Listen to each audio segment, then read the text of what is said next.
This land is calling.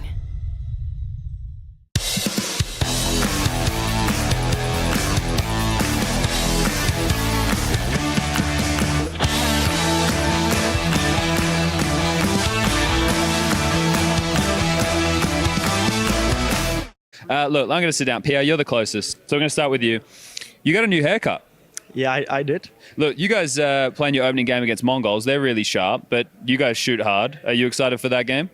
I'm excited. I saw they beat Vitality in last tournament they played, so it's a bit challenging, but I don't see a reason why we cannot beat them. Okay.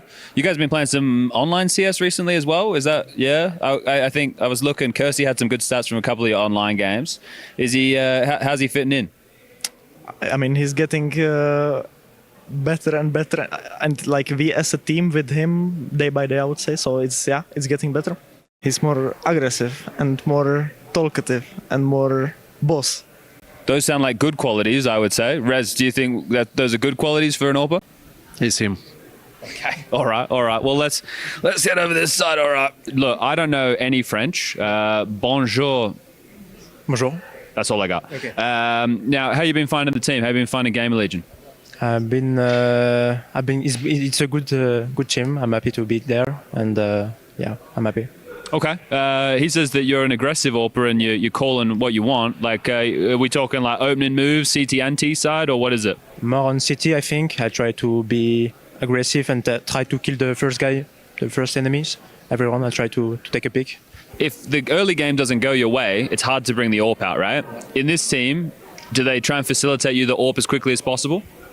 Not really, because I'm comfortable with the rifle as well. So is there anything that you want to say to the people at home? Because, you know, you've got Zywoo, you've got Apex, 3D Max, okay, and then we've got Kersey. So you could be the next big thing from France. Anything you want to say to the people at home?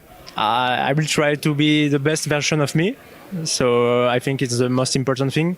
And I hope French CS is back. All right. Thanks, man. Thanks for your time. Thank you. Hi, nerds. Hello. How you doing? Doing good. Nice being here in Saudi. I just want to play 1.6 and it doesn't let me to play with you. Well, we can play. You said it was installed. I haven't even checked out the PCs. No, I saw someone playing 1.6. That's why I'm saying we can play one-on-one. All right, let's do it. Okay. You ready? I'm ready. You ready? What? He's cheating. Cheating? What are you talking about? Okay, guys. Look. Guy, you cannot play like this. What are you doing? They're recording. They heard it, and the reaction from your team says you were screening. What? Oh, yeah. Guy, you need the burst, bro. I cannot believe it. All right, hold up. Let's jump in here. Nobody will remember what just happened. I'm sitting right here. I want to get between Ultimate and Twist. Now, what do you have to say about Nertz's performance? He did a bit better than I expected, actually. The movement was good, but the shooting with the movement was pretty ooga booga. Problematic for sure. Look, problematic member of the team who has been removed, JKS. Over to you, Ultimate. He used to bully you, I believe. JKS used to be quite the bully. Is this true? Absolutely not. He was amazing. He was amazing. Yes. Yeah. This is not what I recall. I thought that he was a bit of a bully to you. No. It was mutual. I see. Okay, it's like a brother dynamic. Yes. You guys get to play against Vitality again. You almost beat him last time. It was pretty close. Yeah, it was. You confident with how close it was that it is possible? Oh yeah, we won. Okay, you'll win. That's it.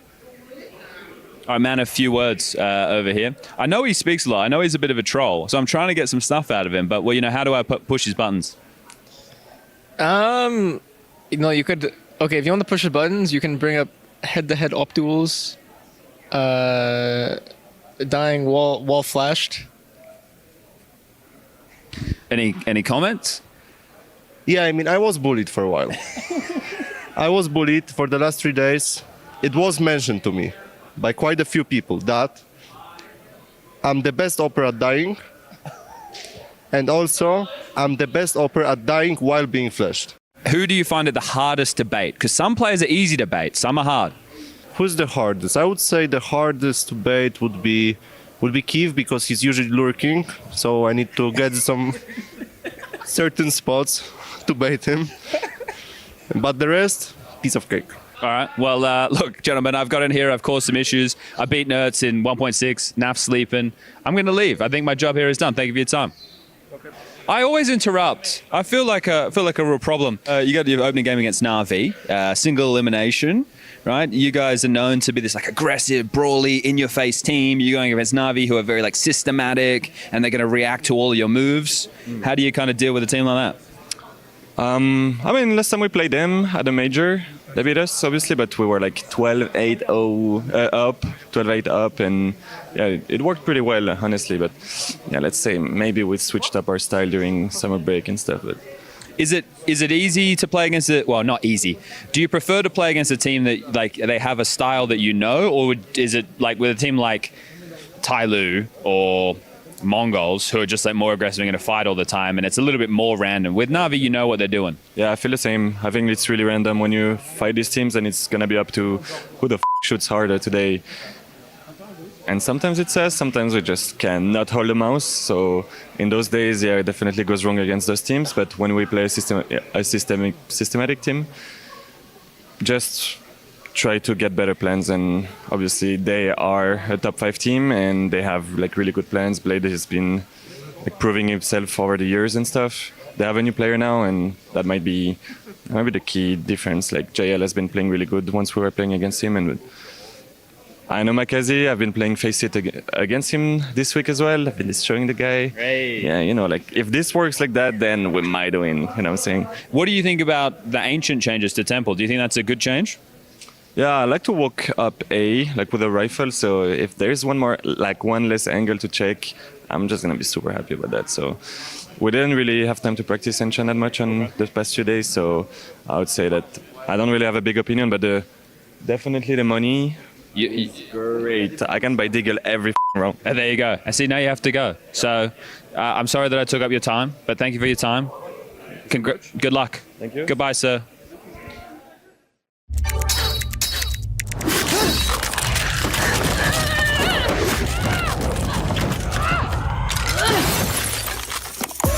Reach your impossible. Lenovo Legion.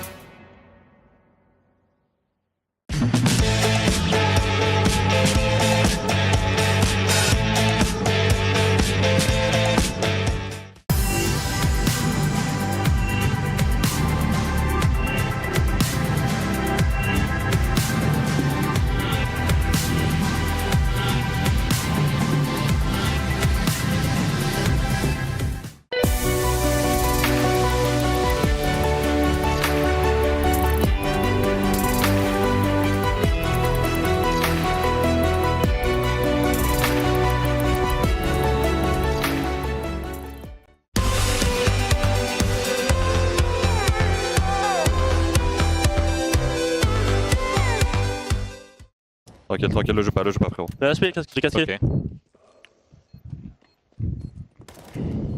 Nice! Easy ma gueule! Gros round Alexandre, 4 kills. Les mecs, go faire un truc.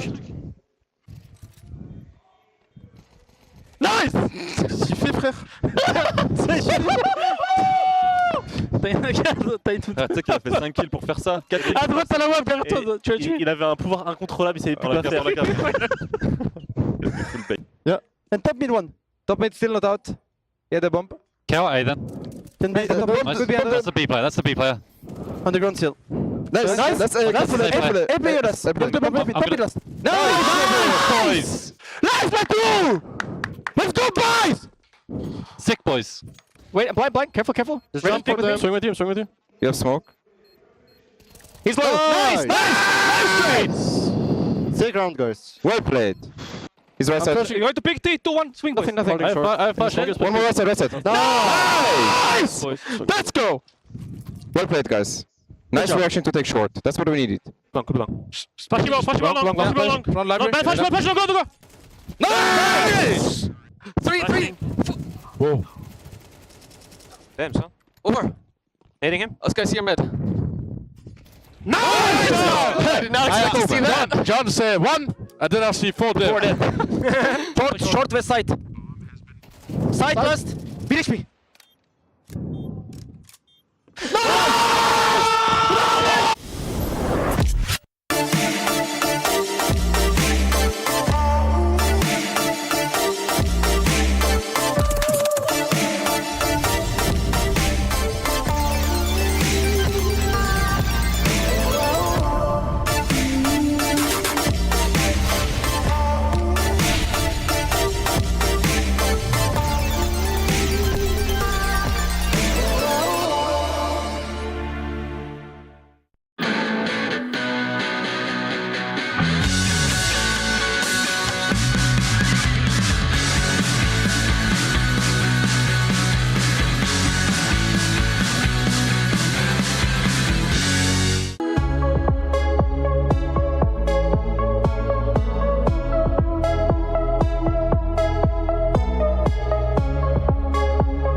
looking for handouts. I'm looking to stand out. Got the vision coming, watch how it pans out.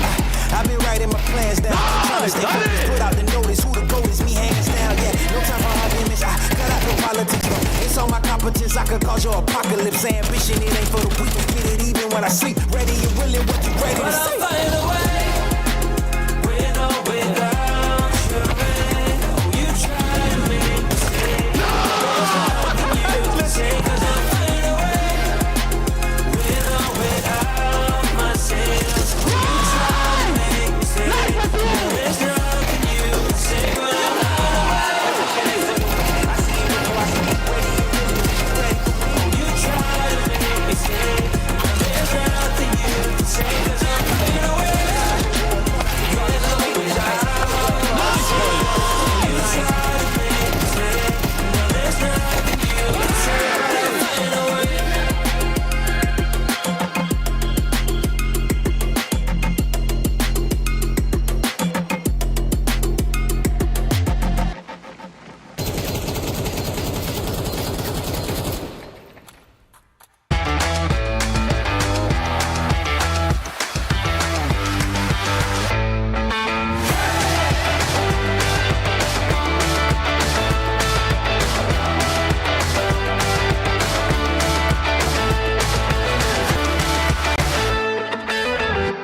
We return to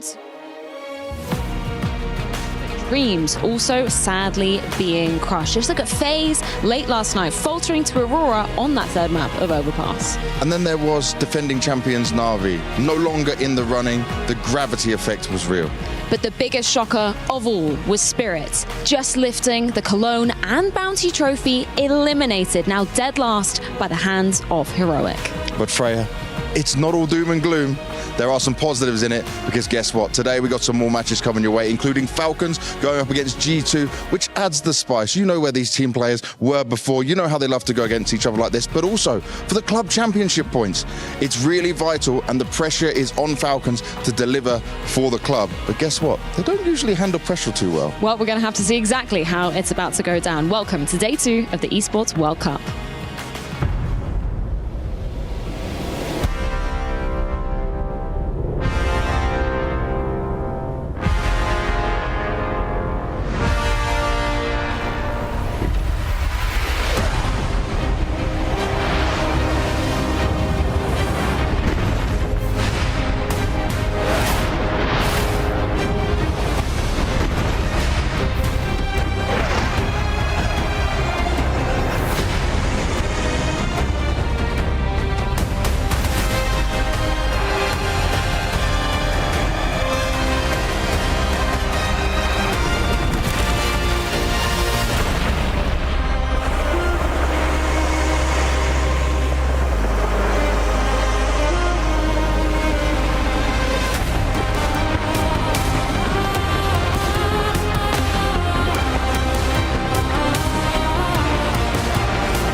It's day 2 of Counter-Strike here at the Esports World Cup. A team that is not making it today too, Mike, is Spirit. Couldn't handle the heat. It's very hot here in Saudi Arabia, and let's be completely honest, against Heroic yesterday, they disappointed, and they're now out of the tournament. The stage is now set for an epic matchup, a reunion of the brothers Kovac in a matchup of Falcons versus G2. As Falcons look to prove they are the super team, that they were right to fly the coop, and G2 look to show them what they're missing. That doesn't take away from the fact that Vitality now are the heavy favorites to win the entire thing. They will be taking on a team that I think they're going to beat in Tyloo, and honestly speaking, we also have another pretty heavy favorite in the Mongols taking on 3D Max, so I reckon the favorites will win today.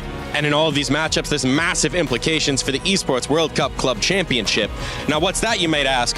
Let's find out. This is the Esports World Cup Club Championship, the ultimate cross-game competition that will crown the best esports club in the world. Let's break down how it works.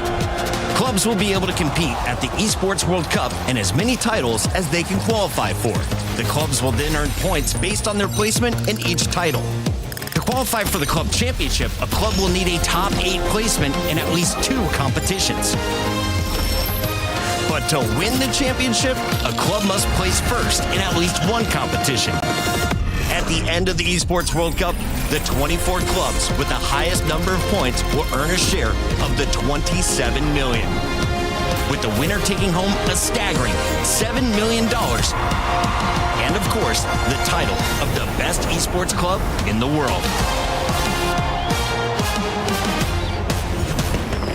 Who will rise above and write their place in history?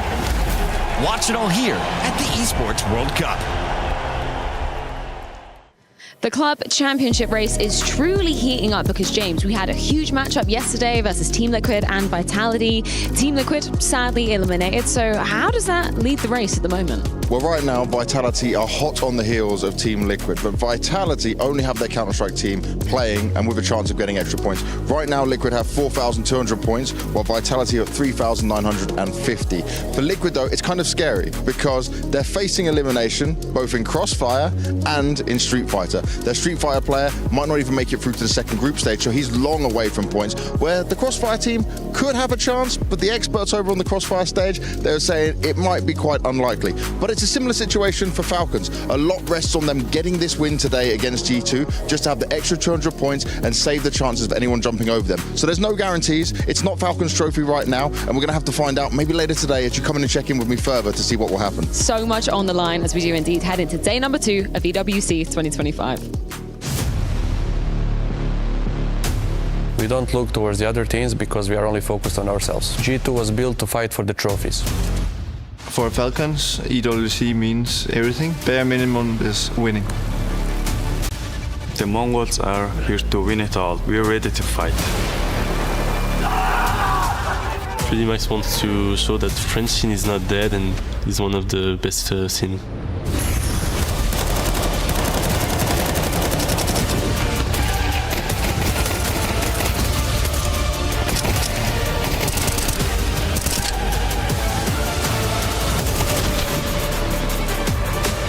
Team Vitality waiting for us. We will bet you. Tyler, good luck tomorrow. You're going to need it.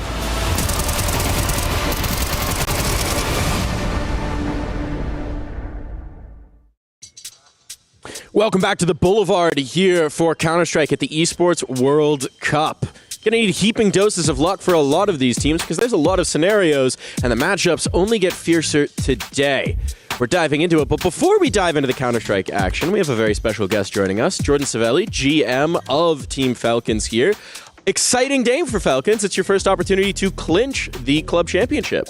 Yeah, really excited. Of course, like it's the end of the entire World Cup, so we are excited and also stressed.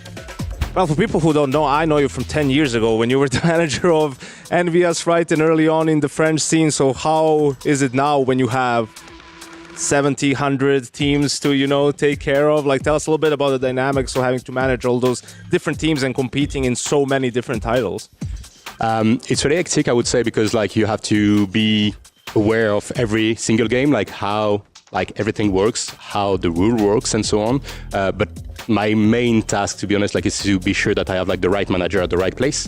And because of my former job, I believe I know what is a good manager. I hope so.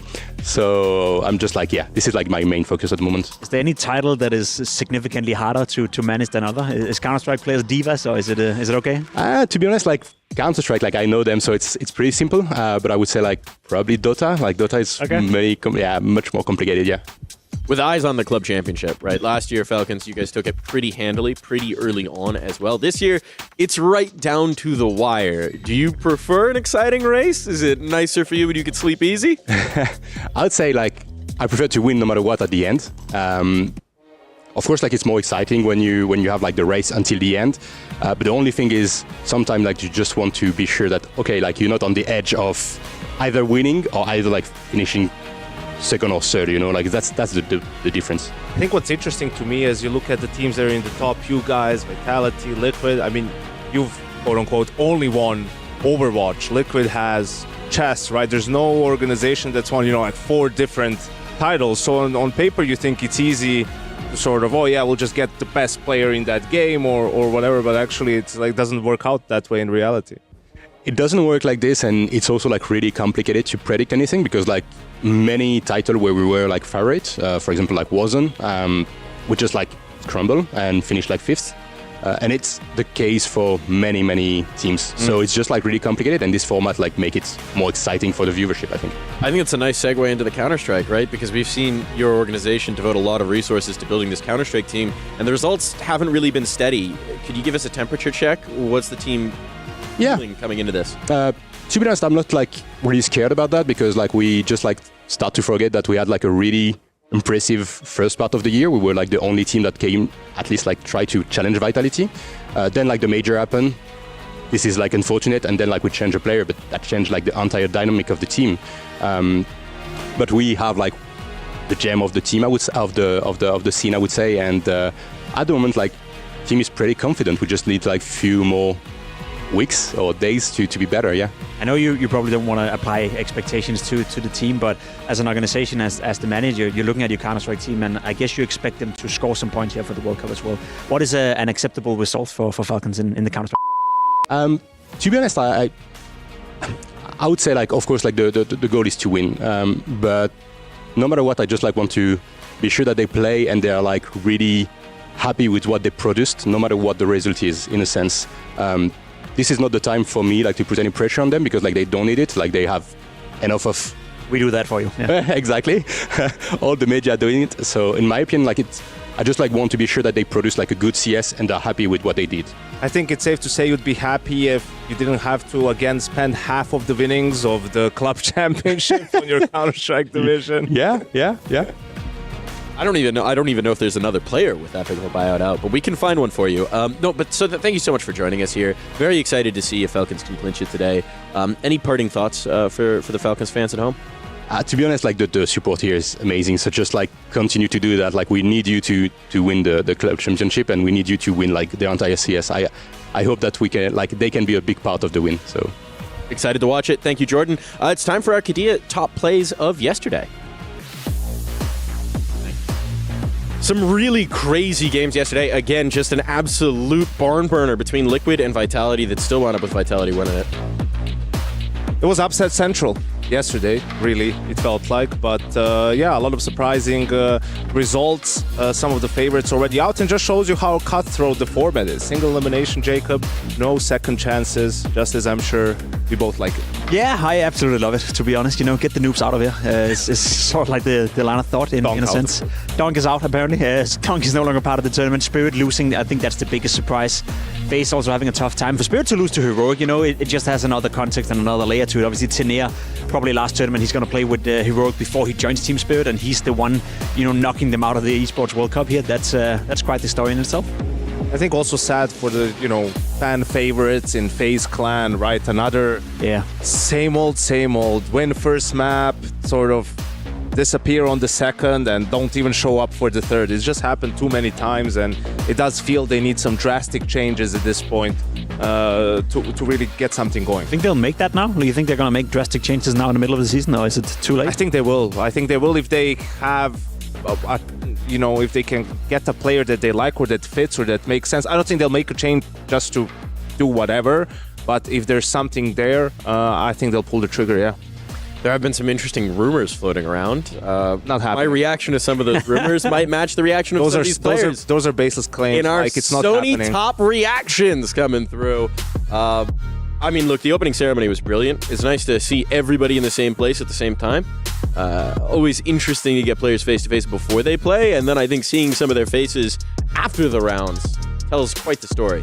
I think that's the cool thing about the new HUD, or the one that we have here, is like that you can see the reactions of the players live. So when you see someone whiff or die in a, you know, silly way or something like that, you can immediately see their reaction on the camera. You can see who's more prone to tilt, to frustration, right? And who can sort of brush it off and keep their cool, which is a huge part of playing competitive Counter-Strike. It's a fun addition, you know. I found myself yesterday watching Vitality, and I was just, you know, for certain rounds, just looking at Apex player cam, you know. That's the only thing I focused on, not even watching the game, not watching who died, just look at Apex and how he would react whenever he died or whenever someone did something he wasn't happy about. So that's also a great entertainment value to be able to see the players and the reactions all the time. And in all honesty, I would pay for an Apex-only player cam in full HD resolution every single game they're playing. I think that's usually something we only get as a privilege as being here on site, is you can go watch the players, you can go watch who's actually calming. Sure. Because every team has a different balance of who's Kind of creepy, but yeah, you can do that. Now everyone can do it. Just We can all be stand creepy, behind Yanko. Yeah, I guess that's your dream, Mike. Well, when you put Games it like of the that, day, though. We have our Esports versus Falcons kicking off the day. That's a huge one for the Club World Championship. Just for the rivalries, Nico and Monesi going up against their old squad. I think everyone had that circled when we saw the opening matchups. And yeah, very excited. Yeah, I mean, with the new roster of Falcons as well, it's way too early to make any judgment after watching them in Cologne. There were certain bright spots and certain bad spots. But I think if they were to lose today to G2, that's when the alarm bells will start to ring. Because let's be honest, when you invest so much into a Counter-Strike team and when you have so much talent, it's not like we're going to give Falcons 3 months or 4 months to figure it out. We kind of expected them to be competitive from the get-go. So depending on if they were to lose, obviously, and how they were to win here today, I think stuff can be concluded when it comes to the Falcons camp. It certainly can, and I'm curious because we've already had quite a few upsets. So as we check in on our Aramco power rankings, this is what we set up before the games yesterday. Seen some radical shifts here, Spirit in particular out of that top tier, Yanko. Hey, we didn't say they're going to win it all. Say they could win it all. Right, which obviously means they could also lose. Even to Heroic, apparently, which I don't think anyone had on their bingo card. But yeah, that was a huge surprise. Vitality and Mongols took care of business yesterday, and Mouse is yet to play. They will play against Virtus.pro also in the first game of the day. So I guess, yeah, the big upset is obviously Spirit, but the rest are doing well so far. Yeah, I mean, Vitality won the game yesterday. They were under a lot of pressure by Liquid on both maps and probably should have lost one of the maps, and who knows what would have happened on a third one. But I think, as you said, Yanko, they're still definitely in contention to win it all. Now Spirit is out as well. That makes them instantly the heavy favorites. I think it's also a little bit lazy, this whole conversation about, oh yeah, but the games were really close 2 times and everything. Okay, and then I can say, yeah, but they were 12-6 up. True. You know, like, so it wasn't like the game was closed the entirety of the time. Yeah, they gave up a comeback, but still were able to close it out. You know, in MR12, that's the thing. It's like you're going to have a lot of those games, like 13-11. They happen very often, right? Because if you lose one bad round, if you get reset one time, it's going to, you know, that probably means 2-3 rounds are going to be tough. So then comeback is still challenging or closing out the game from that point on. So I think the focus should always be like, they did win the game. Still. They did. Despite everything, and they managed to close it out, which hasn't been the case perhaps in some of the previous tournaments. It's more so when we talk to the players as well. I feel like Apex is saying it, you know, we're not playing our best Counter-Strike. Messi is saying we have communication issues. Flamesy as well saying they're playing the B game or C game. So I think Vitality as a team right now is also buying into the fact that they're not on top of their game. But you can also turn that around here and be like, if you can win when you're playing your C game and your B game quite consistently, that's pretty good. Jacob, you've also been doing this for a long time. Do you remember ever a player saying in an interview, we played our best today? I mean, Vitality kind of did when they won everything after the major. I think they were willing to say it, but you're right, it's not often. You know, it's like they always have something. They always be like, yeah, you know, we didn't play up to par. There's always something that could have gone better.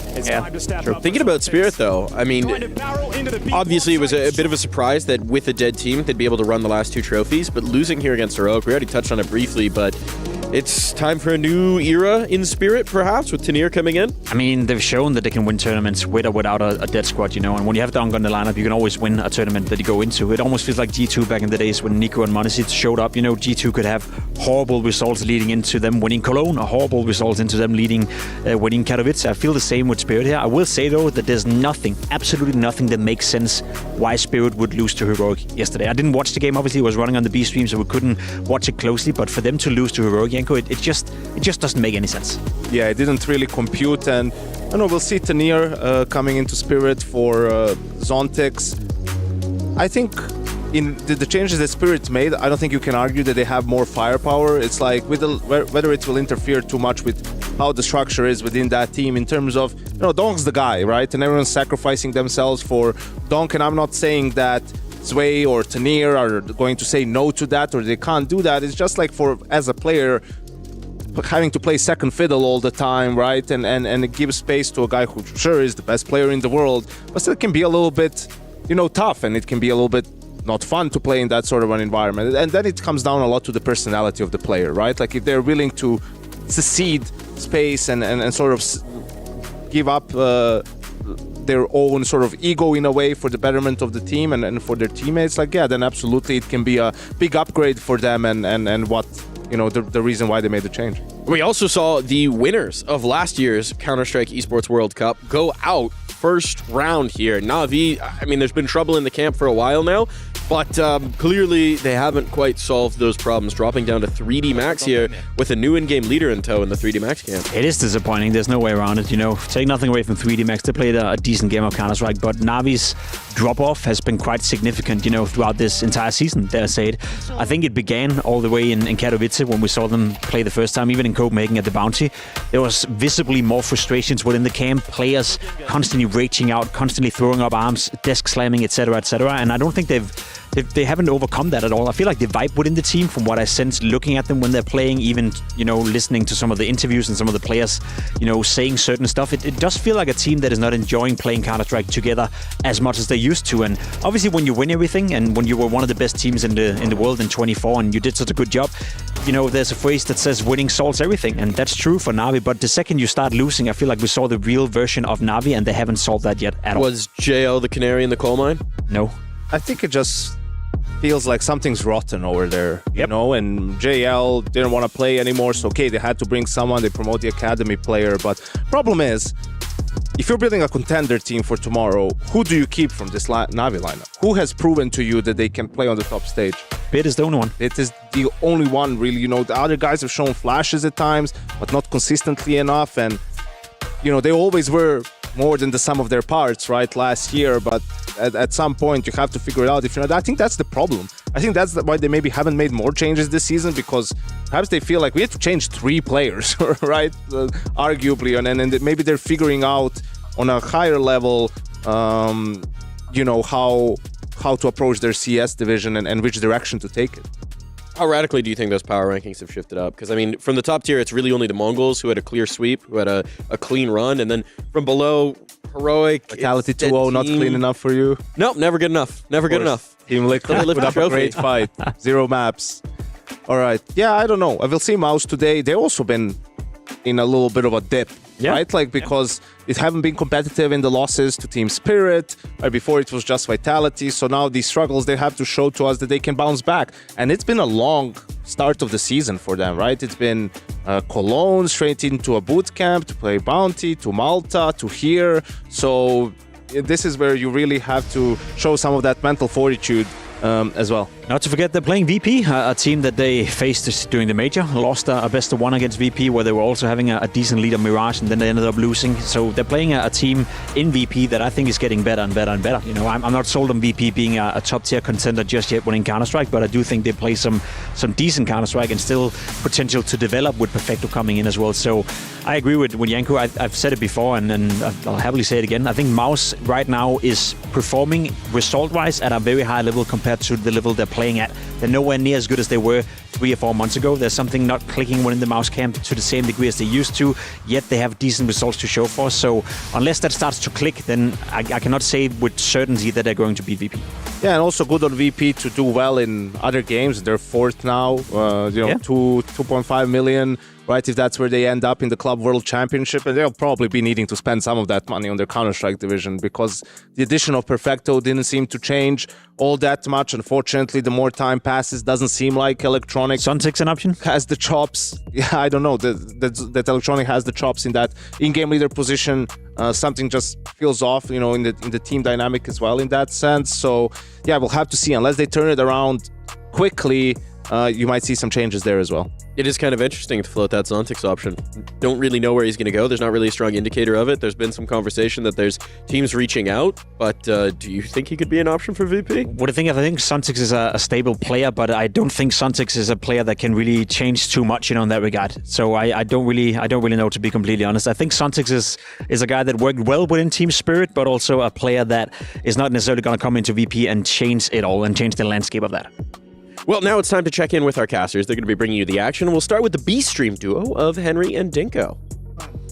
Hey guys, Dinko and Henry here on the B Stream coverage. We're over here in a completely different building, Henry, but the action was popping off. We had, look at that, it's beautiful behind us. We had the best action yesterday of Heroic and for a Spirit to round out the day, but today we have one game, Henry. The big fight. The big fight between Mouse and Virtus.pro. Who have you got winning this one? Well, that's an interesting question, Dinko. I'm going to ask you, actually. Okay. We're going to go role for role between Mouse and VP, and you're going to tell me who you'd prefer to have in those particular roles. Starting off with the sniper, Icy or Torji? Torji. Okay. Xertion or Perfecto? Definitely Xertion.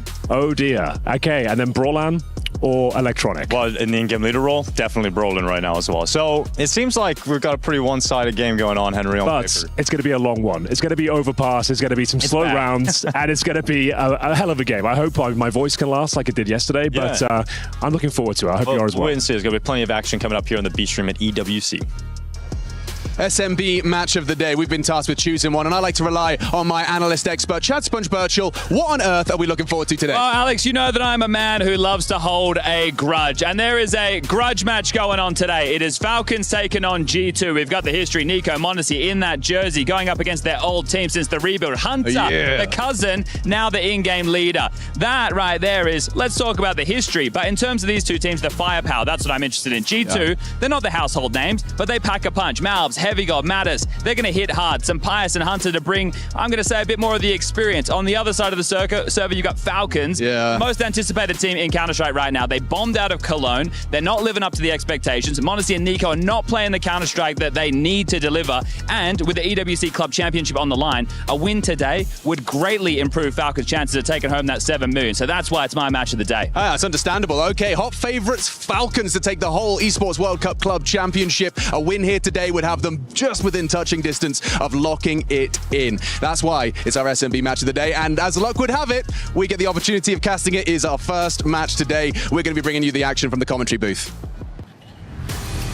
And entering the arena for our Jamil Motorsports arrivals, it's G2, looking to show their exes what they've been missing. All clean in the fresh white. They're grabbing their key, and they're ready to fight and spoil the dreams of a Falcons team that wants to put their club over the top in the club championship, that wants to deliver on the promise of these two young superstars. They've been building a roster that none should be able to compete with, but it hasn't clicked just yet, and now they're looking to prove why they've been assembled, why this super team can deliver on the promise of their roster here. It's quite a date, and we haven't even touched on the Kovac reunion yet. No, but just look at that lineup, you know, look at all the talent you have to work with. Kyusuke, Mondesi, Nico for that matter as well. We have the biggest superstars Counter-Strike has to offer. People even forget that Tess is perhaps the most, I guess, consistent player one of the Falcons. You called him last year the best Danish player. Well, he is, and that's because there's no good. Sort of, it's kind of is sort of true. I don't know. Is that because he's amazing or because Denmark's having a rough go? Well, it's a bit of both, right? It's a bit of both, but that was also when he was playing sort of his role, right? Like, I don't think you can expect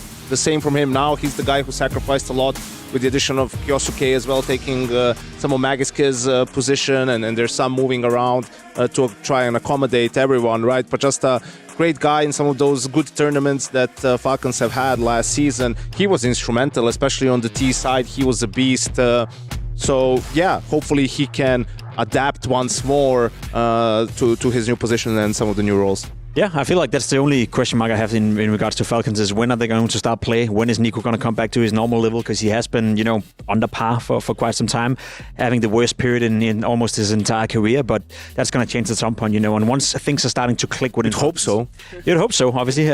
You know, never say never. But once things are starting to click within Falcons, I think the individual level they have to work with is just going to be almost unmatched in any given team out there. I'm curious to get some insight into how the team is feeling coming into it. So we've got an interview with Nico. Falcons with their opening game. I've got Nico joining me here, and it's been a little while since we last saw you guys play. So I know you were sorting some visa things out for Kyosuke, but I mean, what else have you guys been doing? How has this time been spent? Yeah, we skipped Blast Bounty, as you said, due to some visa issues. But yeah, I mean, we spent some time practicing. Obviously, I think it was much needed after the Cologne performance. We tried to iron some things out, add more things to our playbook, create a bit more structure, and yeah, we try to do as much work as possible for this event because, as everyone knows, this event is quite important for us. And we'll see how we'll do. Now, looking at how you've been able to fit Maxim into the team, right? Obviously, he got a lot of the roles he wanted. You guys were making him as comfortable as possible as well. But there's changes throughout for the rest of you guys. How have you been able to handle that? How are you dealing with it personally? Yeah, I mean, hasn't been easy. Yeah. I think we all thought it might be a bit easier because we are kind of familiar with the roles. But like for myself, for example, even though I kind of play some of the roles like before, but I was still kind of, the second superstar on the team, really. Yeah, now I'm like... You're a bit more passive. Yes, so obviously I need to give more space to Maxim now. But I think the practice has been good for us. I think I'm fine also with the roles that I have. I actually enjoy playing it. I can focus more on myself. Okay. I can dictate the pace myself as well. So nice. The city size has remained the same, but still I kind of still need to think about Maxim as well, how to make him comfortable and stuff like this. Yeah. Obviously he's young, so maybe he doesn't have initiative all the time, so I'm trying to, give him some advices or some tips, or just tell him, Maxim, maybe you should do this play, maybe we can go aggressive here and there. So it's, I think the potential obviously of this team is there. I think it's just going to take us a bit time to, get all things ironed out and just that we feel more comfortable with each other before we start showing our true level. Okay, and I was just speaking to Maxim, right? We did a little vibe check with him, but he said you've been helping him a lot alongside Manasi as well. Is he a kind of player where he's soaking up a lot of what you guys are telling him? Do you feel like he's learning so quickly? Yeah, I mean, he definitely learns very fast. I think that's mostly because his understanding of the game is already on a very high level, so we don't really have to go too deep. If you tell him to do something, we don't have to explain always why, because he quickly understands what's the point or what's the reason behind it. So it definitely helps that he has such a high knowledge of the game. And I mean, as you could see how he already played in Cologne, that we don't have to integrate too much. We just have to kind of find a balance how everyone else can play around it. So yeah, he has been amazing so far, and I'm looking forward to see what more he can do. I think we all are as well. Now, one last thing, touching on the club championship, it's very important for Falcons. They're in a good spot right now. Just by beating G2, you can gain them an extra 200 points, which would stop a lot of others being able to jump over them. Do you guys have some feeling of pressure from that, or is it on your mind? Well, I mean, obviously we know that it will help Falcons if we do good at this event, but I mean, for ourselves, I think it's important that we kind of not think too much about it, because we are not in the best spot overall right now. Having a bad Cologne, having a bad major, for us is just about finding ourselves at this event and trying to play our game. I think it's very important that we are not afraid to lose at this event, even though there's a lot on the line. Not just for the club championship, but also for the VRS as well. For us, it's very important that we start doing better and better. So I think just important for us to, as I said, to not be afraid to lose. And if we manage to do that, we can play very good Counter-Strike. We are very confident from the practice, but now it's just about translating into the officials and how we're going to deal with it when the pressure arises. But we really need to focus on just being ourselves and sticking to our own rules. I like it, man. Thank you very much for your time. Good luck going into the matchup. Let's see what Falcons do in their opening game against G2. Speaking of those roles, it seems like Nico more and more is embracing that mentorship role here, especially with Kyosuke now in the team. Yeah, absolutely. And I mean, he gets some of his old roles back, being a little bit more on the side, doesn't have to be the primary space creator, more of a lurker, which I know he enjoys. And I think for Falcons, the most important thing is, man, like in Cologne, they just played really poor Counter-Strike. Like, they did not play like a team that has an Eco on it, that Sonic is the coach of, that has, Kicksan on it and whatnot. Just the macro, the fundamentals were not there. Like, they played way worse than when Monesi just joined and they had no practice. So that was the big red flag, right? It's not losing to Mongols or even losing to Fury, I think. So I think that's the problem, and hopefully with the practice that he's been talking about, they've been able to iron that out and just play some good Counter-Strike. I think everyone expects him to be better, right? Everyone expects him to show that, as you said, in Cologne, it looked like a fresh team, a new team, a lot of role swaps. Coming into this one, it should be looking much better. They had time to practice because they went home from Cologne early, and a lot of teams stayed there for a long time. You said it as well, they skipped Blast Bounty, to have even more practice. So I'd expect Falcons to look much better. Yeah, they've been adding some wrinkles, but on the other side, we've seen a whole new playbook come in, a whole new shot caller. G2, with Hunter at the helm, with Saw in the coaching role, with Matisse into the roster. What do we make of this G2 squad? I think for what they have to work with and the roster changes they've made, they're doing a decent job so far. Again, too early to conclude anything. I think we saw during Cologne that they can play Counter-Strike at a high level. A big question mark to me is still Malps. You know, he was supposed to be this big star coming into it. Couldn't really find his placing when Monisy and Nico was on the team. Now a lot more responsibility on his shoulders as well. I'm not too sold on Simon Piers, to be honest, to be that star upper. I haven't really seen that level from him from quite some time. And even from speaking to players and ex-teammates of his, you know, he says that a player that is sometimes lacking a lot of initiative. You know, you have to tell him what to do all the time instead of him dictating the game with the AWP, and I don't like that in an AWP. So I still have a few question marks in regards to G2, but overall I think they should be happy with where they're at right now. Considering the pieces that they lost, they did a great job of replacing them sort of in the aggregate and creating a team that can be excited about. I think the Saw addition is probably the biggest one, most important one for them. I think it will help Hunter a lot as he takes on this new chapter of his career, becoming the in-game leader of the team. We saw that he could still display a good level individually despite that new role in Cologne. But honestly, low-key, my hope for G2 is that Simple plays great in BC game and they pick him up at the end of the year. Because I think that would be like really sick for them. They need, you know, a little bit more. They need some superstar in there, a veteran player to alleviate some of the pressure from Alps, Heavy God, Mattis, and I think that would be sick for them. I like this vision of the future. That would certainly make things very exciting coming into the new year. We've got the veto coming through here. Nuke is our first ban. Anything that would catch you off guard here, folks? No overpass, you know, Falcons haven't really adopted into that map. That makes an awful lot of sense. In terms of the pick, I mean, I'd expect it to be some open maps. I'd expect it to be some maps where you can express yourself. Dust 2 was a pick coming in for Falcons during Cologne. Curious to see if they're going to move away from that. G2 picking Ancient, that's a map they had quite a lot of success on. Train being picked by Falcons, that is quite interesting. It is. It feels like a punish pick. And Falcons pick to start T-side on Ancient, that's also interesting. G2 pick to start CT.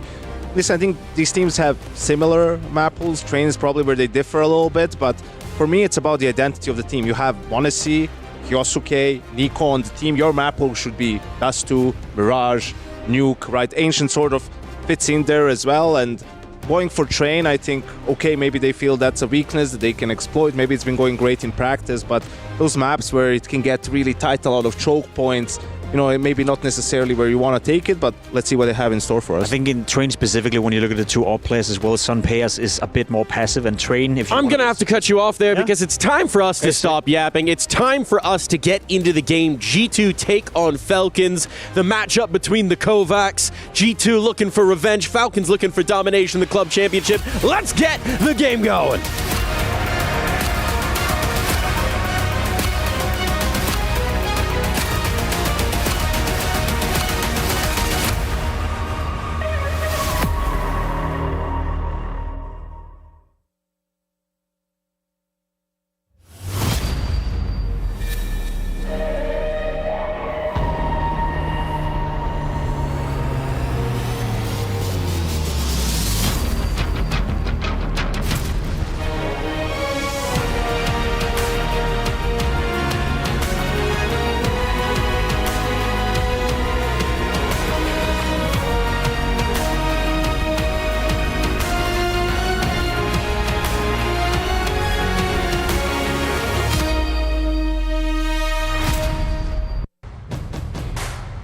Teams from every corner of the globe arrived in Riyadh. And after just play day one, we saw some of the favourites, the big hitters, last year's champions, pack up their dreams and their luggage and go home. That's right, and today we got so much action to happen on the V stream and on the main stream. And we cut the field even further with more quarterfinal spots to lock in and semi-final spots to be snatched. Indeed we do, Fancy. And let's not forget that CS2 is part of the culmination of the Esports World Cup.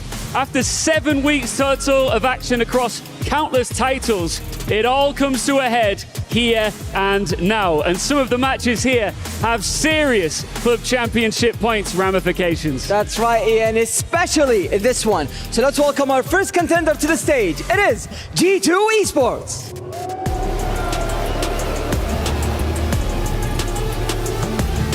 They want revenge for Bucharest and are chasing club championship points, gunning for top 10. G2 arrive for battle. Their opponents is gonna get loud. It's Team Falcons!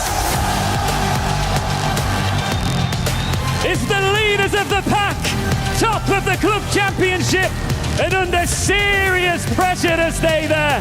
The home crowd favourites land here on the stage. It's friends, it's family, it's foes. This series has everything you could possibly want with so much money on the line.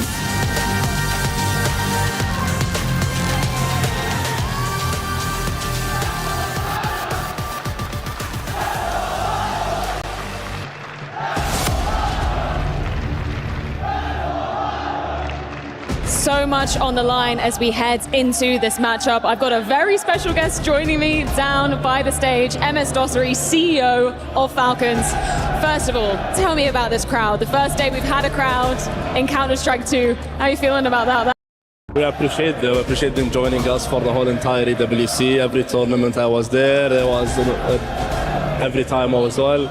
I think coming in work days, 2 p.m. for a couple of them was hard, so I'm really happy to see them, and hopefully we can deliver them what everyone wants. Now, Fancy and Ian did a great job of just, setting the stakes for this matchup, because currently Team Falcons leading the club championship, but a lot of pressure on this game today. Tell me, are you feeling the pressure right now?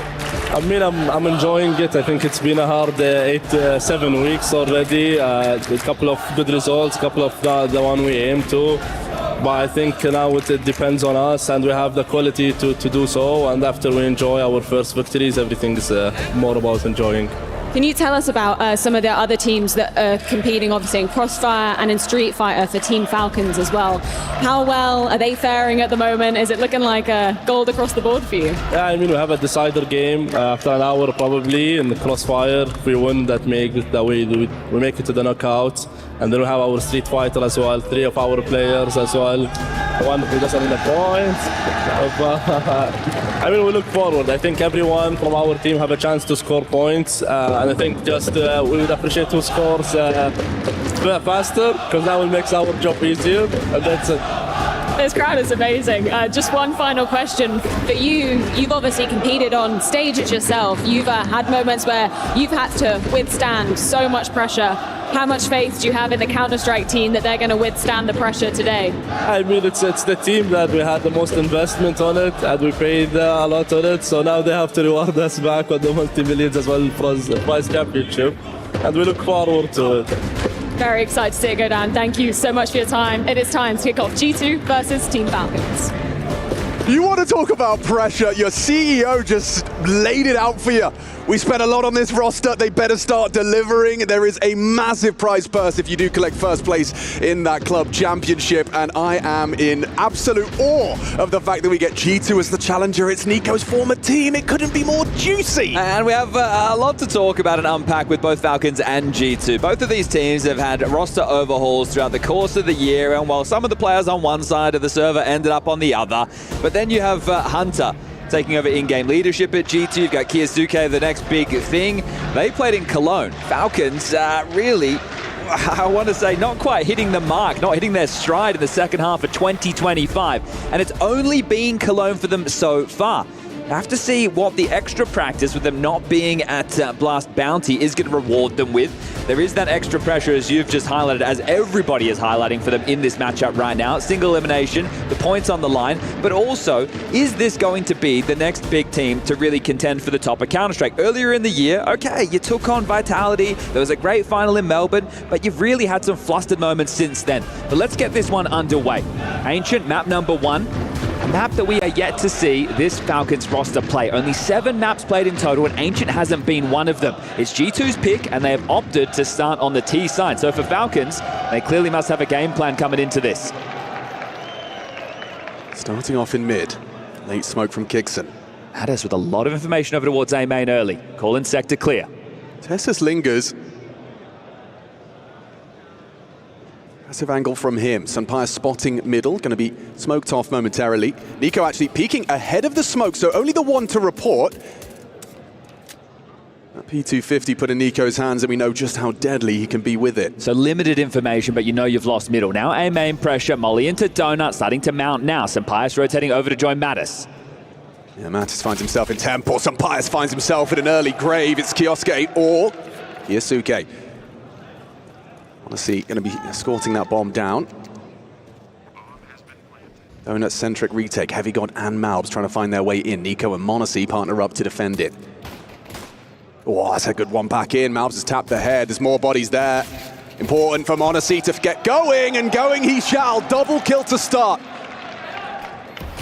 Is this possible? That's a scary sound cue combination. The smoke, the diffuse sound. Mattis profits in the chaos, but still only Hunter stands. Monacy's got his knife out. What's going on? Hunter stabs him back. A little consolation prize. You may lose the round, but you'll take $1,500. All right, well, showing a little bit of flair there, Monacy, and it's going to be important for him to get going because it was him and Nico that really let the team down back in Cologne. Kyosuke was playing up to his standard, and his standard is something we, well, didn't know what to expect. Sure, he's the next big thing, but this is Tier 1 Counter-Strike. This is the big boys, and he was able to deliver.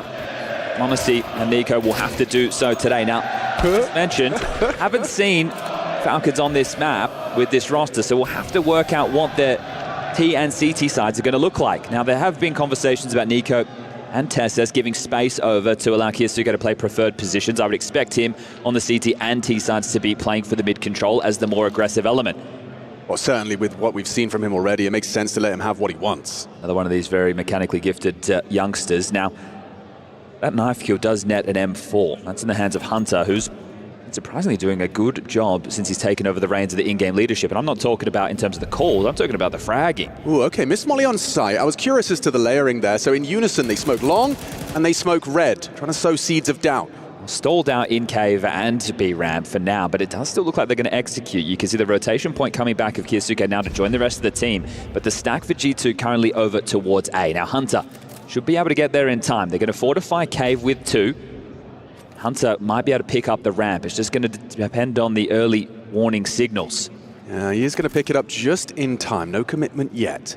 45, time will start to become a factor. Kixon lining up that second wave. Here it comes. Tessus for short smoke. Molly's sight. Smoke long and go. Hunter responsible. Puts his head in the vice and Monacy slams it shut. Should be a bomb plant. Nico actually losing his rifle and his life. Does perhaps put a little bit of a discrepancy, a little bit of a wrinkle. Could have got worse. Monacy's done nicely there. An irretrievable rifle. Heavy God Elise recovers for a moment. Kyosuke with the headshot onto Heavy God. I just have to be the... Oh, okay. I was going to say save now, but Malbs gives it a go.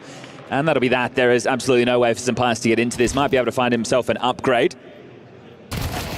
And that won't be happening. So Monacy impactful against the Force. And now we should be seeing the eco out of G2. So this will be the 3-0 start. This will be the easiest round so far for the Falcons. Oh, just a tiny little jiggle from Hunter, and it is the end. Yeah, and this is the thing, right? He wants to play ahead of that util because he knows he has 2 players in cave. Even if he gets 1 kill, gets away, stalls them out on ramp, and then cave gets to activate, could be a whole different round. Zonic happy with that one. Obviously the coach under an awful lot of pressure as well. And this team is in the spotlight for a reason. And the CEO is talking about the money, then I think it's open season to just be discussing how much investment has gone into this team. And we're only talking about the opening round of a 16-team single elimination bracket, and the pressure is already at its highest. Now, double nades into red. Sampayas, another name that's going to be at the tip of my tongue. Now, Ancient is a hard map to get going with the AWP on the T side. We might not even see it. On the CT side, he will be able to have a little bit of a say, and he's been one of the players, at least as far as I'm concerned, lacking in this G2 jersey. Looks like they're going to waltz into the B-bomb site. So we have the pistol round ending towards A, and then both of these anti-force, anti-ecos towards the B-bomb site. To waltz in. Get that bomb down, and G2 are going to be looking to see if they can find a little bit of damage. Now, this is a map where it's going to be great to watch Malbs tussling against Kyosuke over towards middle, right? Those 2 very mechanically gifted players going to be locking horns. I'm expecting to see Nico on the T side over towards B lane, preferably long, which is what he used to do once upon a time. Imagine Kixon will be playing up towards Heaven and Cave. Getting a little bit sketchy, a couple of kills, but no harm, no foul. That means Tessus will be the mid-supporting player as well as the A-main guy. Kyosuke middle, and that's where Monacy, well, he's going to either be finding his picks or setting up the plays with util from spawn. We know what to expect from the CT setup of G2. It's going to be Hunter alongside of Malm slash Zampias in middle. Heavy got over towards B long and Mattis over towards Cave. And Mattis, when he popped onto our screens, I thought he was a very good Cave player once upon a time. Let's see if he can do it again here today. We're going to have early friction here. Kixon's got his knife out on the warpath. Malbs does have support, dips behind the donut smoke, but it does enable Kixon to slip across. Malbs relays that info. It's already being accounted for by Heavy God. Okay, so Kixon out middle, could be a spawn base. Mattis up to back, gets the first, and can he find the second? No, Nico with the trade. Still looking to pressure this B-bomb side again, so they know Heavy God should be here somewhere. Oh, Monasty's a dead man. Well-placed bullets by Heavy God straight through the... Oh, Tessus on the edge of the smoke. That's important. It keeps the B-site pressure on. However, losing a body in mid is tough. Malbs removing Kixon. Finds that AK upgrade. Audible and jumps into his death. Quick click from Nico. Hunter, however, his cousin on the other side of the server, has maintained control. Okay, well, Sampai's yet to frag. Hunter with one back, and we find ourselves in 2v1 with 55 seconds left on the clock. The bomb will need to be scooped, but it's still in territory for Nico to grab. He has a smoke to work with. See here highlighted, he won't be having any issues grabbing that, but the fight's coming his way. Hunter just waltzes through aggression, the recipe for success. Oh, he walks in, takes him down, and that'll be the round on the board for G2. One of the highlights of this matchup today is not just about the stakes that are on the line, but I really think that G2 coming out of the changes, putting Hunter in the in-game leadership role, the Mattis pickup, Saw as well. I like that acquisition. There's a lot of firepower in this team, but it's not spoken about like household names that we have with Falcons on the other side. And I think this map pool that we have, Ancient, Train, Dust 2, can be quite brawly. Obviously, the T side of Train is going to be tough. A lot of teams are going to play that very slowly. We've seen that with Furia in the past, really allow that clock to sink down, go for those last 20 to 30 second hits. But for these two teams, maybe we get a different flavor, a different flair, a bit more in your face. Dust 2 and Ancient more brawly as far as the map pool is concerned. Could have been perfect if we threw Mirage into the mix, but this is where we find ourselves. Bit of a technical timeout.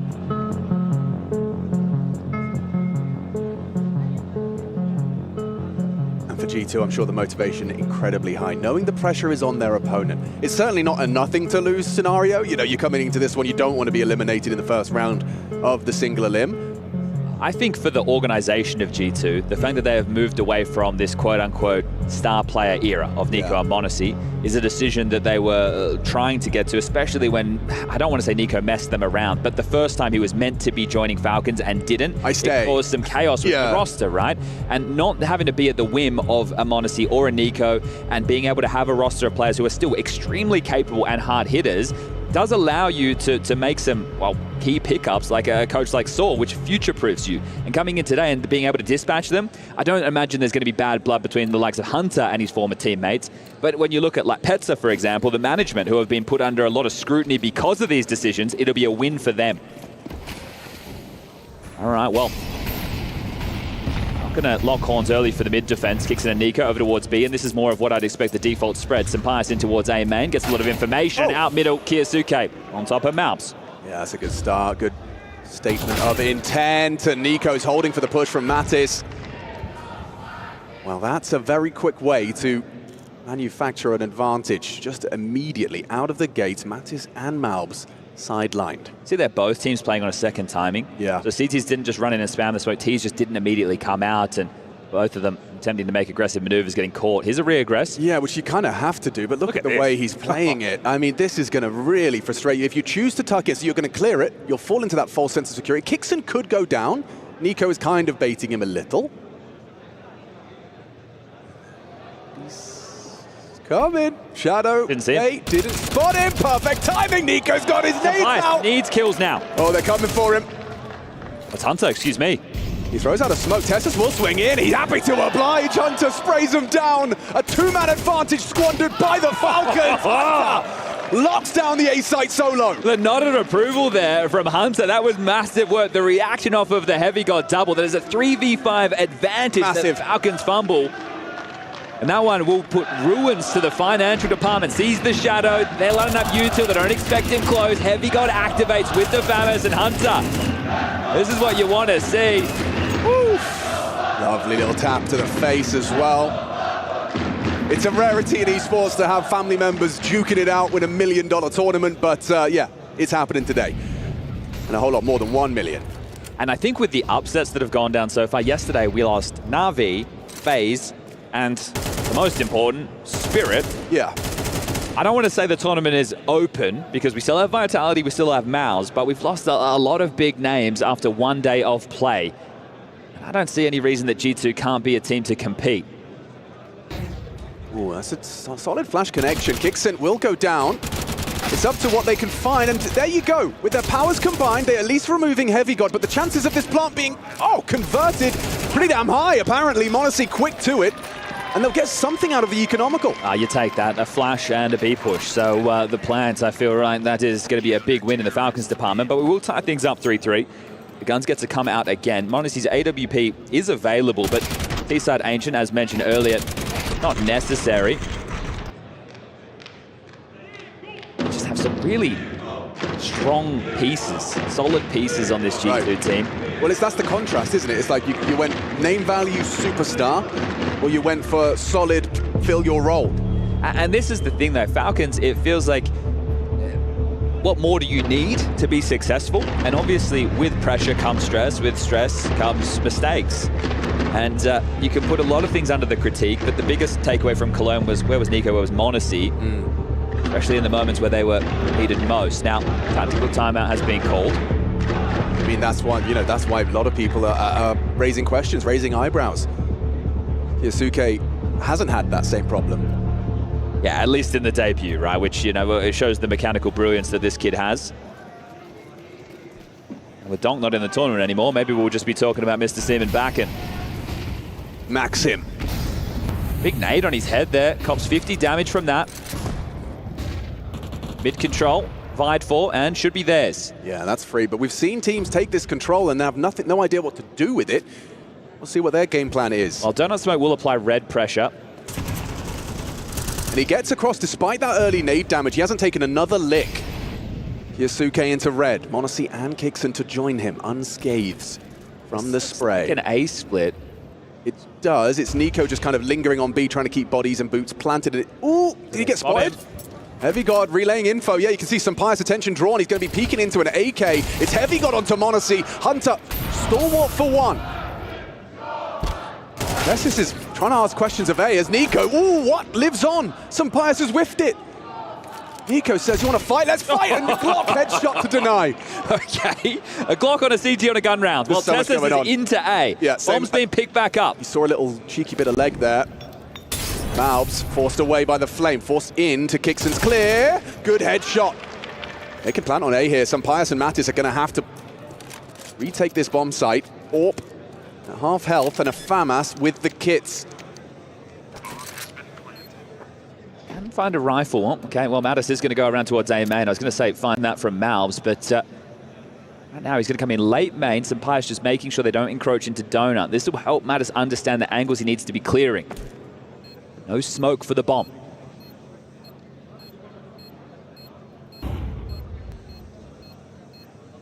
Feels like Kixen gets this kill and the round's over. Oh, but he doesn't. Mattis puts him down very light on time. They need to be getting on that defuse. Some Pius responsible. Good work from Tessus. And now that AWP is on the defuse. Counting down in his head. Strafes on out. And Souls tries to secure it. There's no time. No chance. Loses his AWP. Falcons take the round. Everyone goes down. Okay, well, Sampaias gets on the board within that round, but those kills do not result in the impact necessary. Well, that spooked me for a second. He's in the stands, on the stage. How's he done that? Teleportation. Nice work from Mattis. Great output, good shooting. Yeah, and look, I just want to give some vindication of why Sampaias is so far away, because Mattis can go looking with the FAMAS if he loses it. It's all good. Right, where Sampaias like, well, I don't want to give over the AWP, so that's why he was a little bit late to the party. Mattis gets there, immediately realizes I need to be defusing. Second timing again on the mid-control. It's crazy. That's crazy from Kixen, but it works out, you know. Nico's nade will finish off what his MAC-10 started. So 4-on-4, and we have Kyosuke out mid. This is a break point for both teams early on because of the finances. Only 1,900 loss available for either team off the back of this round's conclusion.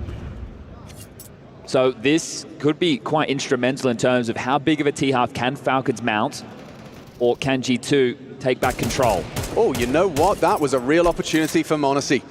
Had the boost, or peeks in, just doesn't connect that bullet. So resigns himself to relocating. I will say that Nico's had a rather boring role assignment in this T side. Sit and hold the ramp push. Yeah, and he's gone for this very passive angle, hasn't he? This isn't actively, and I understand he has to worry about the lane push as well, but the rest of his teammates are going to congregate over towards A main. You have Hunter on the site. The support will be Malms from Donut, and stalling them out as Nico now throws a fake. Yeah, how convincing is it? Actually Hunter's pulling rotating. Hunter a little further away. Now confirms his suspicions, and he still contributes. Tess is caught off. Malms in the angle. And this one falls flat. They know Nico likely going to be trying to search on B. Never mind, Heavy God did not consider that. The bomb might actually be able to make it back in time. Still a very high likelihood this one goes G2's way, but 2v4 goes 2v3. Look at this. Nico knows he needs to help the bomb get through B doors. He was coming back to Cave for the jump up, but this has been stalled out now. If Sampaius gets up here, he can kill the bomb. Oh yeah, Monasty's a dead man. Oh yeah. Oh no! They're doing it! 2v4 now 2v1. Monasty and Nico, the Falcon duo. Taking down their former team in a number disadvantage. Only Malms can save G2 now.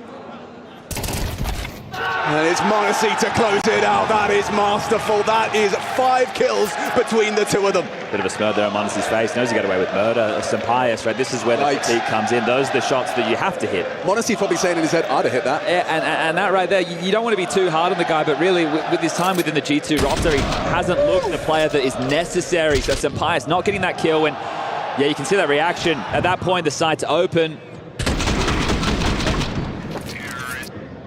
And that is a bad round to lose for G2. And a great round to win for Falcons. Now, they are going to take the tactical timeout to have the conversation. Remember the loss bonus I just discussed of $1,900. Now, this is the Saul's chance to get on the mic, and you can see this man, call him Big Boss once upon a time, who was with Ents, with Snappy, with Sampaius, and he's been with them into Heroic, and now the G2 jersey. He's actually going to call his team into Force Spy. Now this might be unexpected. There were still 2 players staying alive for Falcons. Their money was good enough to make sure there was drops. It's just going to be a Galil for Tesses, but one team has a whole lot better of a buy. This is where you have to hope your approach is direct, because right now the half is going to slip away from you. This is a crazy Force Spy call. It's audacious. And risky. Nico working with around half health. We'll tuck in. Dangerous game being played by Heavy God here, trying to get that info, hold on to his nade as long as he can. Nico is continuing to probe. He thinks it's an eco, he's going to get a rude shock. Yeah, when this Deagle blows his face off. Oh no, Heavy God caught jumping and Nico unable to actually convert. This gets weird now. Smoke short shore, Cave an uncertainty, and still no confirmation of a buy. Now we do, the MP9 in combination gets himself going. Nice work from Mattis! Burst into the face of another. Tessa's gone. Kiyasuke and Monasty, the 2 prodigies, side by side. Can they do what Nico and Monasty just did in the round prior? I feel like Mattis has already done an awful lot of heavy lifting here. And he's going to keep on going, keep on fragging, chugging along. Triple kill, brought down by the spray. Hang on. Kiyasuke's not done. Where the bomb is, might be able to find this to the smoke. Oh my god, he actually pays quite the heavy price. Hunter, significant damage through the smoke, puts him down to 6. Looks like he wants to go for another Hail Mary wall bang. It's not too far off, you know, but that has informed Sampaius' push, and that'll do.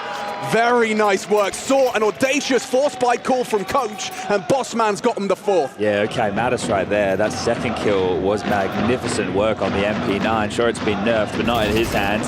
So Heavy got slipped through the smoke. That was wild within itself. This one. And the spurt of action of Mattis just activating out of Cave. And the Force Spy does stick. So right now we have the back and forth between these 2 teams as far as the economy is concerned. Falcons will try and chip back in with their purchase. Deagles, Tech9, and a Galil. Maxim will be elevated over the mid-smoke, looking to catch a timing. Not be offered anything. G2 know that they have fractured the finances and can play a little bit more reserved.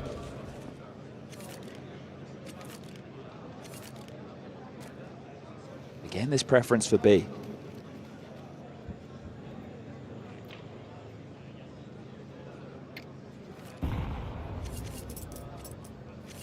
For the set piece, we've got 2 smokes. Could be short and long, or do they want more territory? Could smoke off Cave, deeper on the lane. Wave smoke about to fade. Couple of flashes. These will have to be picture perfect. G2 have the right idea of the finish. Malbs this entire time has been jiggling Donut to get that info, and it's just backed off now because we're at the 50-second mark. Here they come. Mattis to block Cave. They'll be pushing through this, and it's not going to be easy for Mattis to overstay his welcome. Yeah, forced into the fight. Kyosuke, opening kill. Bomb will go down. Smoke break, they can wait. Tessa's punching in the code. Nothing Sampayas can do. Not bad. A little bit of chip damage onto Tessa's planting through the pillar. Nade a little more. An advantage for Falcons in the post plant. Smoke. It's not going to be easy to get through for the CTs, but that's a nice break. Malbs has managed to pierce through. Wasn't back equal. This is the next fight. Flash is good, but so's the cover. Tessa's catches Malbs' aggressions. Monosi's dig is there. And now, oh my god, he brings the fight. Kyosuke with the swing. Hunter's not got a chance, and now actually holding for his exit. He concedes. Falcons convert back, fight fire with fire, return the favor, and that gets the boys going. Yeah, right there. Mattis, the hero of the previous, this time gets caught up by the timing, drops the smoke. The Molly forces the decision. Do I drop back and give the territory, or do I think I have the timing? And guess what? You didn't.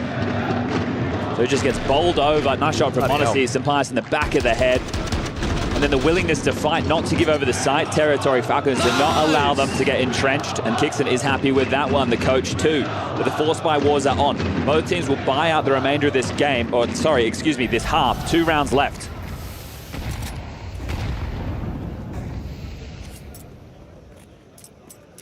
Well, they've done it once, can they do it again, G2? Yeah, I was just looking at the cam there, and Kyosuke was talking an awful lot. I don't know what he saw, what he heard, what he wants to do. Just to look, this is the same setup that they ran last time with this force, right? They had Mattis in cave with the smoke at the ready to block. They had the heavy god over towards long playing for the information. They had this 2-player setup over towards A main that was playing off of one another, right? The bait and switch. And then it was Malbs merely getting the information. They don't want to fight for mid. They don't want to fight B lane. As the second wave of utility comes out now. Like this trade of smokes from Heavy God, it's consistently worked for him to buy time and not force rotations early. He's safe from the wall bang of Nico. Mentioned smokes. 3 left on the board for G2. Under the minute mark now. The restraint on these could be the difference maker. There goes another. 20 seconds shaved off of the clock with Mattis and his smoke grenade. Well, Hunter's rotating over now, and we'll get there in time with 1 more. Oh, they're doing well here. If you can replenish with no gaps, they're going to really run out of time here. Here comes the exec, but there's the replenish. It's a little awkward, though. A little further. They have to come through. Swinging through. Nade comes in. So does the frag from Mattis. Holds on to his sight. Kicks and puts him down. Heavy got in the corner. Where's the trade? It's Monacy. He provides on the site. Hunter dancing around the pillar now. His cousin's chasing him down. It's Tessas. Good for it. 2-on-2. Bomb should be planted. Should be scooped up. Responsibility falls to Nico. But in the open, the fight's come his way. A 1v1. Gotta play. Malbs consistently with that Desert Eagle. Steps up and delivers. A head-to-head duel. It's just muscle and arm wrestle. And Malbs hits the heady. They couldn't have used those smokes any better, could they? Hunter rotates in time, drops it, causes the chaos. They're even trying to break on the way in. A 1-for-1, but it's the Malbs double. This is beautiful. Absolutely beautiful work here and great shooting. That firepower from both teams on display in a lot of these rounds. And Malbs MD, the lobotomist, showing us the dig on display. It's an A rush, or is it an A fake? Okay, Bomb's not following through. They're just going to apply a bit of pressure with an early flash, and Monacy's going to search with the only AK invested upon. We see movement. Sampayas and Heavy God heard that, or that information was relayed, so suspicions about A. Walton in, lots of space. Okay, that's a nice start. Removing Hunter without anything to report. Sampayas at the back of Donut. Good angle for this. Yasuke doesn't hit with that dig, but Malbs empty hands as well. Monacy rifle hitting hard. They're running him down. They want to take control. Sensational flash from Mattis, but only the one to report. Mattis pushing flames. It's Falcons 7, G2 5. This one's only just getting started.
it is really coming down to the very final chances for Team Liquid if they want to have a chance of being capable of taking first place in the club championship. Right now I'm on the Crossfire stage and Liquid are playing, it's 1-1 in maps, and if they can't win this map, then that leaves Team Liquid with only their Street Fighter player nephew, who's also facing elimination today, with chances to get them points. Otherwise, Falcon stays leading the charge and looking good. There's a lot to focus on, there's a lot to look at, and I'm going to stay here watching the games, I'm going to be checking on Street Fighter. We'll have to keep an eye on what Liquid can do because their chances are looking very slim. But let's get back into our game, let's get back into the action. It's G2 taking on Falcons. Thanks, an expert Street Fighter. We've got 5-7 in the first map of this series. It is our SMB match of the day, at least that's what Chad said, and it's already delivering. I've had a lot of fun. We've only just had 12 rounds. Now, look, I said yesterday it was Vitality versus Liquid. It was a 2-0. It was a banger, though. It was an overtime or two. Well, that's kind of Liquid's move right now. They like that. If you ask me for my upset of the day, it was Heroic versus Spirit. Oh, look at the discrepancy in that club championship as well. G2 have the chance, though, to humble the Falcons today. We're going to have a brawl in mid. We are, and that flash looks like it's poised and ready. However, Modesty overcome quickly by Mattis. Malbs puts his name in the feed, the M&Ms, and they are nuts. Well, this one is a little bit crispy. This will be splitting the pistols. As they reroute back towards B. Now, they've still got all this utility. We've got 2 Molotovs, we've got a smoke, we've got a flash. You could, if you want to be so diligent, smoke short, molly long, molly sight. That would guarantee, without a question of doubt, that you get the bomb down as a bare minimum. Or you could virtual guarantee. You could walk into the kid. You could, and the kid could get absolutely nothing done because Matt is just better. What a start. Hey, look, they listen to me. They're doing it. Aww. That's nice, isn't it? And you were right. You gave your guarantee, and I would say this one is a guarantee.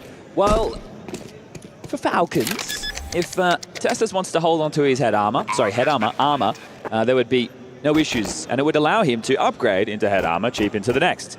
For Kixon, on the other hand, he just has a smoke, so that'd be potent in the right context, but right now, I don't think so. As Testis hanging around looking to see if he can get a kill or two, would love to get something, and he might get nothing for his troubles. Hunter steps in, and look, I am so happy to see the gentleman himself finding form as an in-game leader. Hunter was always one of the...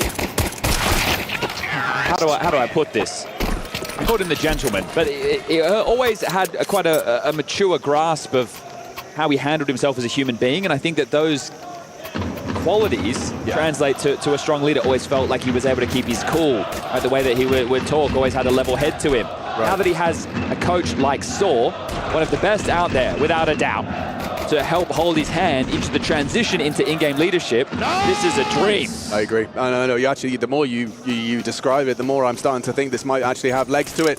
As far as G2 making smart, calculated moves away from what was previously the home of Monacy and Nico.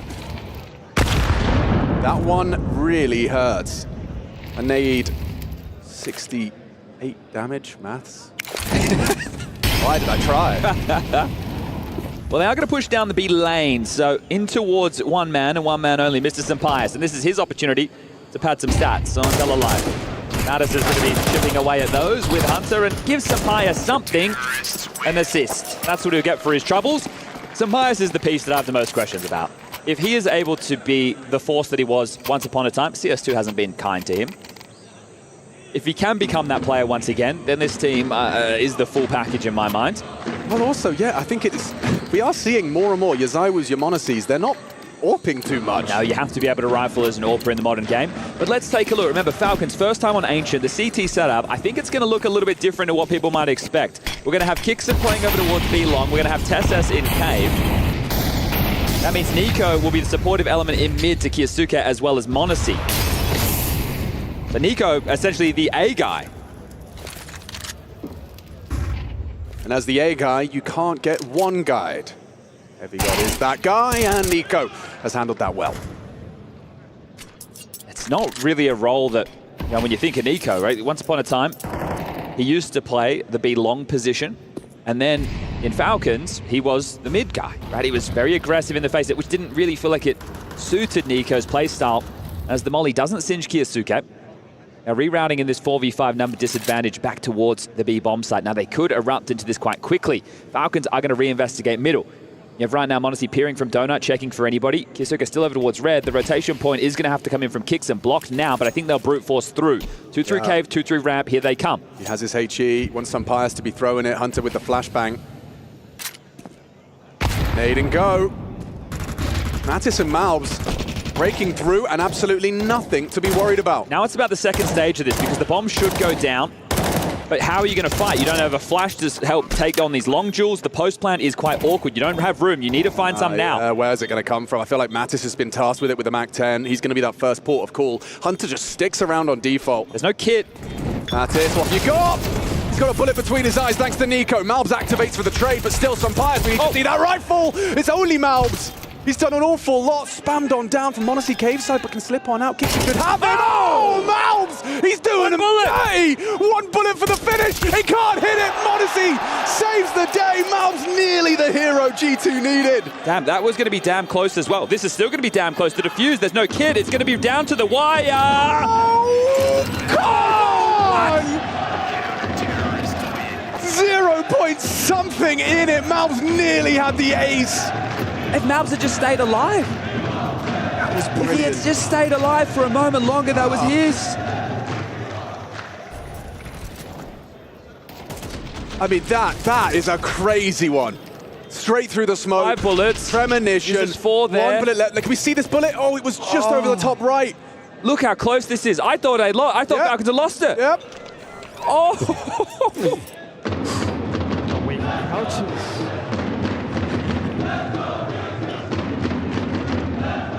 Okay, wow. Look, that's not a confidence-inspiring round, though, for Falcons. They got the opening kill, thanks to Nico on A. It's a 4v5 disadvantage for G2. They execute in. They don't have any utility to go second wave to take territory, and Malbs almost does it on his lonesome. That's going to keep the finances a little bit shaky for Falcons going forward. G2 get into another very strong bite. This is a hugely important round for Falcons. If G2 can break through again, Falcons are going to have the question of Force or Eco, and I think it'll have to be the Eco. Oh, missed elbow smoke. Yeah. That's a big miss. Yeah, look what Malbs is doing as well, working around those flames, finding those gaps of the smaller incendiary. Nade actually connects onto Tessus, bounces off of his Kevlar. Just a jiggle from Monacy. Very, very safe way to get this info. There you go. Slips away. Nico might have to push main, or he blocks at least. Yeah, okay, well now they can partner up for the donut fight. Monacy says goodnight to Malbs. Empty hands for him. Nico onto some Pius, the Spaniard, sleeping with the fishes. Hunter, a little bit of an exception to the rule. Mattis and Hunter doing something, but not enough. Okay, that's one of the more convincing rounds for Falcons right there. I'm not sure who broke the smoke in A main. It must have been some Pius. I don't think Nico had one. So some Pius there just getting caught with his own utility. Nico plays close, gets that frag, and that essentially secures it because there's no more pressure from main. So Monacy, sharp with the AK, beautiful onto the first, and already clamped down upon. So easy kill for Tessus, and then they swoop in together. Falcons up to 9. G2 down to just a hero AK. I saw his headshot.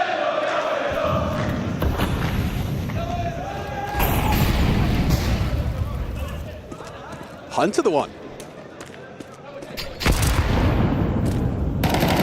Oh, taking a silencer off. Knows he's boosted though. Yeah, they're going to be able to get into the site.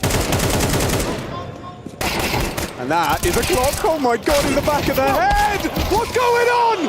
Malbs again with the deagle, dastardly. Kiyasuke can save him. This is going awkward fast. It's Nico and Kiyasuke to retake a lost site as more and more weapons are scavenged away. Sure, no Kevlar, but now even a HE for Heavy God. Malbs is double dig, securing this one, I think. Safe. Oh, Kiyasuke doesn't want to let it go. He doesn't want to. Late push. Nico onto Malbs. Stares some Pius on the rifle. Nico crosses through. He needs to kill now, and now he needs to hold it. It's planted open. It's their round. They'll take it. And it starts with a Glock to the side of the head. Kixon can't believe it. Nico head in hands. Every time they have a lovely, solid round, as you highlighted in the previous, they follow it with something ugly. Yeah, and that's all onto Kixon right there. It's unfortunate to lay the blame, but he loses track of this scaling. So when this happens, Kisuga has the chance to take the shot, starts taking his silencer off. So he could have had a free kill right there, but it's Mattis's bravery. He scales so quickly, and he takes down Kixon. So not expecting the push to come that quickly, and then Malbs again with impact. Didn't win the clutch before, but this one has bigger ramifications. Falcons down to the eco. Not out here eating real good as Kisuga accidentally presses his right mouse button as he sprays.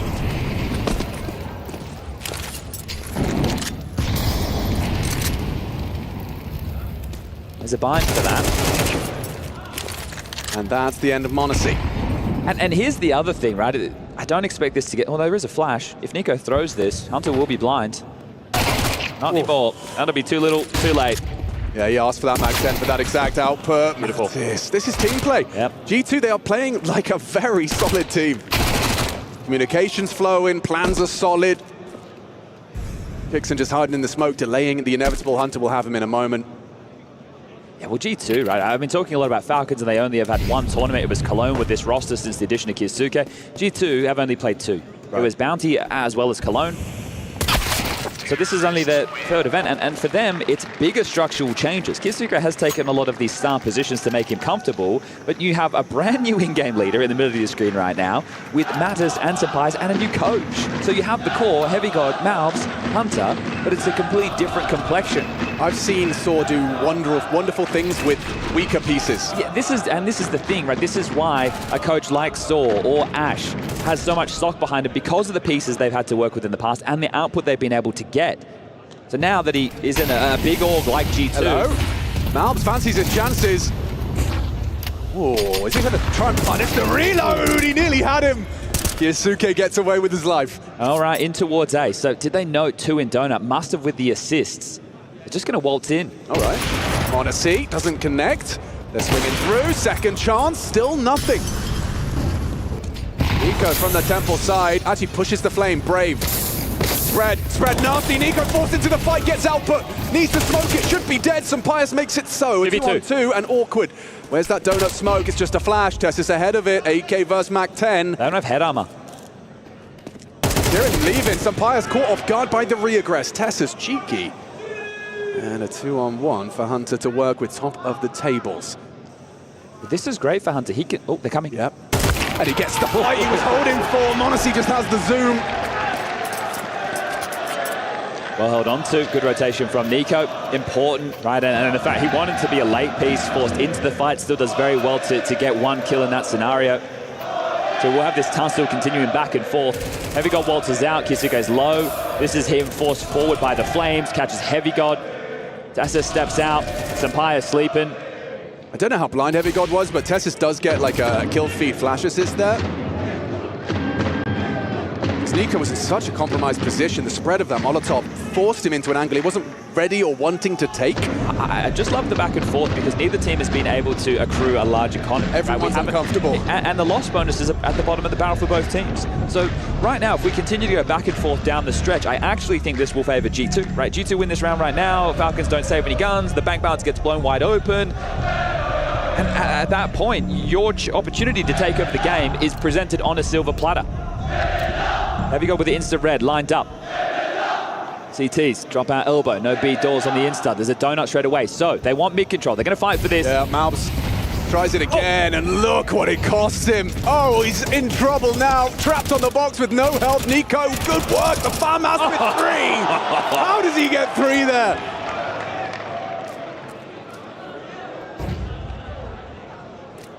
Wow. In the absence of Kisuke, Nico steps up to the plate. This is the thing, he doesn't have to be the first man in. He gets to activate their trade-off of that death, and first 2 were great. You could just see the coming through the smoke, pathing left and right. The flash was there from A. And the HE damage as well, like their ears are ringing. Now, if Heavy God stays tucked, he might go uncleared. And if that's the case, Heavy God's the type of guy that can get you 2 from nowhere. It's him and Mattis, and both of them have been having a damn decent game. This is going to be sketchy. I feel like Tessus is the kind of player that clears this. Nico isn't. Tessus trade. No! Denied. Heavy God. Bomb spotted, but double kill provided. He's still behind the box, and Monacy gets away with him. Removes him with the AWP. Mattis takes his place. He didn't pick up the bomb. Still has to do so. They're falling back. They let him play. Honesty, missed shot. Still hasn't got the bomb. 29 and counting. Well, the push into cave right now. This is masterful from Kixon. Oh yeah, he's ahead of the play. Hearing this, heard the jump up. Risky though. He's counting on being overlooked completely, and he is. Kixon gets the backstab. AK upgrade 11 rounds. Ancient G2's pick. Falcons 2 away from taking it. Now the fact that got so close after Nico gets that triple kill in middle, that right there, look, you would think it's warning signs, but not when the cash is in disarray for G2. I was talking about financial troubles for Falcons, well that too is on the other foot.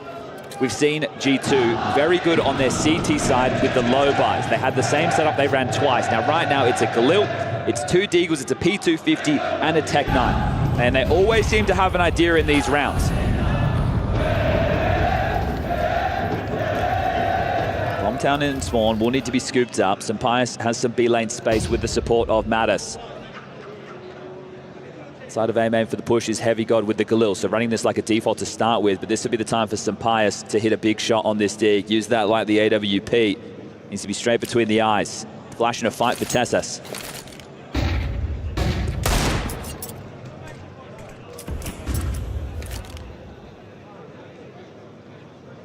G2 with a slower approach, allowing Falcons to use their protocol utility to block, losing any HP to early damage nades.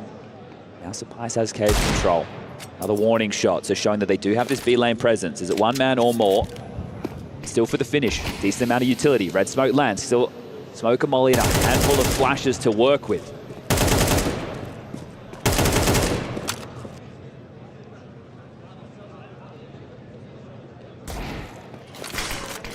Someone was quick on the draw on the dig there. Sampaius running through. What are you doing? There's the flashbang. With the collapse. Finally, they bring down Nico, but it cost them everything. Well, that was a 12, but locked in. And Chad, what are they working with for this final round? It'll be more of the same. More of the same. It'll be down to the Tech 9s, the Deagles. That is their chance, right? And it's just desperate from Sampaius. He's running through, hoping to be traded. Now, I understand the Deagle, the first couple of fights he's trying to take. That one feels more Tech 9. That feels like a Tech 9 or a Flash would have been nice. And a collateral, just to really rub salt into the wound. Nico happy with what he's seeing, as are the fans.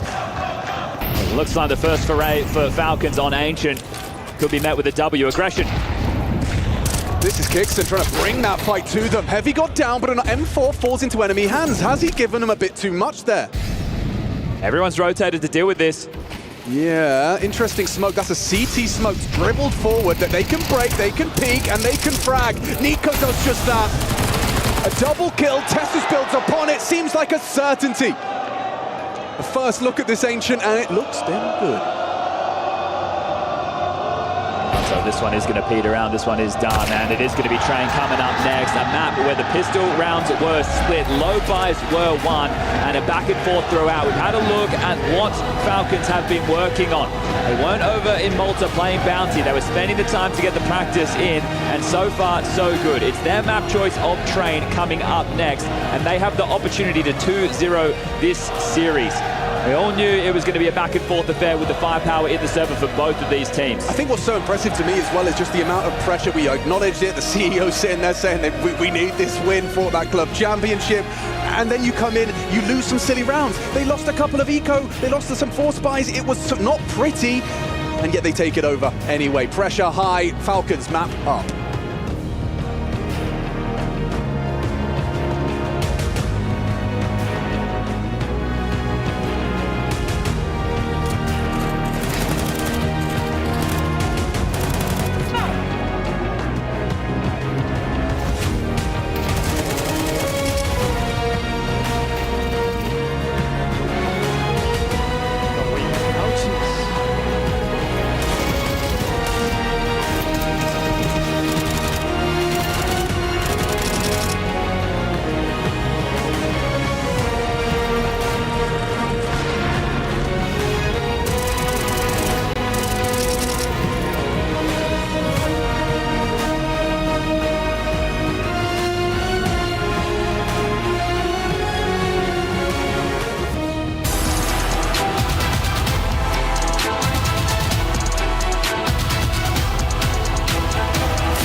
Level up your gaming experience with over 8 billion playlists, only on Spotify, the official audio streaming partner for the 2025 Esports World Cup.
I am precision.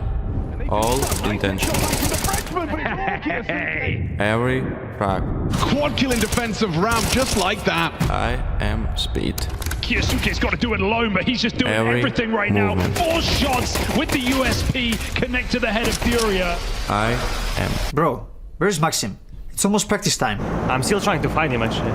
Man, these young players nowadays, they're just... I don't know where he is.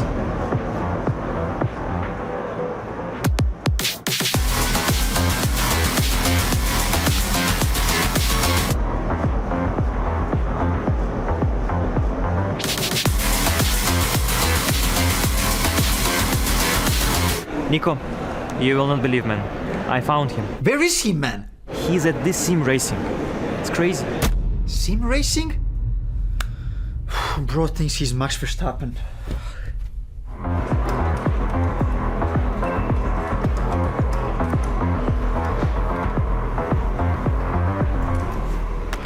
What's up, bro? He is him.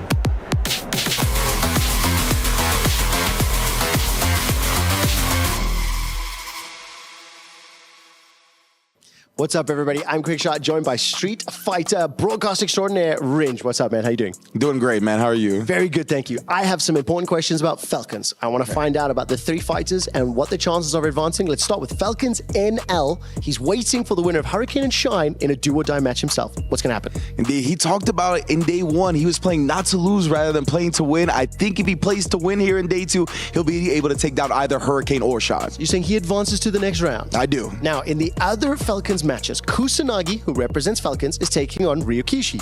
The winner of that match then plays Falcons DCQ. So we got a potential team kill. Who is advancing? I think when it comes to solid and consistency, I actually favor DCQ and Ryukishi, but Kusanagi has the most potential to get hot. So today, in my bones, I'm feeling Kusanagi making it out. Kusanagi, you're saying 2 players advance. Now, for the Counter-Strike viewers, phase 1 of Street Fighter has 48 fighters. That drops to 24, and which we're saying Kusanagi and NL are there. If you win in phase 2, you then advance to the top 16. Who's advancing? Are they advancing? Oh, man. When I dig deep, when I look inside, I think Kusanagi's got it today. NL's out in round 16, according to Ringe. Now, you still need to win 1 more match to make top 8 to score club championship points. Does Kusanagi do it? The lights are on. He's used to an environment like that. He's a 2nd-generation fighting game player. He makes top 8. That's it. You got your prediction from Ringe and Street Fighter. Back to you guys at the desk.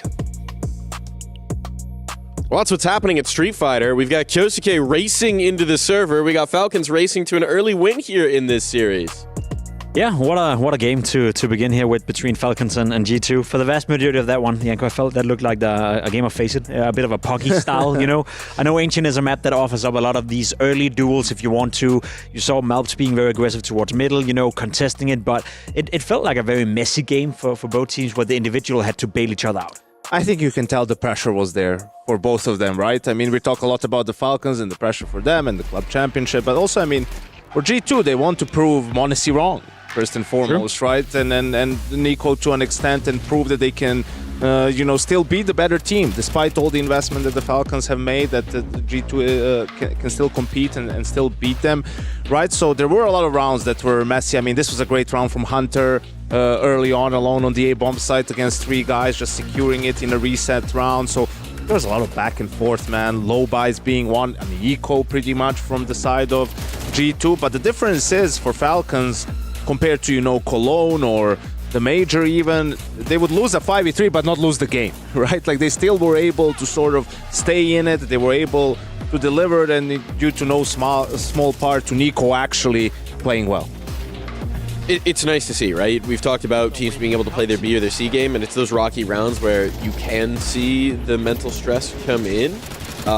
Do we see the integration of Kyosuke? What do we think about that? How's he looking? I know it's just one map here so far. Yeah, it's not like he individually had a game where he was popping off. He had a couple of moments, a couple of rounds where he had some important kills, but I don't think he was a difference maker in that sense. So one would even argue, that was not necessarily a good game by him, and yet Falcons still won. Janko said it as well. G2 won a couple of forced by, even a Nico as well, and still the scoreline is 13-9. So one could argue that the game really wasn't that close. I think the more scrappy it got, the more likely Falcons were to win. I think it was a lot more close than the score showed. Yeah, I mean, you go back to the Malb's clutch against Monacy where he has 1 bullet left. I mean, if he just hit, I know that's not the mentality. He thinks he's going to swing him, so just like, either I kill him or I don't. But that was like a millisecond left on the defuse. There were a couple of, close rounds that went both ways. But I think the game was, on a knife's edge, really, for the most part. And yeah, for Kyosuke and the Falcons, I mean, Nico is playing A now, pretty much like A/mid, sort of that position that Robs used to play on FaZe, or Bit plays on the side of Na'Vi, and he's found some success, on that CT side, right? Like good utility usage a couple of times to block the opponent. Him and then whether Monacy was the second guy there, had some good holds as well. So yeah, a good performance from Falcons. I think there's one round you want to take a look at in particular here, Jacob, round 8. Yeah, and this just to showcase, what we've been hyping up and been speaking about for quite some time. When you have Monacy and Nico, obviously no round is unwinnable. They find themselves in what's going to be a 2v4 scenario. Hunter, as Janko said, had a fantastic game, I think, overall. So did Malbs. 4v2 at this point. Nico finds a space right here, walks up through a smoke, catches a player off guard, and at this point it all starts to crumble a little bit for G2. It's nice to see this, I wouldn't call it magic that those two players have, but when they are alive, when they find themselves in a 2v4, they can always win it. That for Monacy right there, that's dirty. Nico again proactively seeking the duel, facing the opponent instead of waiting for the opponent to come to him. And for Falcons to turn around this round, that was a very important moment in the game because G2 was getting started right here. Absolutely, and G2 had a couple of opportunities, it felt like, to not necessarily put the game away, but separate themselves from Falcons. I mean, this was it. You're in a 4v2, the money is all out pretty much for the side of Falcons, and they just sort of let it slip away. I mean, some bias, or you gotta hit that shot, right? Like, I mean, that's it. That's why you're there. And he didn't have the best of games on Ancient. It feels like it's becoming a trend that we're having this conversation, right? That Sunpius hasn't necessarily been Prince that was promised when he came into this roster. He's under the microscope, and we're honestly, man, I think the conversation was like, it was a package deal for him and Saw, but not a package deal that G2 requested. It's the one that was brought to the table by Heroic. I mean, they wanted to offload him really and say, okay, you guys want Saw, you have to take some pies. So, it's unfortunate considering, 2-3 years ago, towards the end of CSGO, he was one of the most fun oppers to watch, right? A guy that's not like Monacy or, some of the other guys in terms of mechanically and the flicks and the crazy shots, or Molodo. It's more, okay, step by step, sort of positioning and punishing, right? But he's just struggled to find that impact in CS2. Now, I will say something we can say that's very nice for G2 is it doesn't feel like Hunter has taken a step back individually since taking up the IGL mantle. If anything, it almost looks like he's more in the flow state in a lot of these rounds. Seems to be thriving in that role for now. Obviously, I think the deeper you get into it and the more frustrating over time it will be for Hunter to maybe lose games, lose tournaments. It's also tough to keep that focus and continue to play at such a high level. But as you said, like, it's a great start for him from an individual standpoint. It's always incredible tough from the outside, Janko, to judge, how much is it him doing great calling? How much is it Malbs, doing mid-round calling, or other players taking charge of that? How much does Saw have to play into all of this as well? But I think if you're Hunter and you're heading into your first stint ever as an in-game leader and your coach is Saw, I think that's a perfect match. I think that's a perfect guy to help you out. So for Hunter to getting off off to a good start, not only individually, but also within G2. I think that's instrumental. And I was even joking in the green room, maybe Hunter's going to join Falcons and be the team lead of this team at one point, if he continues the good trend. Yeah, I don't know about that, but yeah, I think you're definitely happy that he hasn't fallen off a cliff. He's playing better than he did when he wasn't an IGL. You can make a case for that. And obviously with all the changes that G2 has experienced coming into this season, we're going to cut them some slack in terms of maybe not everything looking great on the macro side, but you can't even say that they're playing poorly, that they're making bad calls or anything. Sometimes you roll the dice a little bit. They struggled on the T side here with the economy, right? They couldn't necessarily get the economy going outside of that one round after the eco win, and that's always going to be tricky to come up with rounds when you have to play with weaker utility. Now looking forward, right, based on what we've seen here in this first map, Falcons, confidence seems to be building here. Do we think that's going to be enough to make this a clean 2-0? Or do we think they might struggle down the stretch? I don't think there's anything that suggests to me it's going to be a clean 2-0. To be completely honest, after watching the first game, I still think G2 can be competitive on train, knowing that they get to start on the CT side as well. That's always tough to be on the T side. And let's be honest, m0NESY didn't also necessarily have the best of the best game with AWP. I think he was missing a couple of shots, that is uncharacteristic for m0NESY, but we have seen that more often than not as of late. And I think Train is a map that if you want to be impactful with the AWP, you have to be up close and in a lot of fights. And if you miss the first shot, you will get punished instantly.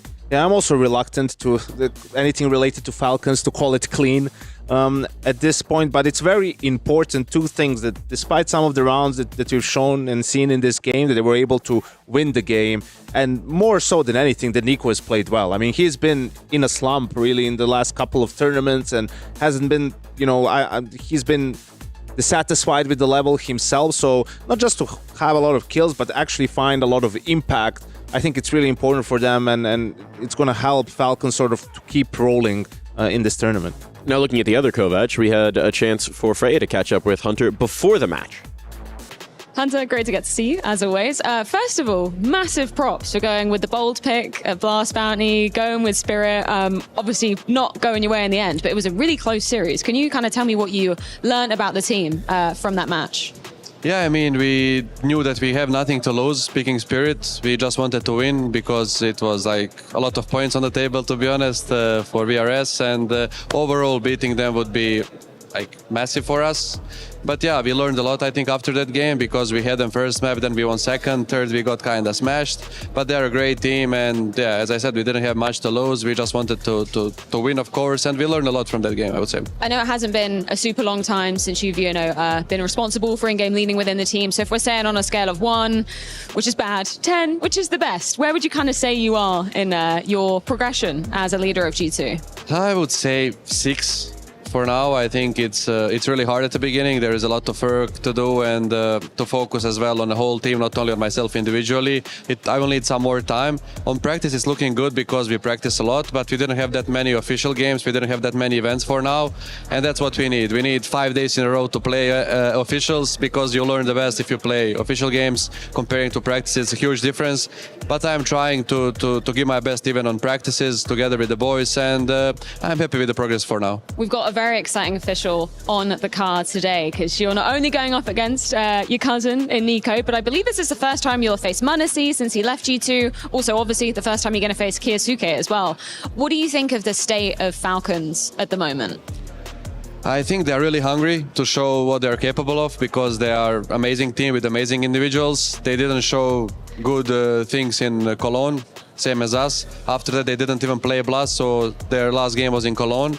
So it's been a while. And I think here in front of their home crowd, let's say, in front of their bosses, they want to show that they can be a good team, and today will be a huge fight, I would say. There's also an extra added element of pressure, because currently Team Falcons are #1 in the Club Championship race. So there's definitely some pressure on their side. You know NiKo better than anyone. Do you think he's feeling that the weight pushing down on him today to get a good result in this game? Yeah, I think, of course, they're all feeling pressure. Even us, we are feeling the pressure, but I would say pressure is on them because they are favorites. They are playing in front of their home crowd. And yeah, they are a super team who won trophies as well, since they made the team. So yeah, I think NiKo, under the pressure, he is experienced enough, and we all know it. He is playing for 10 years, tier 1 almost. So I'm not worried about him. I know that he will be fighting good against us. And yeah, about other younger players, of course, it will be a bit different for them. But yeah, I just hope both teams will enjoy and the crowd will enjoy as well together with us. Thank you so much for your time, Hunter. Best of luck in the game versus Falcons. Thank you.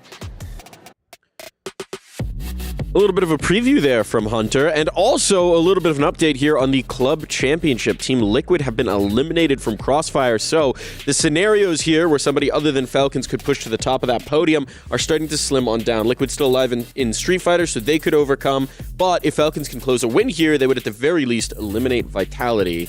Our scenarios are starting to whittle down here.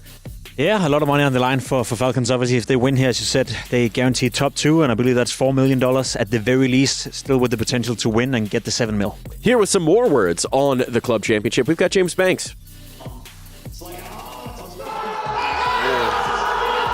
And with that, the chances are dwindling for Team Liquid. This was over on the Crossfire stage, and the Egyptian team ROG just beat them 2-1. On the map that Liquid did win, it was still very close. ROG seemed very dominant, and they just completely owned them on the final map here. This means that the only points that Liquid can get to try and take over Falcons has to be in Street Fighter, who's facing elimination. It's not looking good for them, but I'll keep checking in, and I'll keep finding out all the information when it comes to the Club Championship. A lot on the line for Team Liquid here, but we'll focus back in on G2 versus Falcons. We're headed into Train. Quick thoughts on that map between these two teams, Yanko? Yeah, I can't say I'm a fan of Falcons picking Train. As I said, with the roster composition that they have, you want to keep it on the more brawly maps where there's not that many choke points, and then you have more opportunities. But we'll see. You know, they picked it for a reason. I'm sure they're confident on it, right? And we'll see what they have in store for us. One of the maps they played incredibly well when m0NESY first came into the lineup and Magic was still around.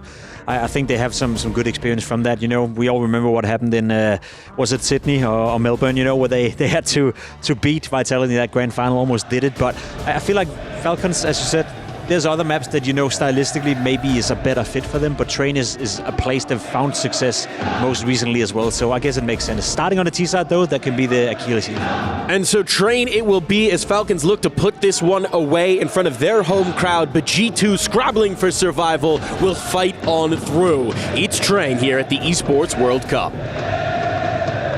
Yanko's raising questions about the Train pick, Chad. Where does it land in your lap? How does it feel? Look, I agree with the sense of, hey, this team is going to do their absolute best work on the more brawly maps. Yeah. Maybe there is something that they have seen in the way that G2 approached this. And they've only played this map once. It was at Cologne. It was a 13-10 loss to Vitality. So that doesn't sound terrible, does it? On the other side of the server for Falcons with this roster, they played it against Furia back at Cologne, and they won it 13-7. So only very limited data for both of these two teams to go off. But let's get this one underway. CT side start for G2. Falcons on the attack, their map choice. And a couple of smokes, a bunch of flashes, and a slow crawl, as Nico again will be equipped with a P250. So some similarities in how they've approached the Ancient and now Train pistol rounds. Addis has started over towards high ramp. Hunter is going to join him. So they have two players towards B, and both playing high ramp side. It means that they won't get bottlenecked, flooding out a connector or CT on the rotation. But right now, Kisuke leading the charge in through Pop. Senpai's on the jiggles with a smoke in hand, joined by the likes of Heavy God and Malbs on Yard.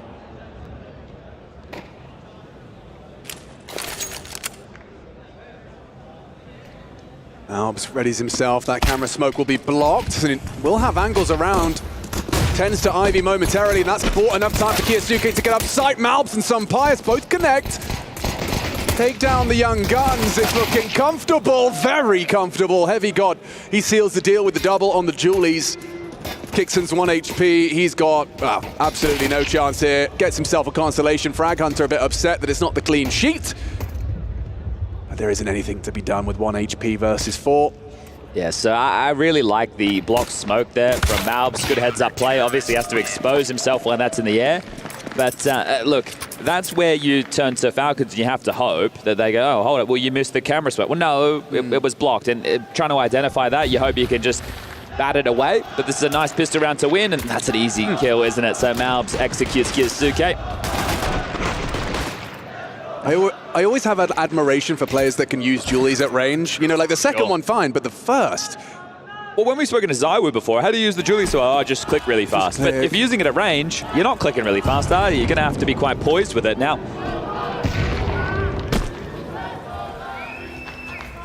Sampayas is solo pushing. That tells me he wants to have a strong start on train, just for his own confidence, as the desk has highlighted. There's some shortcomings from the Spaniard in our first map, so some confidence-boosting eeks. or at least you hope so. So there's 2. Can he get more? You got to reload in, Chief. Blip. Yeah, maybe give Hunter a chance. Yeah, fake the sound. I like that. Basic Hunter gets his. Maybe a little bit too much jam on the donut with the second repeat, but should be no harm, no foul here. Nico's bomb spotted. Heavy God relays the info and lays down Nico. All right, well, this one's Nico, so... Not bad. Yeah, okay. I wonder if he gets another, how that could have implicated the buy.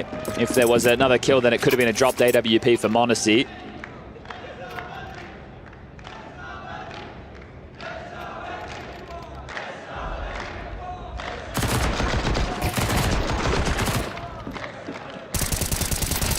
Gonna be getting into that first gun round. It's a big one.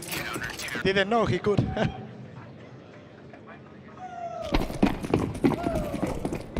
All right, first rifle round. Let's get this one underway. Sampayas has that AWP. Going for the T main block smoke, so not going to be playing aggressive.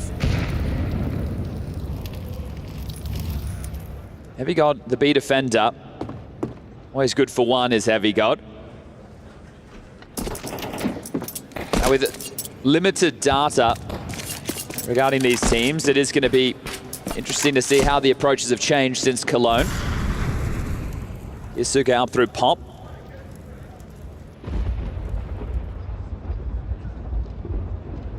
Heavy B lane.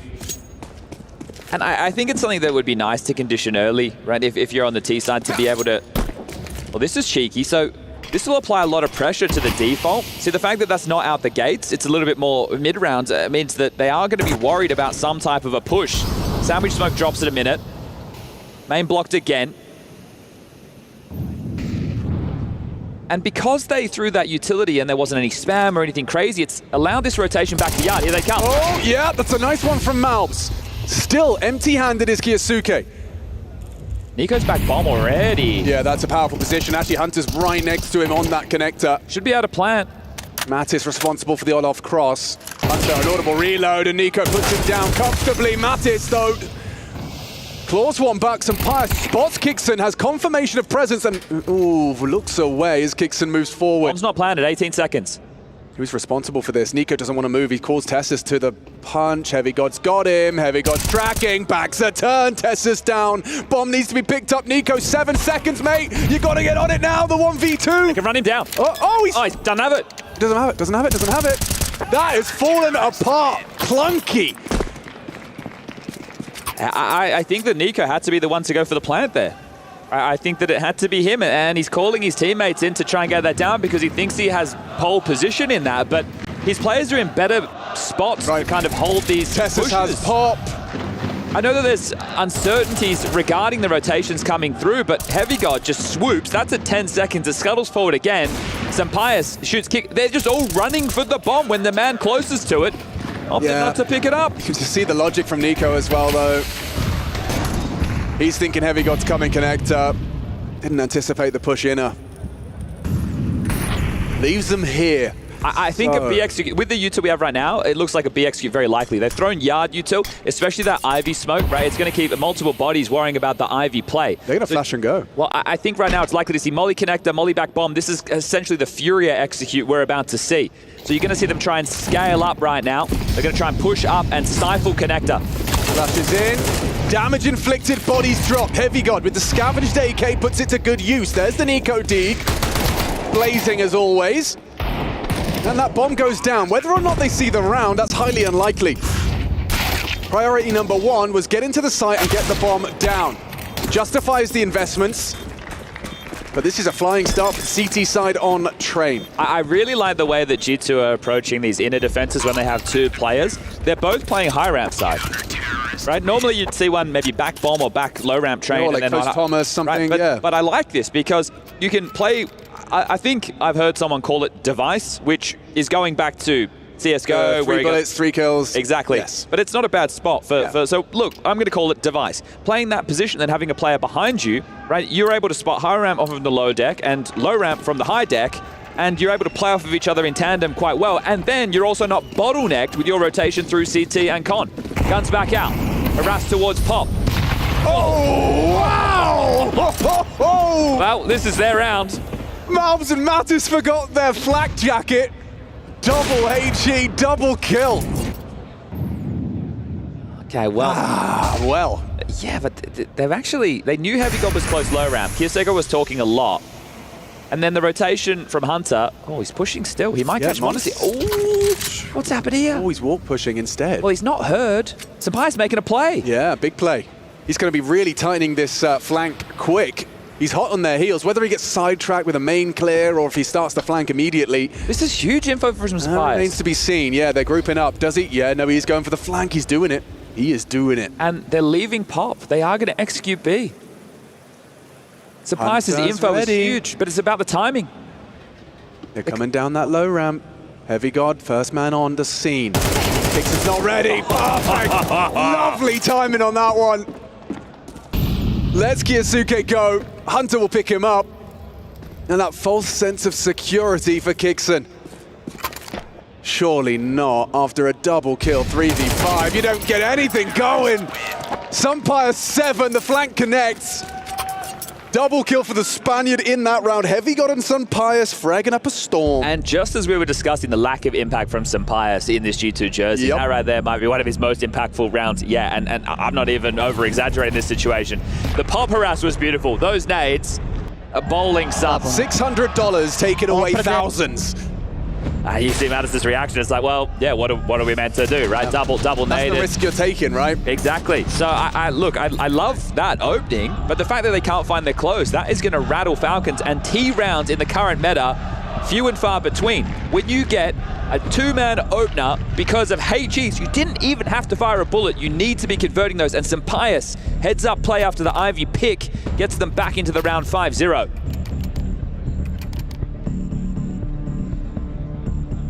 We had Nico and Monacy, the two gentlemen closest to your screen, showing up, something that they had a tougher time with in Cologne, and that was a key win factor on Ancient.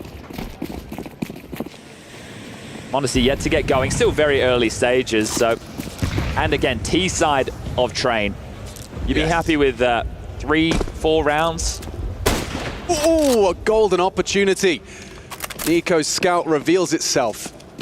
Missed shot, flash on the repeat, lovely from Mattis, tames the spray into a second. Oh, it's falling into place perfectly for Mattis. Just from a enjoyment of watching perspective, G2, they're going to be a lot of fun. Yeah. They're going to be a lot of fun. And the output that they're able to get from these individuals is... It's great, and that's the thing. Sampaius with this impact, if he can have that more often, okay. Not easy to control to the higher elevation as well. You know, here's the thing, and this is maybe a little bit uncouth, but G2 lacks betas. Right, yeah. I feel I look at the team and I go, right, they're all playing for each other. Yeah, a team. And Monacy onto Sampaius. A quick opening to start round 7 off. This is a classic 3-1-1. Oh, wait. He caught a whiff of him. Kixon just enough to catch Malbs. That's the first time he's tried an early main aggress, and he's been put down quickly by Kixon. This new box gives a bit more elevation to Yarn, so Hunter's going to use that, but risky place, you're quite open to a lot of angles. But I feel uncomfortable just looking at it. Yeah, but it's going to be good to catch them off guard, right? In terms of your pre-aims, you might be worried a little bit more 6-lane or the new box itself, as the dismount is there, the gamble from G2. They're stacked outside. They have to just sit, wait, and hope. And if Mattis does it again, I don't know what to say. Sure, once that was against a half-buy. This is AKs. He should not have the same level of success. The Orbs here as well. Oh, the bait, the switch, the AWP takes it down clean. Now Hunter's position noted. Goes down to Kiyasuke. And the B defender's alive, so where is he? He's on the back of bomb. And he is waiting. so nice onto the first, but Nico finally gets him down. That's just the second death for Heavy God, and it's the first round, excuse me, for Falcons. Money's not a problem for G2 right now, so they will be able to buy in again. So Falcons will need to get this one on the trot. And we'd assume if there are no saves, a chance to break the money, but we'll have to wait and see the outcome. You see that just a little bit of Malbs poking out the smoke there. Will be the opening for Falcons this time. It was a 3-1-1 with Ivy pressure. They're looking to have the AWP start Ivy again.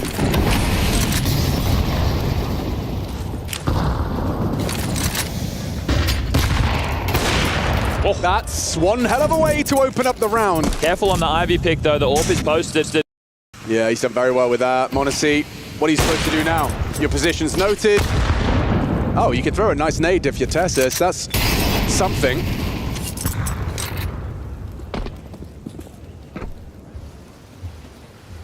T-side train. It's certainly not a walk in the park, is it? No, and again, people have been noting a lot more of these CT side comebacks. I think that Anubis plus just the strength of T-side Force Spies really took Counter-Strike to a different place.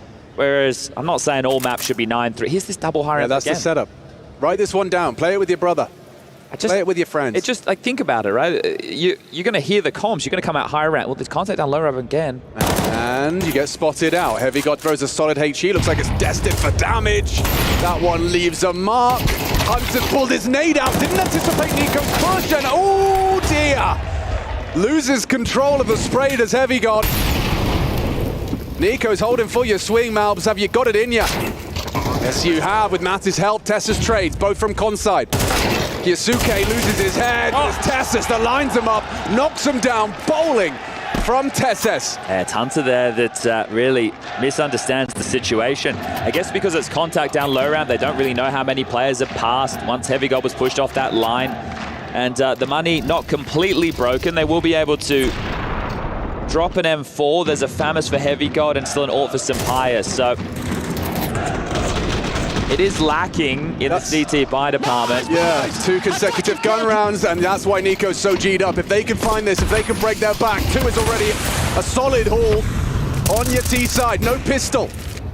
Doing it the hard way. Sampaya Sorp again in a different place. Relocates and finds blood. Nico's gone. Kicks and wins it out again. Malb's having a tough time dealing with the Macedonian. Yasuke can just play through this. Ooh, okay. Yeah, I love this. Yeah. Heads up play. He is taking a risk, and he's found the gap. Sampaya's coming back. Didn't gone. catch him. Nope, no info. Sampaya's gonna be a dead man. Nice little sound cue for Kiyasuke to locate him.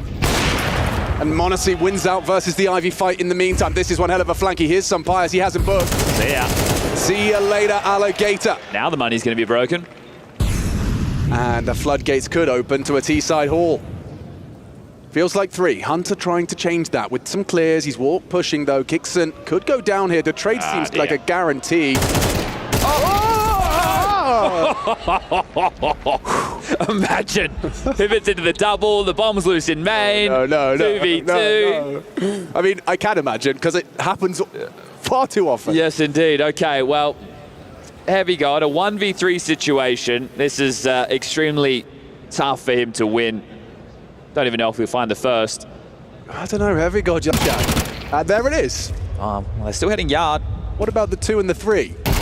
Oh, yeah, needed that one. Kiyasuke has a round. Yeah, it takes balls to be going for pushes like that. Exactly, right? And your players need to know that they can make moves, right? It's not just about having the balls, it's knowing that I'm not going to get told off by my team if I go for this and it doesn't work. So Sampayas has found 2 openers that have not converted rounds for G2, which now sees them chip in with some pistols. I'm very happy with that. You'll be doing updates about the EWC Club Championship. Well, for Falcons, this will greatly increase their chance. They're already at the top of the leaderboard, but this one will go a long way of keeping them there. It's Vitality and Liquid, the other 2 main teams in contention. But right now, on our secondary stream, Henry G and Dinko, alongside of Techco, are bringing you the action of VP taking on Mouse. And I would say, have a look at the result from map number 1. You might be surprised.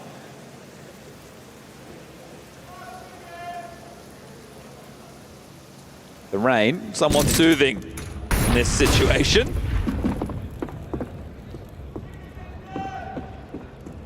Now, one thing that doesn't really need to be said, but there is a trap awaiting on that B bomb site. So long as there's some probes sent out towards the unguarded A site, this shouldn't be too much of a problem. They've stacked themselves in the right place more often than not, G2. But right now, doesn't look like it will be the case.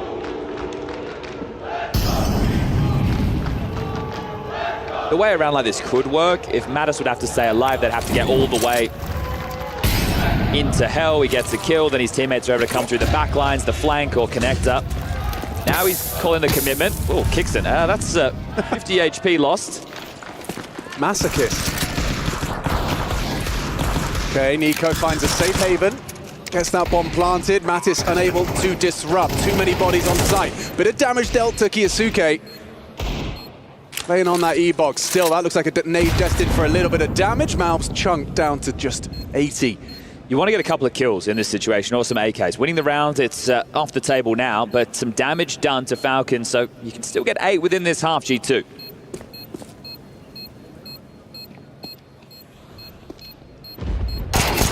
Wow, that was a nice little headshot from Mattis P250. Softens him up, but they can't find that conversion.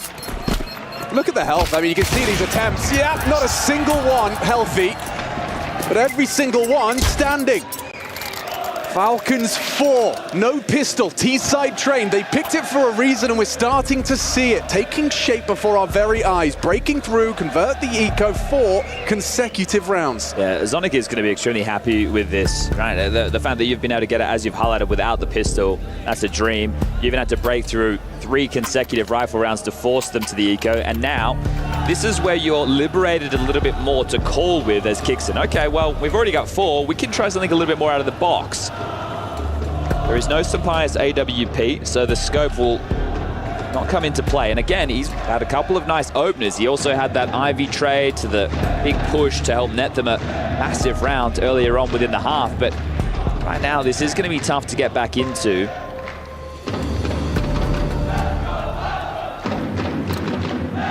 Not a defuse kit in sight for the CT side. But the bomb goes down. Chances few and far between. They've invested 3 smokes. They want it 4. They are going for something early, Chad. Kiyosuke out main. Mattis loses his head instantaneously, slips away. No trade from Malbs. Malbs does get it on the reclear. Crouches forward, does avenge his fallen comrade. I do love the cause of chaos, but now as the round simmers into a 4v4, you have a flash and 2 mollies to work with. Oh, and a jiggle from Sampaio confirms his position. Molly from Monacy. Otherwise, he could have forced that fight. Will Nico try and take a gamble? He might just want to walk into B, knowing it's a 4v4. Sure. Heavy God has to worry about high ramp and low ramp. Could catch a good timing. Cheeky spam there from Sampaio. Curious to see how Nico plays this. He's ahead of that smoke. So it actually limits its potency, but Heavy God will play behind it. Ivy pressure now. They're actually giving it up. Look at the position from Sampaio. It's maybe a B split. Heavy God making a play, joined by the pop push. Oh, dead. Kixon should have him. Quick adjustment. He doesn't do that alone, does he? That's what Kixon's thinking. Drops out another. Good work. Hunter puts him down. Sampaio catches the Ivy aggressive Tesses. And composed, calm from Monacy. Make sure he gets that. Nico confirms, Hunt confirms his cousin has the bomb. Oh, and a bullet between his eyes as well. Okay. This is a T-side now. This is a scary T-side. Still, it's tough. They're losing the rounds, but I'm still liking the ideas from G2. Yeah. But Falcons there cause a lot of chaos early. Get Kiyosuke out mid. And now it's going to be a couple of M4s, but mainly Famouses to work with for this final round of play. G2 have completely lost the momentum. They would love something going into the halftime break. Remember, single elimination. Yeah, Monacy can't turn that flash in time, and he's a dead man just running into the wall. Like our parents playing video games.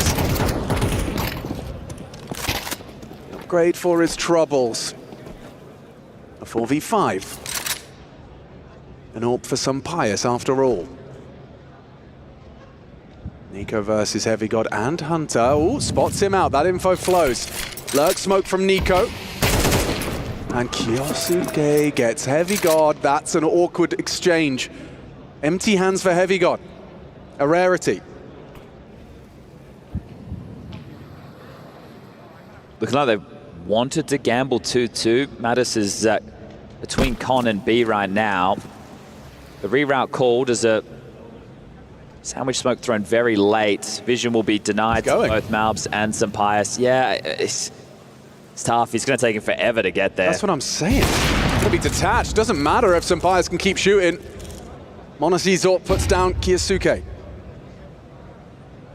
Nico up to bat. Does slip through the gap. Oh, he's done very well. And now kicks and removes the orb. Great headshot through the smoke. Mattis on Con. Just like that. Hunter and Malbs. Malbs has the opportunity. Tessus. Oh my God, he's been completely overlooked. Oh my goodness, Malbs. Didn't expect him. And this is one hell of a way to end the half. All comes simmering down, doesn't it? 6 straight rounds for Falcons to take us into the halftime break, unless Hunter can do something absolutely insane. A 1v3 on the outer bomb site.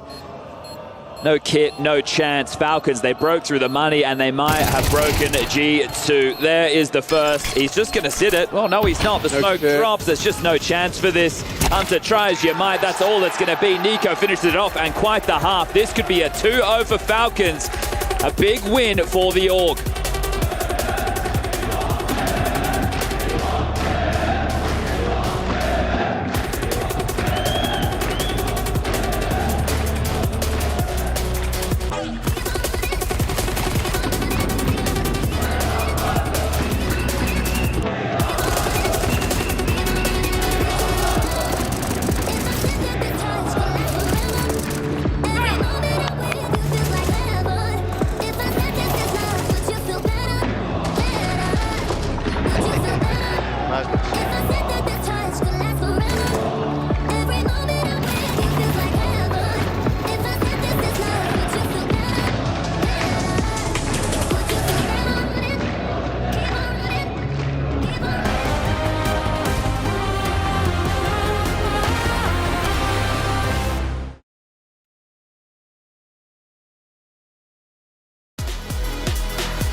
Esports World Cup 2025. We're into the second map between G2 and Falcons, and it started with 6 consecutive from G2.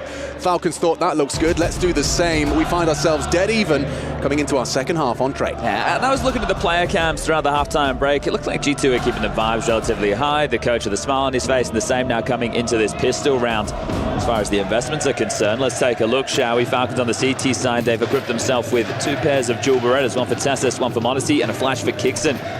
Hunter, Smoke Flash, a P250 St. Pius, and Heavy God. So looking to use the P250s at range. Okay, well, Kiyosuke takes down St. Pius. There's one of them gone. It's as easy as that. Nico, quick tap. You're seeing that firepower on display. Everyone just hits those one bangs. It's Nico in full control. They start off with the pistol. That's going to split them down the middle on train. Yeah, that's more of what we've expected from that first half of plays. And now it's 7 straight rounds. And some of those rounds did get close, like 2v2s or 2v1 type scenarios there. But those kills were coming in late from G2, it felt. So there has been quite a push in favor of Falcons.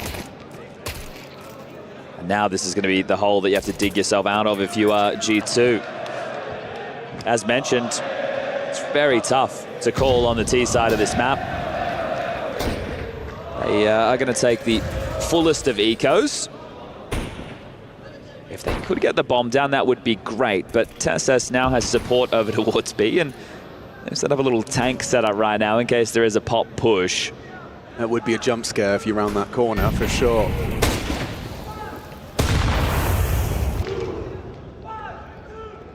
A neat trick. A scout decoy refund. Yeah, look, I guess they're being cheeky, making it feel like it is the Force. That's one way to get Falcons to use a lot more of their protocol utility. Like, hey, we want to block, we don't want to give away a scout tag. Can also, like, even train in the old days is the same thing, a lot of longer lines.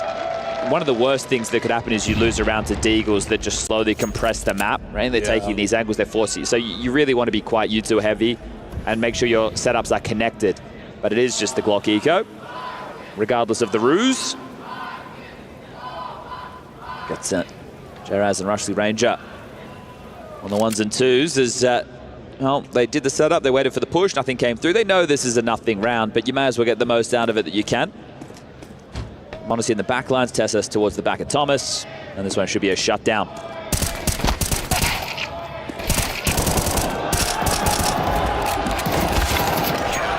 right, no point making too much noise about that one, as 8-6, 2-round difference. As the guns are now equipped.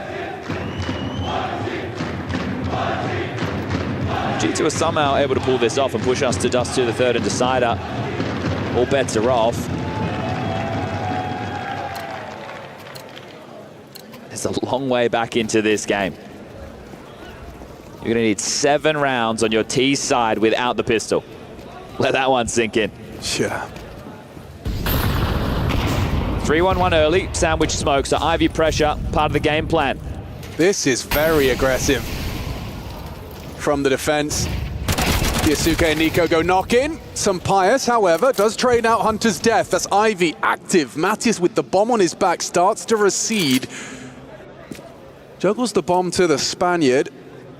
I suppose he's going to be parking it for the lurk. Yeah, but Tessus has so much room. Right, as soon as you get into this position, once he calls pop clear, like this is such a tough position to find yourself into re-clear.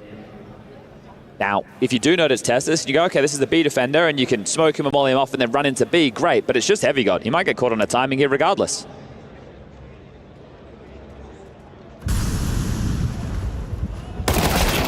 Oh, okay. Well, yeah, there you go. Nameplate Counter-Strike. Monacy, he gets there in time to at least report that he hasn't accelerated into that B bomb site. They don't want to over-rotate. And actually, it is going to be a return to Ivy for Mattis and St. Pius.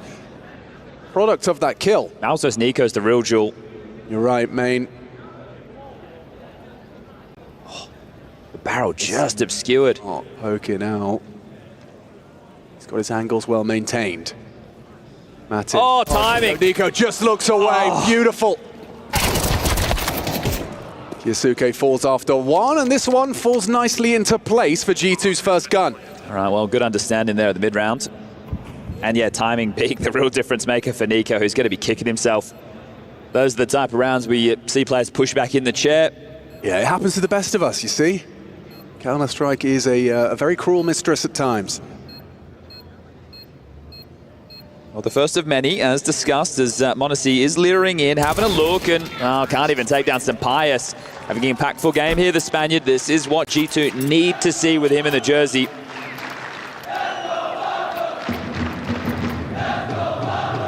There's enough cash to get another buy through for Falcons.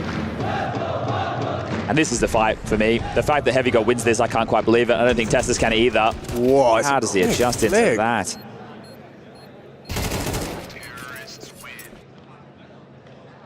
Oh, then there's Sonic. Yeah, those frustrations and just how tense it's been for him ever since he's donned this jersey. Under the scrutiny of the public, tournament after tournament.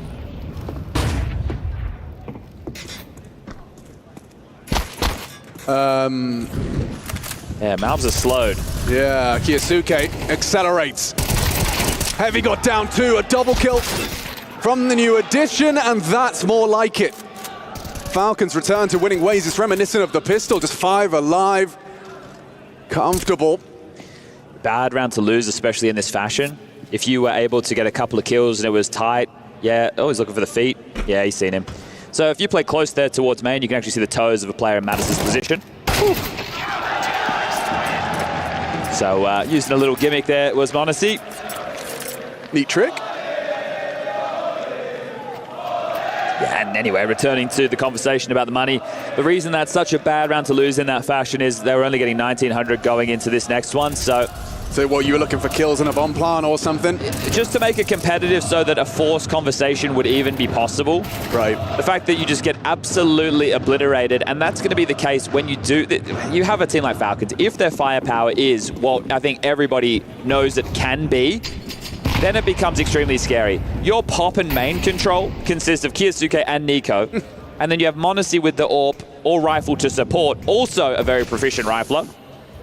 Right, that is super scary. That should be a lockdown.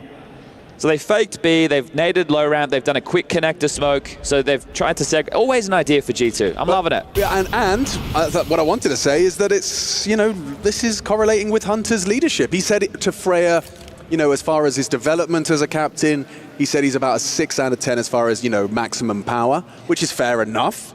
Yeah, I think for Hunter, he would have had to have done some mid-round decision-making or calling in the previous iterations of G2 anyway, right? So with Nico there's probably calling openings, but the type of positions Hunter would play, he'd be on an active lurk, so he'd be able to control rounds from those spots. Now, all those spots have changed. They are sprinting into action here, Alex. There's a bit of a gap. Yes, there is, and Sampayas will sit in that smoke, hoping to catch a back turn on the timing. If Sampayas gets anything, this round is on. As long as he doesn't go down for free. Honestly, he's not playing scared at all. He's actually going to continue to walk up close the gap. That's what I was saying. Sampayas catches the timing. No one was looking. m0NESY, however, claws back. They lost the bomb. Oh, they did.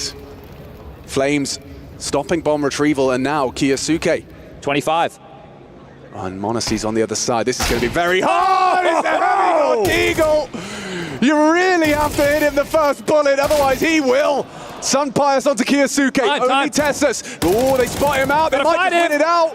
10 seconds, Heavy God trying to get across for the safe blood. Holds for the deagle, shot fired. Got a plan. Oh, needs to punch in the code, fakes it out. Tessus, do you call the blow? Oh, heads down to the wire.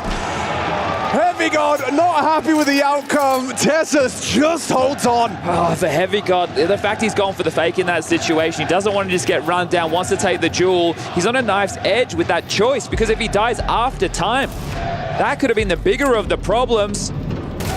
Oh, man. It's the double from m0NESY. It causes so much chaos, right? This is really requiring massive shots to be hit, like gargantuan. This is so close. Boy.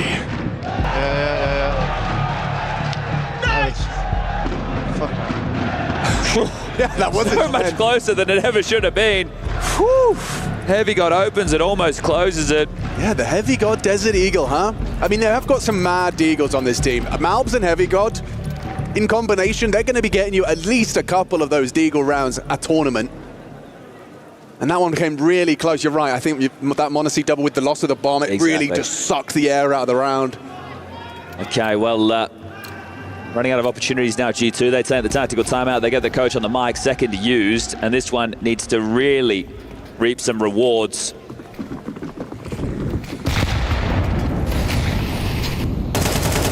Spam towards Pop, doesn't connect. Two players pushed up. Kiyasuke ready to fight. Still swinging.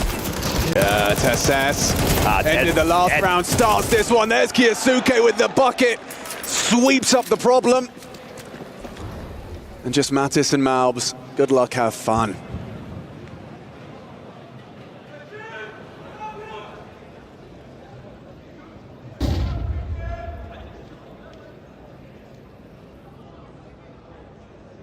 Don't even get a chance to really play into whatever the plan was. So Falcons just with the offensive defense there. They crunch down, they want the territory, they take it, and they have no dramas. As only 2,900 is the loss into the next. If you had a bomb down, maybe we could have the conversation going, do you want to save these where you have a little bit of utility to work with? It's like that's probably the better option, but you have so much time that you have to save. So what if they keep pushing and Mattis wants to make a play? He's out, and he's got a kill. Yeah, and a gap forms. The molly stops the push of the bomb train, but Modesty can see over it. And that's the next fight for him. Smoke camera and then be ready for this fight. Orp versus AK if Mattis dares. Waits for Malbs to join the party. Swings on in. Forces Modesty off the line. A missed shot from the Orpa. Camera push looks likely. Yeah, Kickson's readying himself for that. Testis as well. Oh, he's over too quick. Didn't anticipate that. And now Mattis is hunting down Modesty. Not far off from making a round out of this. But Kickson, the element of surprise, puts it in. 11 for Falcons, slipping through the fingers of G2. And during that interview I referenced with Freya and Hunter as well, something he talked about was just this absence of officials. He said, oh, it'd be nice to have, 5 days where I'm getting the official reps in. Well, EWC, we don't work like that. You're actually going down round 1 if you can't turn this one back around. Yeah, I just think with the last 2 events being single elimination, which in themselves is very rare for the Counter-Strike space, it's do or die. You fly to Riyadh and you get sent home after just 2 maps. So positive signs, but that's not what we're here for. Just ask Liquid. Again, they push Vitality, but again, they lose as the force is in, and this one looks done. It does. Especially now, they line up for Nico. Gets a freebie through the head of Malbs into Mattis. T-side, I mean, as far as it goes, I think part of the pick of Train was knowing that you're going to make the captain uncomfortable. Calling a T-side Train. Kickson managed to manufacture 6 consecutive, and of course, can't give him all the credit. Team effort. Nico at the top of the tables. Yeah, and this is what's necessary. Remember the first game back in Cologne, Nico was playing Grey. He's like, yeah, I'm on 16/9 res now, I'm feeling it. And then the next 2 series, he kind of disappeared. And the conversation was, okay, well, with Nico in this form and Modesty not hitting his stride as well, you have another star player in the mix, but it doesn't seem to be working. So with a bit of extra time, a bit of extra practices, we'll stay on board with Sampaias. He does have the bomb. It has been spotted and it has drawn the rotation, but I really doubt that we get the clutch required. Just want to go back to that first half, and yeah, they're going to be kicking themselves, G2. They were in such a strong position. Falcons breaking through that blue wall. And in 1 round's time, Alex, will have to be another force. They're going to be breaking the hearts of Vitality as well. The bigger picture at EWC. It's organizations with a whole bunch of different teams across a whole bunch of different games.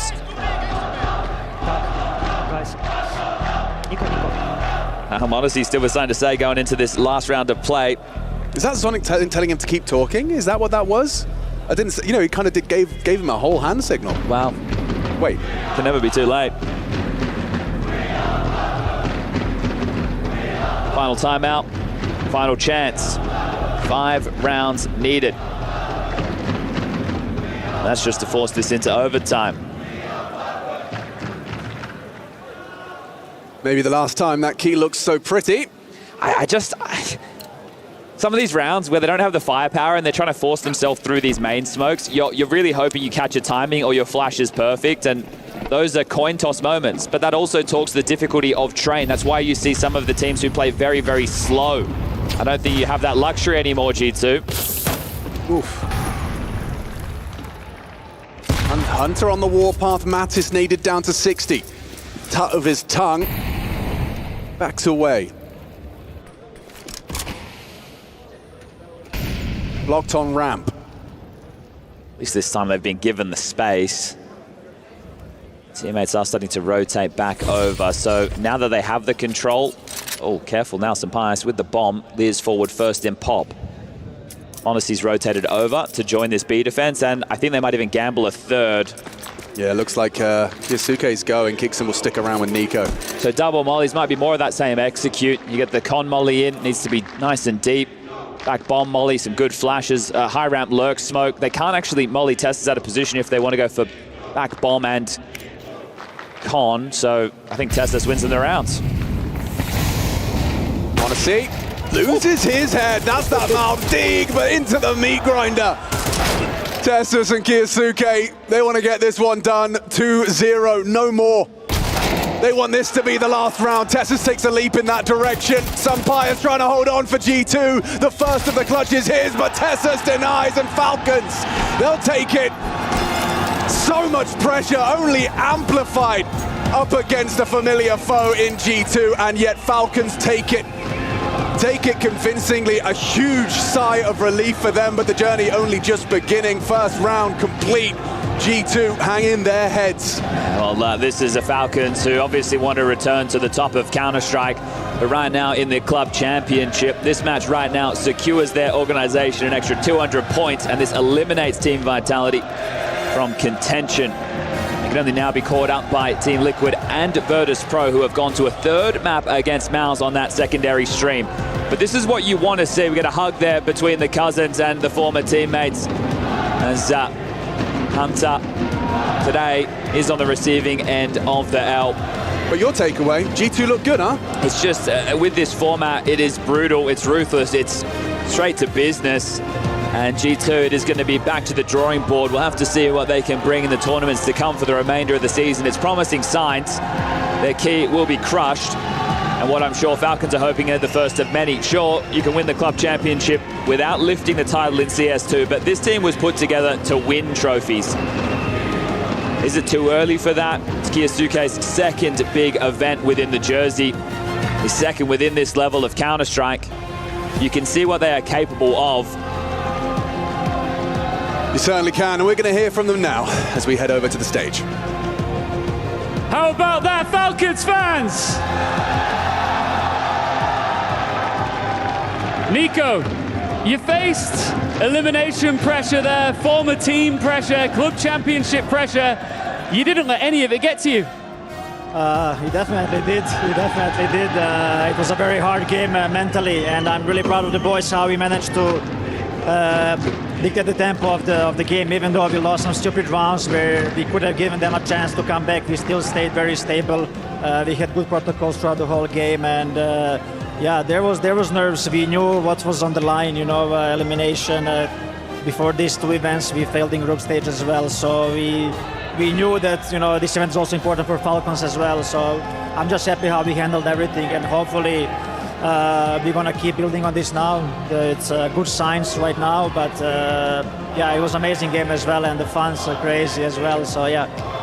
Step one is complete. You've still got a long way to go. But when you look at this single elimination bracket, it is tough, isn't it? And you've just sent home your former team in G2 and your cousin in Hunter. Is it a little bit bittersweet? Honestly, no, because I think we are kind of both in bad spot, you know, failing a couple of events in a row, and I think us playing against each other just added, you know, extra pressure and extra kind of maybe will to win as well, which, you know, in this time around it helps us as well. But it was definitely, I would have rather faced someone else, you know. I think it would be an easier game, but obviously I'm very happy with the outcome that we have had. You did mention it a minute ago, but these fans are all right, aren't they? They're pretty good. If you put together one hell of a run, it means that every single time you play out here on the stage, you get to do it in front of these fans. That'd be a lot of fun. Yes, hopefully we're going to get as many games as possible to play in front of them. And as I said, we just want to play good CS and make sure we entertain everyone that came here. And just want to thank for the support, and we're going to see each other tomorrow again. Just finally from me, the Club Championship.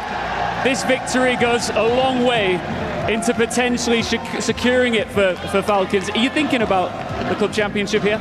Honestly, we haven't really talked about it. We really didn't want to focus on it. We obviously are doing our best to help Falcons secure it, but we didn't want to add extra pressure regarding that, because for us it's just important we play good game, that we start playing better CS, that we play more relaxed, more loose, and this is what we did. And by doing this, we're going to help Falcons secure the club championship. All right, there's one thing left to do. Would you like to go and crush G2's key? Yeah, sure, let's go. Let's go and do this. It's play day 2 of CS2 at the Esports World Cup, and the devastation part continues now. Just go and join our keymaster there. He will talk you through everything you need to know. This one comes with added spice. Falcons are through to the quarterfinals, and Nico crushes his former team's key. G2 are out of here.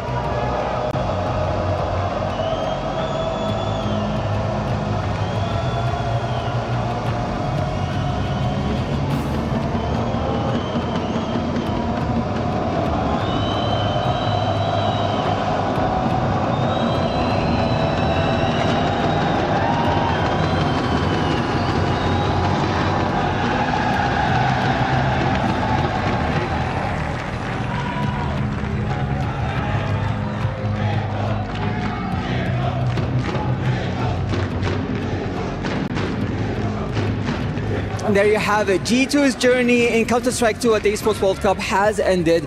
I have Saul with me, the coach of G2 roster, to talk about everything that happened in the match. So I want to first say congratulations to you and the rest of the roster, but you guys have built this roster very recently. You came in 2 months ago. How are you building the synergy between everyone, and how do you see the progress going forward? Yeah, I think it's about taking each step at its own pace, at its own time. I mean, it's been like 1 month now. From the start of the season, what we have practiced, some events played, so it's just a lot of new experiences with the new team and take it step by step. But I think we are able to show already, like, let's say decent CS, and I think with more time we are gonna show better G2. Right, but what did you think went wrong for this match particularly? I mean, we know Falcons, they might have not done well in the second season of Counter-Strike, but overall, what do you think went wrong? I mean, I think on Ancient, it was more about the fights about the economy. Basically, we couldn't reset them so fast. They won some low buys, some clutches. We got one back, but wasn't enough in the end. And then Train, I mean, some sloppiness after a good CT start. Because, I mean, it was, I think, 6-0 for us, and then they basically came back, or 6-1 anyways. But yeah, I mean, individual duels lost, maybe too many taken as well, and that gave them the chance to get back on their T side. And then on our T side, we just couldn't get any openings going for us, so it was a bit rough. Right, well, the fans are watching right now. What do you want to say to them? Well, thanks for everyone for cheering for us. I mean, it wasn't exactly home crowd, but still, like, thanks for everyone who was cheering, and thank you. All right, well, there you have it. We're going to go on to our next match, but first, we have a break to take.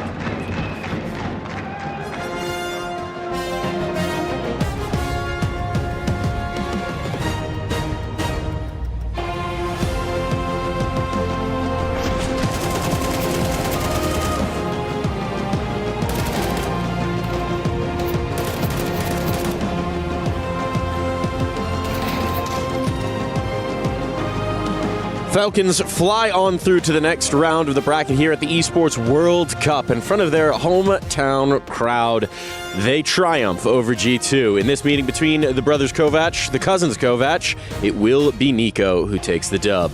Yeah, and key crushing that was a little bit different maybe to some of the other ones. Nico crushing the key of an organization. They could have kept them if they wanted to, and yeah, great start off for Falcons, and for him, he's the reigning MVP of Counter-Strike at EWC, right? So we'll see if he can repeat, perhaps, that. He won't. We'll see. Great showing here for Falcons. Obviously, getting a 2-0 win without breaking too much of a sweat here on Train. I know the start was a bit rough for them, going down 6-0, but apart from that, when they got into the game on the T side. CT side looked very crisp. A lot of the rounds on the CT side for Falcons were over within the first 20 seconds. So it felt like a game that was never really any close, I'd say, especially in the second half. So I'm happy to see Falcons play well. I'm happy to see them almost dominate G2 to this extent, and maybe give us an answer to why they picked Train as their pick coming into the series. I think for me the biggest takeaway is Falcons didn't play amazing. They didn't have a flawless game, right? But they didn't crumble after some bad round losses. First gun round, you lose a 3v2, no one's picking up the bomb, right? Second gun round, you get a 5v3 based off a double HE kill, still lose that round. I mean, that in itself is enough to tilt a team, and Falcons have struggled to recover from some of those bad round losses in the last couple of tournaments. But here it didn't seem like they lost confidence, that they lost belief at any point whatsoever. They had the faith in the calls, in the protocols, in each other, really, that they were going to be able to bounce back. And I don't know how many teams have gone from 0-6 on T side to 6-6 to end the half. That was pretty good result-wise. That was a trend we saw on Ancient as well. They lost an awful lot of rounds on Ancient they probably shouldn't have lost. The Melps Deagle round, the Force by the Ecos, etc. So yeah, you're probably right in saying that, earlier in the Falcons days, we've seen them crumble, we've seen them fumble big leads, but seemingly something has changed in that regard. I think when you have so much individual skill and when you have so many players that can be the playmaker within the team, I think if you're Nico, you're having a great game, you believe you can be the deciding factor. If you're Kyusuke, you believe that you can always, next round be the one that wins the round, and same could be said for m0NESY. So I think at some point you get to a point where there's so much individual level stacked within Falcons that even though you're not playing picture-perfect Counter-Strike, or even though you're getting off to a bad start, I think there's 3 players within that team who at all times believe that they can change the tide of the game, and only one of them needs to do so. And looking at the other side of the coin in the G2 camp, right? Again, this is a brutal format. One loss, you're out, you're done here. Based on what we've seen, still very much figuring out this particular roster, but what did we see from G2? I think we saw good things, right? Just not enough good things to take down Falcons here. I think it was unfortunate in a couple of rounds on both maps. The key rounds, someone slipped up just a little bit. You look at Train, and there was a reset round in the first half where Heavy God and Hunter playing double higher, right? And Heavy God sort of whiffs on Nico, the spray, right, where he could get the trade, and Nico was able to take a lot of space there. And then also in the second half, the reset round, that sort of fast A hit that they wanted to do, it just seemed like maybe the flashes were off. That got completely nipped in its bud, forced G2 to go for an early eco on the T side. So those 2 rounds really felt like killed all the momentum that the G2 had in this game. It's a rough format, obviously, single elimination, going up against Falcons as well. I think for G2, I agree. I'm not necessarily dissatisfied with what I saw. I think for G2 it's all about getting those official reps. The more games you get to play together on LAN, the more you get to know each other, with Mattis coming into the lineup, with Saw coming in, with some players coming in, with Hunter being a new in-game leader. It's not like you changed 1 or 2 pieces. You changed your coach, you changed your in-game leader, you changed a rifler, and you changed an AWP player as well within your team. So it's going to take a bit of time. If I'm G2, I'm going to set my sights on some of the smaller events, so to speak, where you're guaranteed more games. You have the PGLs coming up, you have Blast tournaments, you have Pro League coming. You have so many tournaments coming up, where you are guaranteed to play at least 2, maybe 3 games, and I think that's where we need to see the real strength of G2. And if at least one thing, which is that Heavy God has a very strong nice to him, apparently. I thought it was interesting that Saw talked about the fact that maybe at times they were hunting too many fights, that they were seeking out too much contact. We certainly know there's a lot of headshotters on that roster, but is there an element of needing to rein them in at times? I don't think so just yet. I think they're still just getting used to each other a little bit, to the calls, some of these situations. Some of the guys are a little bit inexperienced when it comes to the playing against tier 1 teams and players, right? Like, they just handle situations differently. Those 3v3s, are they going to slow it down? The post plans, they're going to be a little bit more patient, right? They're going to play a little bit more together. So I think it's those things that they will learn with time. And like Hunter said, they just need more officials. They need more reps, because that's where you really get to learn and get to see what you need to work on. If anything, a sign of confidence that the players are willing to go, hunting kills as described by Saw when you're going up against Falcons. Must believe that players like Malps, believe that he can still make the difference, even though he's going up against Kyusuke. Same for Sun Payers and the rest of the guys. So I think that's not necessarily an issue for now. It maybe also depends on who you're playing against. I think there's a lot of teams where G2 individually will stack up better than against Falcons, and that's going to be the case for pretty much all teams facing Falcons at this point if you're not Vitality. So I think in some regards that it's a healthy sign, that the players are willing to go out and and maybe be overextending a little bit, according to So. It's way better, than the other way around, where the players are afraid to make mistakes, are afraid to make plays, are afraid to go for duels. And now joining us here on the couch to talk about his team, we've got Monacy coming on in. Nice dub today. Thank you. Yes. Enjoy beating the old organization? It's fine, it's okay. It's just competition. I mean, what enjoy?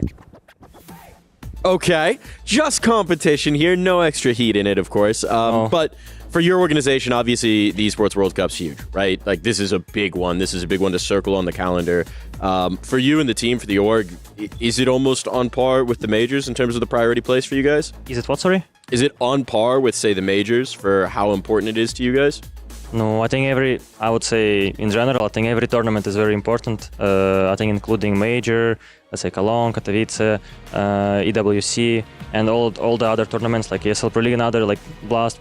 It doesn't matter what kind of tournament is very important, but these tournaments are just, you feel something special, on this kind of tournaments. And this also event is very nice. You feel pressure when, it's a single elimination game, that one misstep, one game where you're not showing up, you're basically done for?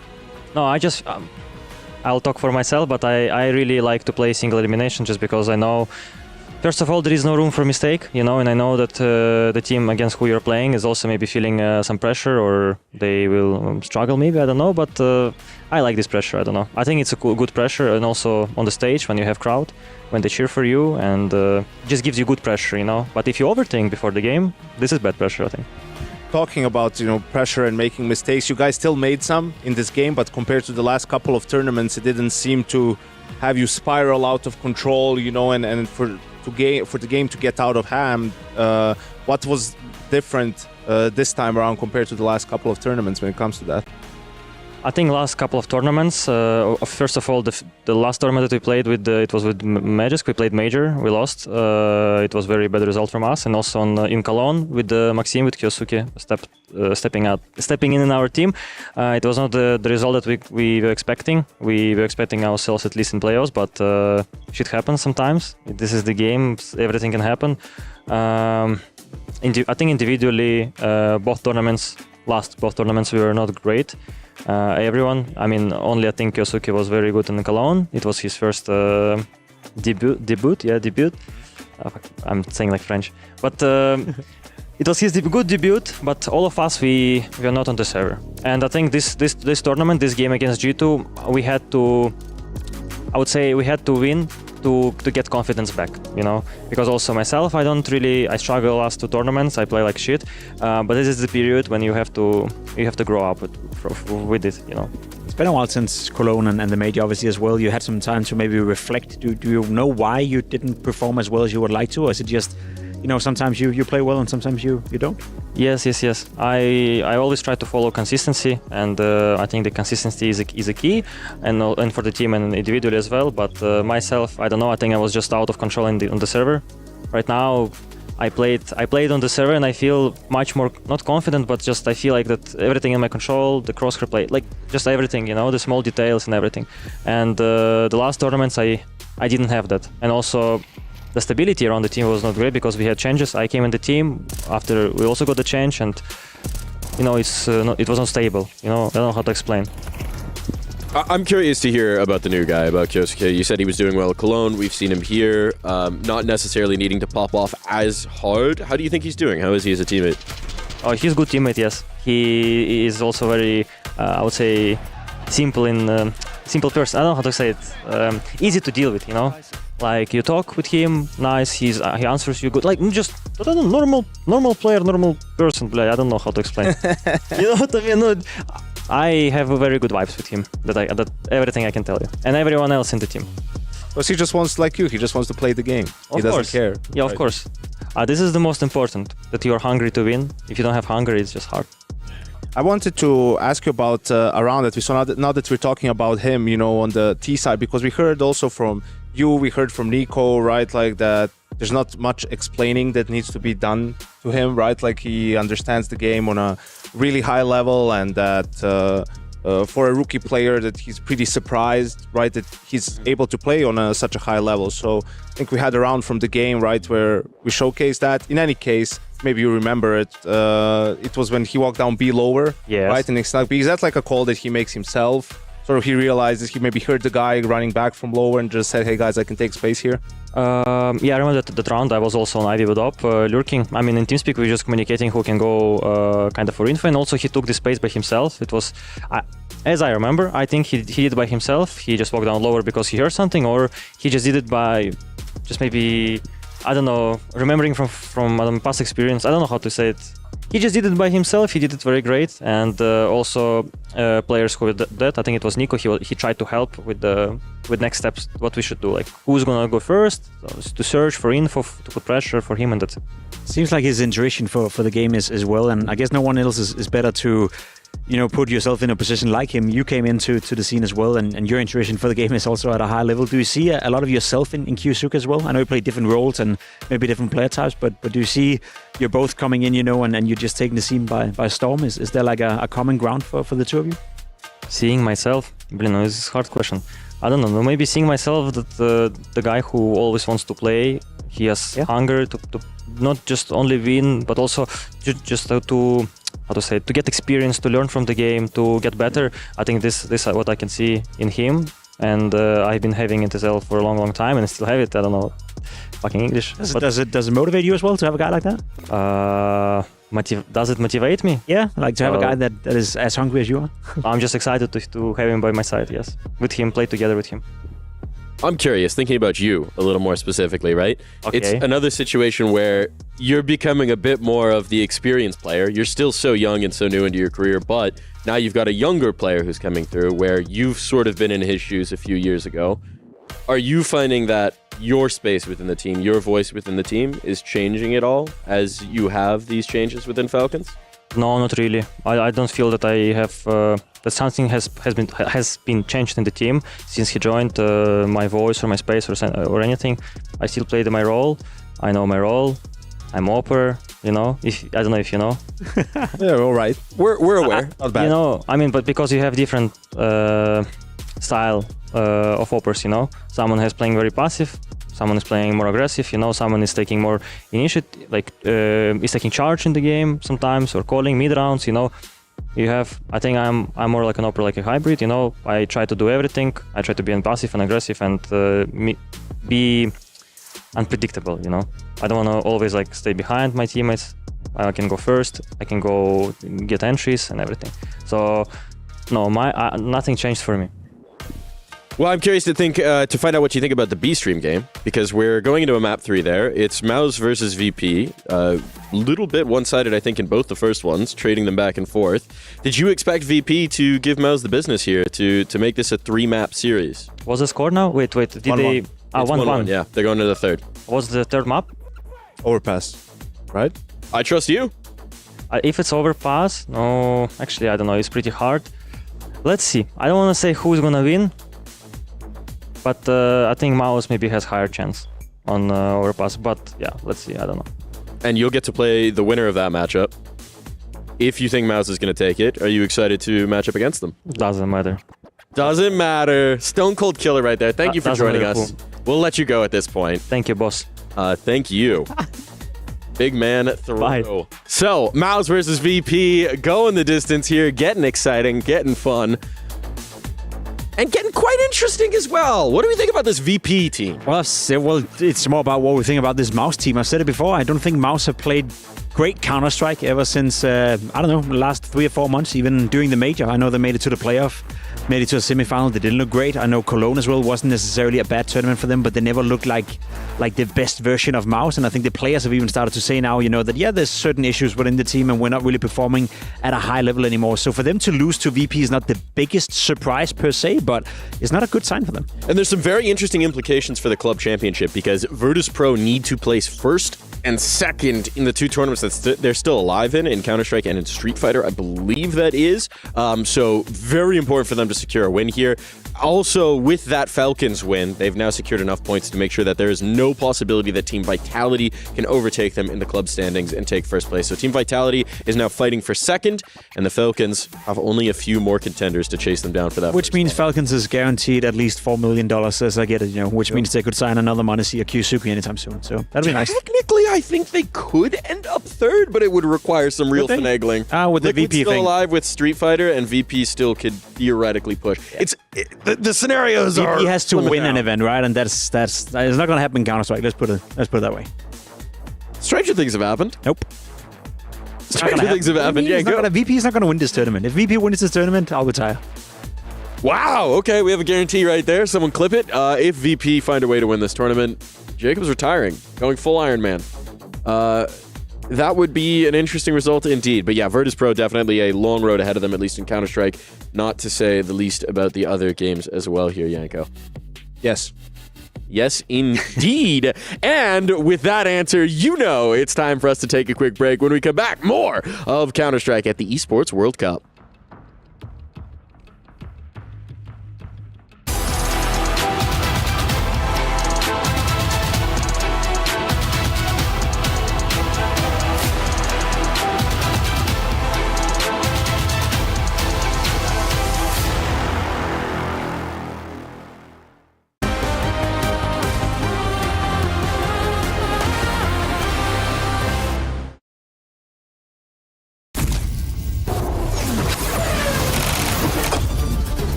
Look, I'm going to sit down. Pier, you're the closest. So I'm going to start with you.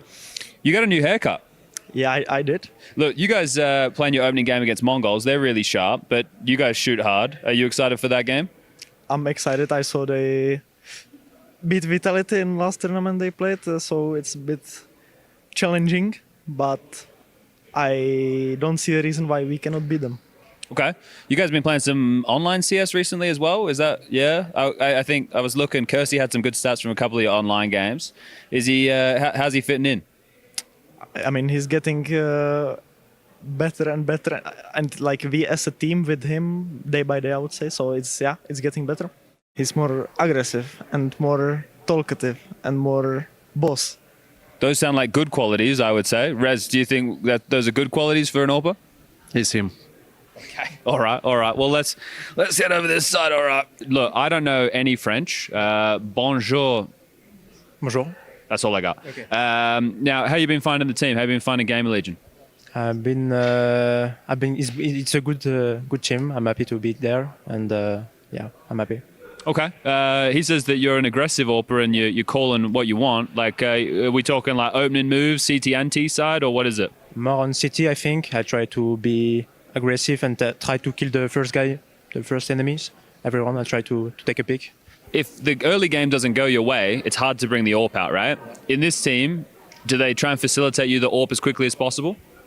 Not really, because I'm comfortable with rifles as well. So is there anything that you want to say to the people at home? Because, you've got Zywoo, you've got Apex, 3D Max, okay, and then we've got Kersey. So you could be the next big thing from France. Anything you want to say to the people at home? I will try to be the best version of me. So I think it's the most important thing. And I hope French CS is back. All right. Thanks, man. Thanks for your time. Thank you. Hi, nerds. Hello. How you doing? Doing good. Nice being here in Saudi. I just want to play 1.6 and he doesn't let me to play with you. Well, we can play. You said it was installed. I haven't even checked out the PCs. No, I saw someone playing 1.6. That's why I'm saying we can play one-on-one. All right, let's do it. Okay. You ready? I'm ready. You ready? What? He's cheating. Cheating? What are you talking about? Okay, guys. Look.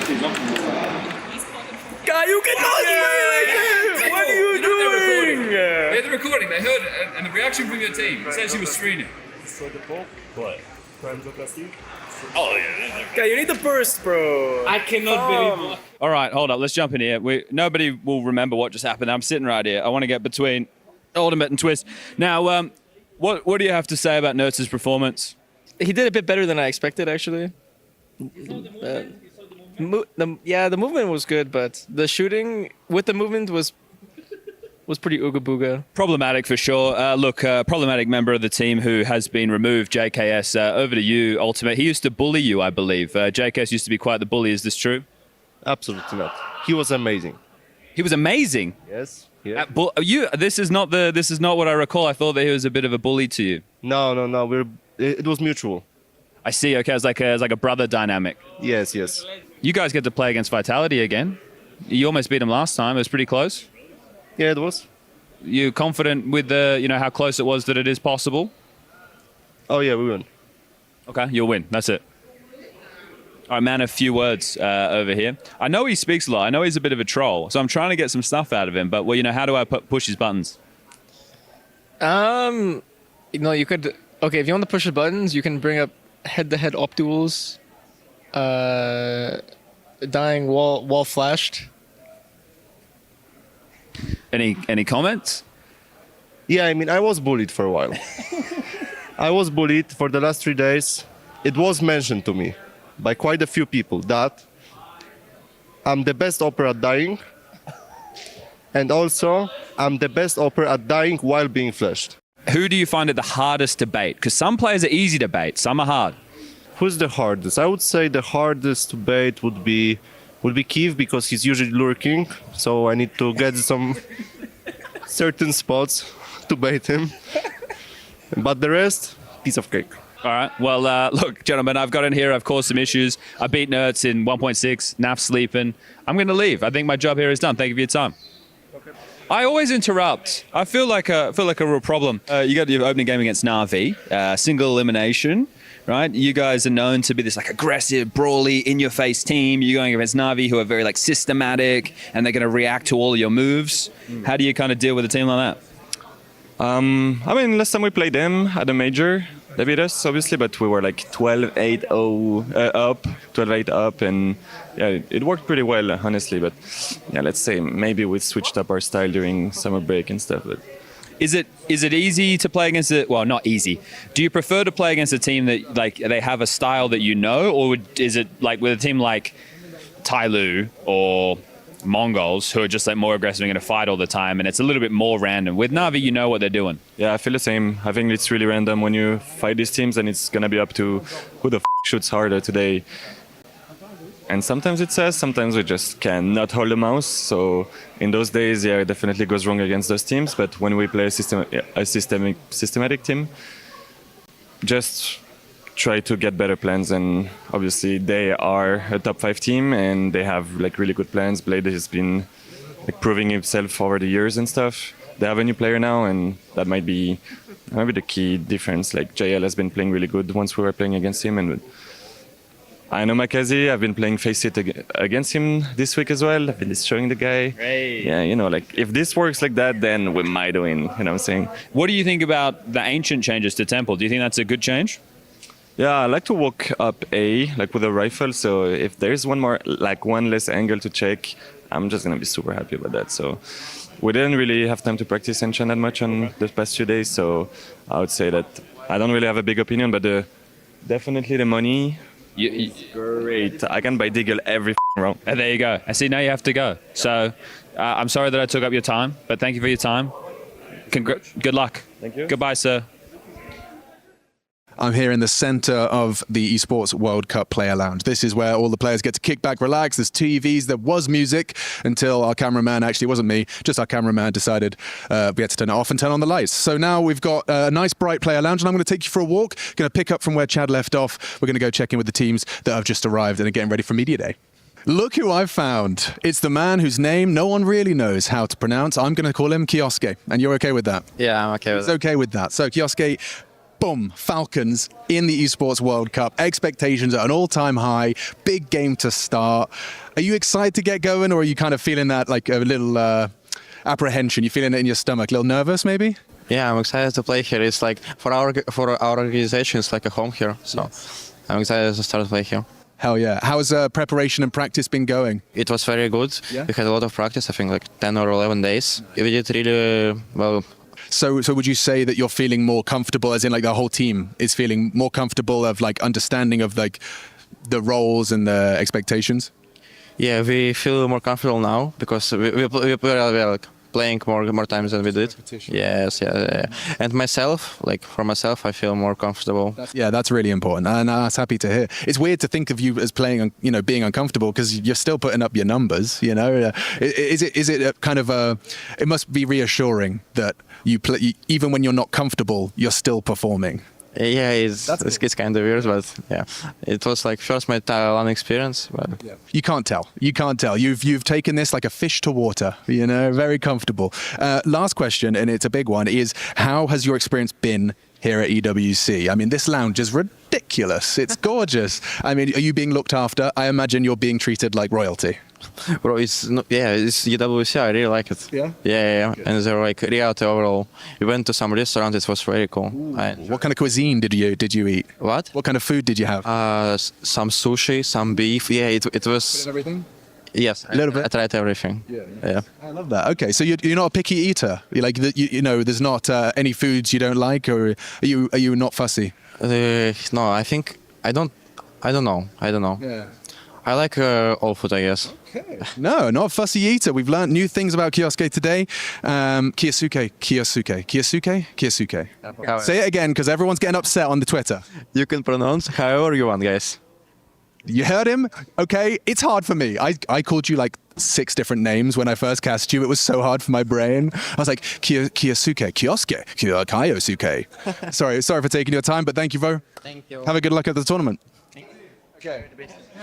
Would you look who I found? I found a rare mouse in the wild. Boys, the whole squad have showed up for this one. That's respect. A mouse in the wild. I sat next to Spinks and Zershan on the flight here. Yeah. And if you want to, you won't believe it, but Zershan actually in the middle seat didn't say a word, wasn't complaining at all. Isn't that right? Yes, I was not complaining at all, even though this guy is half my size. Oh, I do see the problem there. Yeah, okay. So what was the reason you didn't give your aisle seat to your teammate? Has that already ruined the vibe? I told him we should check in to have good seats for the flight. And he said like, no, it's okay. And then I checked in an aisle seat. He didn't. And then he's like, oh, Lotan, I want your seat. I was like, hell no, of course not. Check in with me. And then he asked for my seat. The audacity, this guy. Okay, I'll give you one chance to respond. Is he telling Porky Pie's lies? Biggest lie ever told right there. As you can tell, the drama is already heating up here. Normally, Adam, I think you're kind of responsible for diffusing the drama. Who is in the wrong here? To be honest, I'm happy I was not on that fight, but these guys always fight, But I have to give the right to Dory, I don't think there was a check-in happened. One man who I'm sure checks in for every flight he takes. Oh my God, you are totally wrong if you look at me. I never check in. I never check in. You're sitting there middle seat, long haul? Yeah, like choose your... You're never choosing a seat? Nope. Madness, absolute madness. Jimmy, come on, a bit of sense. No? Me neither. I just always, I am lucky and I get the window seat always. Jimmy doesn't know you have a flight. Yeah. This guy was like, where are we flying now? After a tournament. And they was like, we're flying to Netherlands or something, no? Or something like this. And, No, it was Katowice. No. It was when we were in Cluj, we were in Bucharest. And it's like, where is Cluj-Napoca? It's like, it's in Germany or something. Okay, guys, you don't need to throw me under the bus like that. I didn't do anything wrong. Okay, so maybe some geography lessons for Jimmy, and we get you guys on checking in for your flights. You could, you don't have to sit in the middle seat, Ludwig, if you don't want to. You guys feeling game fit, ready to do some mouse damage? See you in those playoffs again? Of course. Yeah, okay. What's the practice facilities like? Are you guys got your own setup, like in your rooms, or how's it working here? How do you guys practice? I'm practicing as usual, yeah. Okay, cool. Nice one. All right, well, boys, have fun. Keep killing it. One last question. I have nothing in my head, so I'm going to just see what happens. Here it comes. Yes. I agree. Yes. You think so? Actually, yes. What do you think? Yeah, exactly. What about you? Hell no. Nah, see, that's what I'm saying. Jimmy, what do you think? Hell no. Yeah, that's what some people have been saying. 100% yes. These two are so negative. Yeah, they are so negative. So you can see there is a lot of negativity in the Mouse camp right now, but that's all from us here in the lobby. Let's go annoy some other players. Look who I've found. It is none other than Elige. John, coming into this one, I am very excited because I don't really know, you're in the state of limbo as a team. You're up, you're down, you're up, you're down, and you've made no secret of your pursuit of kind of settling and finding comfort in the ranks. How is it feeling coming into this one, being real? I mean, it's kind of like what you said. We are trying to find like our form, trying to see, where we stack up against everyone else. And some days we can be really, really sick, and some days we can look like we're actually ill. So it's rough and smooth right now. Yeah, kind of trying to find a little more of the smooth. Yeah, exactly. Yeah. What are your requirements now? Are you a free man? Or have you got more media, done your hero shots? By the way, the laundry list. What is the laundry list for your day? It's like interviews, lobby. Well, we started off going to the venue and we did like rehearsal and SSD setup. Oh, okay. I was going to say, what are players rehearsing? Is that just like walk-ins and stuff like that? I mean, we kind of just walk onto the stage. I'm sure someone's probably going to mess it up anyway, but yeah, we do practice that. Making sure they can walk? We walked onto the stage. We found our spots. Okay, well, good. And now we know if anyone messes up, they were briefed. They were told where to stand. We practiced it and still messed up. That's what happened. Okay, great. I'm actually imagining a choreographed dance routine now, but maybe for another time. So yeah, you got there. You've already been to the venue. Jeez, okay. And now you're back here. Photos, obviously. Yeah, now everything. We're still getting started. We still got the press, the media, the photos, the videos, whatever, all the stuff. Yeah. So just lots of cameras in your face before you can sit down and play video games. Exactly, yeah. And I'm contributing to this. I am part of the problem. I'll love you and leave you then. You're looking for your teammates. I'll tell you now, I haven't seen a single member of FaZe, which is why I was so excited to see your jersey. I'm probably in the wrong spot. So I think it's me, actually. Yeah, okay. Well, I'll let you go find them, and thank you for giving me your time. Cheers, bro. Look who I found. I got none other than Virtus.pro, the boys in the building. I really like the orange. We don't have an orange jersey. Yeah, I like it. I don't know what to say. It's quite. Orange is cool. Yeah, it looks good, man. It looks good. Sorry, that wasn't my best first question. I realized that. I just said it to you before we started. It's good to see your face again, man. It's been too long that you've been taken away, not on our screens. How has he been integrating? I'm going to ask you first before I talk to him. How has it been getting Perfecto into the team and familiar with the situation? Yeah, this guy is good. I see. He's good, but we have bad performance last few tournaments, so I think it's not good. Maybe because of him. It's a lot of work to do and a lot of mistakes to fix. Yeah. But I think everything is okay. The future is bright. I hope so. Yeah. I think so. And for you, man, coming back into the things, getting up to the swing of things, I'm interested. From your perspective, how long does it take to kind of feel like you're back? I'm back to where I was when I started playing less. Actually, it's not hard because I play every day on Counter-Strike, so for me it's okay. I watch every tournament, so if you play on Tier 1, you can play on Tier 1 in future, so I don't care about that. So now all good. We just fixed our problems, and I hope we try to do our best on this tournament, maybe next. And how are you finding your new teammates as well? This guy walks into bomb sites, kills 3 people, and that can be sometimes the rounds go quick. I mean, I believe in everyone, so I don't know. We need just we need more focus, more firepower sometimes. So all good. I believe in everyone. Yeah, I believe. Last question. You guys just get here? How long have you been traveling? Was it a decent travel day or? Yeah, we've been in Malta. Yes. We play Malta, so it's around 12 hours maybe. Yeah, 12 hours. So we come tonight. but we're ready, so it's okay. Hell yeah. They're ready. VP are ready. Thank you so much for your time, guys. Good luck. Thank you.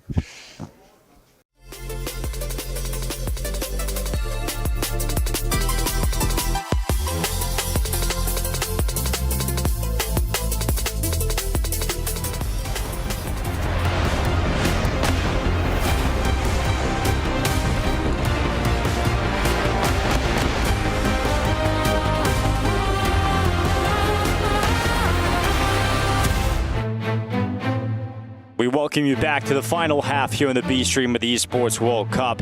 It's Mal's versus Virtus.pro. It is a tight game, 6 apiece here on Overpass. A strong start for Mal's, but VP grind their way back to a tight game out of the T side. And with 6 rounds picked up on the offense, it feels like there's a world in which VP now close this out and knock Mal's out of the competition, Henry. Oh yeah, totally. Great performance from them, considering the rough start as well. They were down 0-4 and they kind of clawed their way back into it. Some great T-side prowess, and it's going to be an important pistol, as it always is. Everything on the line here for all the marbles. Loser goes home at the end of this half. And it's aggressive from Perfecto. This is a ton of information. Allows them to rotate out. Look at this. But there's always the connector, I suppose. They are taking a massive gamble here. Completely vacating the B bomb site. A lot of trust in Perfecto's flank. Does he keep going? Yes, he certainly does. This could be massive. He's going to check the connector just to confirm things. No one's home, so they've got 4 players ready and waiting. All right, you've got a flank and 4 players on the site where Mal's are about to attack into. So now he can guarantee there's no retreat. Yeah, so this is perfect. This is exactly what you want if you're VP. Now you've just got to deliver the headshots. Flick, ready to go. Gun slings his way straight through the attack, and it is a shutdown in favor of Virtus.pro. Torsi giving us a bit of a show, and eventually pushed by Fame. 7 rounds on the CT side now for VP. Now, Perfecto didn't get any kills there, but he's still the MVP of the round. That's so much information garnered, and it's guaranteed they can't fall back. The fact he goes all the way through T-spawn, a greedier player might have gone towards the fountain and tried to get a couple of kills in the back, but he shuts down the rotations and makes sure they can actually properly vacate the B-bomb site. So you can keep 4 players on the A side, knowing that you don't have to be in limbo. It's so well played from him. So yeah, 0 kills, but MVP for sure. Right, no bomb plan for Mouse, which means no force buy. I've got to take the full eco here. 8 rounds for Virtus.pro just around the corner. We'll give you an update on the A stream as well. If you don't want to hear some spoilers, you have a couple of seconds before I read it out, but currently it was Falcons GT a little bit earlier on. That ended up being a 2-0 victory for Falcons. They won 13-9 and 13-7. Pretty convincing. Very convincing in the end there for Falcons. Their game over on the A stream is about to be... I think Nico top fragged as well. He did. Which has been a while since we said that. Had to spank G2 and his cousin a little bit. Yeah. The Mongols 3D Max is going to be a match that is going on as well a little bit later on today. And Tyloo versus Vitality. That would be a fun game. Like, Vitality aren't in the best form right now. No. Tyloo, if they can turn up and have all 5 players firing off, especially Jam Young, then that could be a barn burner. So, full eco here, though. This round should be a foregone conclusion. Just depends how expensive it's going to be for VP. They will ideally want to keep 5 players alive here. You've got the helmets. You've got the defensive setup. Should be no problem. An interesting boost, though. Be a hell of a shot with the Deagle at this range. No, just acting as cover to allow Brolin to move forward. As soon as Brolin goes into the open, though, Fame has already cut him out of the server. And for Virtus.pro right now, it's all about limiting the casualties. You don't want to lose any members if possible. Get the money swelling on the CT side. Give yourself the best possible opportunity, because they didn't get a great start in the first half, Henry. They had to grind their way back into the half. What a luxury it would be to get off to a good lead. Well, there it is. Very clean rounds. Yeah, not even close to a bomb plant. So that's the bonus situation confirmed. They will have some lesser weapons. If they want to hold on to the scout, that's yet to be seen. I assume they will. There is the school of thoughts to suggest that you throw the scouts away, bring out the AWP early, just to make sure you guarantee the next gun round, at least give yourself a better chance in it, but I doubt that happens. I see to close things out there. And we get ourselves a VP lead. 5 AKs. The Scout and the Famous. 5 AKs out for Mouse. Didn't have enough money due to the lack of bomb plans to get towards the AWP early, so just going to play rifles. A little bit more. Oh, question from Fame, and he won't get away. Exertion hunts him down. Okay, Exertion. Hello. That is what we're talking about. Great stuff, making his way through middle. Electronic pushes around the long corner, at least gets one of those kills back, but Exertion's work has been felt.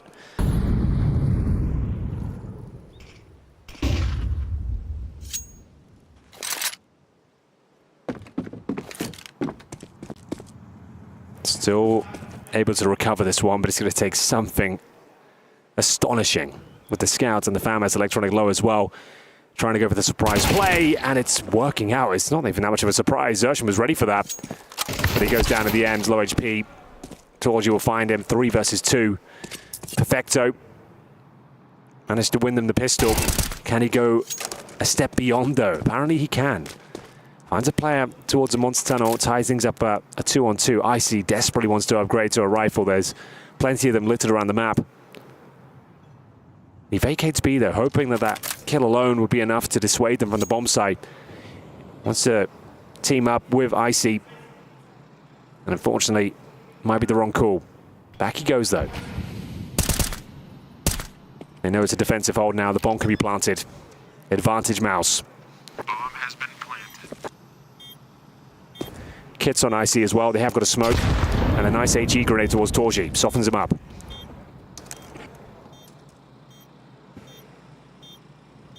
Down into the post plant.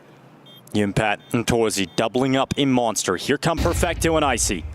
They've got a smoke and a kit available on Icy. Can put pressure on that defuse right away. Perfecto is the bodyguard.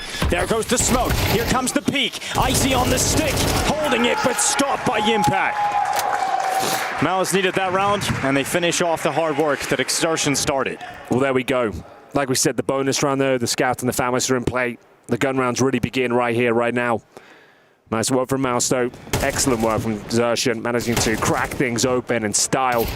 Electronic did well to try and pull it back, gets himself a couple. Came down to the 2-on-2, but out of position. VP unable to retake that one. Torji working at Jimmy, manages to pull the round off in a convincing manner. So there's the AWP for Icy. Rifles are out. We're neck and neck. It's exactly what we wanted to see, Dinko. Icy. It's more like it. No flashbang over the top, and Fame is going to try his luck here. Yeah, he is, and that's the bomb as well. He's picked up Brolin. Brought the bomb down. Now Mouse are going to be communicating rapidly that they fall into 3 players. The bomb's down. It doesn't seem likely that there's going to be a recovery here for the international squad. It's going to take some massive efforts, and unfortunately for Torzi, Icy's ready to take him down. So Yimpat and Spinks, it's on them to pull off the 2v4 and recover the bomb. That'll be Spinks' job. He'll go and get it.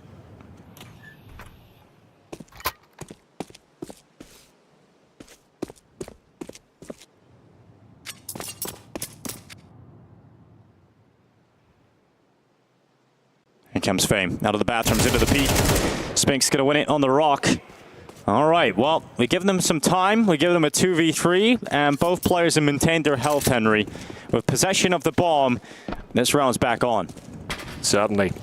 35 seconds, back towards T-spawn we go. We've got a smoke for Heaven, a single flashbang. It's going to have to be pitch perfect, though.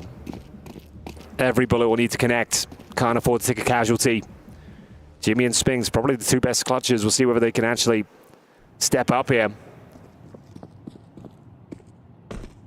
They've got utility, they've got a smoke. Going to deploy that into the middle of the bomb site. Use that as the cover to get the bomb safely down into the site. Perfecto unable to deny it, but Spinks, he's just fake tapping, trying to draw out anybody from short. Oh, wow. But another kill has gone the way of Mouse, and suddenly from a 4v2 favoring VP, it is now a 2v2. Electronic and Icy getting ever closer to the remaining forces of Yimpat and Spinks. And remember, they haven't even lost their health. They're still standing full power in the site.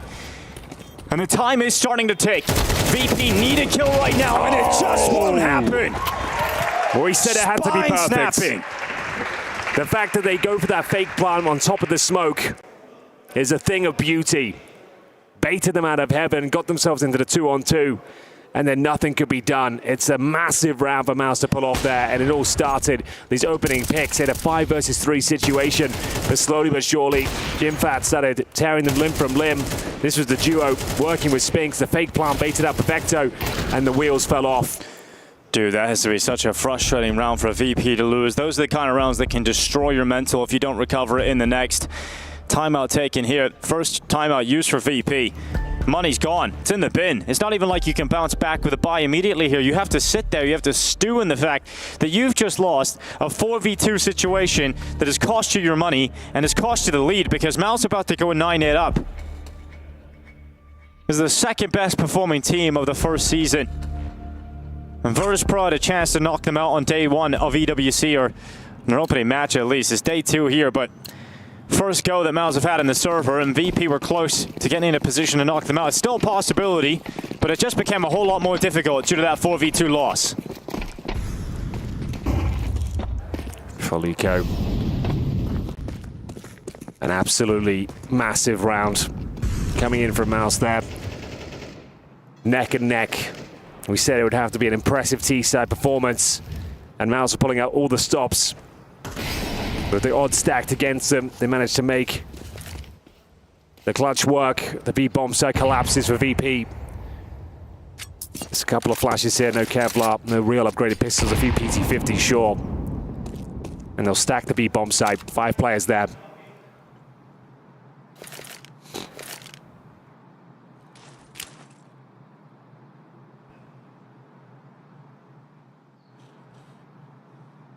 That's the best case scenario for VP is if Mouse walk right into them, but that doesn't look too likely right now, as they are all occupying the bathrooms and slowly but surely making their way to the empty A bomb site. So 9-8 is going to be the score on the door. Oh yes, indeed. It's going to be a photo finish here on Overpass. That 4v2 might become a nightmare for Virtus.pro that they relive over and over again.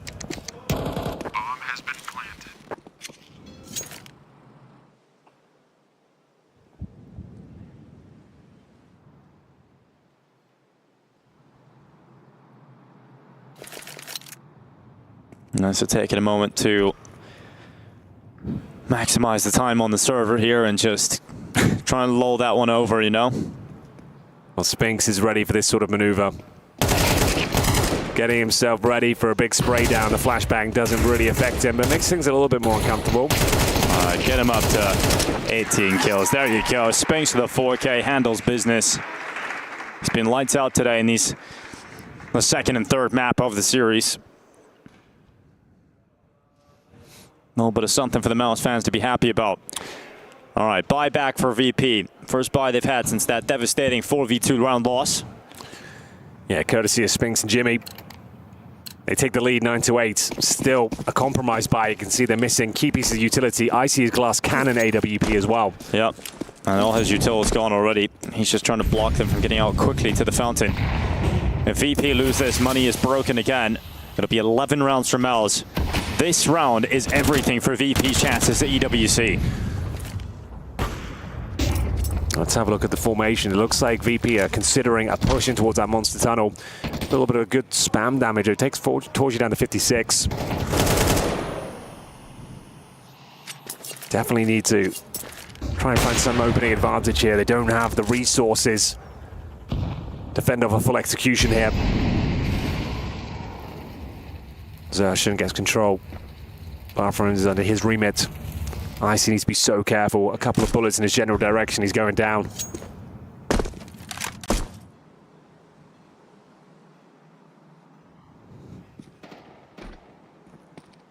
Fame peels off the long angle.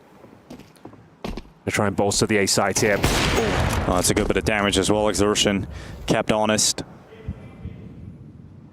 Going to be held back, out of commission for the time being. As long as he stays alive, though, he will draw the gaze of Icy towards him, which allows distraction for his teammates to push up long and get ever closer to this A bomb site. Spinks now arriving as well. Electronic rapidly calling. Violent calls coming out of his mouth. Exertion goes through the smoke. The A play ready. The rotation being rallied forward by the in-game leader. Fame turning back into the bomb site. Rolling to him when he can, but a no scope from Icy has put VP 4-2 up. Bomb plant coming in. Not going to be happening. It is all denied. And that is ferocious from VP. Well, there we have it. Icy takes the risk with the glass cannon AWP. No Kevlar, and he makes it work. Up close and personal with the no-scope as well. Gets himself a couple of frags in the round. It was slow and methodical from Mouse. He got good map control here, but the last second smoke towards the bathrooms. The flashes go over. Zershin has to brave it, and then perfectly positioned. Icy manages to make it work. A difficult buy leads to a very successful round. VP back in the driving seat here. As we tie things up, we go 9-9. Mac 10 for Jimmy. Only one player without a helmet. That's going to be Electronic. And this is what we wanted to see here. Third and final map, elimination on the line. Coming down to the wire. Huge round coming in here. Both teams pretty much fully invested. Massive grenade. Jimmy eats it down at 57. Still continues his work through the connector. Middle seems to be objective here for Mouse. 4 players here. It's going to be Spinks watching the extremities. Flash over. Smoke towards the mouth of the A bomb site. Takes the vision away, as you can see from Icy. Makes things uncomfortable. Has to pop it open. Sees a shadow. Wow, great stuff. Fame popping it open again. Finds Zershan. Huge advantage here, Dinko. They've now confirmed A is clear. A nice smoke down towards Monster. Perfecto willing to play in front of it. Doesn't want to get flashed. Do they go for the contact play? No, they don't. The flash comes through, and here comes Commitment. Yeah, Perfecto unleashes the magazine, trying to slow them down, but they come around the corner. It's going to be Spinks to take Perfecto out. Spinks to follow up. Second headshot, breaking apart the defenses. Yimpat's right there with him. Once again, it's that wombo combo between Yimpat and Spinks that breaks apart Virtus.pro's defenses and forces them into the safe call. It is 10 rounds first for Mouse. Double figures reached. Well, there we have it. It all comes down to that one flashbang. Perfecto was in 2 minds. Maybe if he held that aggressive position, he would have been ready for it. He peels off it, catches a flashbang in the face, gets no kills, nothing really found. Fame, the only player to frag, and he's the one saving. 4 versus 2, and the money is very weak, as mentioned. So they need to save this orb, and it looks like they will. Very difficult to go on the hunt for these weapons on a map like Overpass. Definitely the biggest map we have in the pool. Latest addition to CS2. And there we have it. Mouse are back in the lead. Convincing round of 4 players surviving as well. Felt like they were done for. That smoke down towards Munster, but a perfect flash. This was lovely from Fame. The only kill they get in the round. The second pop of the smoke, but that flashbang. Perfecto and Electronic taken down with no problem. They'll take the timeout. It's a difficult one. They can definitely still buy. They can both drop M4s, Fame and Icy. But it means they'll be very limited in util.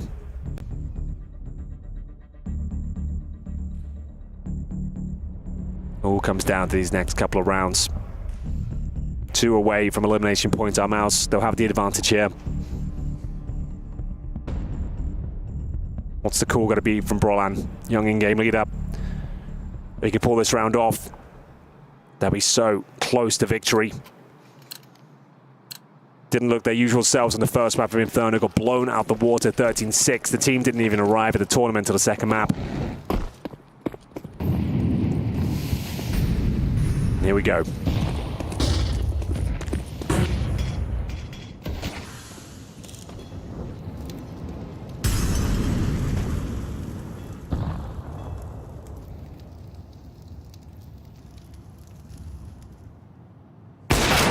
Oh, it's uncomfortable now. I don't think there's anyone connected. Oh, there is. Jimmy's waiting for him. Oh, he just about gets away. Icy down to 38 points of health. Lucky to be alive, Dinko. And towards middle we go once again. Applying that pressure. Keeping players over towards B, and Spinks is going for the lurk. Good flashbang. Dissuades him. Zershan taking some territory towards long. Not wasting any time here. Wants to get close. His teammates making their way through the bathrooms as well. It will be an A finish here. Spinks will peel off. Electronic gets himself on the bench. Difficult position with just a Famus. It's a heads-up maneuver. A common pre-fire. Can Fame take the aggro for him? Yeah, great shot from Brolin. Electronic sees the shadow. He knows he's got a fight coming his way in just a second here, but he needs to deliver, and he certainly will. Goes back again, and just 1 kill from Electronic. And so it's Flip in the back of the dice box that needs to be lucky twice. He's just taken himself the first, and he watches them retreat. Maybe the flash had just caught him before he got the info, but Yimpat, regardless, charging down connector with Torzi, and they've made the rotation to try and get there in time, and they've got the big old green scope looking down into the bomb site, but a missed shot from Icy. Perfecto stops him in their tracks, there it is. And Icy won't miss twice. That's the bomb down, that's their chances gone, and that's the scoreline tied up yet again. Definitely is. Well, there it is. Electronic did enough. So surprised they don't face check that. That tight angle, so common. They allow him to get 1.5. But we're all tied up once more. Huge output there from IC. This is the moment. Brolan gives him a freebie. Push back in towards B. IC hits a magnificent shot from the heavens. And now you can feel the pressure mounting on either side of the server. None of these rounds are clean. None of these rounds are comfortable. They're coming down to the minutiae.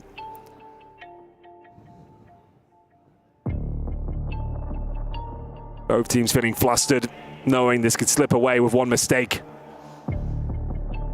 Final tactical timeout for Mouse.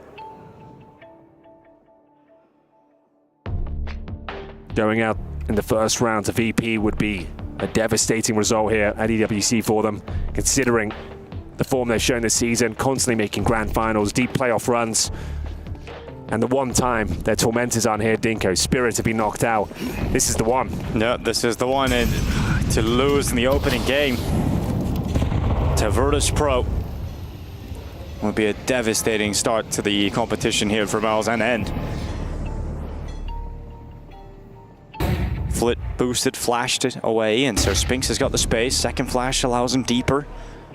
And now he's got eyes on the boost. Flit can no longer stay committed to it. Miles knocking at the B-bomb side's door, and there's 3 players positioned here currently for Virtus.pro. It's that torchy flash that completely destroyed Perfecto before. Needs to be very careful. There's the same flash. Dodges it this time. Call his nades out though. Takes a lot of damage, but still alive for now. There's the big swing into the fight. Spinks and Brolin coming out on top of it. It's now 3 players left for VP, and those big Miles openers are so important because there's still a minute left. And this round is everything to Miles. If they lose this, their money's gone. And so they fight on. They reset the round. They vacated the B-bomb site, leaving Spinks on the lurk. Electronic knows he needs some intel here. It could be a ruse. They could be making their way back towards B, and indeed they are. They've got a couple of smokes and a flashbangs and a 5-on-3 advantage. All signs point to a Mouse victory here. Spinks reads the play. The push from short is shut down. At this point, you're considering a save, but Fame, he feels like he can do this. Oh, Fame holding on, strong position, but just the dink, but it's the collateral for Icy, dropping down into the water, right above his head, though. The target was too much. And 11 rounds for Miles as they stay alive. They keep their money strong. And Virtus.pro thought there was a little bit of magic left in Icy, but not enough to freeze out Miles. The collateral. It felt like there was something there. Great round, though, from Mouse.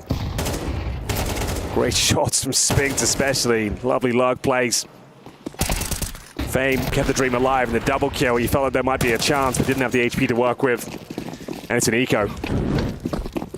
Famous and USPs for elimination points. Oh, they've denied the monster smoke as well. That's cool. Oh, that's what I'm talking about, the new tech in CS2. Like, that's how the game's going to evolve. Changes overpass a bit. Yeah, so that's when I mentioned like we're still playing kind of old school overpass. These are the kind of tricks and sort of ideas that are going to develop. Well, it should be an easy 12th round here for Miles. Can't be going down here, guys. Cannot be going down to the pistols. Flit and Spinks at least getting 1 for 1. It's getting dicey. It is getting a little worrying right now, isn't it? The impact turns away. Just get together, boys. Just in time. Perfecto. Is there something special in the Deagle?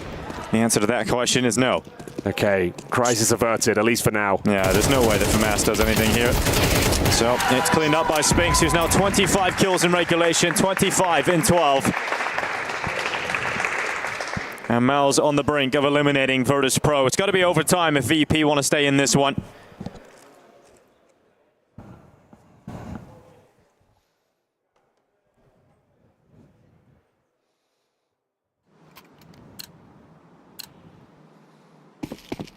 And this is what they have to fight with, Henry. You've got a FAMAS, a 5-7, 3-4s, sparse in utility across multiple players. It is less than ideal for Virtus.pro in round 23. It all comes down to this, Dinko. It's been a hard-fought battle, a long, arduous best of 3. Started off with the victory on Inferno, no one saw it coming. He actually hit Icy on the wall bang through the HP? divider. Oh, you're right, 24 HP. He just hit him on the drop back. He didn't even see him, straight through the divider. It gets even worse here for VP. Is there anything left? They've done well to get it to a third map, but it's their home turf. It's where they're known to do their best work. Yeah, but they are going up against one of the best teams in the world right now, bringing them to the brink of defeat and elimination. Miles could have joined the pile with Team Spirit and Na'Vi, It looks like they've been able to hold on. This round's still up for grabs. Mal's taking a leaf out of the book here of Virtus.pro, keeping it slow as we had under a minute left. Bomb has just been picked up. Brolin starts to move forward. There are 3 players currently on the A-bomb side right now for Virtus.pro. Perfecto. Okay, buddy. Not the play that's going to work out. Spinks catches him. Someone had to make a play. And that was Perfecto with the B-bomb side, and that's going to adjust the defenses. That's going to pull someone away from this A site, weaken the attack. But now they've got 28 seconds. The final call to go towards B. Spinks called it. Flit just went into the barrels. Can Flit step up? He needs to be the hero. He needs to be the absolute hero here. And Spinks, is he going to clear him? Is he going to check him? He doesn't. He walks right by. Back turn. There's the headshot. Flit pops up, but it's immediately traded out by Impact. AWP into the open, but it's a missed shot. And somehow, some way, 6 seconds left. You've got to plant right now. And just enough time to secure it. Impact gets it down. Once again, involved in a 2v2. This time, exertion is required. And he's been quiet all game long, but it doesn't matter if he can deliver the crucial blow. 2 players step up for Virtus.pro. 1 goes down, and it's all on Fame. 1v2 left in the pit of despair. Virtus.pro about to be eliminated in Riyadh. Exertion and the Impact have disappeared. They've completely disappeared, and Virtus.pro have been knocked out. Mouse survive for another day. They'll head into the quarterfinals, but they were pushed to the absolute brink by VP today. We said it'd be the photo finish, Dinko, and there it is. The overlooked barrel position could have been the difference maker there. Spinks, he did so well to find that opening pick, make the call to go in towards the B bomb site. It's a real scrappy, close finish, but still, it's Mouse coming out on top. And that's a sigh of relief, considering the form they put down on the first map of Inferno. It felt like they weren't ready. They weren't warming up into the tournament, but the second map of Mirage, they bounced back, and we got the map we wanted in the third and final decider. Overpass was a lot of fun, and Jimmy, Spinks, definitely both stepped up. A great performance from VP as well. There was a great game, but just not enough left in the tank to close this one out. I mean, there's definitely seeing improvements with this Virtus.pro squad, right? They brought Perfecto in. It's been a year since he's played Counter-Strike. He's only kicking off with a new season. He's had a couple of events under his belt. We're definitely seeing his individual form improve, and we're seeing VP get...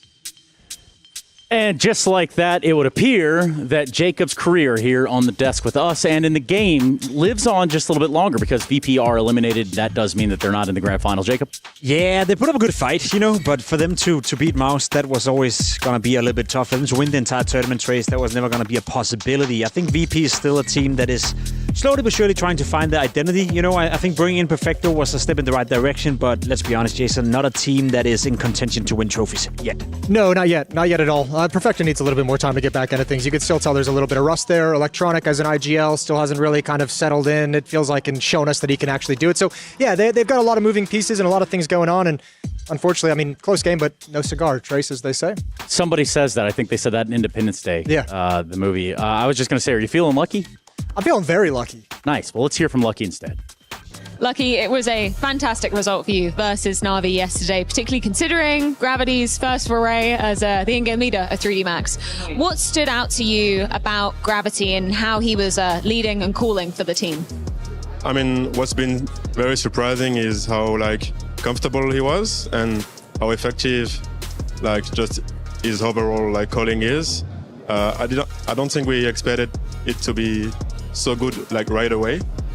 But yeah, obviously some room for improvement still, but really happy about this new role, yeah. I know he said on the post-match interview on the desk yesterday, it wasn't a conversation that you were going to be kicking anybody to bring in a new player. So what was the decision process like in terms of, okay, Maka is no longer in-game leading. Was there anybody else who put their name into the ring? Was it immediately Gravity? How did that work out?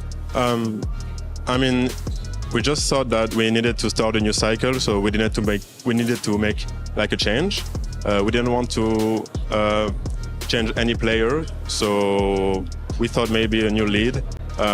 So it was either Gravity or Body, who had some experience as well with Fnatic and DBL back in the day. So in the end, we chose Gravity, and for now, it's pretty good. So yeah. Is Maka still having any input in terms of the calls? Is he the secondary voice? How's that working?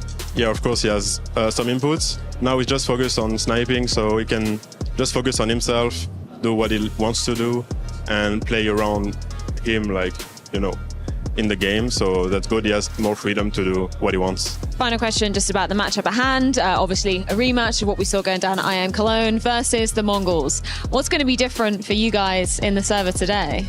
I mean, obviously, everything is going to be better than the last times we faced them.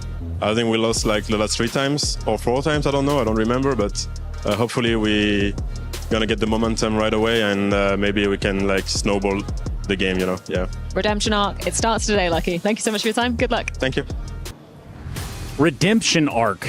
Yeah, I mean, we could look over 3D Max. We could talk about this being one of those teams that we really put stock into, rather, and that they were an up-and-coming shining star. And then it seems as though that flutter a little bit.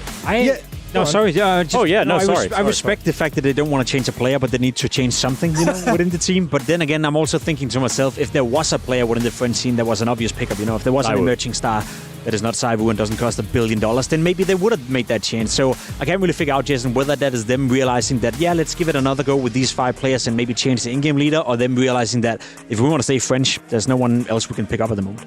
I think at the moment, from what we heard from Gravity yesterday on the couch after their game, was essentially that was the change that they feel like is going to be able to actually give them enough of a difference inside the server to at least see what they've got, right? And early returns were good. A team that struggled on T-sides, but the T-sides won in the series yesterday. So, I mean, at least early returns on Gravity with his 1 match as an IGL, solid. Yeah, speaking of solid, so are the Mongols. They've shown us time and time again. Jason, what is it, man? Well, it's funny because we were just talking about Gravity being solid as an IGL, and Blitz was a beast as an IGL yesterday. He had an absolutely monster day, and I don't know what it is recently, but I feel like with the games I've been watching from Mongols, Blitz is having so much impact for them. Like, he's having so much impact on an individual level. He's been incredible. So Mongols coming into this, these 2 teams have played a number of times already this year, 3 times, I believe, 4 times maybe, and I mean, they've 3 times, excuse me. 2 wins for Mongols, 1 for 3D Max. This has been pretty strong for Mongols in these series. That's the thing I feel for Blitz. He's raised the floor of his level. I think Techno as well, a player that maybe was poised to be the weak link of the lineup if you had to pick one. He's also raised the floor of his level. The only one that is maybe not up to par right now is Messinho, but then Sensu's playing fantastic. 910 is playing fantastic. And the Mongols overall seems to be a trend that, as we said, their young squad, they just continue getting better and better and better. Not by like a big stretch of the imagination from event to event, but they're just game by game, tournament by tournament, they grow up and get a bit more experience. Well, they've grown up and they've added things into their game that 3D Max would love to be doing right now. Like things like deepening the map pool. Like Mongols, they have a pretty deep map pool. 3D Max, we don't know what their map pool actually is or where they want to go with things, especially in this series. They've picked a couple of different maps against them and lost most of them. The only time they've actually won their own map pick was when it was Inferno. So I mean, it's kind of interesting to see what this matchup is going to be, but I don't think Mongols is going to come into this with any kind of nerves or any kind of worry whatsoever. Hi, Chase. No, I just... You want to say something? I did want to say something, but I didn't want to say something. Did your brain stop working? I didn't want to interrupt you guys, but I did want to know kind of your thoughts, maybe pick your brain as to what this best of 3 looks like. When it comes to the maps, of course. Yeah, well, the maps as well, but as Jason said, I don't think the Mongols are going to come into this one and feel too much pressure. I think on paper, they're supposed to win this game. I'd be surprised if it's not in a 2-0 fashion or in a clean 2-1 fashion, in the sense that the maps they do win, they're going to do it relatively convincingly. As you said, the map pool of 3D Max, that can also change a bit when you change your in-game leader. Maka maybe had, a preference on certain maps that he liked to call on. Now Gravity's coming in and maybe changing the idea of that. So there could be a bit of a spice ball on that one, with Overpass coming into the mix as well, but I don't expect too many changes. I would imagine 3D Max is going to go for an Inferno pick, just based off the win they had against Na'Vi yesterday on it. Gravity even came onto the couch and basically said, Inferno is the map that we feel we've changed the most on at this point, which he felt like probably caught Na'Vi off guard. So they got to be feeling confident on that map. And then you add into the fact that it's the one map they've won in the series this year against, or the one map they've picked and won against Mongols this year. I see no reason why they should go away from that. So Mirage being banned first.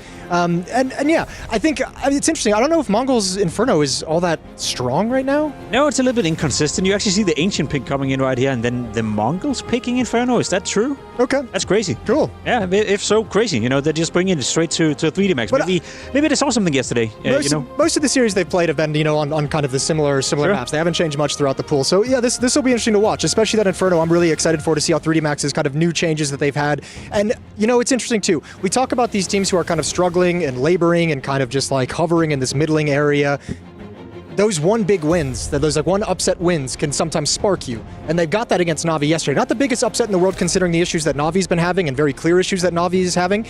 but it's still an upset win nonetheless. And with the new IGL, that is going to give you a little bit of confidence, a little bit of swagger. Maka played a great game yesterday as well. You know who could be really upset at the conclusion of today? Who's that? If they don't do well in Street Fighter, it's going to be Team Liquid. I can tell you that. With the Esports World Cup Club Championships, it's a lot to take in out here, is it, Jacob? It is. It's a lot of money to fight for, I believe Falcons have almost guaranteed themselves a second place and $4 million. So we'll see. Hold that thought, Jacob. Let's get into the game.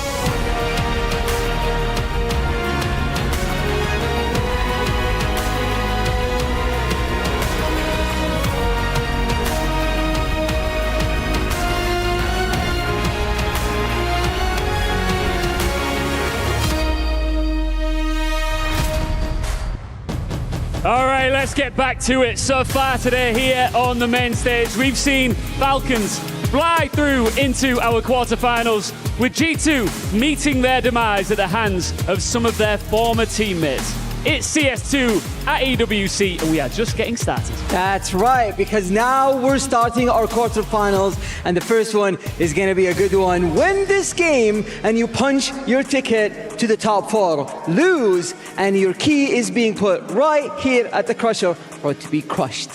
Fancy, come up here. Call me sick, but I absolutely love that key crusher. Maybe it's a little bit weird of me, but it's my favourite part about the Esports World Cup, and there's plenty more of it coming your way. Let's welcome our next 2 teams onto the stage, starting with 3D Max. They shocked the world yesterday, knocking out last year's champions in their opening match. Can they mess up plans for another favourite? Time to welcome their opponents, the Mongols. They have a huge fan base backing them all the way here in Riyadh. We know they're capable of a deep run. Now it's time to prove it. Our first Counter-Strike quarterfinal is here.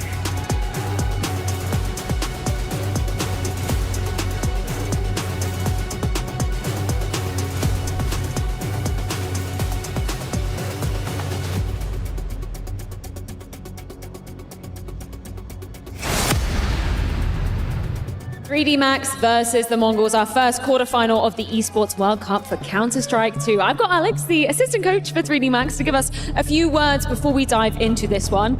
First of all, Gravity. He's just taken out the mantle of in-game leader for 3D Max. Did you expect him to be achieving so much success this early on? Maybe not this early on, but we expected that it would be a really good change, and that's why the staff and everyone chose to change this, to create a new cycle and to help us to have to be more explosive.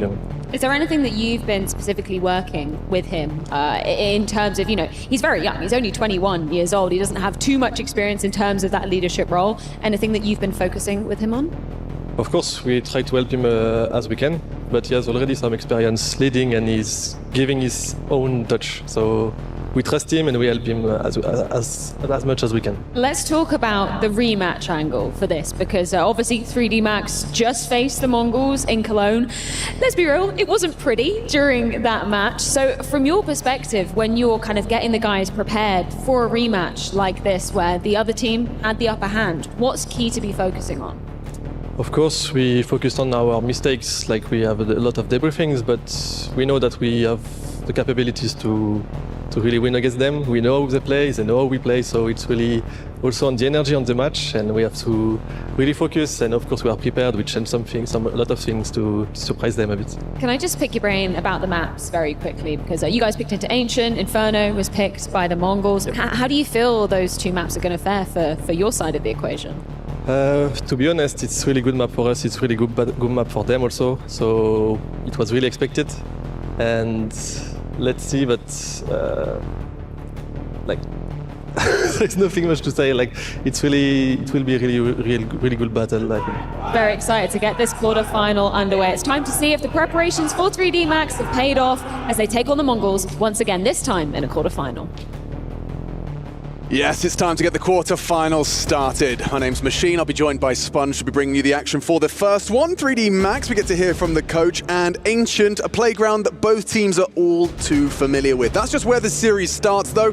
And obviously in that Cologne head-to-head that's been referenced, it wasn't too long ago. I think once upon a time this used to be a bit of a rivalry. In recent history, Mongols elevated to one of the top teams in Counter-Strike, whereas 3D Max, the discussion for them has been scraping it together, finding a style that is replicable, not one that is just in your face. Now, yesterday, that style got them across the line against Na'Vi. The very structured unit of Na'Vi was taken down by Gravity in his in-game leading debut. That right there is a fantastic boon and hopefully a confidence-building one going into the matchup today, because we want 3 maps, we want this to go the distance, but the Mongols, they play a different style, right? This team is a bit more individual focused. They still have a good understanding of the fundamentals. The strats are there. I'm not saying they just run around and shoot, but the Mongols are one of the top teams in Counter-Strike for a reason. Senzu now able to deliver the X factor on the stages, not just those group stages. Blitz, in-game leader, sitting down the end. It's 9-10, one of those players who, if he can elevate his level in the tough matches, it really will propel this team to a title contender. Even though they've been in the grand finals, Major and more recently just over there in Bounty, they still don't have what it takes to hoist that trophy. It's, I mean, still, it's a far cry from where, you know, HNCS used to be. Oh, precisely. They're getting further and further up that ladder. And a quarterfinal, for them now, should be just a nice walk in the jungle. I think they'll be very happy that they get to play Ancient, picked by 3D Max. Inferno, their choice, and Nuke if we need it. Now, CT side start. And a B execute lined up out the gates. Too fast towards Cave. 3 to pipe up ramp behind the nades. Oh, Blitz just had his bell rung. And say, Glock headshot at range. Oh, that's a bad block smoke top ramp. Oh yeah, that's very exploitable.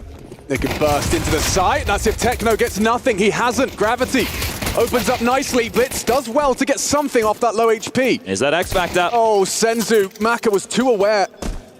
Catches him, upgrades to the USP, and catches Mazinho heading Cave. Wow, that's convincing. A very comfortable start to 3D Max's T side. Okay, well done. See if the force buy follows through from the Mongols or if they decide to take the eco.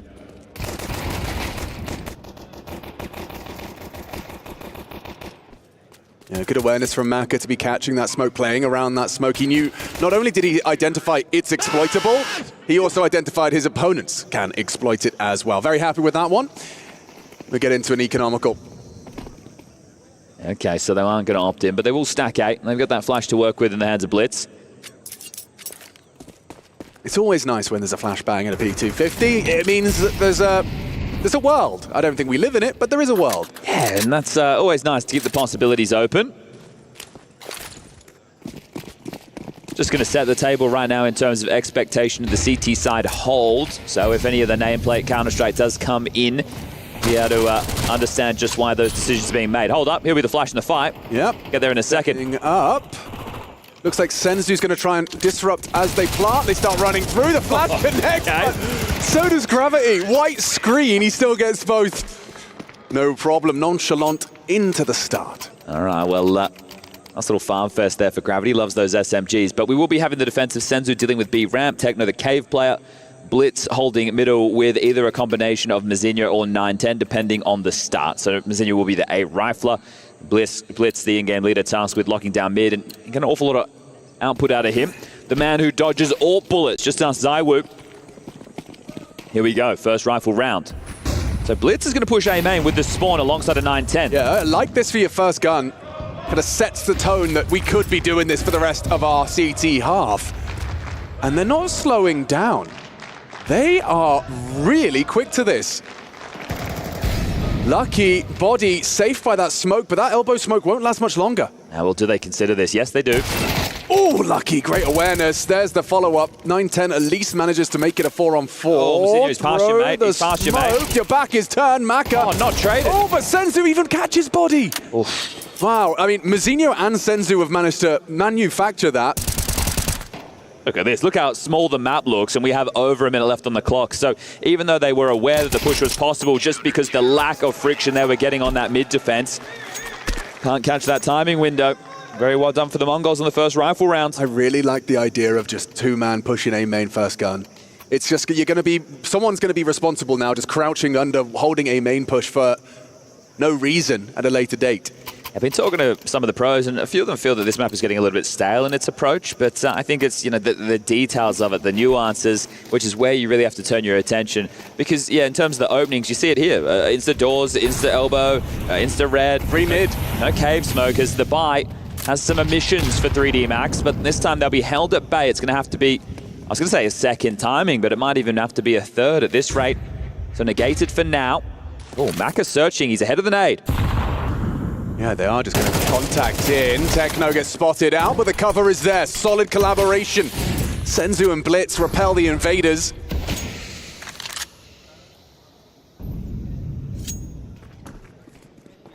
Five v3, and Deagle and a Mac 10 as part of that 3. But Mongols aren't wasting any time. They stop the play. Now Mazinho steps in. Oh, he's quick to the draw on that. This is working beautifully. Flawless from the Mongols. Two very nice rounds back to back. That's only one casualty, and you have broken the money as well. So Steam immediately taken away from 3D Max. Now, as touched upon, this used to be a rivalry. I think this year it's been one-way traffic for the Mongols since their ascension to the upper echelons. But in the middle of last year, this was one of the demons that the Mongols had to get past, right? They had some tougher matches against 3D Max. One has continued to climb up the ranks. The other has stalled out. And I guess this gravity change is where 3D Max are hoping to make the difference. There's not too many teams in modern Counter-Strike that have an AWPing in-game leader. I know it's been successful once upon a time. Ooh. Think about Jame. Think about Fallen. Think about Cadian. Yeah, actually think about Cadian for a second. Yeah, where is he now? I haven't seen Casper in a while. He's hanging out with Kenny Essa last time I saw. Okay. Yeah, hanging out. Oh, that's right. They did go to China, played a bit of a show match throughout that tournament break alongside Nico and Monacy. Yeah, the Chinese fans, they've definitely got their favorites. Okay, well, these rounds are rapid, and that's kind of the pace we've come to expect. So Eco was dealt with. Now we're into the guns. AK's equipped. Sorry, just a ring of my alarm bell. There has been one kill from 3D Max. Yeah. One single kill.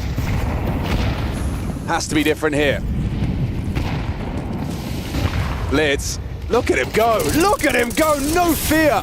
Throws caution to the wind, unloads his mag down lane, and kicks up a fuss that leads to Techno and Senzu. Ripping apart 3D Max, torn limb from limb. The CT side are the ones bringing the fight to the offense.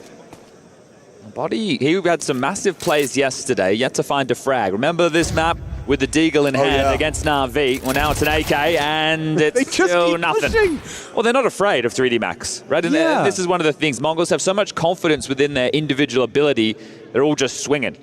I also like their understanding of what to expect from 3D Max earlier. Right? The A-man push sets the tempo, then going into this next rifle round, they're not even worrying about cave. It's like, let's pipe down the B lane. We know they're going to be smoking it off, so if we're going to fight them, it's going to be through middle and it's going to be through B ramp. Let's not get segregated behind smokes.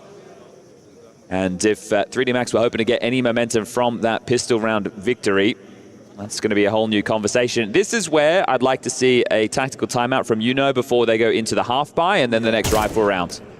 So what we're also seeing is Mara's Counter-Strike philosophy on display. This is something Mongols have made no secret of, that every team has its foundation. For Mongols, it's Mara's 20 years of experience that says, if you shoot first, you win. Yeah, and this is the thing, right? Logically sound. It is. It's the 5 headshot strategy with some nuances, right? And I think one of the keys is, oh, well, let's say we don't speak any Mongolian. It's nice to hear 910's voice, though. Yeah, we don't ever really get to hear 910. No, that might be the As soon as he sees us doing any lobby content, he gets up and starts walking away. He pieces out. He doesn't want a bar of us, and that's fair enough. But yeah, through the limited conversations that we can have, it is one of these situations where, we've heard dribs and drabs of, yeah, Maro likes just to focus on the individual. But this is, the problem is you can put these teams in the categories, but at the top level, you need to be able to do everything. You still have a calling card though, don't you? Precisely. I think what I was talking to a group of players the other day, and Apex described it as a foundation. So it's like every team has their own foundation, and it's all unique, but then you build layers and layers and layers on top of it. The foundation for Mongols is the 5 headshot. Yeah, shoot damn hard. 910 starts B with his AWP. He's going to go searching now. Vulnerable to a Deagle headshot, and he's gotten away.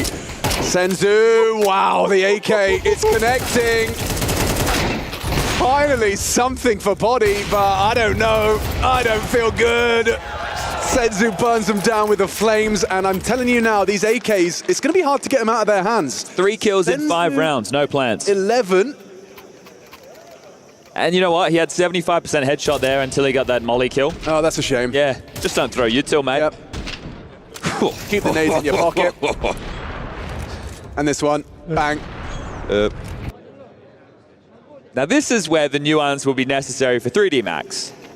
Right, they have their style, but when they lock horns with the Mongols, they all shoot harder. All right, they missed the doors smoke.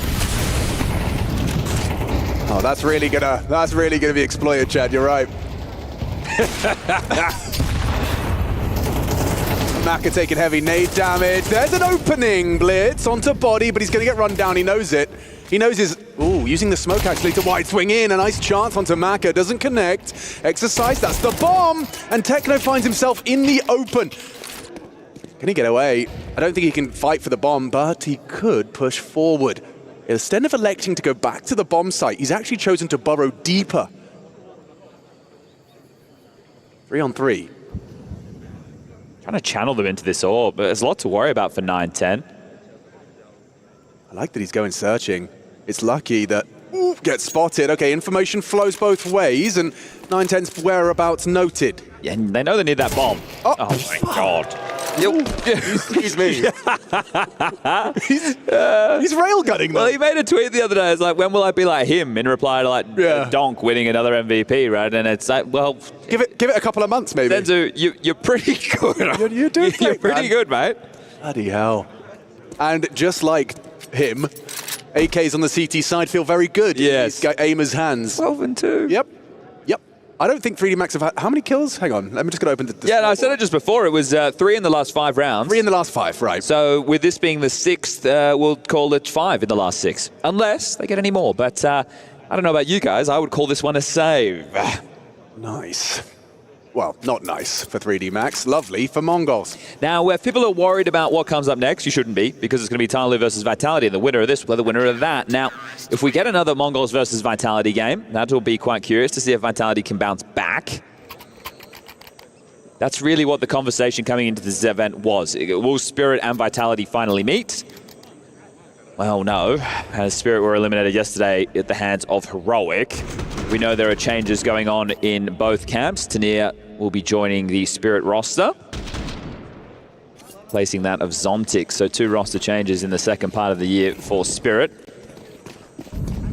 These saves will be graced with a couple of other upgrades. Boost the AWP. Oh, not yet. Okay. Boost the Deagle. Of course. Oh, boost the AWP and the Deagle. Okay. Tricky. A tower erected for a deeper line and a missed opportunity. You put a lot of resources into that being your opener. He makes good on his promise, though. Second bite of the cherry, and it's sweet. That's the bomb. That's the round. So we'll pack that one up. And it was exciting for a moment, actually. Maka got the kill. He might get... No, he won't get this one. Oh, that's an angle. It's a very good tuck-in from Mazinho. It is. He will eventually get some support. You can see by the jiggles right now from Senzu that he is worried about players entrenched towards red. The support network of the AWP from 910 will take contact first onto Maka, but Mazinho will fight the elbow players. There you go. Whoa. And even though the trade is there, still going to get past this. That just team flashed. 910 is committed. Gets his, gets out. Bomb still under CT control. Have a smoke on Senzu. Jumps some util. Maka just has to go YOLO. Not going to happen. 2-7. This is flying away from them. And remember, this is 3D Max's map pick. Yeah, well, they in the pre-match interview from their assistant coach, Alex, he talked about how, this is a map that's very comfortable for both teams. I'm detecting a discrepancy in comfort levels here. I wouldn't be feeling comfortable at the moment. This is flowing nicely to start. Both teams we don't understand. That's right. Can they speak English for us? I don't think we can make that request yet. Once you get the Devastayers up, maybe. All right, second timing mid-take. Such a lovely, it's such a lovely play. Here's ringing, body's dropping, body does something, and it's still going to be Mongols that come out with the advantage. Bomb towards the B side of the map. Techno still inhabiting cave, Gravity walking with a limp. Well, this is where having Mongols players all focused on themselves, right? This is where you're in a 1v1 or a 2v2, you say play for yourself. Obviously not in a 1v1, you would be playing for yourself. But right now this is Techno's ready for everything. How good's the timing? Pretty damn good, to be honest. Techno catches him, the flash. Clear indicator that fight was coming his way. Crossout well informed and should be seeing this bomb go down. Plant's very good for another 3D Max buy. Yeah, is there any conversation to be had about the 11 HP 1v2? My heart says no, my brain says no too. What does Gravity say? Let's find out. Is he sticking out? He's managed his angle very well. He will be overlooked. He gets that first fight opportunity. Doesn't find that instant headshot required. Techno securing it. Blitz looking for an AK. Or will he walk away with the Galil? Oh, okay, well. He has got $12,000. I understand, but it's more the AK that you wanted to give to Senzu. Yeah, fair. Or even keep for himself, because Blitz is one of those fragging in-game leaders. And you can see how good the AK looks in Senzu's hands. That's a long-range spray headshot. All the way from red. Techno gets the privilege of keeping the AK. Okay, well, there we go again. I feel like this is one of the quickest halves we've seen today. It's just rapid, isn't it? I'm not complaining. No, sir. Fights immediately. Exercise. Puts Techno down. That's the AK gone. That's an important opening that we don't need to accelerate on. Smoke short, blocked by Senzu, makes things awkward, has an angle around the edge. Is he? Oh, no, actually, I misread that. Yeah. So did he. They will have this A space, so Mongols have rotated because of that early casualty. They block smoke deep, they flash in to at least make it feel like there'll be a follow through. The rotation back over right now from Senzu, it's very tough for this fight. And information. Oh, info on another as well. Likely bomb coming A. 9-10 onto the Maka cave hold. This is awkward, you just lost the bomb. Yeah, and the thing is, the Blitz secondary AWP didn't even feel like it was part of the conversation, but should have been. They're doing whatever they want right now, Mongols. Well, I think what they want is to win this quarterfinal as quickly as possible. 3D Mags, I mean, they must have been bathing in nice VRS points taking down Na'Vi. Oh my God. You wouldn't. He's loving the knives lately, and he's doing a bit of trash talk on Twitter. Blitz is coming into his own, and we'll take another! Click! That's the double left! Well, this is the thing. What's the worst that happens? There's no clutch in that situation. No, Maybe he misses the knife, but... Mara smirking in the background. Oh, I love this attitude. Bro, what? 3D Max, like, taking down Na'Vi, really intense game. Well, this is why the people in Twitch chat type things like 3 rounds max. You know, this is where they're eating good. Oh, brother. This is the thing, because we even have the cams at all times, normally with the... Oh, is it just a B rush? Or is it B pop? B pop. All right, final round of the half. What's the call, Gravity? Run into the AWP again. Oh. Ay, caramba. Isn't that the sight molly? Okay. So it's like a set double pump? It's 4 players on the side, mate. Blitz takes a little bit of damage from the spray through the board. Senzu's just crouching his way down the ramp, escorted Cover me. by the sniper. So many bodies in front of him. He just unloads for 2. Techno matches his output. Oh dear, that one's done. Techno makes it so. 3D Max only with 2 to boast.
Chewing them up and spitting them out. The Mongols versus 3D Max here at the Esports World Cup 2025.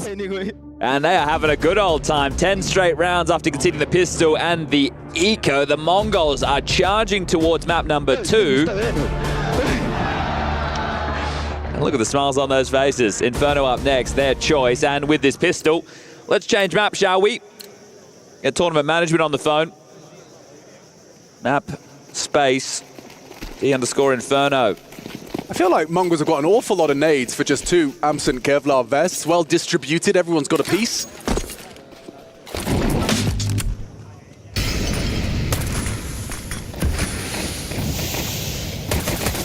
Transfer body squandered, forced away, has to respect the long smoke. Mazinho bunny hopping his way into the site, gets up close and a headshot from 910. Rotation's fast, but there's no kit. Yeah, that's right. They're going to be channeled into Senzu on cave side. Lucky didn't clear his corners and pays the ultimate price. Gravity, however, with a quick trade. Maka low from the 910 headshot. Exercise should have him. Oh, no. Ooh, he doesn't. He doesn't. Does it peter out? Looks like it will. They just shoot too damn hard. Techno joining the party. Ended with a triple kill, a quick switch to the dig, and comes into the pistol with 3. Okay, well, now 3D Max has to force spy back in and essentially force spy the rest of the map. Will it be just 2 for 3 rounds max? This is the worst way it can go because you've been steamrolls, but you've barely even gotten any kills. Right, well, you did have the pistol in the second round. Yes, but think about how long ago that was. It may as well have been yesterday. An eternity. Okay, Maka. He has tucked Cubby with an MP9. There's a chance he gets overlooked. Yep, lovely. Solo bench up, flash though, Lucky into the A site. Mazinho not letting go of W. He's coming for you, Maka. Tucks in, powerful angle, gonna get run down. Good timing from Gravity. Punishes the smoke throw. And a chance for 3D Max to get that 3rd. Taking shape nicely. A little bit of a pacey one and well handled by the French. Okay, well, how much more damage can Blitz do? He's good in the clutch. He is. Why is Exercise looking the other way? It's actually going to know where he is. Yeah, sure, but it's going to allow him to slip on out. Has that fight, a hard shot to hit, and the AK does go down. Maka present on Donut. Body being considered in the temple position. He knows where they both are now. Blitz. Can he back up his aim? Has the info.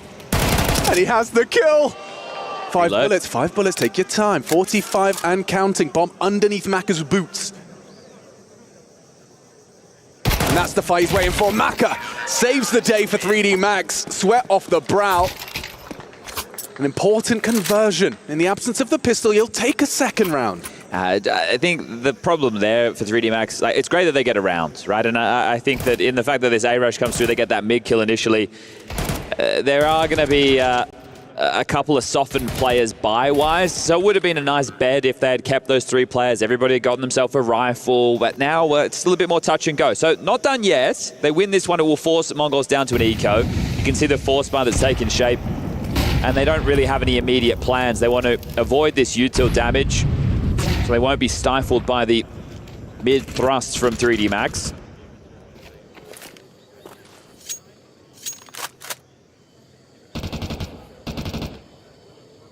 So not just going to be stubborn with their approach, are they? They understand that they don't want to allow this one to get too out of hand. Blitz will take an exchange in middle. Body keeps pushing.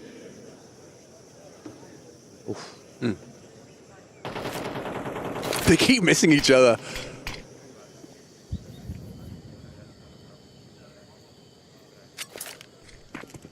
So if they've been counting smokes, if they've been counting smokes, they will know that there's only 1 left.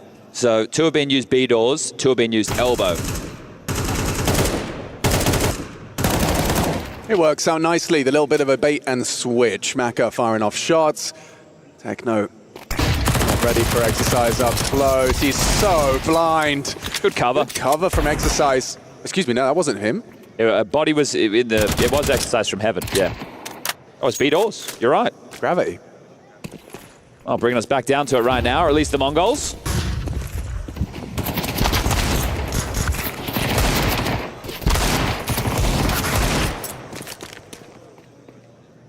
Okay, so another little spurt of rounds.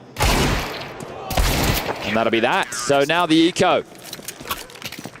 Even if you do lose this, you would love to at least be able to warm in to the series. Remember, single elimination. I mean, just like you were talking about, right? Those first 2 rounds felt like an age ago.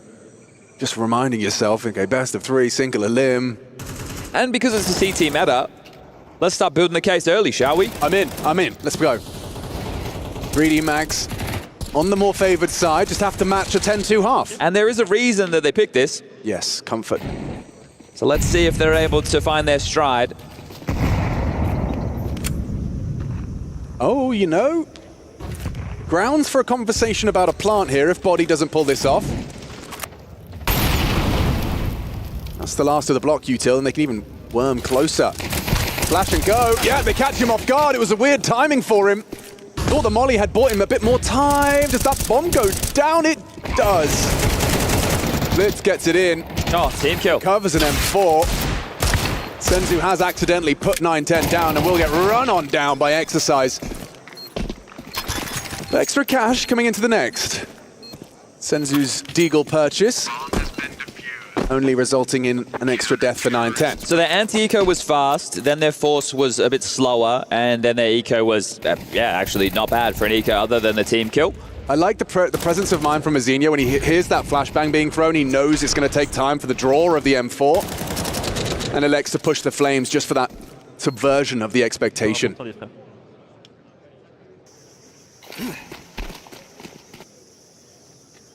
Is this A or heavy mid? Multiple players with flashes ready if they do want to contend. Yeah, they're coming through. Run boost across. Oh, he's so blind though. Mazinho's supportive flash work. Oh, and Body's own HE exposes him for Blitz's second. Senzu picks up the pieces. Big duel from Gravity to win. If he can turn around and get another, he's done it. Not too shabby. Okay, well, the bomb is still essentially towards T-spawn. They've got one player about to be on B. The other is already on A. So you have the bomb sites, you just don't have the bomb. Yeah, distinct. How are you going to go back and get it now? Well, it's weird for Gravity. You can see they're in 2 minds. Return to the site. But the whole map's a mystery. Imagine if they find it first. Everyone's flying They're back. going to find it first. Oh my God. All right. Let's watch Let's the see how the cams. penny Let's watch the drops. cams. Here it comes. Oh, we got the bomb. We got the bomb. Bomb. Okay. Well. Weird one. Both spotted. Info, Exercise, great awareness on the crouch peak. Mazinho does go down, 9-10 on that rifle in the clutch. Gravity trying to crouch away, trying to, isolate. 9-10 does manage to isolate the first. Gravity very quick though on that trade. Okay, well, what an odd round. The two of them probably, we had the bomb. Apparently so. Where were they? And this is how it started, so really, I mean, mate. Gravity, this turnaround, this 180-degree smoke spam, changed the whole lay of the land. A very impactful round from newly crowned captain. Boosting over this. Yeah, you actually can spot him. Maybe Maka is right in front of you if you just try and spot him. Blitz couldn't do it. Smoke just a little too tall. Look at the scoreline now. How quickly things can shift. Yeah, and it did feel like it was meant to be done, especially after the pistol victory. But now in the second half, that's all they have to their name. What is about to be 5 rounds for 3D Max on their CT Hall. And some confidence building. And this one, sure, not done just yet. 9-10 has kept it very light with his level of investment, so he can likely bring out the AWP into the next. They're still going to try their luck over towards A. Mac is here as the supporter Lucky. Senzu's holding for the box, Pete. Oh, lovely combination. Seen him leaving Temple into like a little shadow, perhaps. Just caught him, I think. As he gets booked. Oh, now they reset.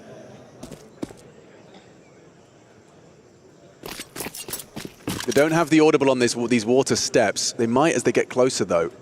Exercise. Did he catch wind of that? 30 seconds. Oh, yeah, perfect. Perfect.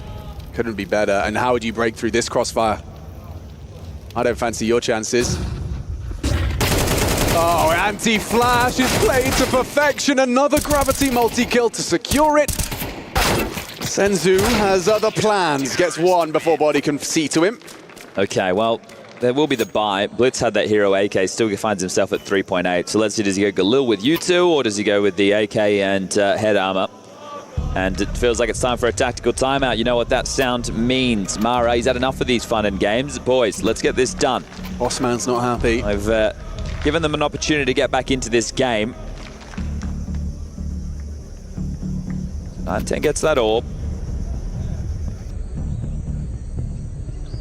And this is the point where the Mongols are thinking, okay, well, this is still ours, right? Let's just pull up our socks. Let's finish this off. You know, we fumbled the force into the second. That's all good. We knew that we were going to be buying. We went for something a bit fast. It didn't work. That's all good.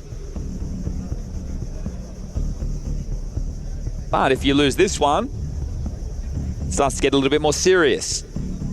So you have taken the timeout. You've had the conversation. You've brought up the orb. Blitz will bring in a Galil, and he'll go for U2.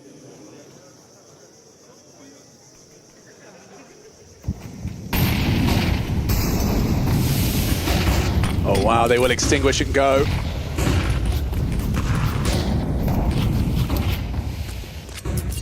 Trying to break through. Lucky and Body's mid-hold, and 3 smokes invested because they extinguished as well. 4, excuse me, there's a lane extinguish. Good grief.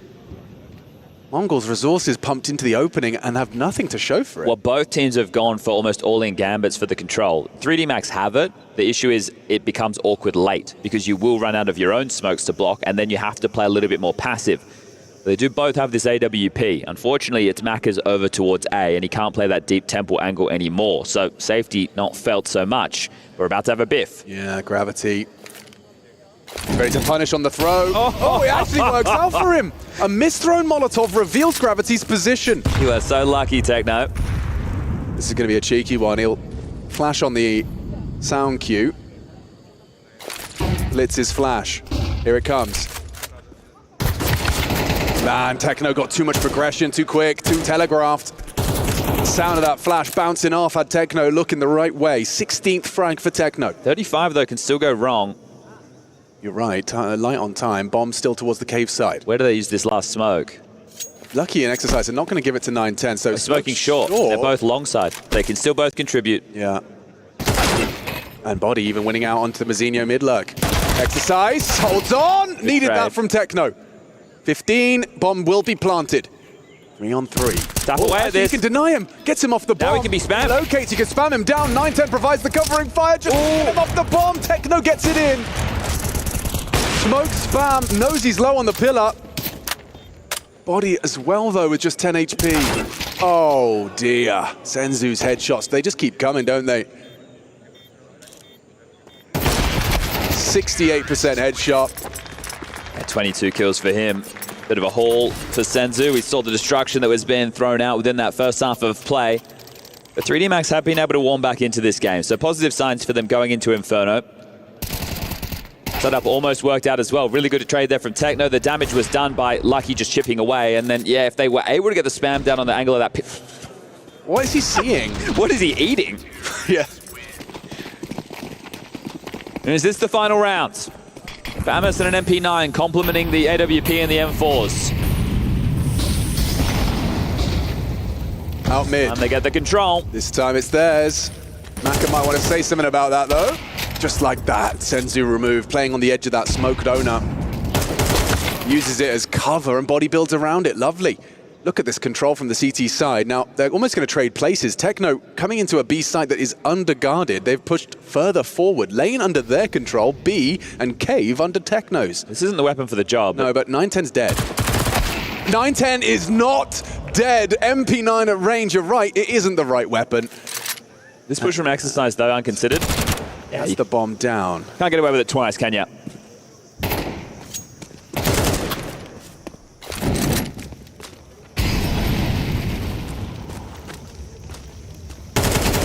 Does run him down successfully. Now look at this. They have no idea, Alex. Absolutely no idea. This is the cave progression. 2-1 taps the back. Oh, wait, Maka looked. Not anymore. He wants both. You're not going to find them. Techno, this is crazy. You can't be mantling up as well. Take the kill, mate. Take it now. You've gone. This is where you started the round. Yep, around the world indeed. That's a jump scare for Maka. Taps him in the back of the head. Lucky in response. Can he compose the taps? On his own. Yeah, lone wolf right now. That's a nice smoke. It gives him something to play around. So Seed of Doubt gets overwhelmed. Nice team play. They isolate him. In the meantime, Mazinho's gotten that bomb planted. Can't have gone far, says Lucky. Swinging through. Does get brought down low. Mazinho, just the one. Secured by Body. Makazorp retrievable. And we will see another round of play here on Ancient. Yeah, and this is fun, isn't it? You've got Techno getting entrenched behind them. You've got Exercise in T-Spawn. Mazinho taking that fight at a minute, isolating that duel. It's fun Counter-Strike. And this one... Let's go Mongols, chat. Syllables say yes. Yeah. Yeah. Because let's go 3D Max. Mongols. Yeah, it was 2 syllables. Yeah. You're right.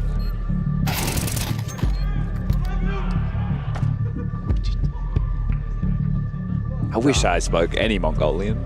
I've learned It's a very hard language, isn't But every it? time I learn them, I forget them within 5 seconds. There's so many vowels. Yeah. I've never seen a language with as many U's. Yeah, there is. And A's. Okay, well, see if they get the W. Or if 3D Max can match a 10-2 first half from the Mongols. I see a Senzu UMP. Oh, he's a UMP believer. Yes, when the chips are this far down, what are we going to invest upon? An AWP, a couple of AKs, and of course, a Senzu UMP. 3 FAMAS. It is a French gun. True. Well, how long can this game go on? There's 3 rounds required in this second half, and that was... That's a direct call out of Spawn, is it not, Mr. Birchall? It is. This is B Pop or B Rush. It's B Rush. Straight up the guts. Extinguish and go. Mazinho's gone. Exercises. FAMAS does deliver a defensive opening. The wallbang. Oh, it's actually found some output. It's actually Maka catching Senzu. Rotates through. Gets brought down by Blitz and now full control of the site. He took the bomb there. Gravity, what are you up to here? Pushes through, has a little bit of an opportunity. The back turn of the Blitz. They weren't ready. A quick scope from 910. A nice reaction. 2v2 for all the marbles on Ancient. Nice find. Body's got them both here. Wasn't ready for Techno.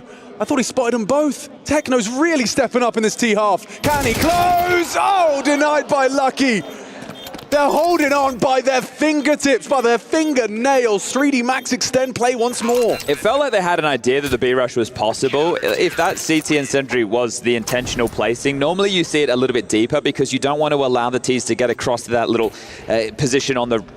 For the CT perspective. Yeah, I call it Beehive. Yeah, we do need to find a name. That position is buzzing.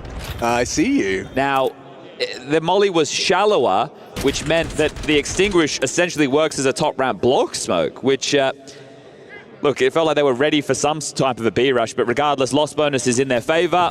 Bomb going down does get them another buy. No Senzu UMP this time rounds. Just 3 more. Why the hell not? Why the hell not? That tenacity we saw in their round of 16 game from 3D Max, they really were hard to put away. I feel like Gravity also looks more comfortable in some of these really skirmishy positions because he's always been a bit of a joker player. He likes to push a smoke, he gets stuck in with the SMG, but now that he gets to call the game, it feels like his place makes a bit more sense. Now, it's early days, only the second series, but we can only go off what's on the screen so far. Let's wants to ask some questions of Lucky. That looks like a CT smoke. Molly, what's your reaction? An Extinguish and a hide? I don't hate it. Oh, Body does though. Oh dear, Blitz has got them both and Techno finds the final piece of the A defense. This time it's going to be tough.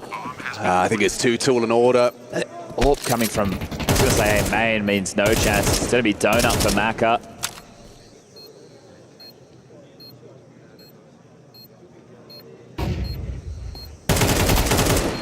It's looking like this one is going to be Mongols taking the 3D Max pick. convincing. Techno closing both halves. Look, I think the Mongols being 10-2 up over the first half, getting the pistol round to put them 11-2, the scoreline then being 13-9. It's a good sign of life being shown from the French. This series isn't over yet, far from it. Inferno is a guarantee. Nuke is the question. 3D Max, are you going to be able to pull it off? Earlier in the year, they faced the Mongols back in Bucharest, and Inferno was one of the maps they were able to scoop up. So keep your eyes on this. The Mongols are not through to the semi-finals just yet.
Reach your impossible.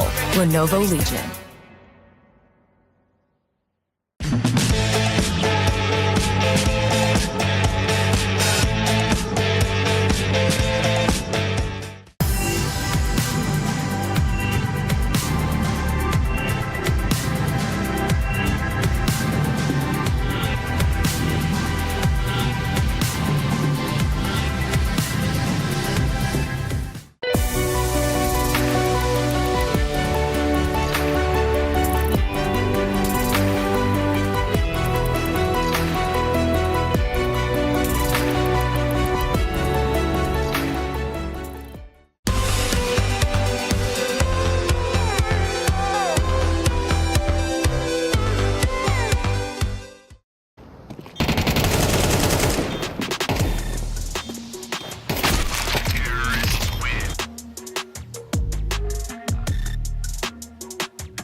Victory and a much needed victory for Mouse there because they were on the ropes against Virtus.pro. How does that affect our club championship though?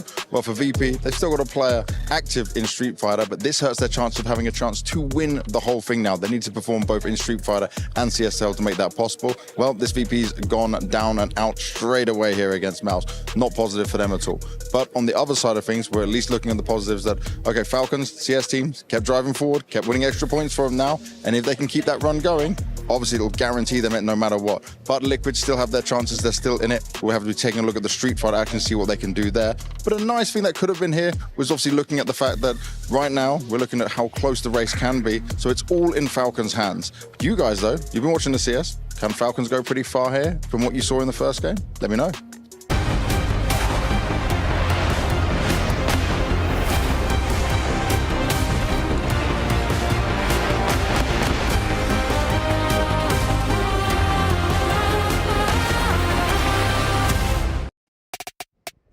Not me almost falling out of my chair with just how exhilarating that matchup of Counter-Strike was right there in that first map of this series. And, well, for all things considered, a little bit of a non-starter on one side. I welcome you back to the Esports World Cup Club Championships. We've got all the fixes down here. There's even a Shake Shack down the street. So, Jacob, what happened here? The Mongols came out hitting hard from the get-go of this game. Let's be completely honest. 3D Max woke up in the second half, gave us a little bit of hope of a competitive game, but overall, Jason felt like the Mongols came out with a clear game plan and that was just to be in your face of 3D Max from the get-go. You know, the CT side aggression was relentless. We're going to see a lot of highlights of them pushing and killing 3D Max all the way in towards T-spawn almost, and I like that approach. It's how the Mongols thrive the best, and they really executed well. I mean, that round where like Senzu's just kind of jiggle tapping towards B ramp from short, and then Techno with the op at the default boxes, like that's just sick. And yeah, I don't know if they had a specific game plan, obviously very much in their face, but I think it's just like the game plan would, if anything, was probably just a conversation of Mongols saying, you don't have to be afraid of these guys. Let's just challenge them every step of the way.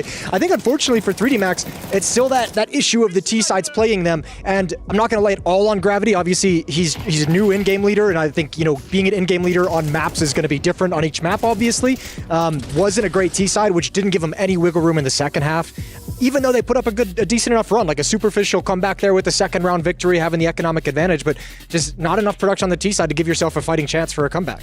Not a lot of wiggle room, Jacob. And, you know, sometimes when you get pushed against the wall right there, like, how do you... You gotta wiggle. You gotta wiggle, You gotta wiggle when you're pushed against the wall. Yeah, you gotta wiggle a little bit. Party rocking in the house tonight. Want to go ahead and get out in front of that one, everyone. Yeah, we can take a look at the quick stats, but Jacob, all in all, if you're 3D Max, you just started this almost non-starter. Yeah, there's only so much you can do, you know, with a first half like that. As you said, no wiggle room at all to fight your way back into it. A cosmetic comeback, dare say it. And I think, to be completely honest, I feel like when you look at Ancient, you know, you're not necessarily criticizing the T-sides, but once again, they fall flat. I think if you face a team like the Mongols, you're almost at a point where if you can't match the individual skill of the Mongols coming out in those fights initially in the beginning of the round, there's only so much you can do on the T-side. If you can match it and shut it down and get into 3v3 scenarios or 2v2s where you can then make the right calls, then you lost the game before it even began. So I don't want to put too much in Gravity, but more so also just highlight the expectations of a 3D Max. We're talking about the Mongols, one of the best teams in the world, against 3D Max, who is fighting to be a top 15 team. Maybe this is just a direct correlation between the two levels. You also mentioned the aggression from Mongols on their CT side. If you're a brand new IGL, like, and your players in different parts of the map are getting pushed and dying and like not even going 1-for-1, losing a player here for free, losing two players sometimes. Like as an IGL, like you, especially a new IGL, you're like, he's not a new IGL, but new in this team. You kind of get frustrated because you feel like you couldn't actually get a chance to call the game because you're just like, oh, we're just losing control of everything and I have no options as the IGL to get us out of this situation. So yeah, I think just a really tough map, and I'm with you. I think tactically they struggled on the T side, but also just getting outskilled. Mongols is a tough team to fight back with in the skill. I think it's an excellent point. You know, round 6 is one that we should bring into the mixed trace as well, where we see that, you know, if you're Gravity in this round, look at the round timeline. You know, we played 15 seconds of this round, and the round is pretty much always over, right? You have the Mongols coming in from all different sides, using a lot of utility. They get a double kill right here, 20 seconds into the round. If you're Gravity at this moment, what are you supposed to call to win this round? Because everyone is dead within the first 20 seconds. Even if he doesn't die, and he's sitting there in like a 3v5, and it's like, well, they have lane control. Smokes are up for another 10 seconds. I don't really know what to do anymore. So yeah, I mean, Mongols just, it's part of the strength of this team, right? Putting their opposition in really uncomfortable and really tough positions to get out of. And then behind that, they've developed a very good mid-round game as well. So Mongols is just spectacular at the moment. And that was some of that explosiveness we saw them right out of the gate when they first came on the scene. And it was something that kind of took the scene by storm in a little ways. Yeah, we got a taste of it when it came to a Tyloo or some of the other Asian teams. But with the Mongols, it felt we wanted a little the full meal. Yeah, I wanted the full fixins, Jason. I think we spoke about it during Austin as well, Jason, you know, saying the Mongols were one of the first Asian teams to adopt a bit of that European way of playing Counter-Strike. Sure. And I also think the more Mongols are playing at this level, the more they spend time in Europe, you know, they go to the tournaments, they boot camp, they practice. So I wouldn't necessarily say the Mongols are playing Asian Counter-Strike anymore. I think it's a hybrid. I think they have more to back it up. As you said, it's aggressive, it's relentless, but they also do have systems to fall back on, you know, and you're seeing a team that is maturing game by game almost, event by event. I mean, they came into Cologne without practicing out of the player break and made it to the grand finals. It made it obvious, dude. Yeah. You know what? We didn't practice. He just admits it. He's like, yeah, we didn't practice. It's fine. We're just making it to the grand final. That's cool. Yeah, they're a great team. They've become a very, very good team. Yeah, and I also kind of want to pick your guys' brains a little bit as well before we just start talking about the next map of Inferno. We've seen the tweets talking about when will I be like him in reference to Donk. Do you think that holds this team back a little bit when they, you know, kind of pedestal people like that? No, I think that's mostly a humorous little joke of when you get banged out by Donk. I think that's just one of those things where you're just like, well, I might as well just put it out there into the world. But yeah, I didn't take it. I don't think there's any kind of idolatry to the point that's going to affect your individual development out there. There's just a lot of mutual respect amongst really good players. Yeah, I think Senzu is one of the players right now a lot of other players are looking up towards as well. we criticize him maybe for not always showing up in the big moments, in the big games, in the playoff. I don't think that conversation stands the ground anymore. I think Sensu has had a fantastic year so far. He's definitely improved himself in some of these crucial moments. One would argue with a format like this at EWC, every game is under pressure. Every game is a playoff game, right? And he's delivering right here on Ancient once again. So as much as we want to make fun of it, comparing him to Dunk, that's always going to be a tough task. But I think there's a lot of players right now who would kill or, give up their left arm to be as good as Sensu. I think what I like the most of what Dunk's kind of done to this scene is I think you see entry fraggers on pretty much every single team now having a little bit more swagger to them, right? Like every single entry fragger in the scene is now like, all right, well, game on. I'll pick it up. Yeah, let's rock and roll. Donk's showing us it can be done. So it's starting to influence things for sure a little bit.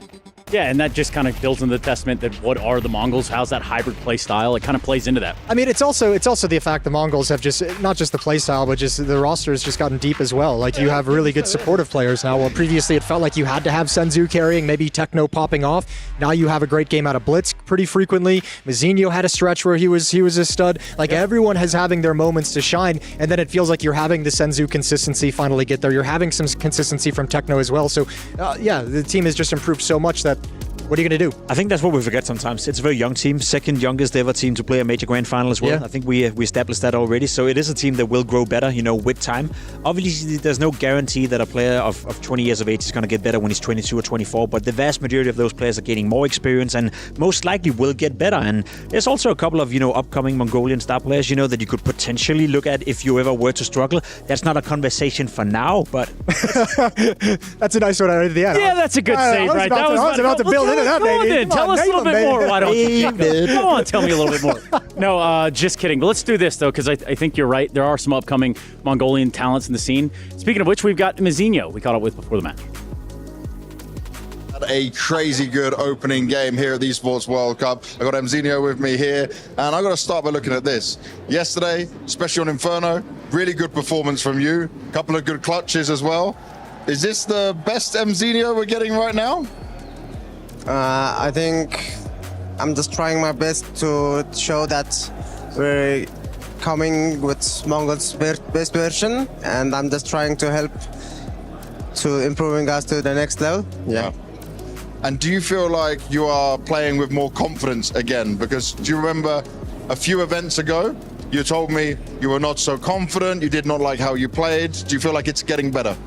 Yeah, I'm just getting better in my confidence and had some confidence against any team, so yeah.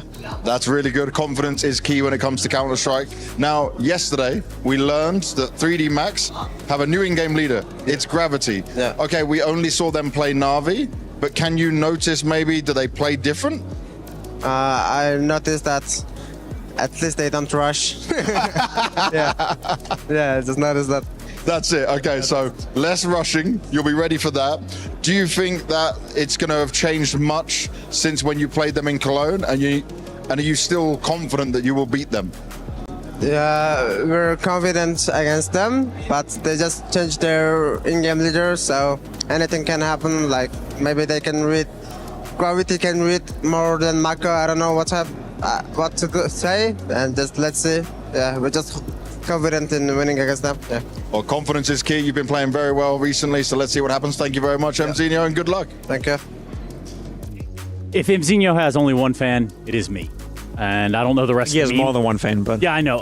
Obviously, Jacob. Okay, so let's cut this right back into the game itself. For the Mongols to be up in this series 1-0, we now go to Inferno. So tell me a little bit about the pick of the Mongols after having wiped Ancient with 3 Max. We kind of said it, I think 3D Max play Inferno to a relatively high level. We saw that against Na'Vi yesterday as well, that they can definitely play the map. So for the Mongols to pick that against 3D Max tells me that the Mongols are very comfortable in this matchup in itself, and probably also saw that game versus Na'Vi yesterday and realized, the way they won against Na'Vi, it's not going to work against us. So it is a comfort pick, if anything, for the Mongols. Well, I mean, I think, remember, this is how the series started yesterday with Na'Vi as well. Na'Vi wins the first map against 3D Max, and they come roaring back on Inferno, win it as the second, and then end up winning the third. So there's still an opportunity for 3D Max to do exactly what they did yesterday.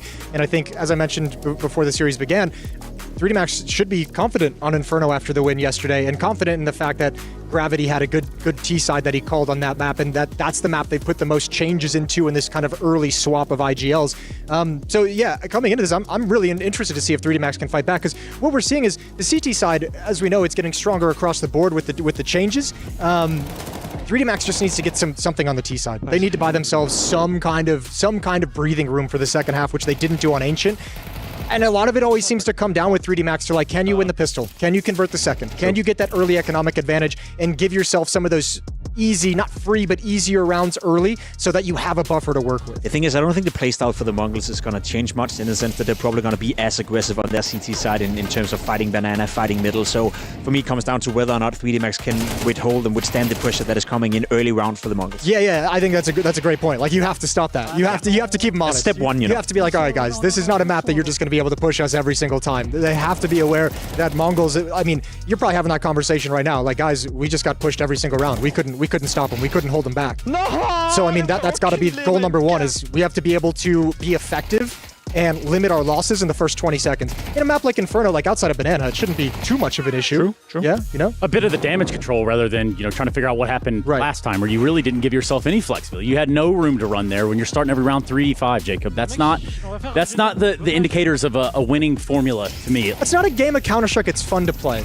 Yeah. No, especially for a new in-game leader, right? If you find yourself in a 3v5 or 4v5 all the time and you have to call from behind and you're always on your back foot, it's the worst way of playing Counter-Strike. And that's what Mongols does so well. They're almost like taking the breath out of you sometimes by their aggression. One thing I will say, Jason, we saw yesterday the T side of 3D Max. They're very clinical in how they execute in towards the bomb side, very clinical in the patterns they're running with, both on the A and the B bomb side. So if the Mongols allow 3D Max a lot of space today, or if 3D Max is able to withstand the early pressure, then I can definitely see them make this game competitive. Well, much like the aggression that Mongols like bringing out on Ancient, 3D Max is pretty similar in that they're another team that likes some aggression on the CT side as well. So, I mean, I think even on the T side, you'll see some faster pace change rounds. CT side, you're going to see some of that early aggression from 3D Max on the defense. So, I mean, this game could have so many fireworks with a level of aggression that both teams enjoy playing with at different times. It's just a matter of, can 3D Max establish the confidence to make those plays, to be willing to go for those plays, or is Mongols going to put them in their place so early that we just kind of see them roll over? And sometimes you have to really harvest and then combine your efforts, which is exactly what we've got here. I see what you've done see that? there. You like that? Sometimes you do get the crop. I'm saying farm humor has its place in Counter-Strike. It does. Yeah. And, is Farm Simulator, is it one of the games? It could be. And if it's not, maybe it should be. then it could be. But all things considered, for the Mongols, this was a step in the right direction. This is where you want to be, albeit I do come back to just how we saw 3D Max sort of revolve around Na'Vi yesterday. So I guess I need to ask both of you, and I'll start with the guy down on the end over there. Moses, is it? Who wins this series, and why does it end here? Well, it's going to be Mongols winning the series. I think it ends here just because I think if you look at any kind of category, I don't think there's enough win conditions that I can rely on for 3D Max in any way. Like, so many things have to go right. Especially to win the entirety of the series. So maybe 3D Max can upset them on Inferno. I think Mongols is going to head at 2-0, but I think with the changes they've made and what we saw yesterday, you have to give 3D Max a chance and see what they're going to come out with on this map. I think that's fair enough, to expect a competitive game, expect 3D Max to be playing at a higher level than we just saw here in Ancient. That was a cosmetic comeback. That was never any close. There was ever any nerve to the game. I think 3D Max shown yesterday against Na'Vi that they can definitely play at a higher level. So I agree with you, Jason, saying that Mongols are most likely going to win Inferno, and if not, they're going to win the series. I don't think 3D Max are going to do another reverse sweep, so to speak, in a best of three here. I think the Mongols is too good of a team. They have too many great individuals, and as you said, there's very few win conditions that go the way of 3D Max compared to the Mongols. Look, they can do what they did to Na'Vi, obviously, like the T side that they had against Na'Vi, like they just went on a massive run. I think they lost the pistol, lost the second round, and then it was just like, boop, off to the races, and they won everything after that. So, if you're 3D Max, if you can get some momentum and call with it and let Gravity as a new IGL take the pressure off his shoulders to win rounds by calling and start streaking together like 3-4 rounds, all of a sudden, you might have a ball game. Yeah, and even with Mzinho saying, yes, they changed IGLs, you have to kind of wonder in their own wheelhouse, like, yeah, maybe we've had these guys' number, maybe not, but we had a read. I'll tell you what, they don't give a damn about it. I was going to say, I don't think Mongols is thinking about what 3D Max is doing too much right now. I think they're You shouldn't, right? You should be playing to your strengths if you're the Mongols. I think, well, you know, I think if this is like a team like Spirit or Vitality, I think Mongols is considering what they're doing. But I think in this matchup, considering 2-1 against 3D Max this year in series play, I think in 2024 they had like a great, like almost undefeated record against them as well. They played tons in the past like year and a half. I think Mongols just has so much confidence from all these different wins they've had over the years that they're just coming in, they're like, we're just going to beat these guys again. Like, who cares what they're doing? It's a team that comes straight off a grand final as well at the Bounty. The major was a huge success. Cologne wasn't necessarily too bad either. So I think overall the Mongols, as you said, Jason, right now, super confident in their own abilities. And there's a fine line between, playing to the strengths of your own game and sometimes ignoring the opponent. But I think when there's such a big disparity in individual skill level, it's okay to use the phrase that we're just going to play our own game and focus on ourselves. As Jason said, if you're playing Spirit, if you're playing a team on your own level, then you have to anti-strat. You have to go into that whole game of mentally maybe preparing to change stuff up. But I consider these two teams to be so far apart right now that if you're Mongols, you just focusing on yourself. You're just making sure that you feel comfortable in your own abilities, and that will be enough to win the game. Yeah, perhaps it is. Just real quick from you guys, any torchbearers that we can see carrying that fire, that flame over there for 3D Max potentially? Oh, not me. I don't think Pimp will either. No, if anything, if this is the one he chooses to pick the underdog, I'm leaving. I'm walking off. If anything, Maka, if he can have a great game with the op, and maybe dictate a bit here, relief from the in-game leading duties, maybe we can have a close game. Maybe, just maybe. Gentlemen, thank you so much. It is time to get into that next map, and we're going to be doing it right about now. Inferno, and potentially staying alive here in Riyadh. Yes, absolutely. And for 3D Max, it feels rather familiar, I'm sure. A bit of a copy and paste in the veto and result of the first map. Ancient lost to Na'Vi, and they managed to claw their way back into, well, this quarterfinal they find themselves in right here and now. It's going to be interesting to see if they can. CT start for them, and the desk saying, give them a chance. Yeah, I think to recount yesterday's upset, they picked Ancient, lost 13-10, then they won 13-9 on Inferno, and then 13-11, a bit of a thriller on Nuke to send Na'Vi home early. Will we see Nuke? And I think Inferno also, when you think about the CT side of 3D Max, they won the pistol, lost the follow-up.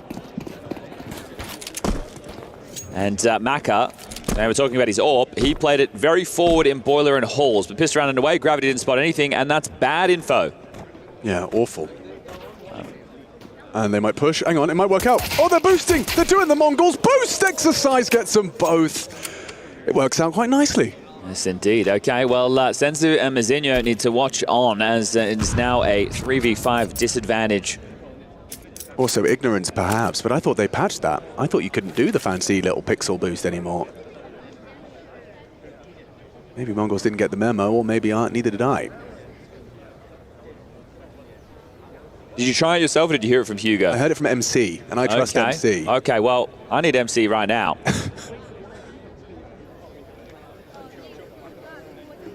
3 on 5, smoke and go. Might get the bomb down. Something exercising Pier. Yeah, there's a Moto smoke, which will isolate that live player. Cracking headshot exercise. He's going ham. All right, need to deal with him, though. Oh, and Blitz has. Hang on, this is actually becoming a winnable round. At least they don't have the Kevlar. They do now have a USP. Oh, and a couple of shots whistle past the eardrums of Lucky. Missed shot on progressions from Maka, puts down 9-10. Blitz, the unknown entity, an ace clutch demanded of their captain. It's a little bit threatening, but doesn't find that instantaneous deletion he was hoping for. Okay, well, now they just have to batten down the hatches and weather the storm of the second round force. Because that bomb gets planted, there will be the ability to get the upgrades coming through for the Mongols, or at least they have that option. So this is where it all went wrong.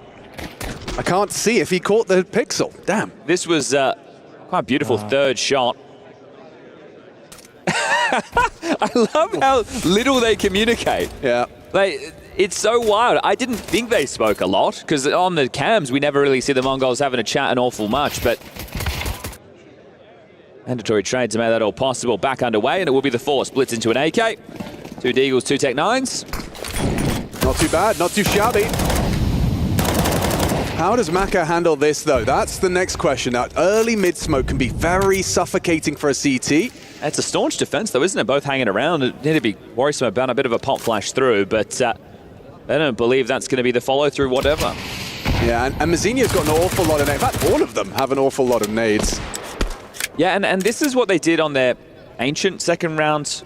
Well, I guess it was the technically third round force after winning their second round, losing their second round bye, excuse me, and they just sat back. They made sure they didn't take any damage to utility, and then they tried to pounce. Actually, ready for gravity to set up body. Only towards sandbags. Nothing towards the mouth. Flashed back, Blitz. Still be able to get this control though. We'll force out the smoke. And they're going to mantle up the boost. Now they've forced that smoke out top banana, but quickly pivoted towards A. Long smoke lands. Looks like they're going to pounce out in towards this site. Jiggle defense, Incendiary is going to be very nice to rock the clock further. Maka unloads his mag for 2 and Exercise the only exception. Lovely work, even gets one from the grave, he does with the flames. Maka, yeah, he's looking fierce right now. Looks like they can have a stronger CT half than they did yesterday against Na'Vi because they were unable to convert the second. So right now, it will be Mongols going down to just the eco. This should be the 3-0 start, and well, they kicked off Ancient with the pistol, with the conversion against the eco, but not the first gun round. So a different pattern coming out into map number 2. But I think it's very, very positive signs they were able to battle back in the second half of Ancient. Now, the desk was talking about Gravity, you know, not necessarily calling the best first half. Well, they were just being run down. Mongols were marauders on their CT side, very suffocating in the way that they approach that. We'll see if they do the same once we flick over.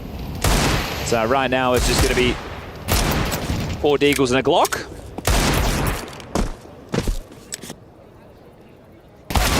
And that is an opening kill. 910 gets nothing done with his Deeg.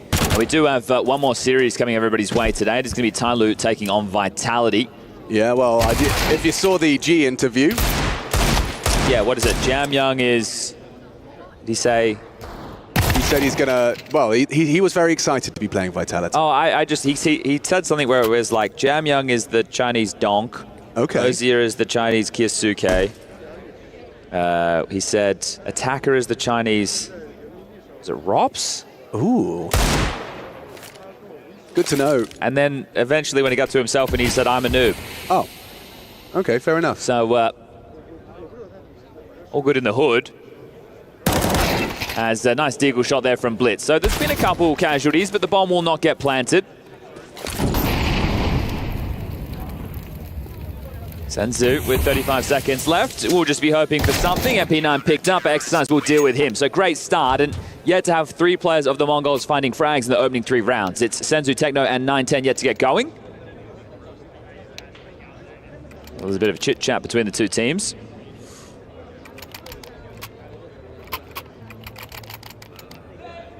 Maka says, nice flick. Blitz says, okay. He does that a lot.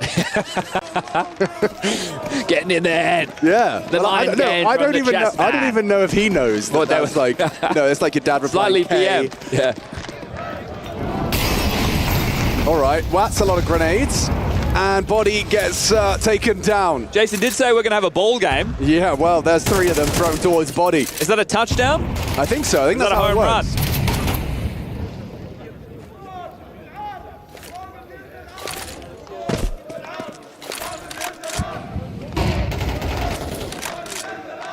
Man advantage very early. Just have to hope that nobody gives away a quote-unquote bozo death to turn it into a 4v4. Boiler and Halls taken now. 3 players is crunching down on mid. This is going to be Biffy. Yeah, it's going to be lucky first contact. Gravity tucked anti-flash, so 910 will not catch him with this. He'll have vision. Zinho, head-to-head, good find, Gravity. That's what you need. You need the second as well, and he gets it. Blitz wants to find that trade, will do so. Planted into a 2-on-3 bomb scooped up. Now they've got the arch, they've got the library smoke up, so completely in the dark. However, really nice patience out of the Mongols here. Despite that util, despite those frags, returning to an unguarded B site. Okay, no, they're going in. I was just curious. I can see that they're so diligent with the util. So it means that they still think somebody could be here, but that's a bit of a ruined smoke and a little bit of TK, but no harm, no foul, as the bomb gets planted and likely to see the save from Maka and Lucky on the other side of the map. So good trade work top mid, but all that conversation has to be about the nade dunks onto Body top banana. They'll find themselves upgrades and look to hold on to these guns. Oh, he's only got 1 knife kill as 910. Hasn't been going to Blitz's knifing school. Back to the Tyloo Vitality game for a moment. Okay, go on. There's no head-to-head between the two of them. That's why he was probably so excited, because he was eating his ice cream with James Banks, talking about how excited he was to be. Soft serve in this heat. I know. Who are they kidding? I know, well, Who are they kidding? He had to start eating rather quickly. It's going to be sticky hands. They even got Owner Pixel signs here in Riyadh. Why did I see a video of Owner Pixel eating packaging material? Was that AI, or does he actually eat like packing peanuts? I wouldn't put it past him. Like to he was eat actually packing munching peanuts. on them. He's a bit of an odd fella. I don't know. I couldn't process. Couldn't believe it was real. And in the modern day, you know, I prefer to assume it was AI. I think that's safe. Styrofoam. I'm pretty sure that's plastic. Anyway, we are getting sidetracked. Guns are out. Macazorp saved. See if he can get some action with it. He's doing that apps thing again, Chad. Yeah, and it's jarring to the default. Otherwise, he's just throwing supportive util. So I do get it. At least he's not his own. Exercise. Oh, his shoulder betrays him there. Maka should have him. Nope, actually he pieced out, excuse me. Didn't want to borrow that. But that is, I mean, that's a one-man army who's just taken full apps control. All bodies are dead, man. Gravity, however, his contribution onto Techno has 3D Max comfortable. They have come in with a point to prove. Not happy with the way Ancient went down. Trying to give Mongols a taste of their own medicine. Yeah, look at that push. He said he likes to push the smokes. He does demonstrate just there. Enzu removing gravity.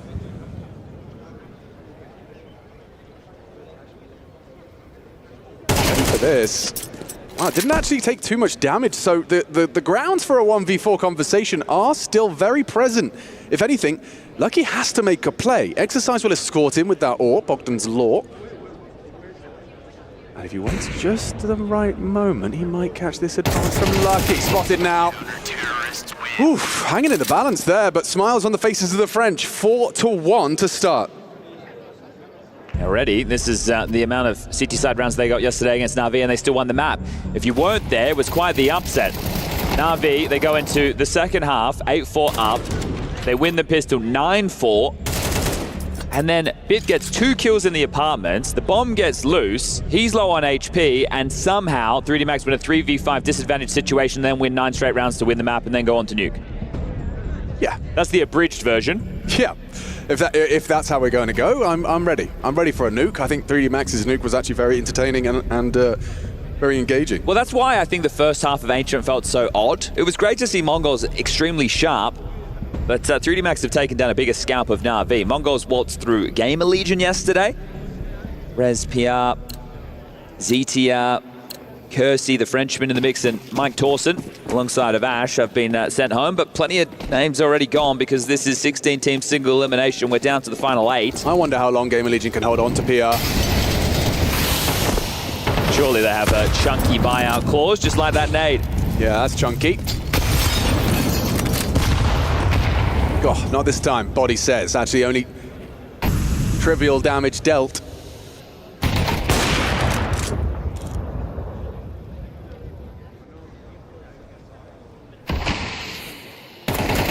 Body to return the favor on that smoke spam. Oof. Careful now. Lucky or to 9-10 elsewhere. Found that top. Oh, wow. Okay, that tower erected very quickly. Now the pressure on Banana. Gravity wants to fight. This is risky rotations here. This is why he's going to force himself forward. They're overlooking it. They'd have spammed by now. They likely won't. Lucky, a perfect bait, the little shoulder. Now he activates. Only for the one. He'd have loved a whole lot more. Maka cheats over. Forced away. Blitz low. Techno the same. Doesn't matter against an AWP though. Oh, it's too easy. The healthiest member of the bunch is the one to fall. 18 points of health, now just 2 for the remaining Mongol. Oh, this is looking great, isn't it? Techno's not going to get anything done here. Boxed in, time. It's kind of feeling like ancient CT side from Mongols. Just without the pace. Without the pace. Right, it's slightly more drawn out, but Techno will just waltz into his demise in a moment's time. Mantle's up and over, and Lucky says, no thank you. But also, I don't think I've seen a pacey Inferno in about 6 years. Yeah, something like, thanks Astralis. Thanks. Oh, and Astralis eliminated at the hands of Tyloo. 3rd time Astralis have lost to Tyloo this season. 2 of them were at Fisher. Nice! Sorry, why is it funny? I don't know. I think it's because we don't hear the rest of the team's comms. It's just in isolation. Yeah. You see one guy going, nice. I'm sure there's so much conversation going on in that moment. Ooh. What? I don't know. Excusez-moi? Pardon? Qu'est-ce que ça? Oh, blitz onto exercise as well. Maka got to back away, get out of there. You got your rope on your back. It's not a USP situation. He seems to think it is. Okay, finds an AK. He's a different breed, isn't he, Maka? Well, B's open. Thanks very much. They're going to plant. What's going on? Maka's pushing towards Boiler. Senzu gets the kill. Body pushes through. Techno saves him. Oh, can I take a breath? Yes. No, not sure. No, I can't, because here he comes. Throws out the smoke, walking on through. Going to have the angle onto Techno through Paul. Covered. Techno stepping up when Mongols need him. That's how the second round happened. I need the express delivery of that 910 shot because he was trying to jump over the corner of the smoke. Now, did 910 see him, or was it just a shot through? Because that's how this opened up. Here it is. Oh, that's incredible.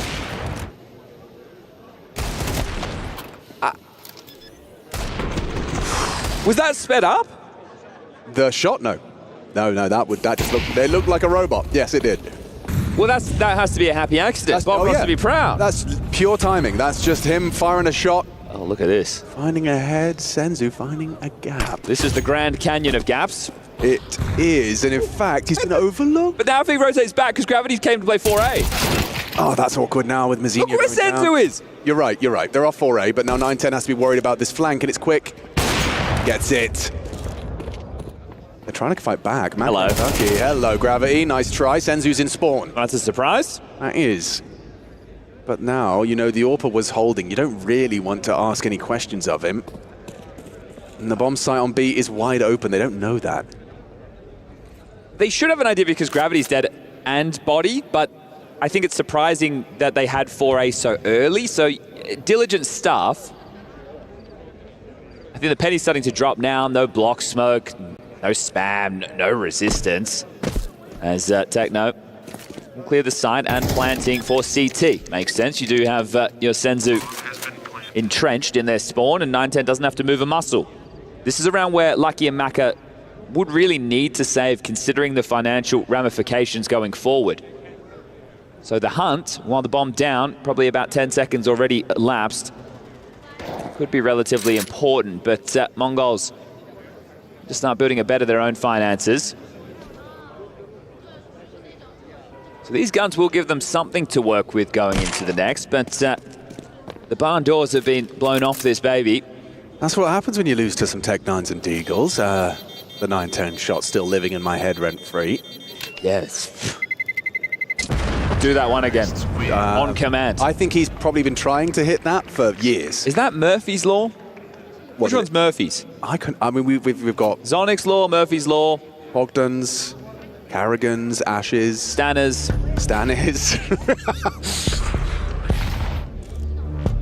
Judicial system, obviously. Coles.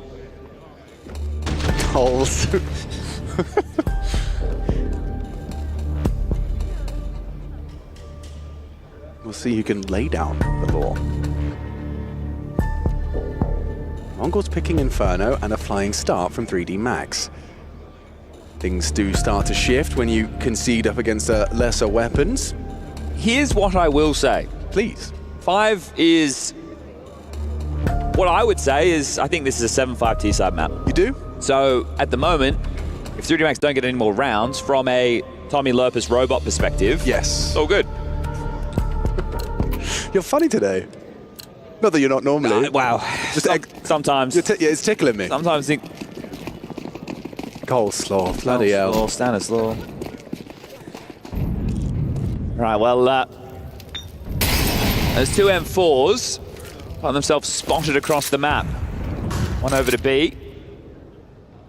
Oh, go on. Let's see it. It's actually, I mean, this is not trolling by any stretch. He has no money. Oh, come on! Yes, indeed. Mzinho goes down to the Zeus. He gets himself a free upgrade. Thank you very much. Actually very worrisome now. Yes, problematic. Maka's rifled on the Rops angle. If Exercise gets out as well, then he disappears. They're laughing. Oh, they are laughing. Okay, what do we do now? Yeah, Gravity and Lucky cheating back away. They realize Maka and Exercise have got this under control. Well, they've just dropped a 3-quarter smoke. Yeah, they're grouping out with Senzu mid. Well, if Exercise is sharp, which he is, he'll probably get one. Yeah, at especially least on this angle. And then Maka maybe goes overlooked. Oh, wow.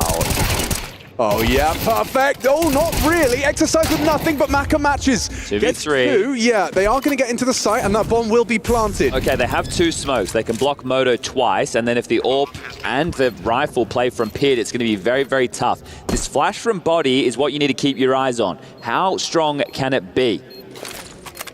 Oh, they're blocked short. Okay, so the AWP can take longer lines over to Moto now. Makes sense. He's hearing, however, the step short. Pushing through the smoke feels risky, but it is their only option here. Have to go up and over. Up and over indeed. Techno spotted. Good find. Removes body. Pushing through. It's Mongols. They'll take that one in regardless of the loss of Mazinho, and I'm sure a sigh of relief for him. Techno's having a good series. He was instrumental on Ancient, and right now 8-5. Some really important bailout kills. Good to see. I think Techno's teammates know his value, but you know the stat cells not always believing in his output. And happy with that one. So they do just hold on, or they're laughing at some of my comedy. Yes. Either way. The type 5 from Mr. Bird. We'll never really know. Why not both? Both is good. Look at this. Yeah, Lucky's committed. I mean, I feel if you were going to go back, you should have gone already. Yeah, so you're looking to unravel the default. Lucky. Oh, and actually Mazinho was very quick to react to that, so he doesn't lose his life, but that now I can't help but feel Lucky's up the creek without the paddle. Oh, awkward exchange on B. Body's solo, so that pulls Maka away from the site. Now. This is quite hasty from Mongols. I think they realized Body was alone. The rotation, oh, and they spot his dark corner. Finds the elevation. Doesn't convert the kill though, bullets. Dancing around. Techno doesn't have the bullets, but his teammates do. Senzu opens up the site. 9-10 trying to find some overwatch with this elevated AWP angle. Maka actually connecting smoke spam to Techno. Gotta get that down now. Smokes will start to fade. Yeah, bomb will go down. A 2-on-3 again. This time with Kevlar. For everyone. Can the Mongols convert 2 of these? No, looking good. Nice angle from Lucky. Takes down 9-10. It's just Senzu, and they know he's likely pull. Spamming smokes, looking for him. Gets the first. Dinked on down. 12 HP, and Lucky closes. 3D Max find a 6th. Their CT side now boasting a comfortable cushion to sit upon. Yeah, I love that question mark smoke thrown out there as well. Just gives them many more options. Sure, it also segregates them from being able to trade it for one another, but they know exactly where Mongols have to be. They have to be very site-centric. So good use of it in that scenario. Now, Mongols will have the ability to buy back in. Tough, right? Because Mazinho gets that information in second middle. He tries to back off, but the response is quite swift. Exercise comes and punishes his fallback at the same time as Gravity getting that kill top banana. So they're like, well, we can't go A and we can't go B, but as soon as they knew that second mid was swarmed, they were thrust into that. Now, if they watched the demo, which I'm sure they did, or at least the skybox tried to get the top-down view, they know that 3D Max are one of these teams that likes to play very jarring in the boiler and halls. And I like this from Riflers. I think the fact that they are doing it with the AWP in certain occasions is also quite cool, because what's the recipe for success on the T side? If you can get the banana control, right, you'll take it, and then you go back and you get brackets as well as boiler and halls. You need boiler and halls before you can get brackets. Yeah. But if you're blocking banana very strong, which we actually saw 3D Max doing in certain rounds yesterday against Na'Vi, it will channel them in quicker. But 6 rounds, already pretty damn good. How many more can it be?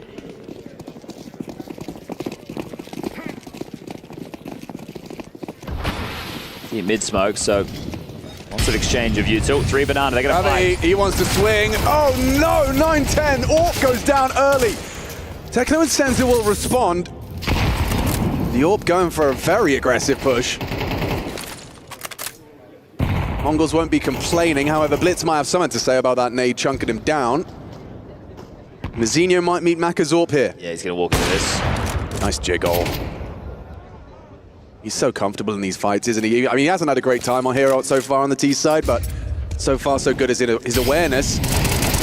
And not his output. Exercise catches him, just body shots. Both of these teams have a lack of fear in scenarios. They know that putting their body on the line for these fights can pay off. Like Mazinho knows that there has to be the bolt from Maka, takes the space, says, hey, this is ours. Exercise is in a duel in mid with U2, says, no, I'm hanging around. And right now, the gap has been pipped. Maka about to be pantsed. Yeah, he's in trouble. Exercise just left him, assuming it's going to be the beast. Look, he actually does turn around. Crosshair in the right place. That one is very frustrating, but it should just be the save for these last two. It doesn't sound like the most exciting finish, but it means that next round can be. Give them a little bit more to work with. Yeah. Because of the exchange we've had at the back and forth, either team with 1900. So, and this is about where the Inferno fans will tell us, like, oh, it's actually really cool that they saved. Well, look, if we go by James' school of thought, it's about getting to 13. It is. Right? I understand. So, did you see as well that they adjusted the Inferno bomb radius? They made it slightly smaller while they've made the Dust 2 one significantly larger. Oh, so you can't save on B site anymore? On Dust 2, you can't survive on Dust 2. Yeah, and people were even saying that you can't even be like in the entrance to CT spawn. So it is quite a large radius. Swisher put out a good tweet talking about some of the figures. Okay, interesting. So, yeah, because Inferno was one of the largest, right, alongside with... Well, this is the thing. You think about a few of the mechanisms that have come in, right? And you think, okay, maps that have heavy saving, and then you now have this new CT kill bonus, right? So how do we kind of make these post plants or save scenarios a little bit more exciting? And, you know, whether it pays off or not will depend on a lot of circumstances, like loss bonus. Well, you know, it wasn't far off from Maka. Yeah. Well, pretty calm. Like, you know, it takes a moment, but final round, first half, bound to go into the break.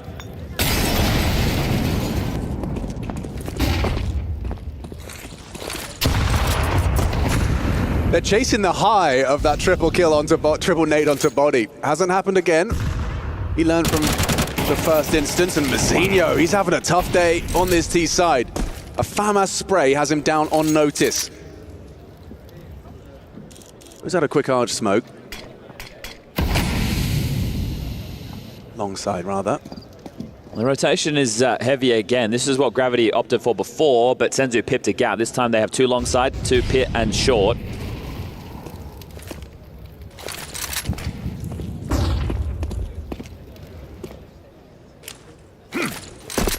Damn, they got some new util. Audible. Nucky doesn't choose to engage, will be forced into the fight. Good tracking. Ooh, a team kill, but still Gravity's gone. Two still on A though. Good flash, catches the pit duo. Molly will force a reaction. Taking a... Oh! Robotic! How has he hit that? That's pure just reactions and instinct. Okay, doesn't have time to think about it. Body clears through, Blitz removes, go B. Exercise has to chase. Yeah, he can't. HP. Well, this is it. This is going to be 6-6 going into the halftime break. We can see him marooned on the other side of the map. The bomb yet to be planted, but it's going to go down. Then you have the Ort from 9-10. That can post up Banana for the deep lines into CT spawn, whatever Blitz doesn't want to cover. Of Exercise, now that penny has dropped, this is impossible. Absolutely impossible to win. Not a chance. A snowball in Saudi has a better chance than him. Can't push the flames, I'll tell you that much for free. Here's Blitz running away, realizes that there's absolutely nothing to be done. I think at this point he just doesn't want to be knifed. Competitive resurgence from Mongols, but still a CT side 3D Max will be proud of. 6-6, inseparable at the half.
Esports World Cup 2025, quarterfinal number 1, Mongols versus 3D Max. And, well, after a valiant resurgence from 3D Max, they did fall on Ancient. Now we find ourselves on Inferno, the Mongols' pick, but a valiant defense has got 3D Max a dead even half. Will we see them take control with the pistol win? Looks like Lucky's taken a leap in that direction. A nice removal of Blitz. Punishes the absent Kevlar. Zinho, if he can take one of these two, do they double peek or is it exercise on his own? Okay, just exercise. So Zinho pushed away. And Zinho goes down to Maka. It's all too easy for the French right now. Bomb's not there yet, but Maka, goes down to Tekno, who is having a fantastic game. Top of the tables with Blitz. Keeping them in this pistol, not going to be lasting much longer. Gravity, long-range Glock headshot, 3-on-1 for Zenzu. Quiet amount for him. No rush, and a little quieter. Ancient was a bit of a barn burner for Zenzu. And down to Body, who, as a name I don't think I've said at all this half. That's his third kill. He has had a tough go of things over towards B, getting triple naded. But him and Mazinho both relatively quiet, 9-10 as well. But yeah, you look at that pistol round, and it's so odd. They're just walking in individually into a lot of these fights. There wasn't really a team-based follow-through, and this continues with the conversation as far as the clash of styles. Both of these teams like to back their individuals, and over on Ancient, one was a whole lot better than the other, at least with like crazy multi-kill CT side output. Now, Alex, this is both pistols. The only real slip-up I would say that 3D Max have had was that round where 9-10 hit that bonkers deagle shot, and then they capitalized on top of it. Not an easy-to-replicate success. Lucky. He confirms 9-10 Scout is present. Gets brought down low. They're going to pop out quite quickly. Yeah, looks like it. He has got a HE grenade that could prove very, very profitable. Zenzu, however, goes down, pays the ultimate price. Now he's a dead man. 9-10 Scout, a little bit of a support, but there they go. The walls crumble. Look at the smile on Maka's face now when this is going on. So I'm curious, like, who's the one saying what? I would hazard a guess that it is Mr. Gravity. He's always, upon his arrival in the team, it did seem like with him came... A little bit of sass, didn't he? Sass, a little bit of kind of what I would describe as banter. But yeah, good to see Body actually already going up the table. He started this half with the first kill. Well, sorry, not the first kill. Quick maths, he's got 3. He had 2 in the first half, so... I think right now, this is... really worrying signs for Mongols. Losing both pistols. Now you're going to start 3-0 down in the second half as well before the guns come out again. This is going to be a very difficult game to battle back into. It's going to be very rifle round heavy because you haven't done a lot of damage within this one. You haven't caused a lot of rebuys. Uncharacteristic start for this second half of our second map in our first quarterfinal. Mongols overrun, just the 9-10 Scout kill, the only discrepancy. There's one of the quarterfinals that is definitely much more exciting on paper than the rest. It's Mouse versus Falcons.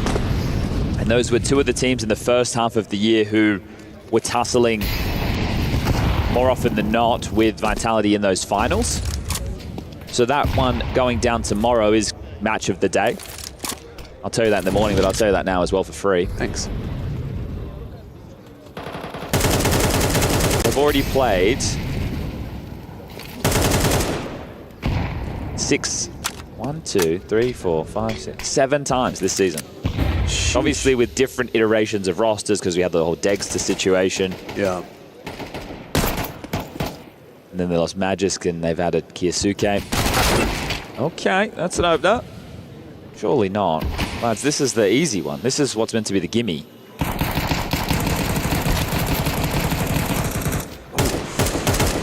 Body can't find him. Blitz disappears. Zinho activates. It's 3 and... Body will eventually find him with the spam, but in the meantime, that door is locked, so only way is forward. It is just unarmored pistols, but Enzu's Deagle already packed a punch. 5-7. needs to do something. Senzu a second. USP gets nothing done. So a couple of casualties, but 3D Max have weathered the storm. Okay, well, wonky for a moment, but the desired result found for the French, a 3-round gap. And if they win this one, I think they'll be quickly running to map number 3 of Nuke. Now, this man on the screen yesterday against Na'Vi, he didn't have the most kills. I think he was actually bottom of the scoreboard. But on the T side of Nuke, he had 3 rounds in a row where he found so much space based off the smoke walls and some really impactful kills. So we'll get to see those configurations again if we do get to that third. Well, this is where that conversation begins. 9-10's AWP is out. Akers is not. Yeah, and I don't know if the bar was set a bit too high in that one, but just T-side versus Na'Vi was looking very, very strong. Oh. This time, Macca's opening attempt is met by a 9-10 AWP. Senzu, flirting with the smoke. Exercise This pushes is a problem. straight through. Look at him go. All the way up long. Mazinho considering his options. Getting walked on. Exercise, but he gets to Graveyard. This gets really uncomfortable for Mazinho. He's tucked in as well. Knows he has to be here somewhere. And he's got him. Exercise. No. One-man army into A. He's taking the bomb site. Now he even gets the info on Techno's rotation. Dead, mate, from He's short. dead from short. You'd think. Or not. No! Where's the memo? Where's the comms? What? Techno gets some. Where is their microphones? Because Techno takes all 4. That 4K that never should have been. I'm scratching my head. I don't understand. How does he get away with that? I guess Exercise sees him, assumes he's not going to keep pushing, but nobody's considering this whatsoever. Oh my gosh. Exercise isn't even on the line. He exchanged dinks with Mazinho. He wasn't taking that fight. Techno. Right, he's the man having a huge amount of impact for his team, and I can't believe he got away with this. Bro, look at him. He looks like he's in the flow state right now. Yes, yes. But that should never have been allowed to happen. I bet he's asking, like, why weren't they looking at me? Exactly the question I have as well. Oh, dear. You just highlighted how few kind of mistakes or errors or weak rounds you've seen from 3D Max. That one is at the top of the list. That now. one and the pistol round lost. Yeah. 9-10's ridiculous Deagle headshot. Oh, dear. Is that the start of something?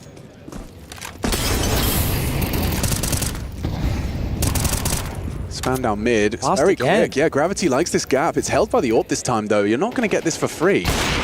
Too easy. Opening for the AWP once more. 9-10 starting to wake up. Oh, that's Techno. A little bit of a misstep. Loses his life. Blitz activates and does claw one back. They're through to Paul, though. Godflash will be eaten by Lucky and goes down to Blitz. Solo hold solid. Aka making a play. Throws out the smoke, trying to isolate onto Senzu. Does inflict good damage. A headshot through the wall. 2-on-4. Exercise joins him. Smoke CT and go. Or not. Oh, now you will. Senzu gets dunked by the nade. Trying to elevate up. 9-10 combat. All pushing smokes and hitting shots. Feeling himself now, inspired by the Techno fragging. Starts doing a bit of it himself. Maka in the clutch, 1 versus 3, and 9-10 styling on him.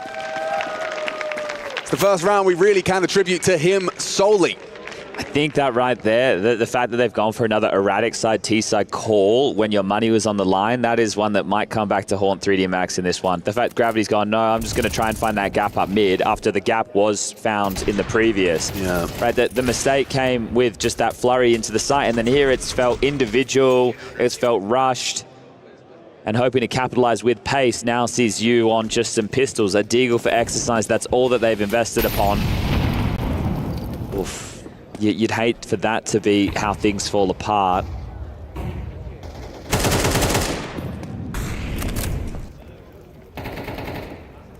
Well, they boosted 2 up into Boiler. The Blitz is the only one without head armor.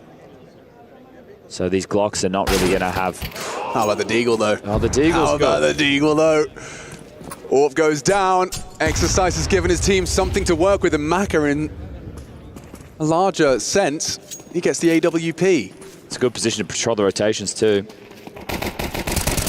And Senzu, Mazinho, that's exercise with the second. There's grounds for a plant, perhaps. Still got to get rid of Mazinho. The pesky presence in pit. Maka makes the AWP work. Hang on! It's fallen, put back in their favor. 3D Max take control. With their powers combined, those two on your screen get all 5. Oh, Exercise having the game, isn't he? 21 kills in total, and then Maka adds another 3 to the tally, and now it's an oopsie for the Mongols. This shot gets the jiggle, steps back in, deletes 9-10. Beautiful shot, and then the fact that the AWP is picked up, well, the slump in the chair, I think it says it all. Maka is getting to hold off these rotations, and he likes to be aggressive with the AWP as well, so these fights are right up his alley. Beautiful sequence out of Maka's AWP. I say Maka's AWP, 9-10's AWP. Yeah, well, now the money broken for the Mongols. They'll buy back in, but it's a Deagle, 2 MP9s, an AWP, and an M4. Oh, taste your own medicine, Blitz. He sees the 3 nades.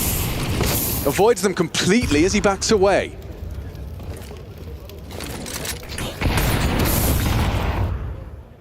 Exercise.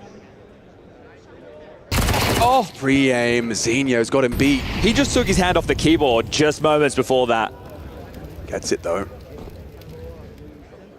Oh, it's too easy for 9-10 onto Gravity there. Seen a couple of those. Don't think they're expecting an AWP to be available considering the financial back and forth. Yeah, fair. Sounds he's confident in his Deagle, I guess.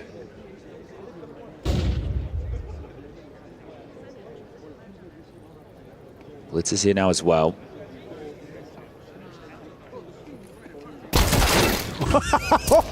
Yeah, Blitz can actually get the spot from that position if you play hard in the corner. Holy! So he played for that info. If they played a little bit further out with that boost, then they're not visible from CT Arch. Yeah, so if you're right in that corner and the CT Arch player's aware, I think they can get a bit of an angle. He was so audible as well, like they were licking their lips, like here he comes. Yeah, so you can see that... if you're deep in the arch and they're too far to the left, like too close to the wall. I see. Doesn't go both ways. Further away from the angle. Oh, okay, well this one, it's got a bit of everything right now. Mongols, are you going to get this done 2-0?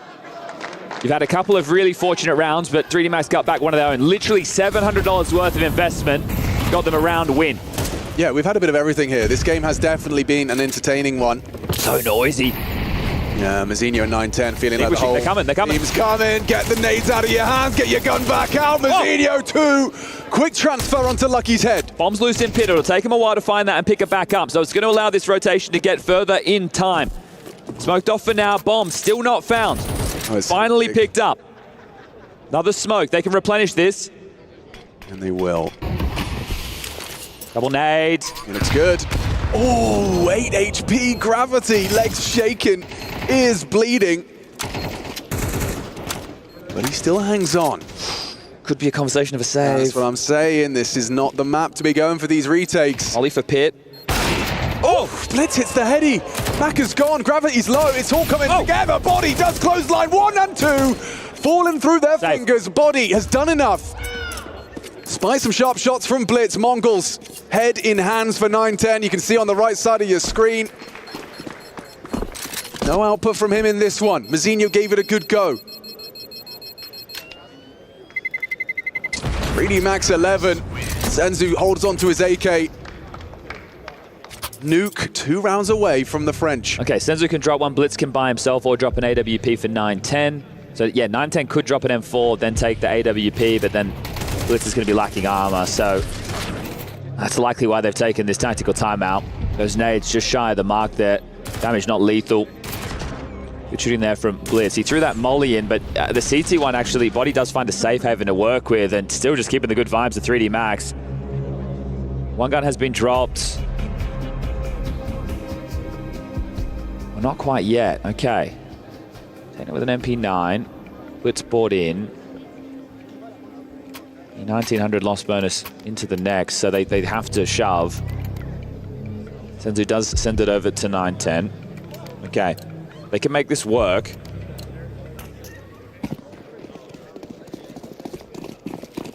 Biggest omission, honestly, obviously it's not full M4s, but no kit. So they need to stop 3D Max getting into a site.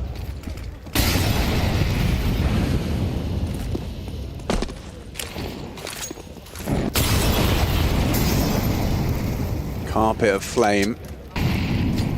Incendiary in response, force forward. Techno, not the weapon for the job. Gravity comfortable with that. Grab Blitz, however.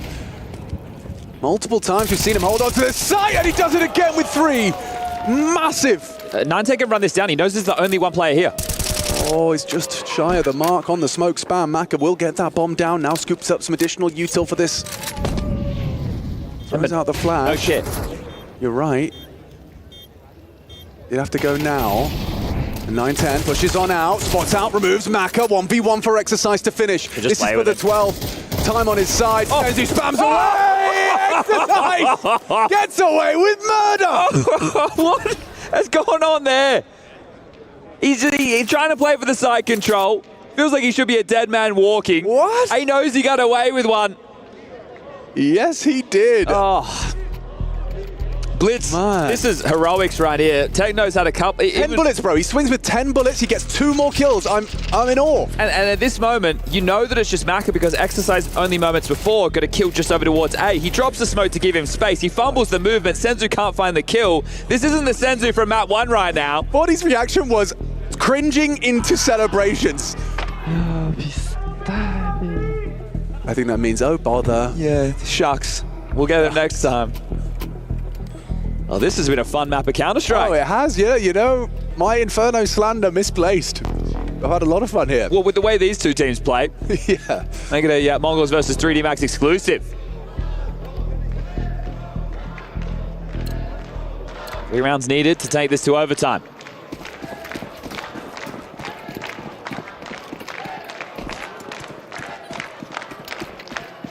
And will we get there? There is definitely been some punches thrown. Replay starting over towards A this time as a fast onslaught, again, audible. Last time they just jaunted through, they extinguished and they erupted. So this A defense needs to be on their haunches and just the sound is fakey. They're being quite tricky with this. Look at the rotation that is drawn. The fact they've just run through, they've made a heap of noise. It's drawn a full rotation from Mongols. And now they've realized, hold up a second. Now the util lands. Top and has just been secure, but nobody is in the side. This is it. No, this is how it ends. This helpless feeling. The smokes come in. It confirms your worst fears. But that gap you left has been exploited. Sight lost. Nades for days. There's another smoke where that one came from. Oh, it has to be one hell of a flash. They've even got the molly. Forced into the fight, Blitz. What can you do? Tip of the head spotted. Flying Mac 10 in Maka's hands. Lucky thinks he's had enough. Puts him down. Nice from Mazinho, does get his first, not able to finish off Gravity, it's just 9-10, and oh, there was a chance, but 3D Max take us the distance. 3rd map required in this quarterfinal, and it will be new. Oh, just like yesterday against Na'Vi, they lose the opening map, they bounce back on Inferno, and now this one is going to go the distance. Nuke is required, and the question is, who will be marching on to the semi-finals to take on the winner of Vitality versus Tai Lu? The final match of the day coming up next, but this one has to conclude first. I think the Mongols are going to be quite shell-shocked with that one. A tough game, a game where they won a couple of cheeky rounds, but it's 3D Max the ones walking away with a cheeky smile.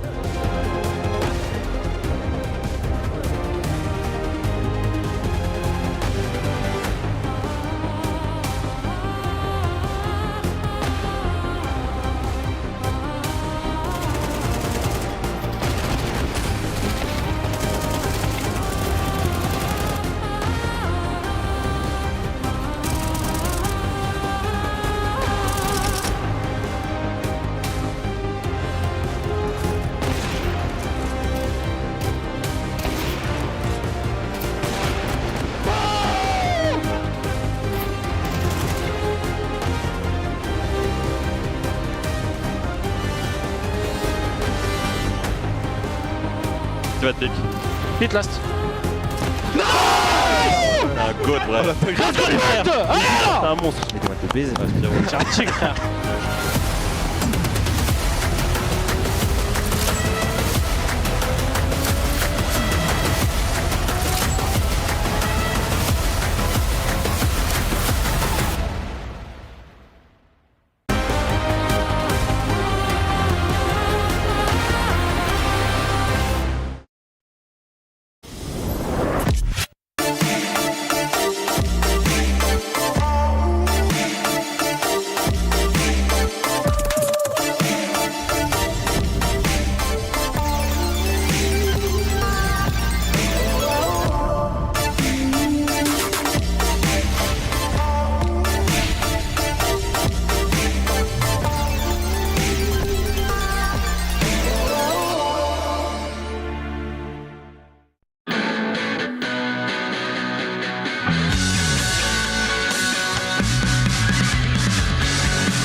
Well, if you can believe that, Jason O'Toole, you look shocked. What is the stunning situation on your hands? I can't, man. I think we didn't hit on it super hard, but coming into this talking about Gravity yesterday pumping up their Inferno, I think Mongols walked into a trap in the map veto of their own making, right? I wasn't super confident in their Inferno. It's been shaky. Their last 2 maps they played on it were wins. They beat Vitality on it, which I think was a big win to give them some false confidence. They beat Gamer Legion on it at this event. They blew them out of the water. And I think that made them feel like Inferno was kind of back for them, because previous to those 2 wins, they'd lost 6 in a row. Inferno was really, really shaky. True. And then you select this map against a team that's very confident on it, that just had a very confidence-building win yesterday against Na'Vi. So I think Mongols just fell into a veto trap that they didn't even realize was coming. Yeah, I think that's an excellent point to be honest. And if anything, it takes a well-playing 3D Max to punish that, and showcase that was a bit of a trap. I think 3D Max definitely stepped it up here in the second map. Played significantly better, had some crucial moments. A lot of the close rounds, a lot of the clutches also went their way. It wasn't like on Ancient where a lot of the rounds were decided within the first 10-15 seconds. And I think that was a massive win condition for 3D Max. The longer they stayed alive in the rounds and the longer the game was sort of played out and the more tactical the game became, the better of a chance they had to win the rounds. Then on top of that, winning both pistols, converting both pistols, and getting off to a good start in both half, in MR12, that is going to give you a massive push in order to win the map. And I think, look, it's been a small sample size since Gravity stepped in and took over the IGL role. This is the second series he's played as the IGL for this team, but it seems pretty clear from what we've seen so far that Inferno is the map that they look the most comfortable on of what they've played. They seem like they have a really good system, a really good idea of how they want to do it, and Gravity's working things very, very well. And really looking over at 3D Max across Inferno, I'm looking at Exercise. The numbers are going to tell you a story, but also the impact will be felt for sure. Yeah, 100%. I think he had a clutch in round 19 or something. It was a 1v2 or 1v1 where he jumped through a smoke and somehow, some way gets a kill and survives with 17 HP. To be completely honest, when I watched that clutch, I thought to myself, that was the worst possible way you could have played it. But you still won it, and that's also, sometimes the charm of Counter-Strike. When you have a good game, when you have confidence, you win rounds you're not supposed to win. You can make the bad plays and still come out on top. And it was a terrible play, to be completely honest, but it worked out for Exercise, who overall, apart from that round, had a solid game. I think what was cool about his performance in this particular map, Inferno is a map where you have to have the courage to test gaps when you've created them. Like, you have to take some risks in terms of taking space. And Exercise is one of those guys who likes doing that very much. True. We saw him the techno round that was incredible over towards the A bomb site, but leading into that was Exercise coming up, getting a kill, pressuring Rap very, very quickly, very aggressively, and that's what kind of helped them, get into that round in the first place before it got ripped away from them. But as a player who likes to test and see how much space he's going to get off of a kill, I think Exercise is critical for 3D Max on a map like Inferno. And plus, I'm really just going back to what you said there, Jacob, about the idea of in the current meta with MR12 and not even winning the first 3 rounds of either half, it doesn't bode well in terms of maybe picking up this map if you're the side of Mongols. You're always going to play from behind a little bit, both economically but also rounds-wise. And then one would argue, if you counted the amount of buy rounds where both teams had rifles, they were pretty equal in this game. It's not like 3D Max was significantly better than the Mongols, but they won the vast majority of the important rounds, which is the pistol, which is the conversion, and which is the 1v1 clutches we saw from Exercise. Yeah, and they both teams had rounds where they won an eco at critical moments as well, right? Like, Mongols had one of those to stop an early run in the first half, and then 3D Max had one to stop the momentum that Mongols was building. So both teams able to kind of slow down with those kind of round wins on the T side. Yeah, speaking of some of these rounds that we kind of got out in front of, Jacob, I'm looking towards the 16, 17, maybe a little bit later stages of the game. What did we get out of it? Well, these are the clutches. I know you said Jacob. I'm just going to take it. No, I said Jacob, but I meant you meant both of you. Jason. Sub. Well, look, there's nothing really we have to walk through in any kind of detail with this. This is just the techno round, and these are plays he has to make to push up and get that double kill. This is Exercise getting pit, but from here, lack of communication, lack of a realization that Techno is going to be aggressive. This is about the only play Techno can make to win this round. But this is what we were mentioning when the individual skill of Mongols is so strong, is these kinds of rounds. You have this from Techno at the A bomb site. The next round that we're going to talk about is Blitz over at the B bomb site. But you have situations where 3D Max Exercise gives them such a huge advantage, but just the talent and decision making of the Mongols players just rips it all away from them. This is one where a teammate just goes down for free with nade in hand. Blitz has to do something. Very difficult scenario, gets one kill, and then drops the utility, completely blinds the player. And these 2 kills prevent 3D Max from gaining control of the bomb site and leaves the opportunity to retake open to his teammates. So, I mean, you have these individual plays when the team aspect breaks down for Mongols. You have just guys playing so well and so smart and taking intelligent risks. That's why I want to give credit to 3D Max as well, because I agree at this point in the game I thought, okay, the Mongols are going to come back now. 3D Max are playing well, but you're not winning the rounds, you're not converting. At some point, the Mongols are going to take over. The individuals are going to shine through. But then 3D Max answered back. We had the exercise round where he won a ridiculous clutch. We had some close moments, and you'd be able to say that in most cases, then the underdogs would falter at this point. When the Mongols are warming up into the game, when they're winning some of these rounds, as you're describing right here, it's bound to happen, for 3D Max to crumble. But they showed a bit of mental resilience, and they also showed a bit of level, that they can play Counter-Strike at a high level. I agree with your sentiment that Inferno has been a strong map for 3D Max. We saw that yesterday versus Na'Vi. We see it again today. Let's not forget that they took down Na'Vi on Inferno. Now they're taking down the Mongols. Those are 2 teams way above their punching grade, so to speak. So for them to play that well on Inferno also begs a bit of credit. Yeah, I just think it goes back to the veto for me, where I'm just like, again, we mentioned... It's a mistake, wasn't it? Yeah, we mentioned the weakness of 3D Max's map pool. Like, it's not like it goes super deep in any kind of impressive fashion. So being the team to pick this map, which they've kind of even said in an interview yesterday. On the graphic, Yeah, it's like, come on, boys. Yeah, and it really is like that sometimes. It doesn't often happen like that, but yeah, there are some instances of vetoes where you're like, wait, that can't be right. But then, lo and behold, it is. And that's what we call a pocket pick, right? It's tricky, man. As someone who's coached a team and done these map vetoes, you sometimes have conversations as a team that you talk yourself into a bad idea. Yeah, you can work some good angles of why this makes logical sense and why you should go in this direction. And then all of a sudden you lose the map and you're like, oh shit, that was we really stepped into it. We should have been able to catch that one before it started. Which really, before we start this next map, yes, we did get to 3. Yes, we do have Nuke situated in front of us. And it being single elim, we've kind of determined it. We're back down to a best of 1 in this scenario. This could be a disaster for Mongols. This could actually just be a straight up disaster. Yeah, the brackets will tell that story a little bit too. Again, the grand final there in 3rd place match on Sunday. But for the time being, we are still powering through these brackets. And as you can tell, Vitality Tyloo will be after this, and we'll be watching them play the winner of this game. Well, let's be completely honest here, right? 3D Max is 1 map away on Nuke, by the way, whom they beat Na'Vi on yesterday, from getting into a semi-final at EWC. That would get them a lot of VS points, it would get them a lot of prize money, and it would put them in a prime position to be part of the major. 3D Max were in a bit of a crisis. We even heard it them coming into this tournament. We wanted to change our in-game leader. We wanted to change something drastically. We didn't want to change players, so we changed in-game leaders. So for them to instantly get a result that is... I always by now, knocking out Na'Vi yesterday, that was a massive result for them. That already made it a success here in Saudi Arabia for them. If they can knock out the Mongols as well and secure a spot at the semi-final, then yeah, most likely going to face Vitality. It'll end right there. But a semi-final at EWC for 3D Max, that's one of the best results they've ever done. And especially for a team that needs a confidence boost, needs to go on some kind of a streak. Some points for VIS, needs everything. Yeah, we heard Body in his interview yesterday as well, lamenting the fact that they felt like they've gotten so close at so many of these events. We saw the graphic of their 2025 where it's just 9th to 12th, 9th to 12th, 9th to 12th, 5th to 8th, 9th to 12th. And it's just they feel like they've been so close in some of these group final games to get into the playoffs or be eliminated, and they've always come out on the losing end. So for a team that made a change, this kind of a win after the Na'Vi win yesterday is such a nice confidence boost. Now you have to imagine it's going to end. Yeah, here we go. That's not even many. Kind of rough to look at, You weren't wrong. Your cadence was on point. Actually, Jason. I didn't think it was going to be that accurate, but damn, I'm shockingly good. Accurate, really. 5th to 8, yeah, Bucharest. So I mean, yes, there has been time elapsed, but for a team like 3D Max, we're looking at a team that could get VRS points potentially from this, and in doing so, does that kind of help push them, maybe push their edge just a little bit further? It's going to put them in a much better position. Let's put it that way. There's a lot of prize money up for grabs here at EWC, so for them to potentially get this win and move into a semi-final, and God knows what could happen in a semi-final against a Vitality who perhaps is not playing their best brand of Counter-Strike. Let's see if they beat Tyloo today, most likely, but for 3D Max, that would be a massive success in itself, and I'm not quite certain, exactly where they're at right now in the VS standing, but I'm pretty sure with a semi-final right here, they're going to put themselves in prime position to at least be part of the major. Whether that's going to be stage 1, 2, or 3, well, only the future will tell.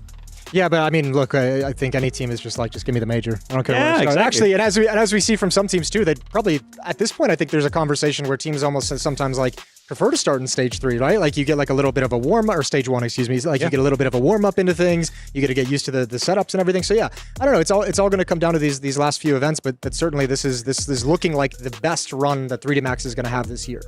There are teams that would love to go the harder route. You know, you have your phases of the world, for example, who would love They to need start. that warm-up. They need that warm-up. They need that lead-in. Maybe a little bit more than just that warm-up, right? So, obviously, when it comes down to where these teams are now, it's been a tremendous amount of growth for both of them. I think one is being showcased significantly more than the other in the terms and the side over there of the Mongols. Make no mistake, you know, we can talk about 3D Max having a huge chance here of making it into the semifinal, but heading into Nuke, the Mongols are still heavy favorites, right? It's still a map they should be winning. It's still a series they should be winning, and then we can talk about 3D Max coming close, but not quite there yet. I think what gives us a hope of a competitive game is 3D Max performance versus Na'Vi yesterday, which was very telling, and I think a positive outlook for them. I will say the Mongols have been in a lot of these games before where they go to a third map and they end up winning. Again, from an individual standpoint, I don't see many of the 3D Max players able to match the Mongols, right? So it has to be a tactical game. It has to be a game that is dragged out a little bit. As I said, one of the win conditions on Inferno was that the rounds were not decided within the first 30 seconds. That has to be the case on Nuke as well.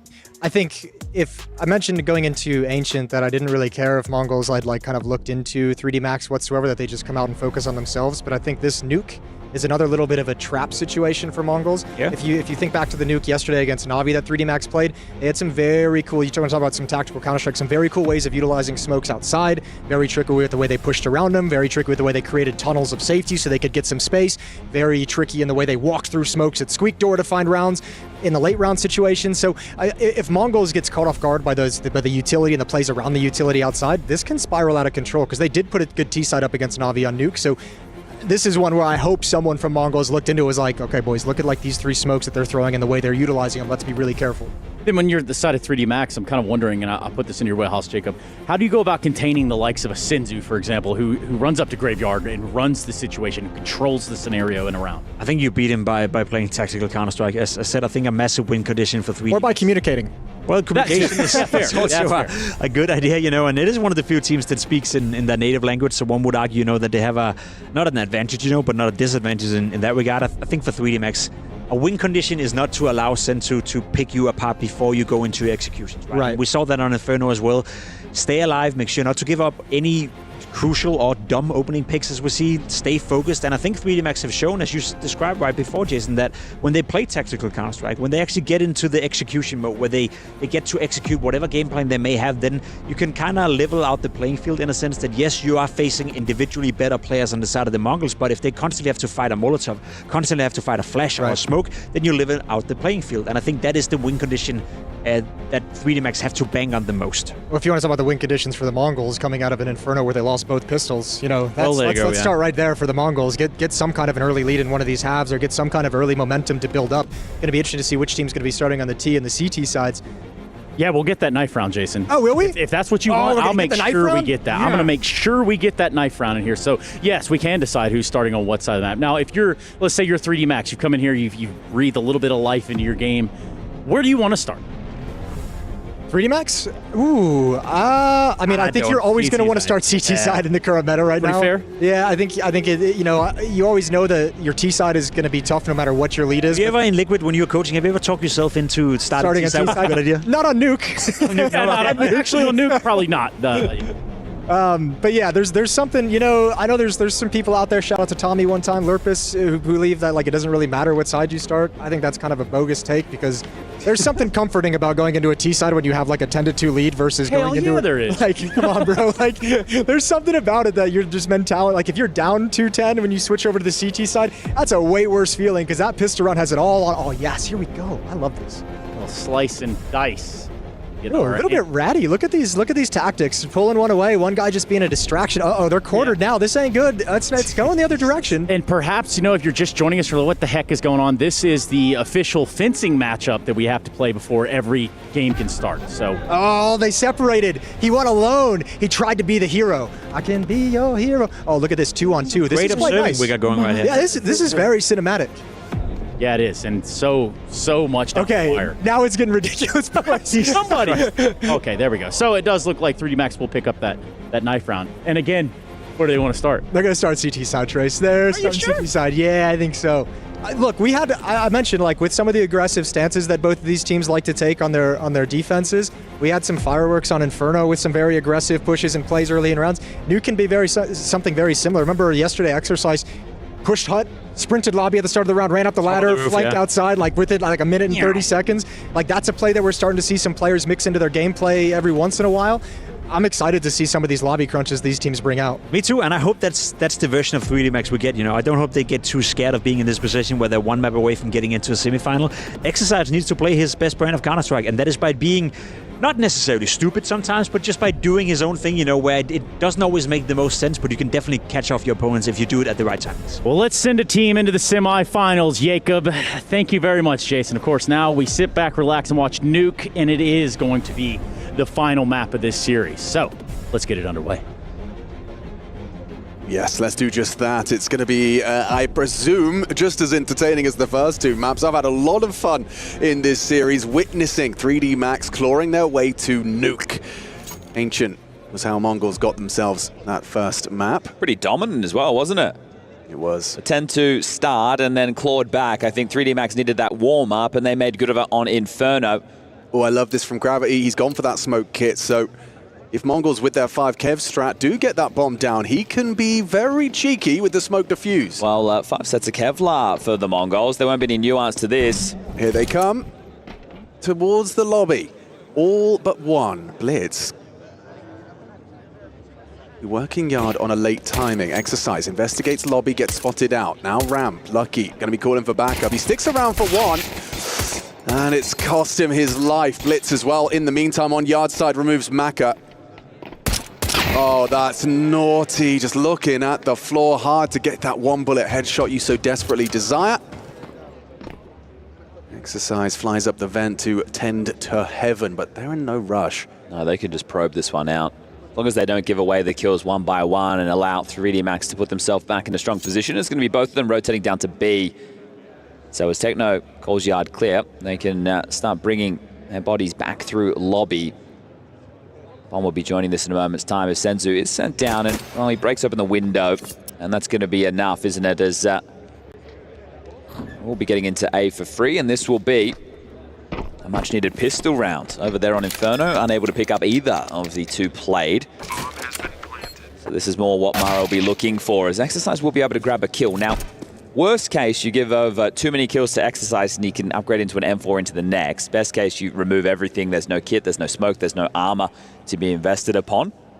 Either way the round is done, we can tell by the positions that they are residing themselves to over in secret.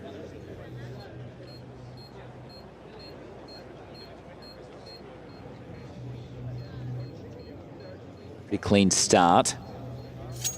And the desk was discussing some of the smoke walls that 3D Max were operating with on their T side yesterday. And I do agree with Jason's surmise of the knife round. A bit ratty from 3D Max, to be honest. Playing around the elevations of CT spawn. I think what we should have for knife rounds is a dedicated knife map where it's just a circle. Oh, a circle. And you can't, you can't do anything silly. Like a UFC cage. Exactly. Yeah. Right, and that way you won't have people doing stupid stuff.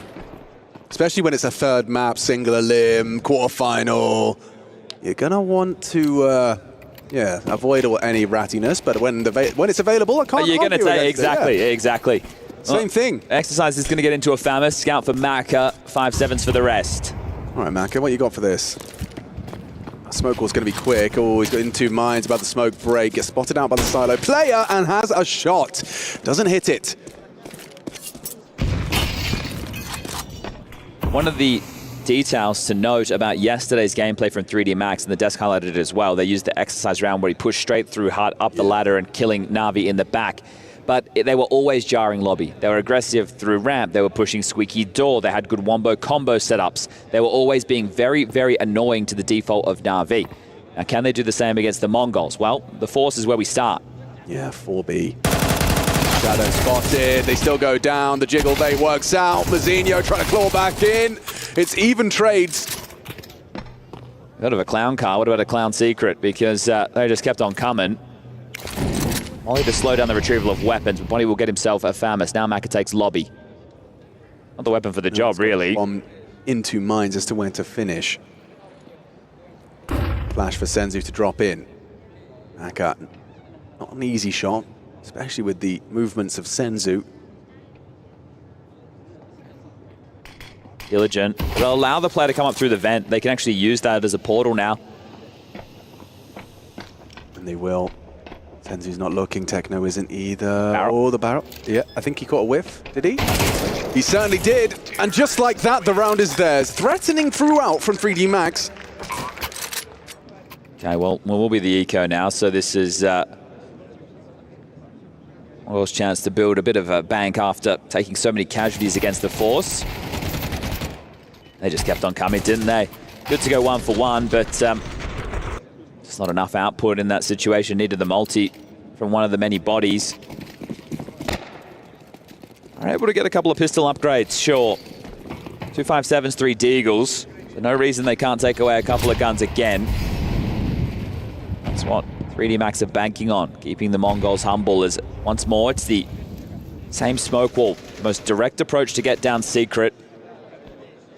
And they will be able to get 3 to cross immediately with the bomb as part of the tail of this. And 10 joining his teammates as there is the lingering force of Techno and Senzu towards top silo and T roof. Making no secret of their presence. Carrying out the double doors with the molly now. Senzu, credit card molly, main smoke, drops off. That'll be heard.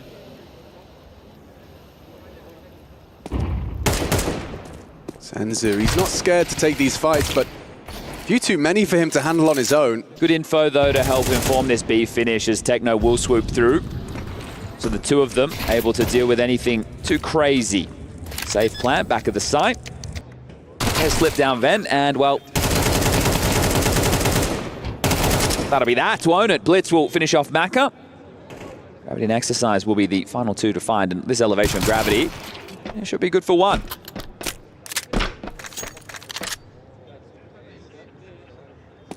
I think throughout, one of the keys for me has been the... Oh, that's a nice shot, isn't it? Exercise very sharp on Inferno, continuing that now. But, yeah, one of the keys for me has been the attitude that 3D Max have had. They've been laughing, they've been having a good time, and there have been some very tense moments. Having to battle back after a very frustrating half of Ancient. Now you're in what is essentially a best of 1. Let's say... Rejuice? Rejuice me. That's an owner pixelism. Like, have a coffee with me, I guess. Yeah, just for Owner Pixel fans out there, we do have a team that is located in France and one that is located in Mongolia, both in Saudi Arabia. He's not very good at GeoGuessr, so I just wanted to help him out with the geography of this situation while he eats those packing peanuts.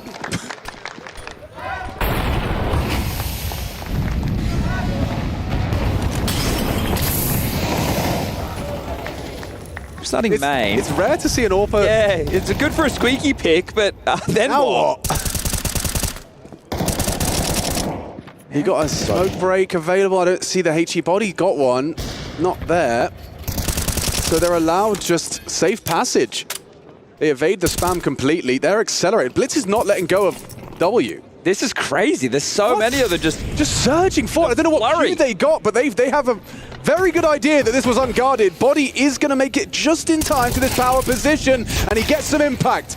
910 puts him down. Lucky, however, keeps him up and afloat. Mazinho spots out Lucky. An important find from the ramp player. Double kill from Lucky. Onto the AWP. A nice headshot to seal the deal. 910 can't quite believe he got away with that one. Should have been dead to rights. Pivots in, takes him down, wins the round. And do you know why I think they've gone for that? Because we were talking about coming into this, the lobby aggressors. Yeah. So they've gone, okay, we watched the demo. They're going to play aggressive through heart. They're going to play aggressive through ramp. And while they're doing that, we will just be in towards the site because their rotation will be later. But no, 3D Max didn't push. They had so many individuals ready to rotate down. But 910 sits them on their ass and 4-0 start for the Mongols. Lucky trying his hand at the scout. And that's the end of that. He hit the shot. 910's more expensive gun, though. Bigger bullet. They're all starting to develop some class consciousness.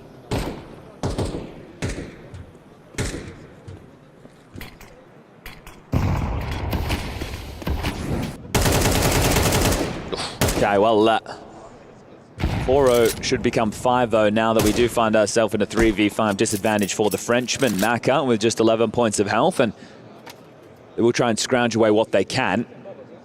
I think at this moment, we'll likely see 3D Max go, okay, well, let's do what we did against Na'Vi, which will be that lobby aggression, and we'll see if Mongols are able to deal with it. Oh, AWP shot missed, but gravity noted. And that main smoke combined with the flash and the flame, it's going to have them on high alert. Gravity calls for backup. When it comes to a lend a hand, it does leave that gap of round. They are really just like puppet mastering this right now. I wonder if the conversation after the Inferno map loss is, boys, let's make sure that we aren't taking this series for granted and we're not treating 3D Max like they're a pushover. Right. And that mentality could have just started from how dominating they were on that first map, first half. And then it's bled into Inferno, and then there's been some certain rounds that they've... Not sure about the door smoke. No, well... I'm planning it. Yeah, keep the creativity there. Zinho let's execute gravity, and one by one they're found, one by one they fall, as Body would love to hold on to this M4. With the loss bonus coming in next round of 3,400, there should be no issues in the buy. Maka can get himself the AWP. That scout is just for a kill, really. Right now, it's more important that he guards Body, if anything. And Body now starting to back off to the safe haven, so don't want to give an AK over. Understandably, they can't buy those. And we are ticking along nicely as far as the Mongols camp is concerned. 3D Max, this is where you need to find that fight. Your key will be crushed. Now the desk discussing, oh yeah, this might be one of their best placings of the year. Jason doesn't talk like that, that's how I talk. But really, it's a 16-team single elimination bracket. You win one game, you're already in the top 8. Right? There's no playoffs. The whole thing is a playoff. Yeah, we started in the playoffs. But Asian Counter-Strike could be eaten good tonight. It would be a massive upset to see Vitality fall to Tyloo, but there's no head-to-head. And Vitality haven't been playing their best Counter-Strike. I'm sure they would be turning their nose up at hearing that sentiment. It will be the tactical timeout. Just a distinct lack of kills, reminiscent of how the first half of Ancient was going. Grand total of quick maths, 9 for 3D Max. Yeah, Maka, when I'm just taking a look at some of these spawns right now, does have one of the more forward spawns, but definitely not the closest to go for an aggressive red play with the AWP. Gravity, cheekily the door guy, so we'll see where he finds himself. So yeah, the AWP might even start ramp, and they go heavy rifle yard control. No, okay. Starting one player red pole, that's Body. Traditionally the ramp holder, Gravity plays towards main. Lucky also supporting this.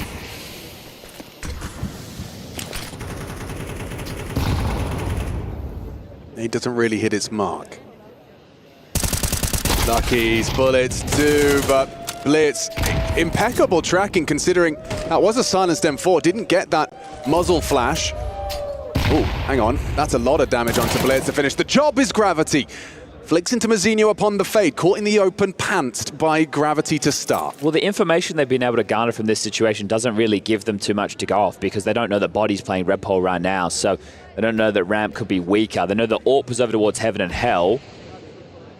So if they do tend to that side of the map, and some well-placed utility might be able to force him off the line.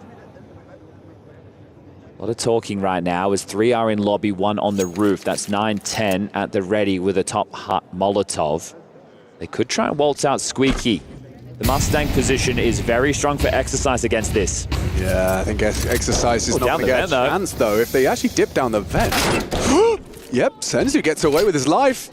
Nearly naded himself, but now perfectly set up for it. The logic is sound. That was the call. Well, now you know that's the ramp holder dead.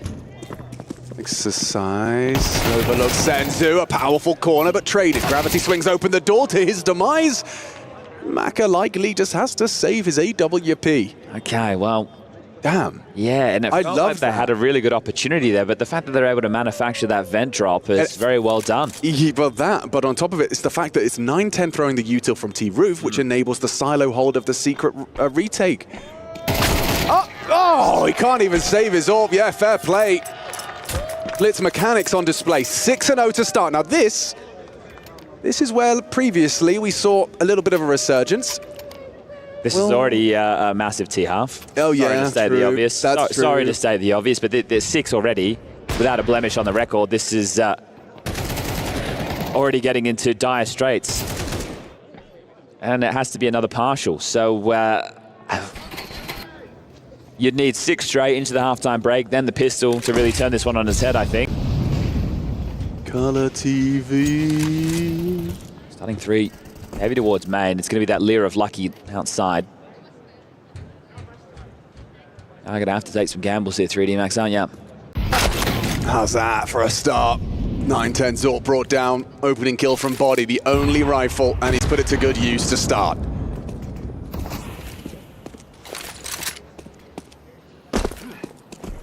Senzu gets out of dodge. Back on those secret stairs. Will be the next fight for Senzu's progressions. Missed smoke he's highlighted. Missed his shot. Body might actually... Oh, hang on. The AWP could enable Senzu to hold the secret stairs from afar. Instead, it's exercise on ramp. And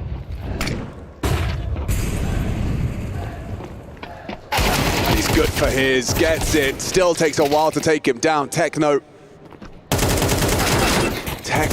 couldn't find Body.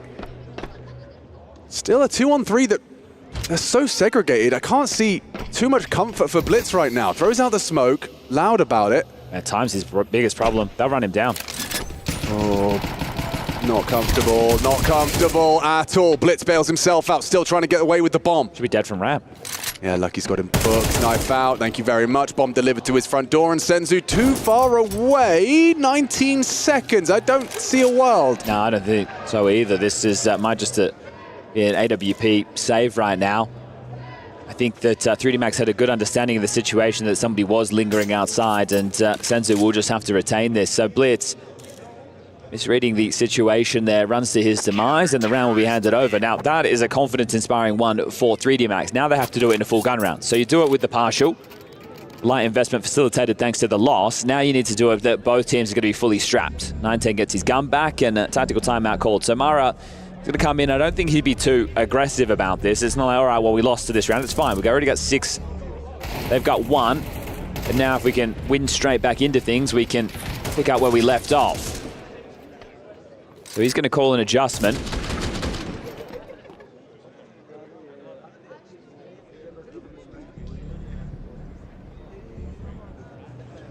.3D Max, what they hope is the first of many.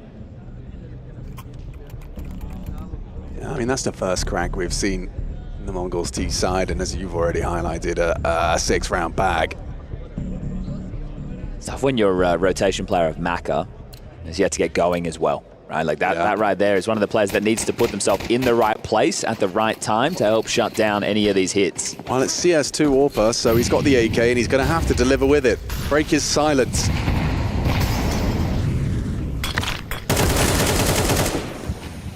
Open for a bit more of a deflection there. Yeah, bullet finds Blitz, but that one missed.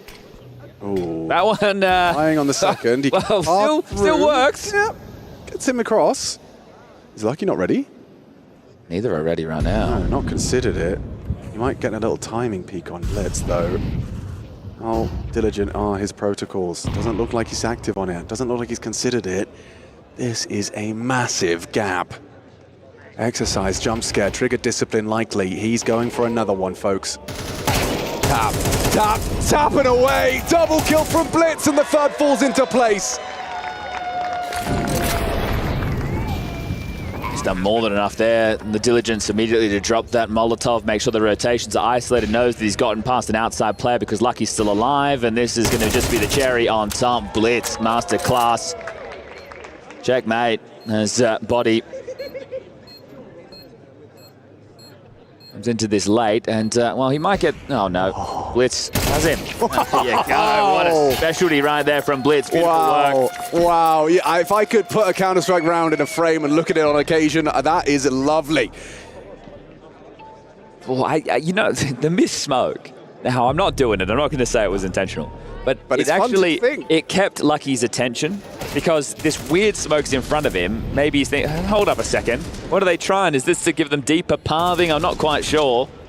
But he didn't, like, for a second draw his attention away. Didn't, like, have a passing glance at the potential slip unbreakable. Well, there's two thought processes. One is, oh my God, are they trying something different? Like, is this smoke right now to facilitate some type of weird pathing? Or, well, they missed their smoke. There's no way he's still going to try and path through it, right? Right. So it has to be one of the two, because to not consider the glance, they run that same type of maneuver themselves. Yeah. 3D Max are well aware of that type of smoke play. So 7 could quickly become 8, but Maka with the AWP, Famus, MP9, and 2 M4s for their troubles. 3D Max, resistance is necessary, or is it futile?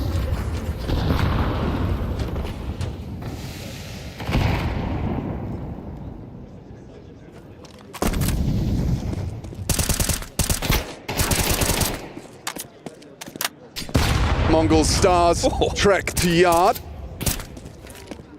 Couple heat-seeking missiles there.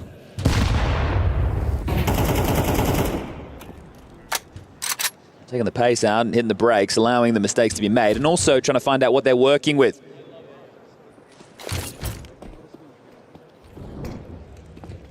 Main and Locker smoke deployed, limiting the options.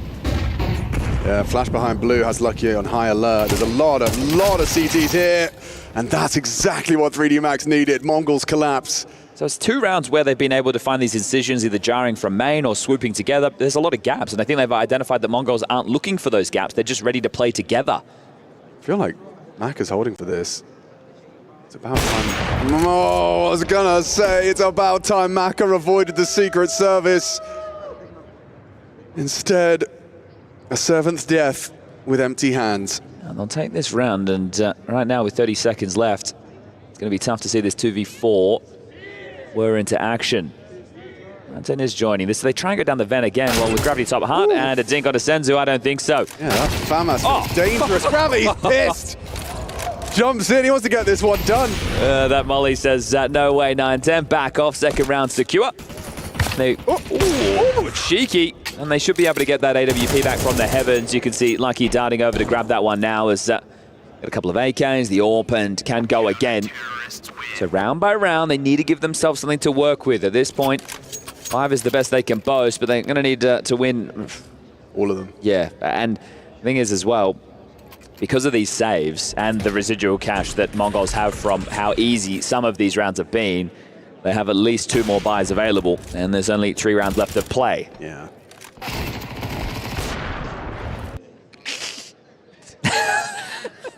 Still having fun. Still keeping the vibes high. Got to respect him for that. Yeah, I have to. Maka. Guard control. Not going to be deterred. A lot of info. A lot of info. And now they're starting to push. This is what we remember from yesterday. Yeah, this time Techno's handled it very well. A little too well. Not a third. Oh, no. 3D Max throw themselves into Techno's jaws. And he slams them shut. That is a nasty one. They try and give him their signature flavor. They try and give him the heat into lobby. Techno prepared and a smile on his face as theirs is wiped off. You're just going to have to buy out the remainder of this half, aren't you, 3D Max? 2 more rounds, just shove and shove. Lucky naded Gravity. That nade was right underneath him. Softened him up nicely. Certainly not the main issue, the issue being Techno. Certainly doesn't help. It's hard to be worse than Na'Vi yesterday. What was it? Bit-nading himself. Wonderful knifing Alexi.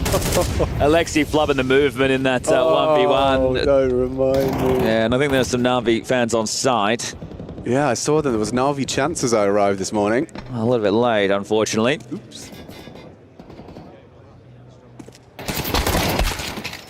And that's a KVM4 for you. Yeah, Back up.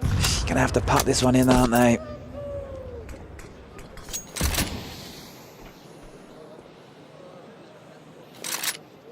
It's tough to watch, but it is great for the Mongols. Oh, absolutely. I mean, their pedigree on display here. Especially when you remember just how unique of a flavor Inferno had. Yes, indeed. That was a very fun match to watch. This man's Deagle. Yes. Yeah, phenomenal. There's been some missed utility, I think, coming out of the Mongols. Oh, not going to miss that one. No, they nearly lined up for the craziest of collaterals. Oh, body. A little bit of a window to work with. Not awares that it's such a runway. Senzu's relayed that info. Has his exit held. Lucky only the one, and now they know where you are. And Blitz, he's in a hurry, runs at him. Doesn't matter, sends you up the ladder. Just wanted to allow that avenue. Coach, arms crossed, not a smile on his face because this one is spelling disaster. CT side meta currently, nuke. CT start for 3D Max after winning the knife, and dear oh dear, my oh my. Man oh man, it is only 3 rounds available now as this one is going down the gurgler. Everyone's having a great I'm glad everyone's having fun. It's a video game after all. Yeah, just, you know, millions of dollars at stake, but...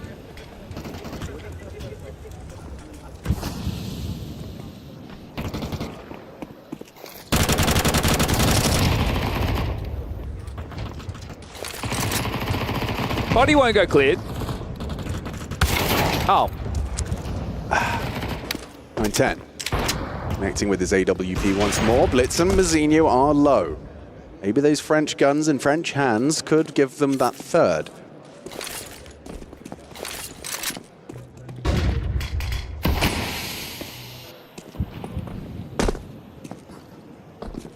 I always get excited when I see gravity near a smoke, so... Yes, exactly.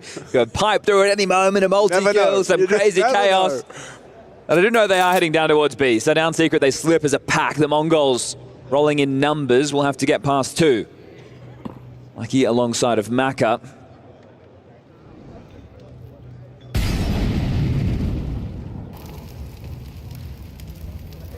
Not the optimal spread. Maka allowed to stay in that corner. Senzu close to the wall. He's going to be peeking in procedurally. He was the healthiest member. Maka could have the double here. Even the triple. Yep. Blitz goes down. Techno in the clutch. Fakes it out. Not falling for it this time. They want this round. They want it bad. Exercise secures it. It's only 3 for 3D Max. They are on death's door. Elimination calling. This quarterfinal could come to a close quick.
this will be the final half of Counter-Strike for one of these two teams at EWC 2025. The Mongols, 9 rounds on their T side should be more than enough to put the French away. 3D Max, how do you bounce back into this? I've been saying it.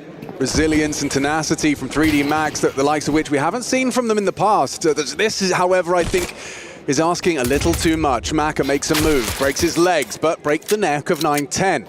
Have him down low. They hit that Glock shot at range. It's nice from Blitz, gets his, gets out. 9-10 under scrutiny on Lockers. That's big from Maka, puts him down, opens up. Blitz is still a problem. Down on these secret stairs, lucky double swing and a good headshot. P250 finally brings down Blitz. Okay, and they have the ramp control as well, so it's all up to Mazinho here. Yeah, he's got a lot to do. Bomb, and that is a nice shot. Takes down body. Here's the push on control. Maka does step up, and it's lucky that puts the cherry on top. Okay, as far as necessity goes, that one was 4-9. And if you consider the last round of the half going into the first of this one, that's the first consecutive rounds that 3D Max have been able to post on nukes. So that's a great sign. Now they need to get past the force. If you go back to Ancient, where this series started, it was 10-2. The Mongols won the second half pistol, 11-2, and then lost the force, and then they mounted a bit of a comeback to give them a Jacob Pimvinicky cosmetic comeback of 13-9. I'm sure Mongols know it can get out of control and do not want to allow that to happen again, but by going in with this force, they are allowing the gap to close if they cannot convert with lesser guns. Direct from body, love it. Opportunity from Mongols on this force bite. Yeah, it's, just looking at 3D Max's approach on these pistol rounds, it's been such a scatter shot. It's like, all right, let's go everywhere and win our fights. And if we do that, we'll win the round. It's like, yeah, I guess. And it worked. It does. Oh, nice shot. Clotheslines gravity. He knows he's potentially going to get walked on here. Will swing through again. Spots the head. Oh, he nearly had him. Body brings him down. Avenges his fallen comrade in gravity. And they seize control. Mazinho wants lobby. He's got good timing on this. Yeah, lucky just leaving hut now. He hears that. This does not look easy for him. Bounces the molly off his face, and Maka and Lucky secure it. Okay, I think right now if you're Senzu and you blitz, you should hold on to this. You probably are going to want to try and find an incision, see if you can find a rifle, but give yourself something to work with into the next. Lads, if a kill comes your way, fine. But you know if you overplay your hand right now that you will be allowing 3D Max back in because you'll have no resistance into the next. At least try and apply a bit of friction. So right now, what was a 9-3 is about to become a 9-5 and likely a 9-6. That's luxury work hours, but real problem for the Mongols because that first rifle round is going to determine how close this game will really get.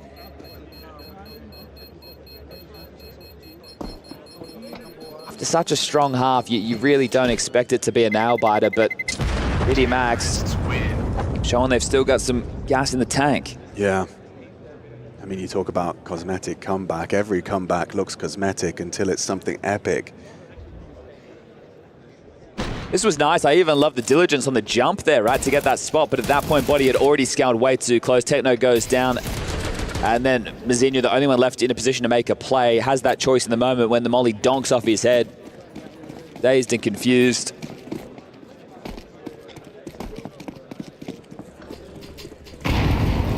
AC, yeah, like back 10. Vent drop as Straight well. down the vent. Yeah, gets out. Gets down. 3. Down the vents. Relatively unscathed. We need a banger of a shot here, Mazinho. Yeah, not looking good, is it? Bomb's already passed. Given chances, obviously not easy shots at all. There's that Senzu UMP. Gets them a Galil on the floor. Okay. Lucky's position noted, and yeah, he's going to clean house. A shot eventually. Max This is a kill for 9-10. At least it was. It's not. Yeah, he's going to wonder how that frag didn't come through. Lucky namesake and all that. 3 kills for him within the round. Okay, now we get into the guns. 9-10 made sure that he didn't overinvest in the previous 2, so with the loss bonus, able to bring out the AWP immediately. So righting the wrongs of their first half of play. Just a 3-round gap, and again, it can close oh so quickly. You lose this. launch the Mazinho space mission as Gravity defies it. Here we go. Fast again. Making his move. Exercise. Oh, he's a dead man. Blitz happy to receive the pace, and so is Senzu. 3D Max just run into a brick down wall. the vent, though.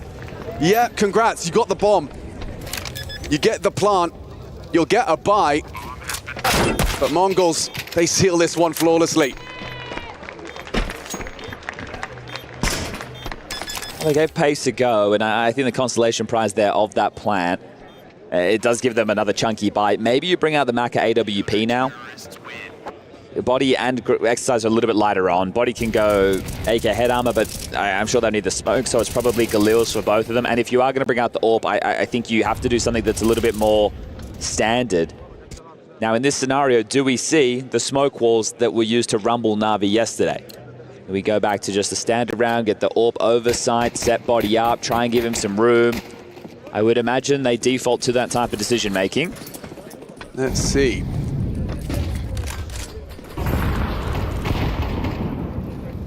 Maka starting silo.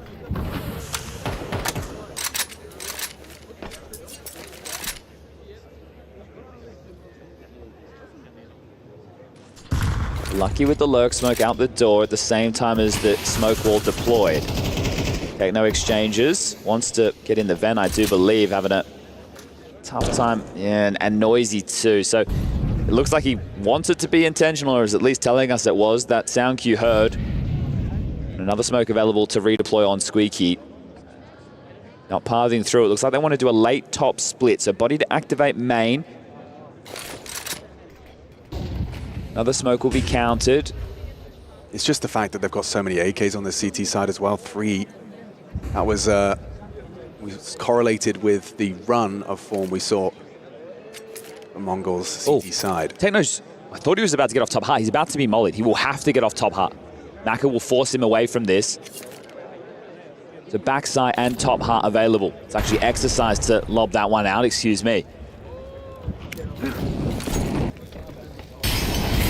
Dismounts. Blitz actually going closer. Gravity ready for it. Pre-fire from Techno doesn't work out. Good luck! Lucky hits a blinder. Showstopper. Senzu down, and yeah, the show has come to a close. 910 and Mazinho surely not having a look at this one. In fact, 910 is, and Lucky can't believe his, well, luck. Okay, well, that was a very well pieced together round there, wasn't it? You can see the U2, how premeditated it was. It literally made both top defenders move. The backside player and the top hut player. So perfect work there from 3D Max. And they did use a smoke wall lay outside, which makes Mongols ask questions. Okay, are they trying to get Body this space? No, it's all a ruse. He's parked behind main, and now they just want to take this one away from Mazinho. There'll be money for their buy as well going into the next with the 2,400 loss bonus. But back and forth we go. And if the money gets broken late for the Mongols, that will be a calamity. I do just find it so hard to think you would, going into the halftime break, if I'm in the server,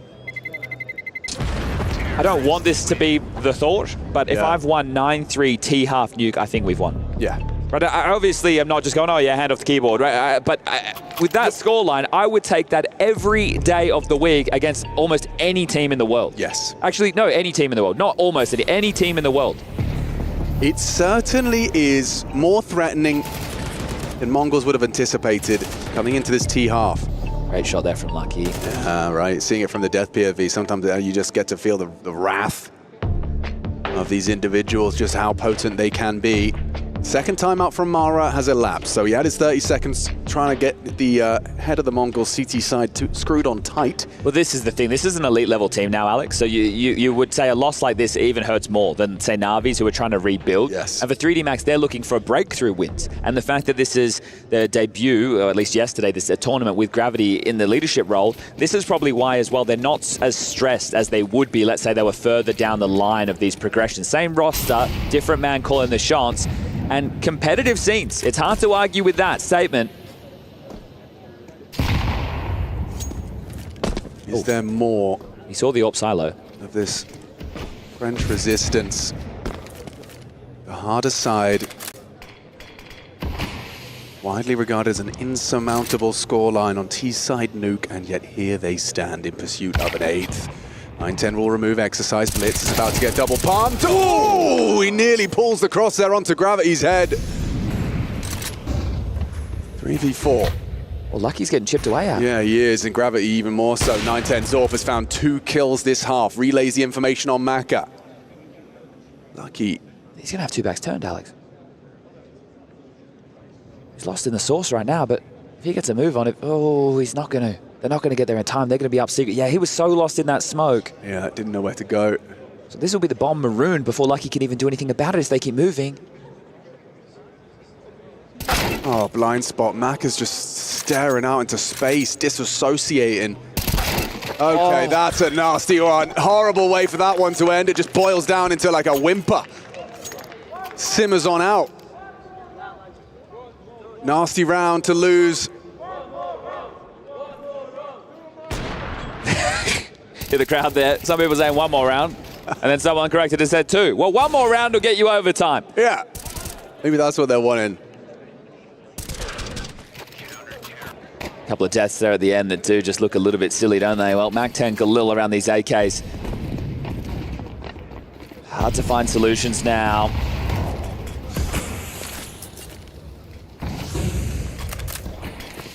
Ramp hop potentially right now into Mazinho. The flash lined up from Maka. Here they come. Okay, Mazinho turns the flash. Can he track? Yes, he does. Gets away. No, he doesn't. Exercise and Lucky give themselves the man up. Blitz tuck to Strales. Feel like this is going to be a guaranteed clear here. Maybe the smoke actually denies. Yep, that does. What is that smoke? He gets 1. Lucky trades. Lucky keeping 3D Max in this now. 18 frags deep. Bomb on his back. Double kill in this round. And they're not rushing to the plant. Senzu was worried about Secret this entire time, and nobody's come through, so must start thinking sector clear. Smoke drop. Plant will go down. Doors open. Lucky spotted. Techno, that's spicy. Holding it down. Sprays 20 bullets into the smoke, and it reveals the plant spot. Bomb did go down, though. What are you finding? Techno, all onto Senzu. He's done his part. Can Senzu do his? Was he saving? Rerouting, more options. Oh, the angles, the crossfire. This is going to be so hard to break. Got a kid at least. There's not going to be any time for this. No. Get out of there. Get out of there. Oh, they pulled off another one. Wow, 3D Max, keep going, keep fighting. It's just these little moments, right? You get the pressure on Mazinho at ramp. He gets the first, but he can't get away. He goes to jump on the railing. He sees, if I jump up again, I'm a dead man. Has to fight for a second. Comms must be a bit all over the place because 9-10, he's trying to fight ramp as they're teaming out of the elbow position, but they're already scaling around the box. He gets shot in the side, and this is where it falls apart. So Mazinho calling there out ramp, or look, in terms of the Mongols comms, I can't really speak to it, but then the committed because of the molly. 9-10 can't drop back, and ooh. He gets a second there. That's part of me wonders if he had, you know, you can't risk having the trigger discipline any further because the chances are someone's going to be doing a little wiggle of the mouse. Also, you have to worry about the potential for the radar to pick things up. What do they fall by 3? They don't see you. The radar picks it up. You appear as a red dot. Here we go. We've got a chance for Lucky to do more. 2 players in front of him. They wallbang through. It's Mazinho on the flank. Oh, they're going to go heaven and help. Yeah, they are. They're coming straight towards the AWP. 9-10 can't believe his luck. He gets himself another quick flick into Exercise. 3D Max, it's been going so well. And they try and turn up the heat, try and turn up the pace. What is this? 9-10, 9-10. Oh, no. Oh, no. Oh, no! 9-10 do them dirty, Mongolian style.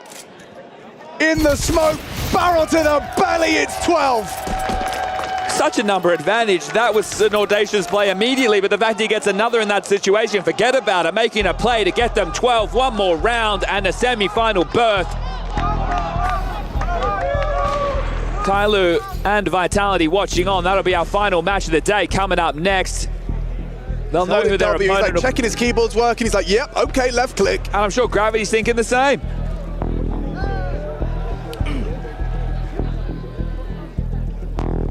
New Roblox oof just dropped. Hey. That one to the soundboard. Final timeout, final chance. Again, 3D Max. If you just had a better first half of play, it was your CT side. You've been trying as you might here on the T half, but it was always going to be an uphill battle.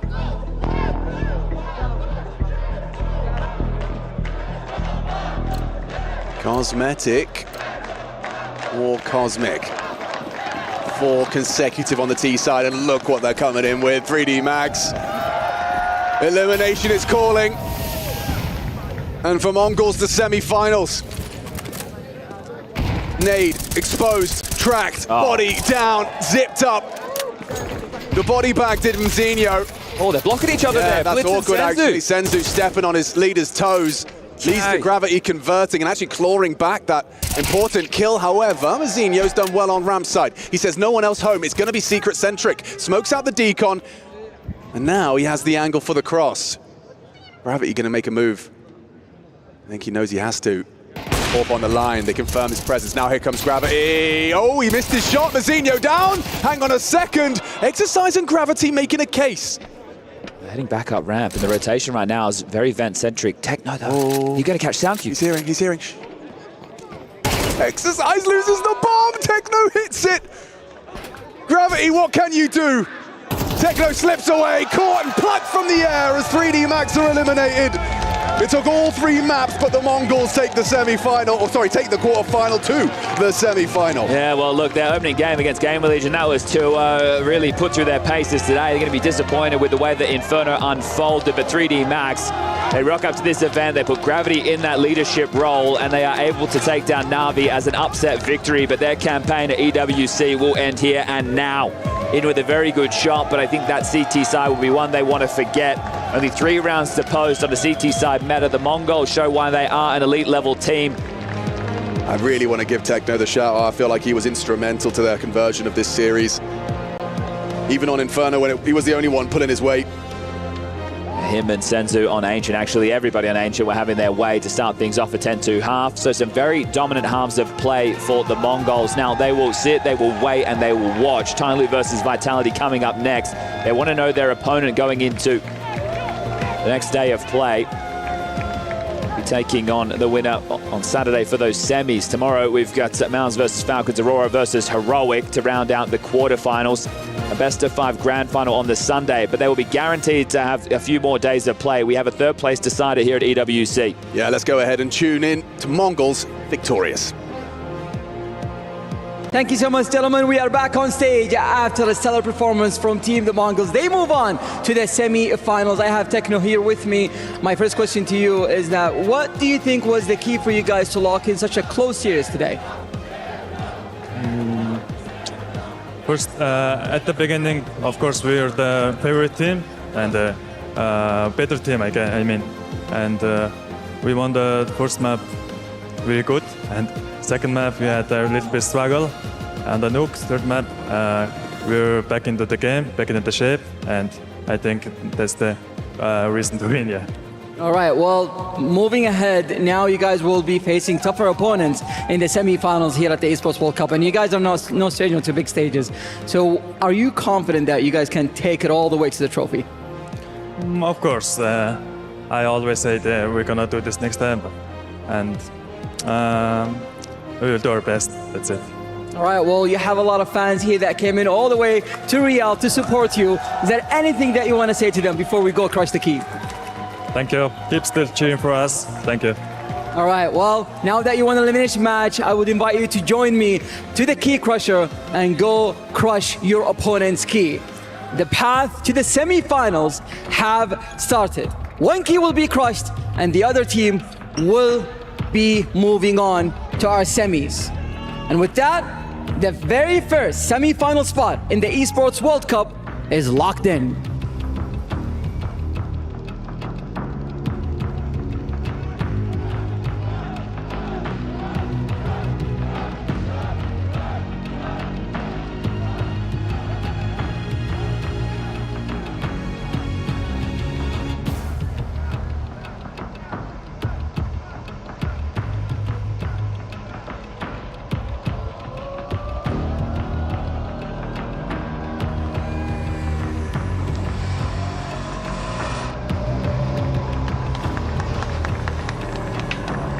Techno, so you just crushed your opponent's key. Many more to go, 2 more steps to the grand final to lifting that trophy. And you guys were so close this year to lifting so many trophies, but not quite yet. What do you think makes this run here at the EWC different for you? of course, it's a really big win for us if we win. And actually, I don't want to say anything. Yeah, just we will do our best.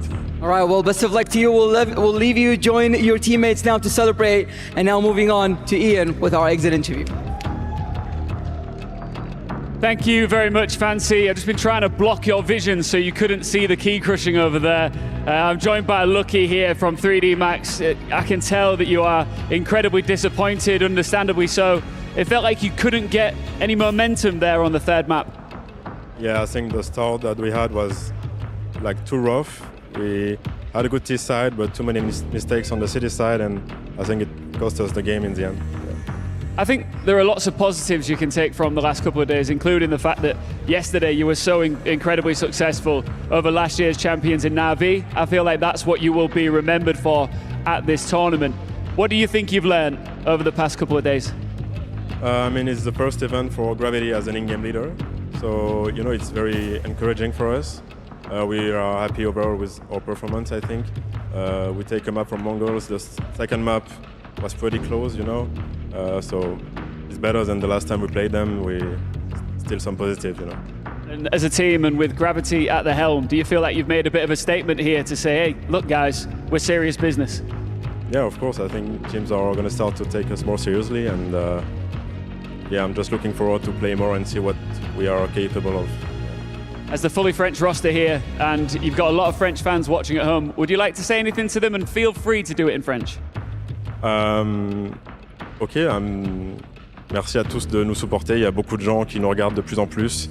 Ça fait plaisir. On espère que ça donne de l'inspiration à des gens pour commencer à jouer et à mettre de la lumière sur le jeu. Donc merci. Thank you very much, Lucky, and best of luck when you return to your next active tournament. Cheers. Thank you.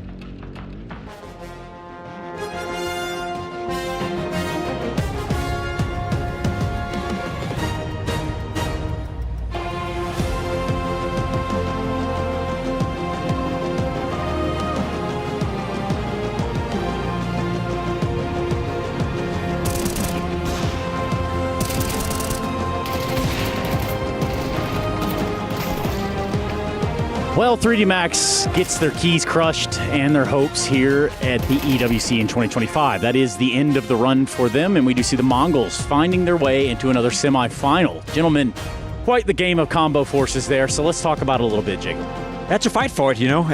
First half looked like it was going to be an easy win for the Mongols, and rightfully so. I mean, the Mongols played significantly better than 3D Max in the first half, and as much as they tried to make a comeback in the second and remain the game competitive, I do feel that was more cosmetic than anything else.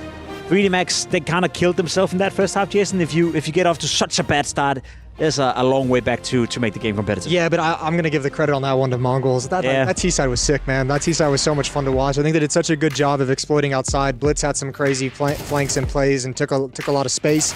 But you're right. I mean, another slow start from 3D Max where it's just like, it's the same to like the first map of Ancient where it's just like you didn't even really give yourself enough because they just kept wrecking you. And there's a couple very cool tactical things that Mongols did, but once again, it felt like the attitude came back from Ancient where it was just like, we're the better team, we're the better players, we know both of these things, and we're just going to play a standard game and not be scared of anything. Which is exactly what 6 rounds right out of the rip will do for you on that T side that we're talking about. That takes so much pressure off a T side if you go on that run. Yeah. It's like at that point you're already successful, you know, so every round is just a bonus. And then you can argue the second half got somewhat close, you know, 3D Max fought back, but there's also, and I don't know if you ever tried it, Jason, any of your teams have ever been up like that before, but when you're in a position where it gets a little bit complacency, you know, if you're the Mongols, you feel like, okay, the game is pretty much over, we know we're going to win. So yeah, cruise control, baby, click it in. A little bit like that, yeah. So I'm not, as much as I want to give credit to 3D Max for fighting back and staying alive, I do feel there was also more on the Mongol side. You know, it took them some time to close out the game.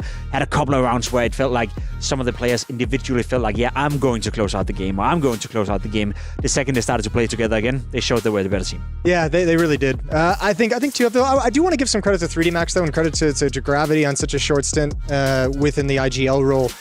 their T sides, I think, looks, some of them were really solid in this event, especially against Na'Vi. They had some huge streaks, some effective stuff against Mongols. But again, it's just the early holes are just ruining them. The early 0-5, 0-6s that they get into, those have to stop. That has to be goal number one coming out of this for them is guys, we got to work in these first 5 rounds and find out a way to where we're not playing this far behind all the time. You needed exercise to chime in a little bit more in this third map, nonetheless, because we did get good glimpses of him earlier on, but going into the third map, 53 ADR, it did kind of taper down. It seemed in that level of intensity that you're talking about. I mean, that's always going to be the issue for 3D Max, without pointing fingers at any individuals. I think if they want to be a team in contention for top 10, top 5, individually speaking, I don't think they have the player material to do that right now. I agree with you. I think it was a positive outlook for them throughout the tournament.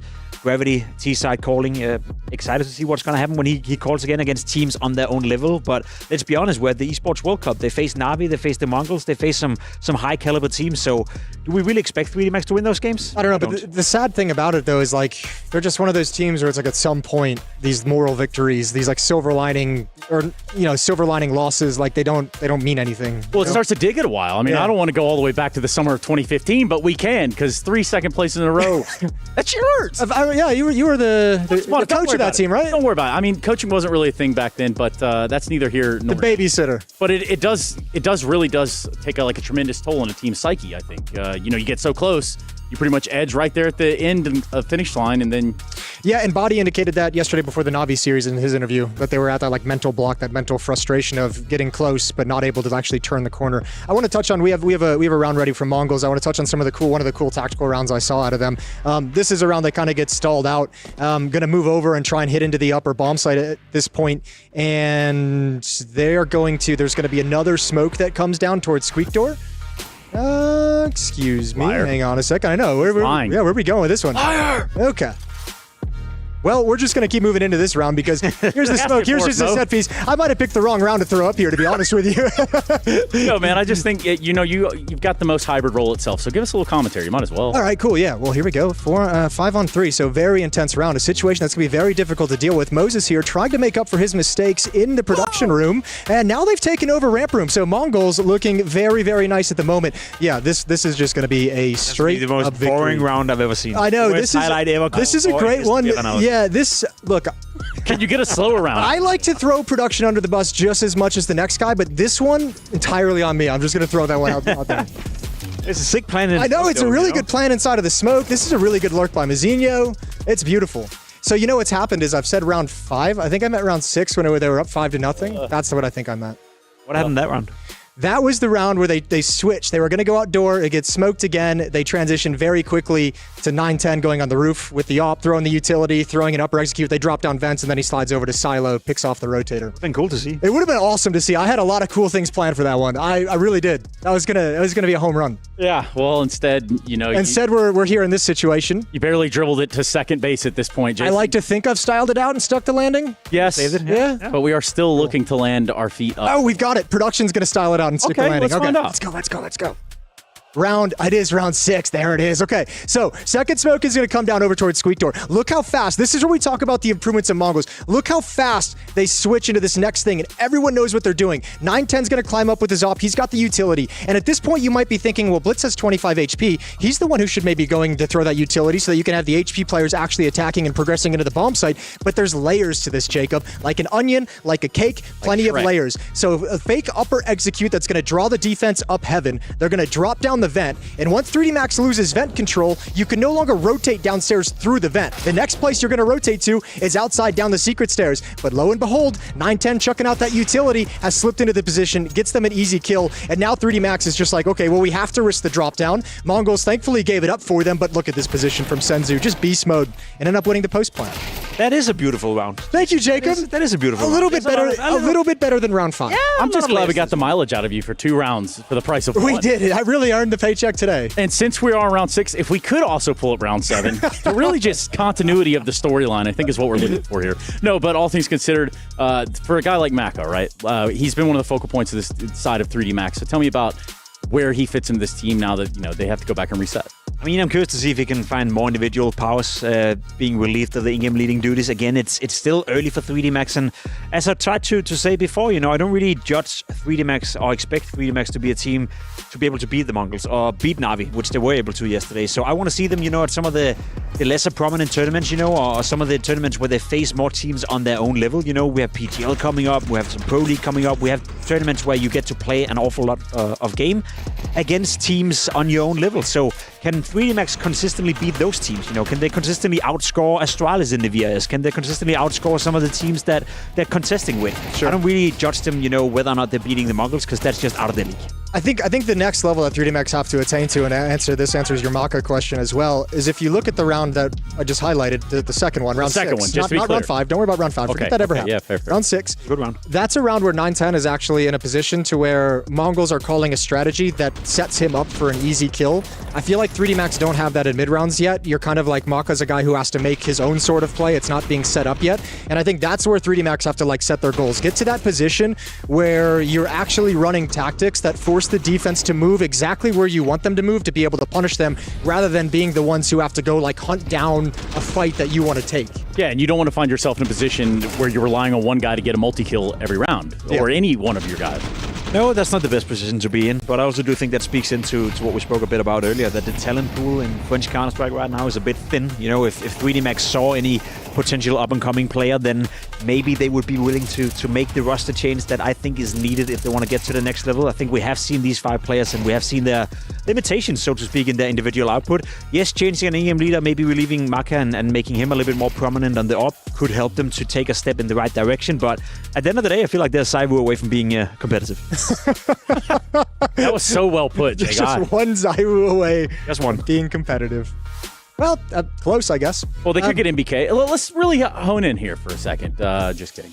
On 3D Max Zaiwu, or what do you want to hone in on? I was thinking about what French options would there be if we don't go the billionaire route? That's the scary thing, because I think the French scene, so many of the scenes, pretty much everywhere now that international rosters have become a thing. French scene, Swedish scene, the bottom has just dropped out. North American scene, same thing, obviously for Danish for way longer. Danish Counter-Strike is going through the same thing. Where I think if you want to go down and try and find a young, it's going to be a risk. And I think the question is, at what point do they feel like they've hit a level that they no longer have room to improve to where it's worth taking that risk of going for that younger talent? And they don't feel like they're there yet. We heard that from Gravity yesterday. They don't feel like they're there yet. And especially when you have that winning formula, as is evident, right? So when you have that, you definitely don't want to go about changing your pieces. Let's take a look at that bracket real quick, Jacob. What was on your mind? You want to say? No, it's just let's be honest, right? For 3D Max, they're going to fly home here and they're going to be satisfied. They're going to be happy. They beat Na'Vi. They got into a quarterfinal. Yeah, I think they will. I don't think they're going to be happy. I wouldn't say happy, but they're probably a little bit happier I think they're satisfied. I think they're okay with the results. They're one best of 3 happier than they could have been. Yeah, because no one would have put them above Na'Vi. But let's be honest, for 3D Max to be in this field of teams, they weren't supposed to win a game. They even got coast against the Mongols, so credit for that. Sure. Yeah, I think, again, I'm at the point with 3D Max where the silver linings don't really mean anything for me. I feel like we've been scraping silver linings for them for a year now, and yeah, and it is time to save the silver linings playbook even. Gentlemen, we're going to go to a quick break. When we come back, there is not going to be a Bradley Cooper on set, but we do have some very special stuff going on here at the Esports World Cup. We are back after this.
Well, here we go. The last matchup of the day here at the EWC. That's the Esports World Cup, live and direct from Riyadh. The Jamil Motorsport arrivals starting now. We're looking at Tyloo, we're looking at Vitality, and we're looking at who is going to power through this single elimination bracket.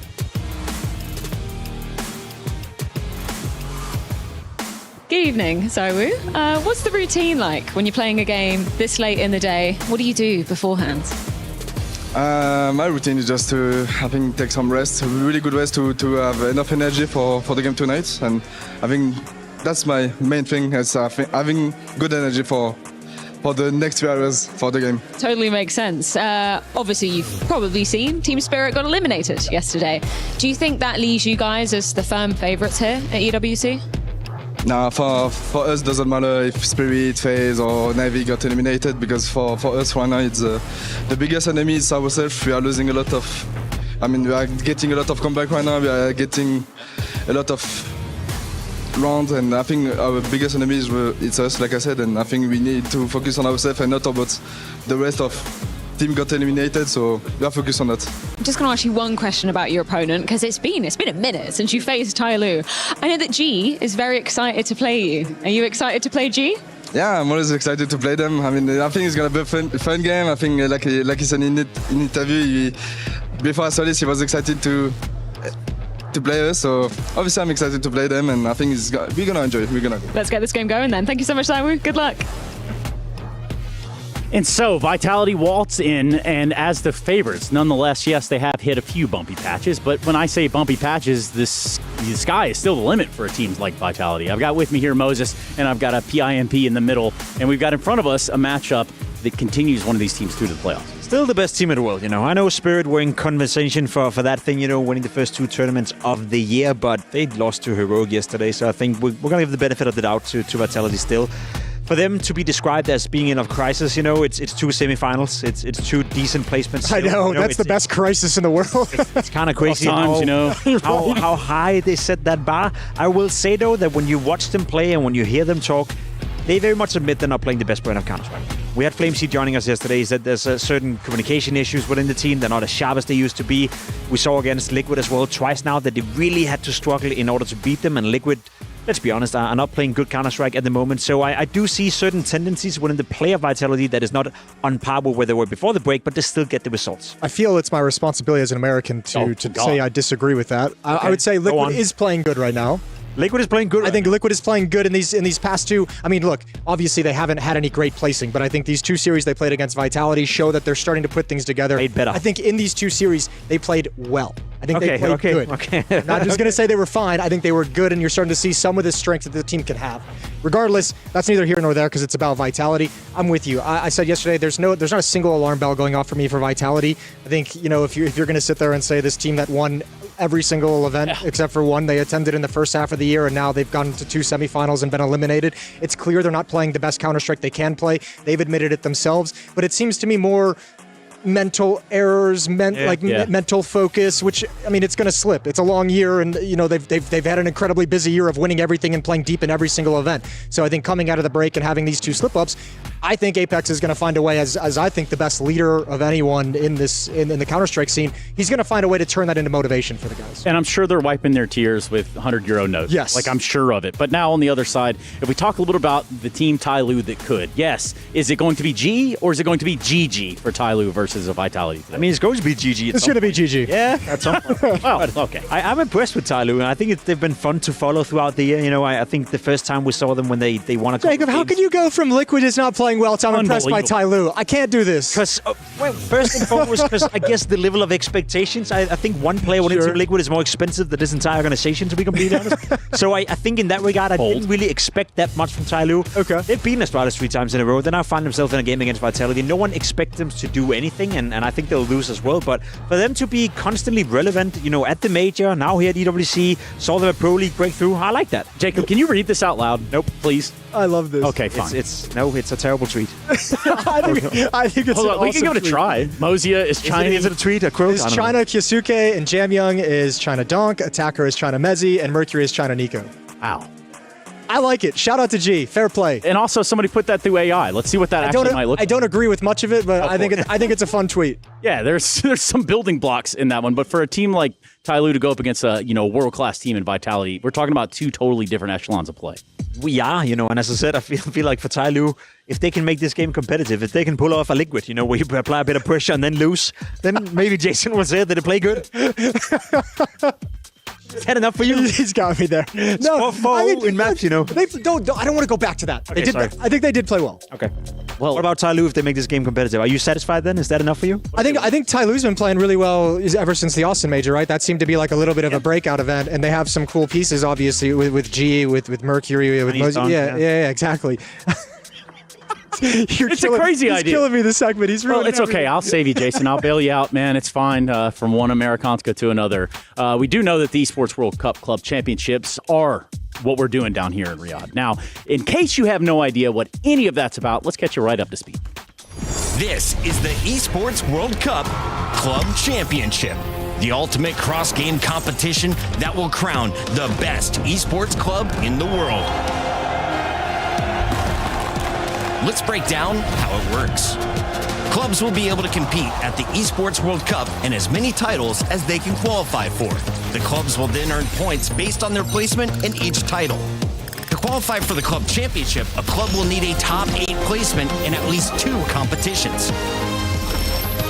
But to win the championship, a club must place first in at least 1 competition.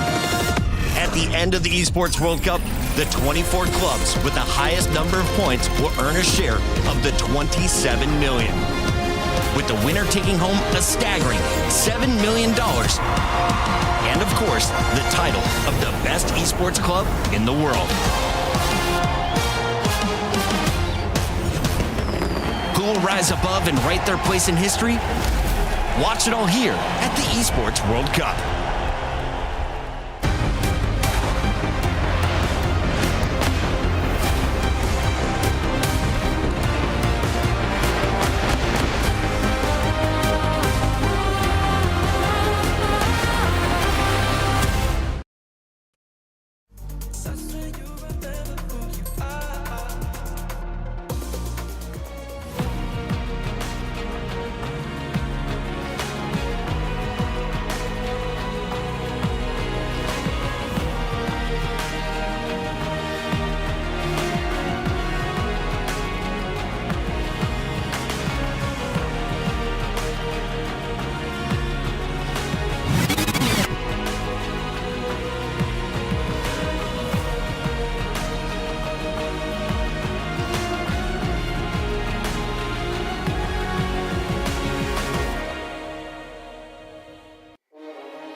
What is going on, everybody? We are here live in the studio to give you a very special presentation. It's all about the Esports World Cup going on right now, and it's all about these club championship points. I'm James Banks. I'm hosting this alongside my boy Saint Cola from the Street Fighter side of things. How you doing, man? Doing absolutely fantastic, and I can't wait to see this fight because so much is relying upon what's about to happen, what's about to occur. A lot of hopes right on the last hope, that is nephew. Well, before we get to the last hope, right, we got to explain to the viewers at home how things are working because, well, Vitality right now, they were trying to make as many points as possible, but it had to make sure that Falcons could not get points themselves. Falcons got a win today over G2. That eliminated the chances of Vitality winning. But Liquid, where your boy Nephew's playing, that certainly does give them a chance. We're having a look at this right now. You can see it on the board. Vitality, 3,950 points. But even if they manage to win, it's not going to work out for them. If they could win in CS, they won't jump above the Falcons. Liquid, on the other hand, they do have a chance, but it's their last chance, and that's why I've got you here, man, because you said it. Nephew is playing from the lower bracket. We're about to see his game soon, but you need to break it down to me a little bit here because he's going up against some killers, but first we need to look at how did he end up in the lower bracket? How did it get this bad for him? Unfortunately, he got smoked by a sim player. If y'all don't know, it's a hard character to fight. It's a rare character to fight by the likes of YHG Mochi from Japan. Okay. That sent him down to the lower bracket. Now, he has to win twice to make it nice, to even get out, to have another shot, to continue on in this bracket. He has to first go up against Hikaru, and if he wins that, has to fight Tokido. Now, Hikaru, a rising star. Okay. Tokido, a long-time legend of Street Fighter. Yes. That's a very difficult call for him. Now, give me the real look at it all. You said Hikaru is an up-and-coming player, right? One that can make the top 8s normally when it comes to some of these big events. Mm-hmm. How does Nephew's chances look? Now, there's two different types of nephews. We get the first nephew, that one that doesn't really commit to his decisions sometimes. Okay. And then we get the dark nephew. Oh. That's going by the way, Rob TV. That's the one I want to see. That's the one that Liquid needs to have today is the dark nephew. The one that is a showstopper. The one that is continuously rushing down his opponent and not letting them breathe. And then when he has to go up against Tokido, he has to switch it up so much that Tokido cannot have the reads properly done to get the win. Okay, so for all the people that are tuning in at home, give me a percentage chance of if the last hope for Liquid manages in Nephew can get his win in the first game to at least see him face against Tokido the Beast. I'm going to give him a 50-50 percentile for Hikaru. Okay. So to Tokido, I'm going to have to say it's 20%. Oh, it goes down. However, in fighting games, anything can happen, baby. Yeah. Anything can happen. Anything can happen, and that's the beauty of it. But can he handle that kind of pressure? Because there's a pressure of EWC, but now he's got the pressure of the club championship as well. Yeah, I mean, that's a different weight. Like, usually in fighting games, you're playing for yourself. You're playing for maybe like your team a little bit, but this is higher stakes. Millions are on the line. Your club's chances of winning are on the line. That's a different sort of weight than anyone's ever had to deal with in fighting games. Yeah. And I think that either will buff him up to play better, to play sharper, or it might drag him down to the depths. And here we see it's the Aki and the Jury going up against each other here. We're going to get into the first round as well. So let's see what happens. Let's see what chances Nephew can have here. And let's watch this beautiful magic unfold. Work even better because you want to shut everybody up. So I'm pretty sure Nephew is aiming for that, and he already scored one on the board, and he's looking smooth. Yeah, and even though Aki is the toxic queen, the Jury got that same type of attitude, right? So maybe Nephew can embody some of that, get some more villainous edge to him. There we go, trying to go for the counter hit. Ooh, perfect parry, but was out of range. Yo, these fierces, bro. The heels are going upside the dome of Aki right now. But credit to Nephew spacing out those fireballs. In the case that Hikaru does get a perfect parry, he's in that beautiful sweet spot for that stand and fit. That's a nice point. Now I wonder if Hikaru, next time that scenario happens, he's gonna hit probably like a low forward or stand strong maybe. Might switch it up there in the next scenario if we see it again. Yeah, he's definitely gonna need to switch it up. Oh, and this is a way to do it as well, right? Waking up with the level 1 here, trying to gain some relief because Nephew's been all over him, and another perfect parry. He is one of the best in the world at perfect parrying projectiles. Do not get it twisted. And it happens so casually too. Like sometimes you gotta feel it out to get that motion, but he gets it most of the time on the first try. Okay, at least he's removing himself from the punish counter. Exactly, right? That was a great job canceling the parry. And then once again, sniping with the whip punish. You're going to get quite a big follow-up, but still in control here is Nephew. Another throw. He's on the verge of getting a 2-0 lead. Love it. Team Liquid staying hydrated over here, staying looking good. Oh, nice check. Nephew was smelling blood right there to end the game. We definitely do have enough. Spend that cash. Shout out to Maro. If you know, you know. And yeah, but you see the way Hikaru stretched that combo, bro. The OD extension into a sliver of drive. One more OD extension. Ridiculous, bro. Great combo. Love it. Nephew was on one. Oh, the imperfect parry right there. I heard the noise. Like that. Badass. The DP, nice. He's good for those. He's one of the best in the business when it comes to crosscuts and anti-airs in general. Yeah, right. It's very difficult to just bully up Nephew, and he's even going to be willing to spit the level 3. No punish from Hikaru, though. That was a great from the fighting game guard that happened right there. Legitimately, maybe the divine intervention is here. He talked about he needs some luck to get to where he needs to be, and it's kind of feeling like he's got it. That's a 2-0 lead for Liquid's own Nephew. Sorry, I'm clapping over here, guys. I don't know if y'all hear it on the microphone. Let's go, Nep! Oh, look at Punk. Look at Punk. He's acting as the lone fan of Nephew up against the coalition of Falcons fans. Yo, Punk the God, having his boys back. For those that don't know, Nephew and Punk lived together for a while, too, up in NorCal. So, yes, that is one of his best homies right there. Is he trying to park a plane? What was that? What the hell is he doing? He's like, bring the hype over here! The jump strong. Love it. All right, trying to go for the count hit. Good defense here, Hikaru. He cracked. He probably tried to backdash or hold up. One or the other. Oh, trade? I was about to say. Maybe would have stand like it? Possibly. Maybe. That's a good point. Counter hit. Goes for the legs. The walk back denied. Oh, the poison. Where's the antidote at? No, we're just going to sit here and simmer in the purple stuff. Oh, man. That purple stuff be adding up real quick. Try to bait something out right there with a feint, but Nephew gets it off. Not even going for the throw. He's trying to expose the throw tech. What a whiff punish right there, Nephew. Already in that stand fierce range.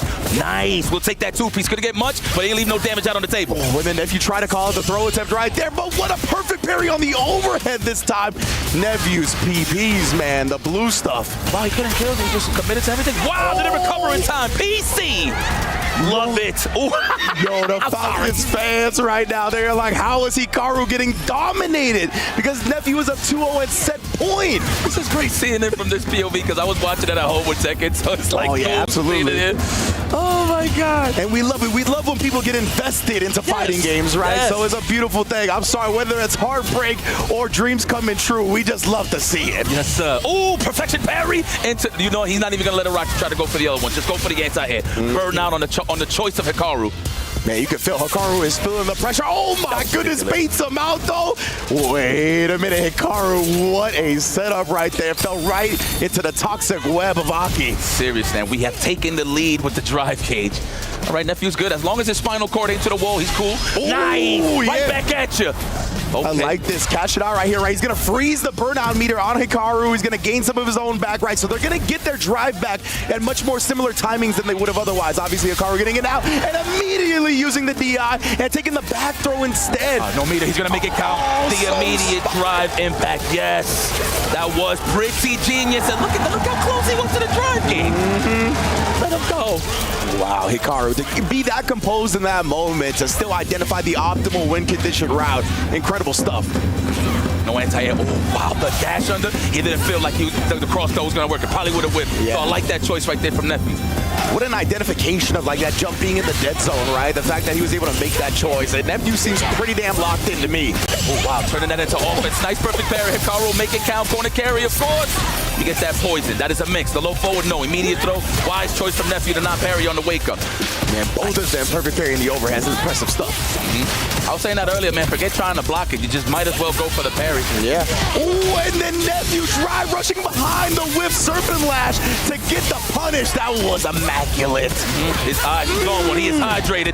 Team Liquid's own Nephew moves on to take over Taquito. Watch, he just look at the crowd. You saw that? Yes, little side eye for them. Little side eye for all the Falcons fans out there. Nephew got some attitude with him. I like it. You know you guys don't like Hikaru for real. Yeah, he's like, y'all don't know this man unless you're real fans of Street Fighter or real fans of fighting games. Y'all just here to root to get this dub. Not while I'm in the way. Nephew survives another round. Falcons, no beef, okay? I'm just a spectator. Yeah, I'm just a commentator. I'm just a messenger. But, man, credit to Nephew. So this is the thing about fighting Aki, right? I play the character a lot, not in terms of me maining it, but in terms of fighting it online. That is a tough character to tame, man. If you don't know what's really going on, especially on the counter poke side of things, where she can actually advance forward with standing strong, it's pretty annoying considering that you're trying to walk away and always get a whiff punish, right? But the control, the steady movements from Nephew, the stand fierce range, always ready for the anti-airs. He left no damage out on the table. He made it count. There you go, Punk. Land that plane, my boy. He's flying high over here, no pun intended. I really want to know what's in his hands. We can't see the shot, but it legitimately looks just like that, man. And yeah, Nephew, bro, taking it 3-0. What a message to send right now. And yeah, in addition to what you were saying, the perfect parries as well, right? He's always coming out there. And look at the side.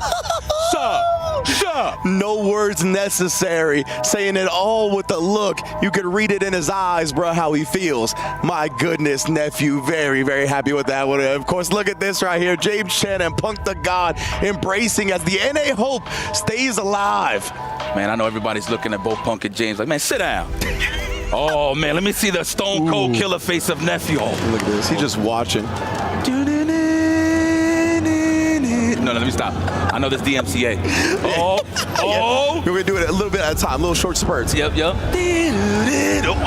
Oh, the soul of Hikaru is out of there. He cracked his skull. Yeah, that was a real, like, violent, intimate crushing right there. Because usually they be snapping in pieces or whatever. That one just crumbled to bits, my goodness. But look at that. The murder face awaits. The silent assassin versus the murder face coming up next. Tokido is standing in his way. Of course, Nephew, like we said, the only one keeping Team Liquid's hopes alive. And now the chance for Falcons go from Hikaru to Tokido. Look how Tokido stepping up. Well, it's time to try to crush some dreams over here. I've been in this spot before, but I'm going to be honest, with the stakes this high, I think both of these guys never been in a position like this before. In the case that you actually have to worry about the points. Yeah. So it's more obvious pressure on Nephew, right? But again, I said this on the desk. He is representing Team Liquid, but at the end of the day, he's representing his gameplay. You know, at the end of the day, he is helping Liquid. Yeah, of course. So, you know, it makes sense. But, man, Falcons, we love you guys, but you're going to have to hold that L for now. I know there's big Tokido fans out there, so we'll see what happens. But I like the shock. Again, the emotional investment. Did you see how those guys are just quiet, like hands on head, like, oh, you could see it in their eyes, the anxiety, the worry about trying to secure this championship. Falcons trying to go back-to-back, right? They won the club championship last year. They are on the verge of winning it again this year, but Nephew standing in their way right now. And they never played each other?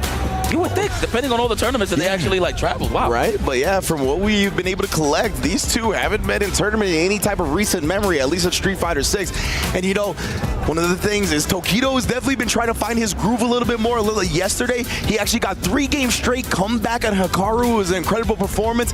Now, Nephew in this matchup, Nephew's had so many Kens to practice against, right? In NA, there's been so many top-level Kens since the launch of the game. I remember even picking his brain at the launch of the game, how he felt about that Jury Ken matchup, right? And it was funny because at the beginning, he would tell me that he favored Ken until he got good at perfect parrying the projectiles. And we see how consistent he's been with that literally since he started doing that to probably address this matchup in the first place. Yeah, he's pretty good at reacting to Dragon Lash with Drive Impact too, so he's definitely considered. I like how I said 15 with punishes. That's 15 stand parries. I'm pretty sure. Oh yeah, that's 15 heals to dome right there, 100%. But look at these guys ready to celebrate, man. Where's all the good H2O at? They are on the verge. And that's the thing, right, is that if Nephew wins right now, they got to leave the building salty because they don't get to see another chance till tomorrow or Nephew will play in the round robin stage. If he wins here, he's done for the day, and the Falcons got to wait a whole nother 24 hours. They got to, man, I got to come back. Hell yeah, man, this is EWC. You don't want to miss all this action. Live at the Amazon Arena, man. Shout out to everybody that's watching at home, relaxing and just enjoying this drama. I'll be honest, this is drama. This is cinema to me. Oh, yeah. I never seen Nephew get so invested in busting somebody's head and just proving people wrong. And mind you, he usually has a poker face. Usually, you know, if you know him personally, he trolls you a little bit and stuff. And like gives you that sinister smile after whatever it is that you say, or he agrees with whatever. But he's emotionally invested, considering that he looked at every single one of their eyes just to let them know that he's still here. I was gonna say, I think that look has been the most emotion, if you want to call it that I've seen from Nephew in a tournament setting. Like legitimately, I don't think I've ever seen him show that type of like look or anything besides the usual poker face that we know him for. But of course, Tokido right here, an incredible performance yesterday, right? He took Hikaru took him to the brink. I believe he was up 2-0. Tokido was able to bring it back 3 straight, of course, and then he fell to YHC Mochi. And remember, YHC Mochi and Torimeshi, both of our Dawson representatives, already in top 16. So definitely big props to them. But of course, right now, we got Tokido standing in the way, trying to secure the dub for himself and get to the next stage. But if he does that, you could see the Team Falcons, they're in the building. banging the drum, yipes. Oh my Lord, are you serious? Y'all just bringing it all. It's bad enough you got to deal with Tokido. He got to stay sharp. Now you got to hit to the drums. You know, if anything, he's probably going to get powered up by it. Man, look at that. Yo, did they all just fly? Like, obviously, they flew in, right? But, like, did Zeta just buy all their tickets or something? I know, right? That's like a lot of heads, like dude. some Steve Ballmer Clipper stuff, right? Where he's flying fans to the road games. That's how it's feeling right now. But, yeah, it's incredible to see just the contingent of Japanese fans and Zeta Division fans in the building for this, right? But look at this right now. Falcons is not letting up. They are making that noise. But as you mentioned, man, it looked like a power-up for Nephew last time. And like we talked about, Nephew Punk, they had a really close relationship for a long time. Some villainous stuff will rub off on you, you know what I mean, when you hang around with Punk for that long. They breed on that stuff. They really thrive on the crowd going against them. So, Nephew, I don't know, man. This might be helping him out just as much as it might be hurting him. Well, Punk, all I'm saying is I know that's your boy. Make sure that he is fully hydrated. He got a fresh bottle of water.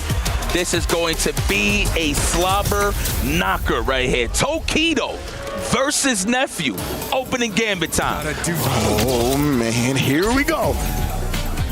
We're going to start out. Oh, my goodness. Yeah, both walking forward. Of course, Nephew, you know, he's quick on that trigger finger when it comes to the stand fierce. Nice. Already representing that parry. Put some of that meat in my back pocket just in case. Oh, it's okay to even perfect parry the projectile, but Nephew not leaving a gap for him to poke back. 100%. Yeah, boy. That stand fierce. We at that range now. Oh, there it is. That's 16 whip punishes. My goodness, yeah, keep the count going up. Shouts my man Lazarus. Knock him down real quick. And then again, a throw tech for Tokido. That's going to get him back into that green range as well. That was a big throw tech. Now, mind you, Nephew's doing the delay. The further throw, of course, but he wants to be on the defensive end so he can get that ball. Yeah, exactly. Throw. Oh, good call out. Delay button, 100%. Exactly, and that's the strat that Nephew goes with, right? He does a lot of delays, so he gets that tech, he gets that bar, and he baits out the reversals. That's a big part of the delay strat. No overhead represented. Oh, Tokido trying to hold up a back dash. Oh, again? Oh, you're getting kicked. Do it again. And it would have worked. If you did it a little faster, he would have got the counter hit. Oh, stand fist. Just straight up. It was pure. Not even a whip punish. He walked into that. A throw. Oh, on the parry. Unfortunate. The overhead parry. This man, Nephew, is looking like a man possessed right now in this bracket. He's trying to perfectly blocking the crouch medium kick. My fault, my brother. I'm just about to say he's trying to clip these wings. The DP, no? Oh, you got him. Yeah, we saw the button come out here, but that's not bad for Nephew, right? He's still got a massive life lead here. Got plenty of meter. Tokido low on the drive as well. Oh, tried to check the Dragon Lash, but a little bit late. That was some nice reactions there, Tokido. What a way to keep your eyes on the prize. The overhead, though. Game one for Nephew. Nephew in the building, picking up right where he left off, looking clean as ever.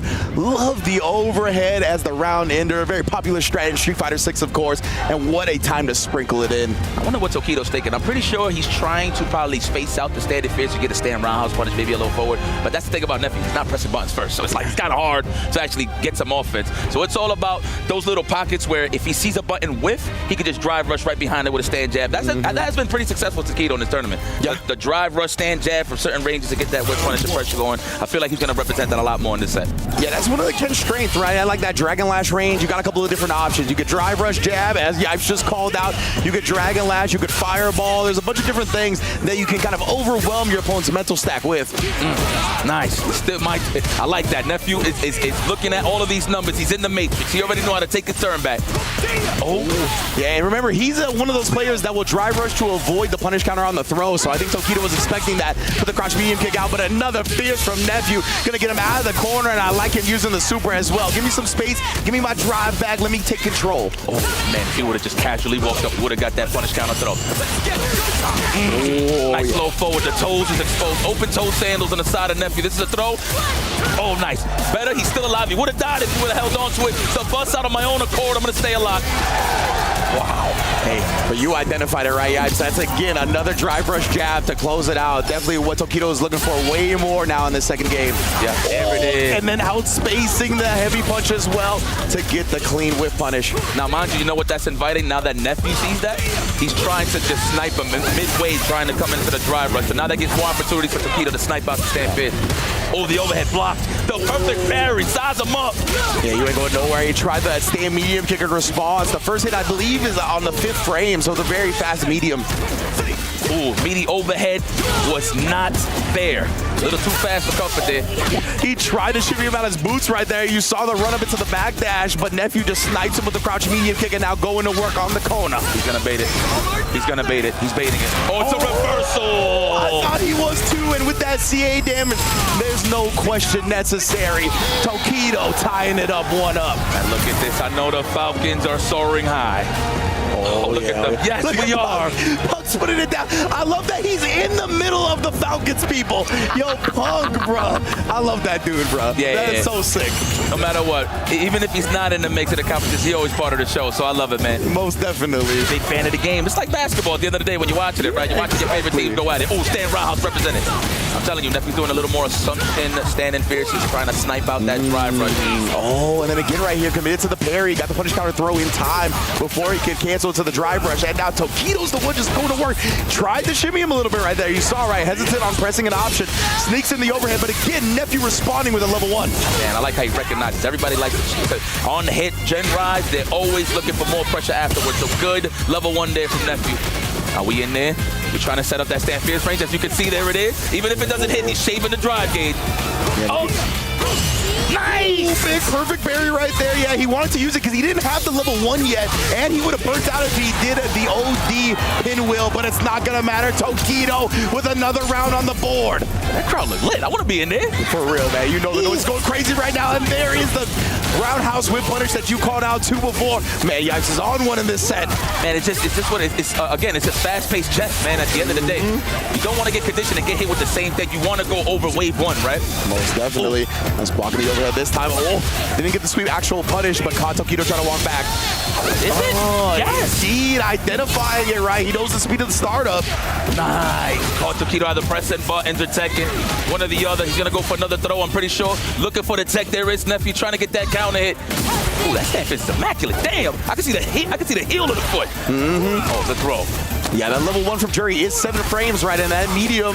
Oh my goodness, Jinrai is also -7 on block. Tried to call out the throw, and look, he was just too far because Tokido did try to throw here. He's gonna burn himself out with this to go in the feng shui and try to just overwhelm Tokido in the corner here. He's gonna turn butter some way somehow. Oh, the legs, and he wasn't block stun, so it makes sense. Burnout as well. Oh my goodness, Tokido holds the soul of Team Falcons right now. Tokido wins this. We crown Team Falcons as our club champion here at EWC. Look at those wings flapping. He's like, you see that guy? I'm a big fan. Exactly. You see that guy right there? Tokido, I'm a big fan. Nephew is primed and ready, though. Let's get it popping. Can he tie this up and move this forward? All right. Wise choice to take that throw. Don't want to lose too much damage there on the parry. Oof. Oh, yeah. Oh, he is spacing all of the buttons perfectly right now. Just outside the range of the fierce and the crouch medium kick from Jury. Ooh, pinwheel, and then check the drive rush as well, right? Tokido's been hyper-aggressive, and now Nephew is starting to hone in on that. I swear that was the first crouch strong I've seen for the check. Just saying. Just the button in general. Oh, the fireball insurance policy. Somebody called progressive. That was fired, and that's bars. Jesus Christ, good connection. On my phone. Is that enough? Oh, he had the right idea. He's going to pay dearly. That is a proper punish. I promise you he's dead. Yeah, that was optimal stuff right there. 100%. When you start with that run, Tatsu, there is no hope in living. And look at this, the Falcons fans, they feel it. They're 1 round away from taking home the club championship. Look like this. I know we want more games. We want the drama to extend. Right there again, shutting down the perfect parry check attempt. Nephew is so good at not leaving a gap. Nice, we have to. Wow, you did it in that scenario right there. My heart was jumping. He could have blocked that. There could have been some troublesome corner carry with big damage, but it's all right. This is Nephew. He knows what he's doing.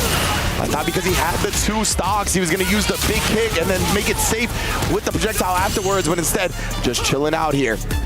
I love this. He's not too thirsty for Tokido's burnout, right? He's playing it nice and safe. Oh, ho, ho. You just knew he was gonna press a button. Nephew, what a way to size up. It's that walking in and walking out. It just gives that false illusion that they're gonna commit to something, a throw, whatever. So everybody gets gassed up to press a button. Man, Nephew is doing excellent sniping out those bad tendencies from Tokido. Oh, the throw tech right there. It's Tokido's favorite, I believe. Actually, it might have been Nephew. Big damage. Oh, wow. man, was definitely brave. Nice standing roundhouse. That's about 4 of them I've seen today. Oh, he got the extension too where it flipped and he was able to get the DP connector afterwards. That was sick from Tokido. Oh, no, bro.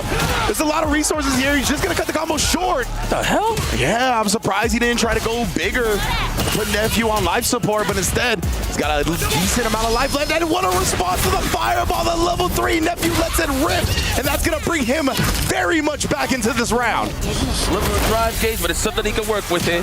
I feel like he should space him out and go for just random parries just to get that drive gauge back a little bit. But no, he's going to keep that offense. Almost at that burnout. You got to be careful here, Nephew. Tokido is slimy with that stance finish. And there it is for the finish to level 3. And congratulations to Team Falcon.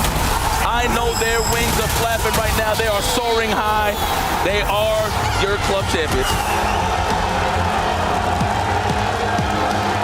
And Team Falcons takes home the EWC Club Championship. You can see the fans celebrating in the crowd. They are happy. Tokido is their newest hero to confirm the back-to-back EWC World titles. Back-to-back? Back-to-back. They won last year as well. They are here to reclaim their pride. As far as they're concerned, this is their arena.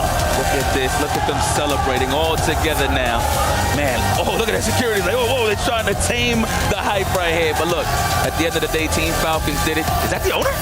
I don't know. I know there's some important Falcons people standing by.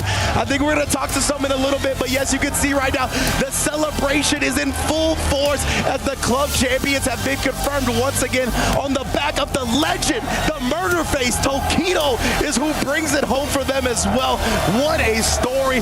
Falcons here gaining massive amounts of points throughout all of the esports titles. They had representatives here as well, but the only club that was within striking distance was Team Liquid. Tokido ends that dream and once again accomplishes Falcons' dream of bringing home another championship. Incredible stuff. Look at the emotions. Everybody's calling their family. They're like, yo, oh my goodness, Mom, I can't believe it. You see what happened with the back-to-back champions. Look the at them. drums, everybody going with the drums. Like you said, the selfies, they call it relatives. They try to get the ancestors. This is amazing stuff right now. Falcons, they couldn't be more proud, couldn't be happier about taking home yet another title for the Esports World Championship. Oh man, and it looks like we are going to have an interview right now. Take it away, our lovely host, and bring home the championship. And there it is. It is confirmed. Team Falcons are your EWC Club Championship victors 2 years in a row.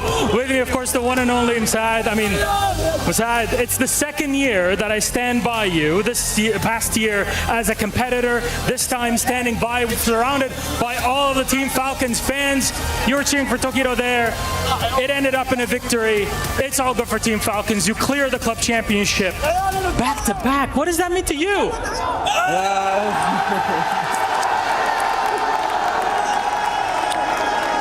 بالعربي إذا بدك. That's fine.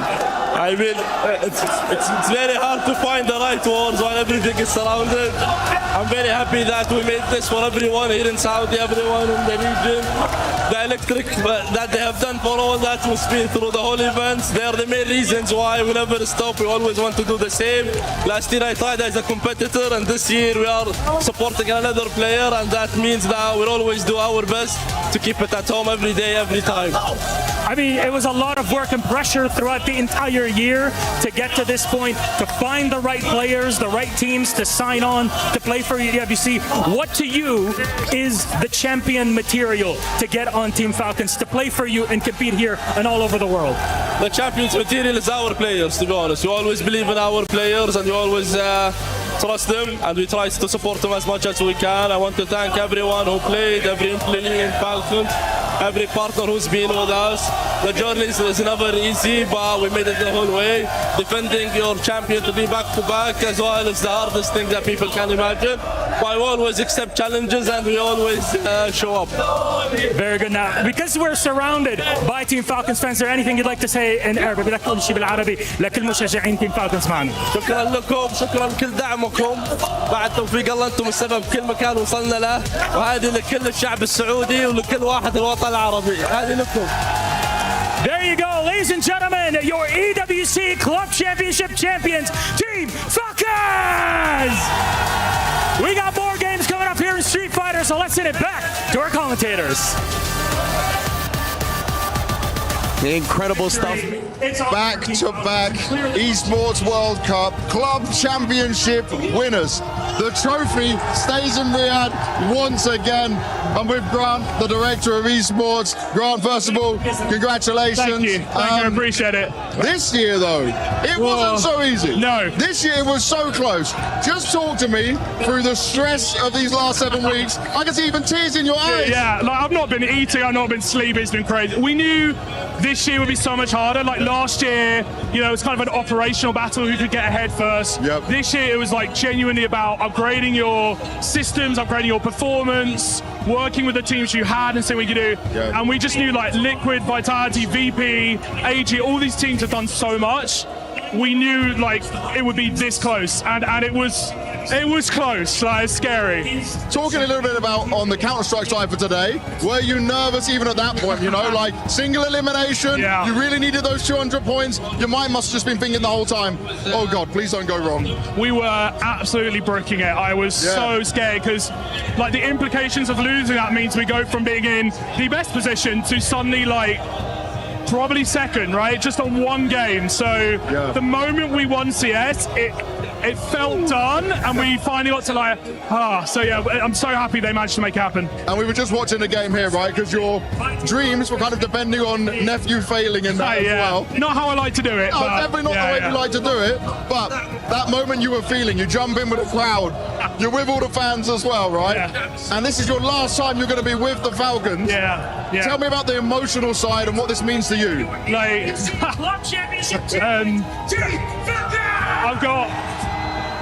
I'm just so happy that we could do this as an ending. Like, all my family's watching at home. Everyone's been cheering for me to work with Falcons. But Falcons have supported me so much. Like, I wasn't having the best time in esports, and they gave me an opportunity that was unbelievable and trusted me. And I'm just like, Masar's behind me. I'm so thankful to him and to Falcons the opportunity, and I'm so glad I could bring it home as a final farewell. And just looking at this year, let's talk about some of the titles. You didn't have the success you maybe expected or what was predicted even by the analysts, the experts of the game. They were thinking, oh, they might have won here, they might have at least made top 4 here. It wasn't that easy as well. What was the most stressful moment of that point for you? You said week 5? Yeah, so like we won Overwatch in week 4, and we're like, yes, we got a game, we feel good. And then week 5, to be blunt, was like a bit of a disaster. And it went from like, we're going to win this to we weren't even sure we could get second, like that much flip. So after week 5 finished, we were really nervous. We knew everything was on week 6, no mistakes, and fortunately it's come through. All right, I'm going to move to other members of Team Falcons, but I want to give you a chance. You said the family's watching at home. Anyone you want to speak to out there? Anyone you want to say anything to, mate? Thank you. Thanks to family watching, all friends watching, and to all the Falcons fans who've supported me and supported Falcons. Thank you so much for cheering and making this feel like a home. I love it. Thank you. Beautiful stuff. Thank you very much, man. Appreciate it. Thank you. Enjoy your moment. Go celebrate, man. Where's the sign? Let's keep moving around. Thank you. I'm back here again. I'm with Bronzer, who is the head of marketing of Falcons here. And okay, back-to-back championships. But from your side of things, and what I saw from last year to this year, it looks bigger and better. And there's more Falcons fans. There's more people here cheering, supporting you guys. Just talk me through what it was like from your side. Honestly, you can hear the crowd, you can see the fans, you can see how happy we are because, I mean, at the beginning, the odds were not really in our favor. We did score 0 points in many games that we really had many hopes on, but a miracle happened, I guess. Everything came together and the trophy will stay in Riyadh. Yes, it definitely will. Now, in terms of what you're having to look at here, right? Last year, a bit easier, a bit more smooth. How much of an emotional roller coaster was this for you, watching and just seeing this, with how difficult and close the point race was? Oh, trust me, it was never easy. It was never easy. Getting the players, getting the right players, managing all of this. Honestly, what our esports team and management did was absolutely miraculous, and it couldn't have happened without God's help, without God's blessing. So trust me, this was never easy. It was never easy. And now, okay, back-to-back champions already. You're already going to start planning already for the next season. Is your mind already on that? No vacation, no breaks, no whatever. So the trophy will stay in Riyadh. That's brilliant. Any last words you want to say to all the supporters out there, maybe family as well? Of course, this wouldn't have been able to happen without these fans, without the Green Falcons. So thank you so much. I mean, this was just happened because of you guys. So shukran. Beautiful emotions, beautiful moments here. Falcons are the 2025 Esports World Cup Club Champions. Once again, absolute dominance from a closer race this time, but it's beautiful stuff. But we've got to get back to the Counter-Strike and to Freya with the Apex interview. Apex, initially just wanted to get your reactions to the Liquid game yesterday. It was a very similar rematch to what we saw go down in Malta. Do you feel like maybe there were the same hurdles going up against Liquid yesterday as we saw back at Blast Bounty? Well, yeah, I think it was a bit similar.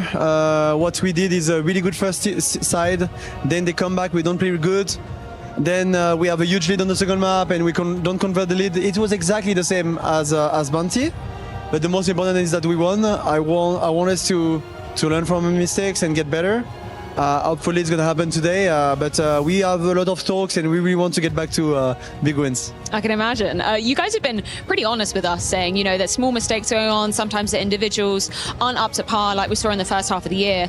I'm just curious, like, as a leader, when those small mistakes are happening during the game, what do you think the best approach to fixing those is? Is it addressing them right away in the game, or is it waiting until afterwards? What do you make of that? Well, it depends. Sometimes you have to do it straight away. Sometimes you have to do it like without too much pressure. Sometimes you have to. It just depends of the moment and how people are.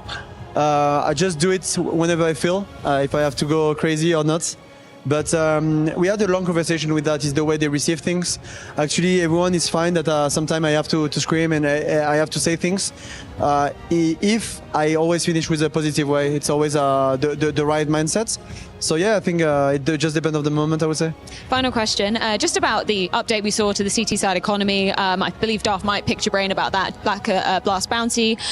How difficult does that leave cooling from a T side perspective? Is there a noticeable difference with this economy change? Actually, I'm not sure it's about that for now, the CT outside. I mean, maybe it is, maybe it's not. But for us, like when the problem we have is mostly like when we start, we lose the pistol on the first buy round, everything escalates in the wrong way. Maybe it's the case for a lot of teams as well. And then, yeah, when people have the economy anyway, it's tough.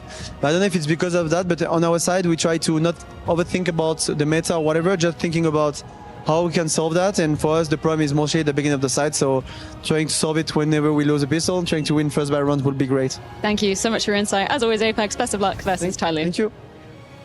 And for a team Vitality, the work is never done. That is one thing that is for sure. They do have Tyloo in front of them today in a matchup that is all important here at the Esports World Cup, Jason. Oh, yeah, absolutely it is. If for no other reason than Vitality wants to get back on track, right? They want to get back on track and get back to the winning ways, add another trophy in there, a big trophy as well. They've talked about how important EWC is to the organization. So Vitality, Apex is going to have a lot of pressure on his boys, too. I think so, too. I think they need to find a bit of confidence as well. They need to play a good game of Counter-Strike, win convincingly, and start to believe again that winning trophies is within range.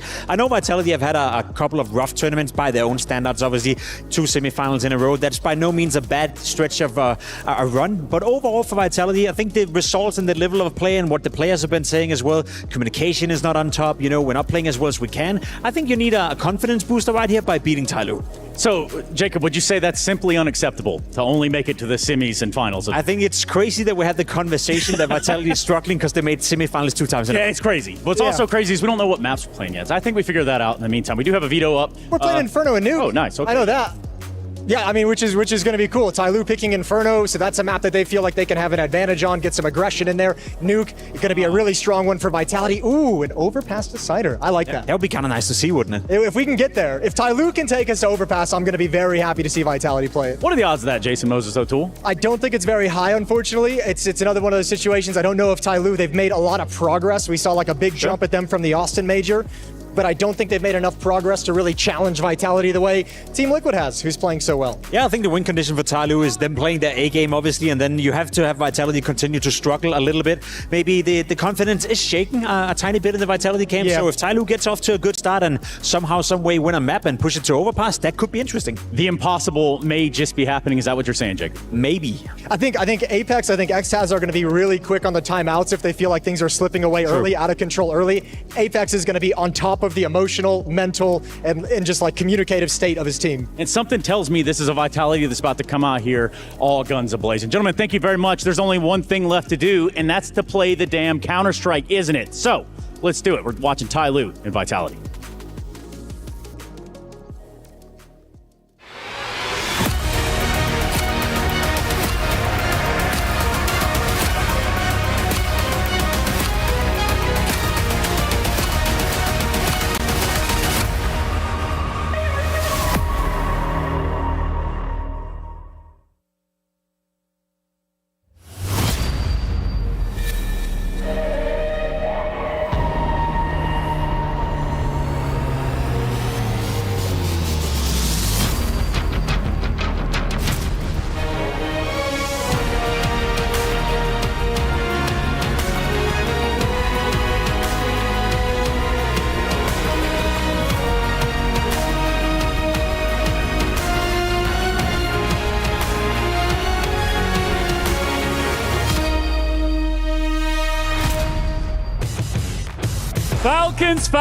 Falcons. They pulled it off.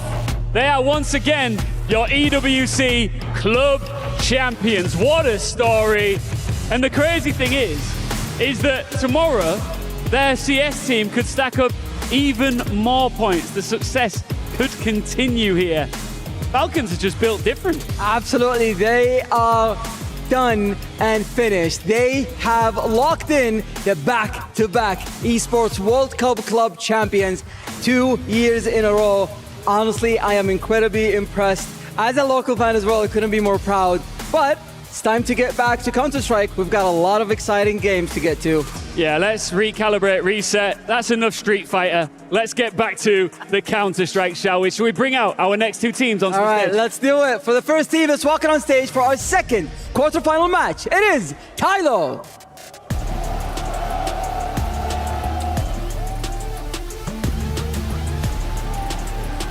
They qualified from Asia's Champions League, already taking down Astralis, and now carrying the region's hope. Battle hardened and up for the big tests. Their opponents, Team Vitality! They bled against Liquid, but survived. But the Kings looked far from invincible. To stay alive here, they'll need to show their championship form of old. Vitality can't win the club championship now, but they'll continue the fight for a top spot. Tylo are here for the fight.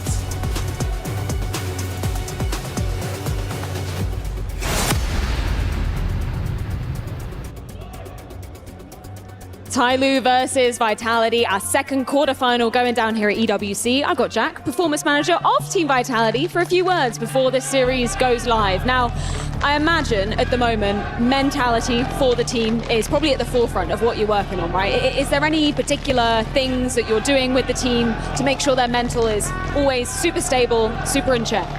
Yeah, this event has been about humility. Having the season we had in the first half of the year, we probably felt frustration creep in a little bit because our expectations are so high for how we want to play. Mistakes became frustrating, any small errors, and the boys have done a really good job of responding. But Robin was the one who brought to the table, we want to play with humility, no expectations, and so that's been a big theme for us this week. Yeah, we were just kind of talking about it. For basically any other team in the space, 2 semi-final finishes would be incredible. They'd be very proud of that. Obviously, with the first half of the year for you, you have very high expectations. How is it been kind of, not necessarily tempering those, but kind of bringing things back to reality and going, okay, you know, the streak is over, but we want to bounce back and be back to winning ways? Yeah, after the Bounty elimination, Matt, our analyst, or assistant coach, brought up a really good point. Throughout the first half of the year, our aspiration was to play great CS, play great team CS, not to win trophies, which is to play really well. And we've gone away from that a little bit. We're trying to bring that back as well. We judge ourselves on our own level of performance. If we win and we're poor, we'll be harsh. If we lose and we're good, we'll give ourselves a bit of grace. Obviously, the calendar is incredibly stacked in both halves of the season, let's be real. How do you make sure that fatigue isn't a factor that's affecting gameplay for the guys? It's really tough. Like, the schedule is brutal. Like, we haven't had a day where we haven't been in tournament since Cologne with boot camp at the beginning. We try and build rest time into our schedule, give boys time off. Like, after London, they'll have some time off to recover. Like, you just cannot keep going all year round. In the first half of the year, to be honest, we didn't expect to, obviously no one expects to win every tournament. We had tournaments where we tried to decompress, take the pressure off, and focus more on like growing as a team on and off the server. We also just happened to play really good CS during that time. So we had time to have the intensity drop down a bit, and we were still able to find a high level of performance. Thank you so much for your words. It is time to be jumping into our second quarterfinal, Vitality versus Tyloo.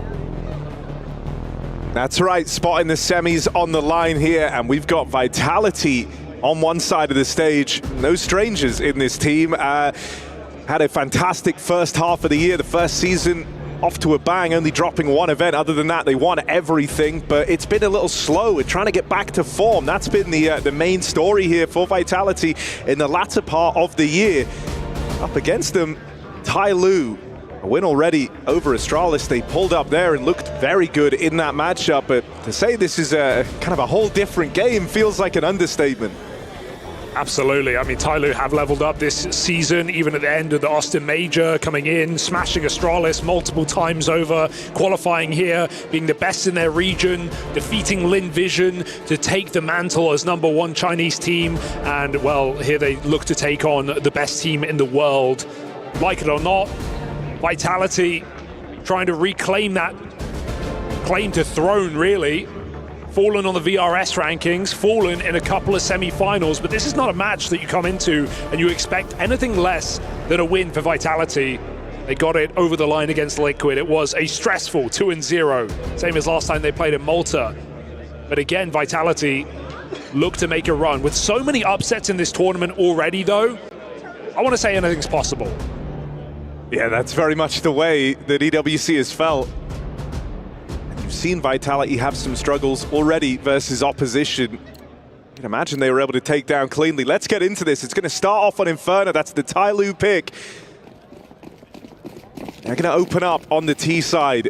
This is a go-to map for Tyloo. This is where we saw them make their major run and look incredible, have some really fast rounds, some really cool pops. So Vitality are expecting it with the mid-stack, and they turn it into dust, destroying Tyloo in this pistol. It goes nowhere fast. Mercury trying to grab back the round. It's flawless for Vitality. Apex loving it. For good reason. Doesn't get more dominant than that. You had the right read. Everyone nails their mark.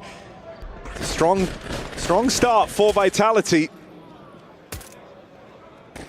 It was very cool to see Tyloo keep up their Austin Major run into a new season, right? Getting into stage 2, getting some legit wins on the board, and then running through a flawless event at Fisher where they took down Astralis twice, VP as well.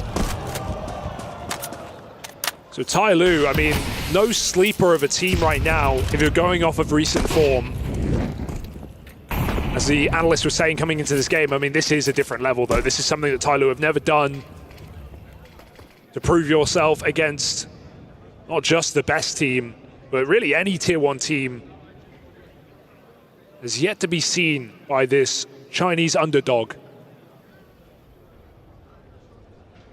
Very excited to see the level Tyloo can bring this evening.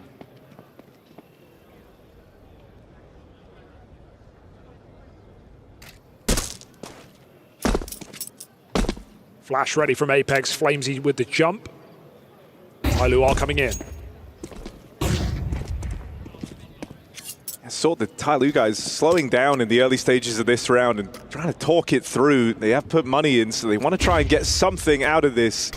They have a lot of util to work with. They're starting to burn through that now on this creep out in the top mid.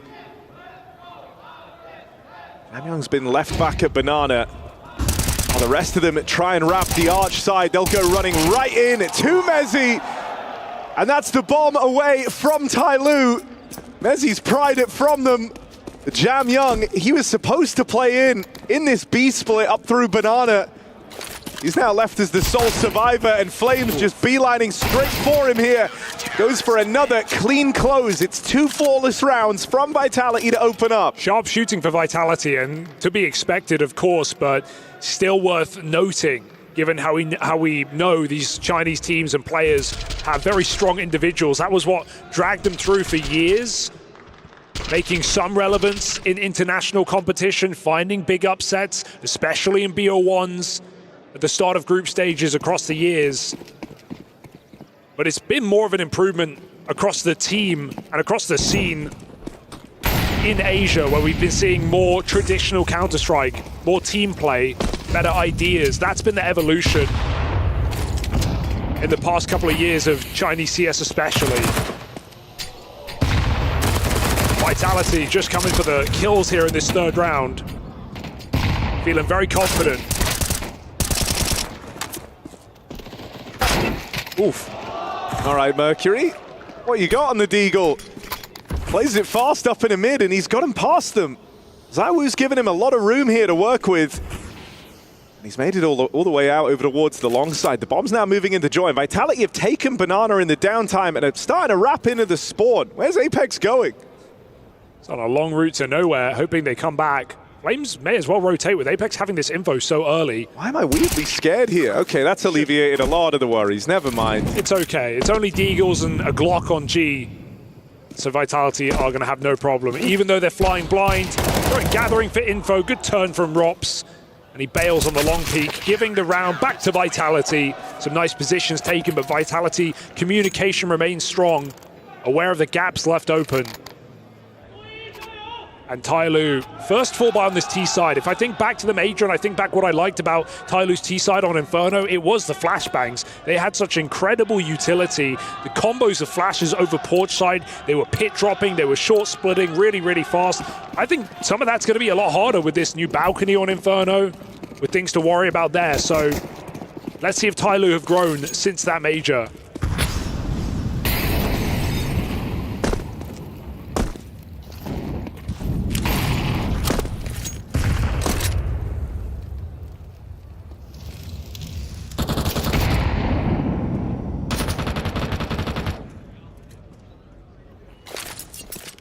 Flash out in the top mid. There's some of those flashes you talk about, but Flames gets aggressive. This banana smoke thrown in such a way that he could peek around it. And that surprises Jam Young, who is off to a rough start here. First death in this rifle round. And it's kind of caused a change in plan here for Tyloo, who put a lot of attention up in the top mid. When they lose Jam Young, they lose Banana how they have. They want to go back to try and clear this space. And that slowed the whole round down here. Flames just playing for info, and he'll get it. Those flashes telegraph enough that Tyloo are coming back, and so that rotate starts now. Ascending, they got the smoke from Spawn, so Tyloo committed from the get-go on this round. Awkward utility for Apex will get in the way. It allows Tyloo to scale up into the pool. Flames cornered, cowering, no cover. They come through the smoke to assist. Flames needs at least one, and he swings out with that. Smoke spam does find ZywOo coming through on Coffin side, but there's more where that came from. Captain Clash, and Apex comes up clutch. 2 more will do for Vitality. 4-0 lead. Tyloo just met with waves and waves of Vitality players in that B-bomb site. Looking reassuring right now for Vitality. More than anything, prepared every time for these late banana takes, and not afraid of meeting Tyloo in the bomb site when it comes down to it.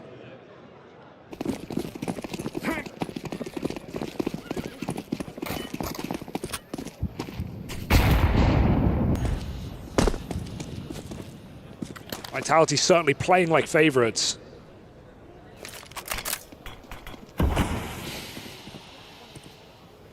Nice to hear from the performance coach of Vitality coming in as well, talking about how even last season when they were on this streak of trophy runs, 7 in a row, sometimes they weren't even trying to win, essentially. They were just trying to make sure they were playing good CS and things outside the server were clicking, and that resulted in them picking up more and more success, more and more wins.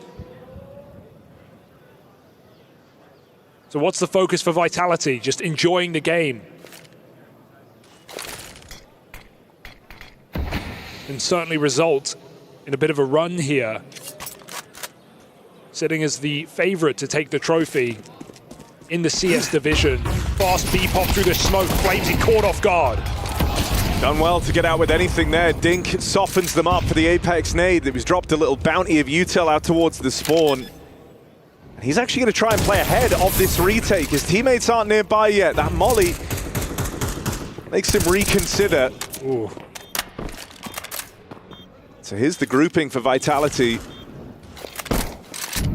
Molly's in, that's going to flush a backside player wide. Fights are available, but these flashbangs continue to punish. It's ZywOo and Rops who make the first incision. They're looking for even more. Good clear on the pool. They know about G, back in Banana, and on his swing, he's silenced. You're getting a lot of mileage out of this duo right here, and that makes you happy. You're a Vitality fan. ZywOo and Rob showing up in great form to open this up. Absolutely. Lovely retake utility as well. Even though Tyloo, they pull another famed pop going through the smoke with a flashbang. They get what they want. They catch Flamesy off guard and get that entry. Vitality, it's so early in the round. They still have all their incendiaries. Perfect molly placement. Burns out the best two positions backside. Nice to see they have a molly for Dark as well from the coffin. A hard position to Molotov. And Vitality just make it look easy in that 4-on-4 post spawn. A site that is known to be very difficult to retake. Vitality barely drop a man. Mezzy picked in middle this time. A bit of an aggressive opener from Vitality is punished. So let's see what Tyloo do when they have the lead. It would be so expected to just go back to B and run this execute, expecting a 5-on-2 in this bomb site. The read is right. Retake utility comes in. Flame's going to play behind it. Ooh, Mercury good for one, but it's Apex. Stuck. Now playing right up front of the pack. Does good damage, but falls, getting nothing done. It's going to leave Rops and ZywOo in a 2-on-4. I mean, look at the health. Look at who's left standing for Vitality. You want to see him try, you really do. The bomb delay is opening up an opportunity, but they're searching for a lurker right now, and they're not going to find it. This is a save cool hit for Vitality as Tyloo catch Apex committed. Good nade on. ZywOo's dropped his gun again, Harry. What's happening? He's been doing this a lot all tournament long. Third time. He's got some new binds. Has Mezzy put his config in? I don't know what's causing it. Third time he's dropped his gun just randomly. It's not yet like punished him. But you feel like it will. It nearly did the other day. Yeah, he true. dropped it like as he was getting pushed. Yeah. ZywOo with Butterfingers. Gotta watch out. It's weird that it's noticeable, Yeah, right? like it's him 3 times in 3 maps. So just keep an eye out for that. That's all I'll say. Nice round for Tyloo. Despite the very, very low health, they clean it up pronto. Entry that opened up that B play. Yeah, and I mean, you know, this feels good for Tyloo as well, because finally they get one of these early advantages. That was the Vitality move to open things up, right? Mezzy aggressive down through mid, coming at it no longer with kind of sitting back, letting Tyloo come to them. They try and force the fight early, and Tyloo do good to convert on a 5v4. Ouch. Promising sign. Let's see if they can build upon it. Vitality don't go back to that early aggression. Util is brutal. Last play out in the top mid. Mezzy hears this, steals himself away for a moment. He's got ZywOo moving over to offer up assistance here.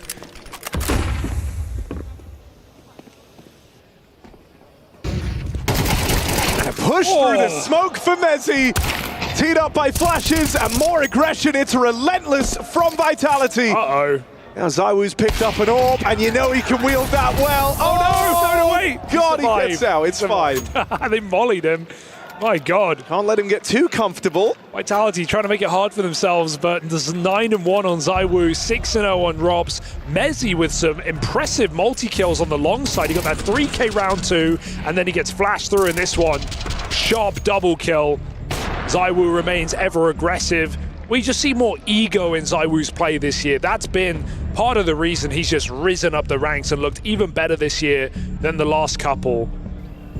Playing like he's, you know, world number 1. Playing like he should. not always just letting the game come to him.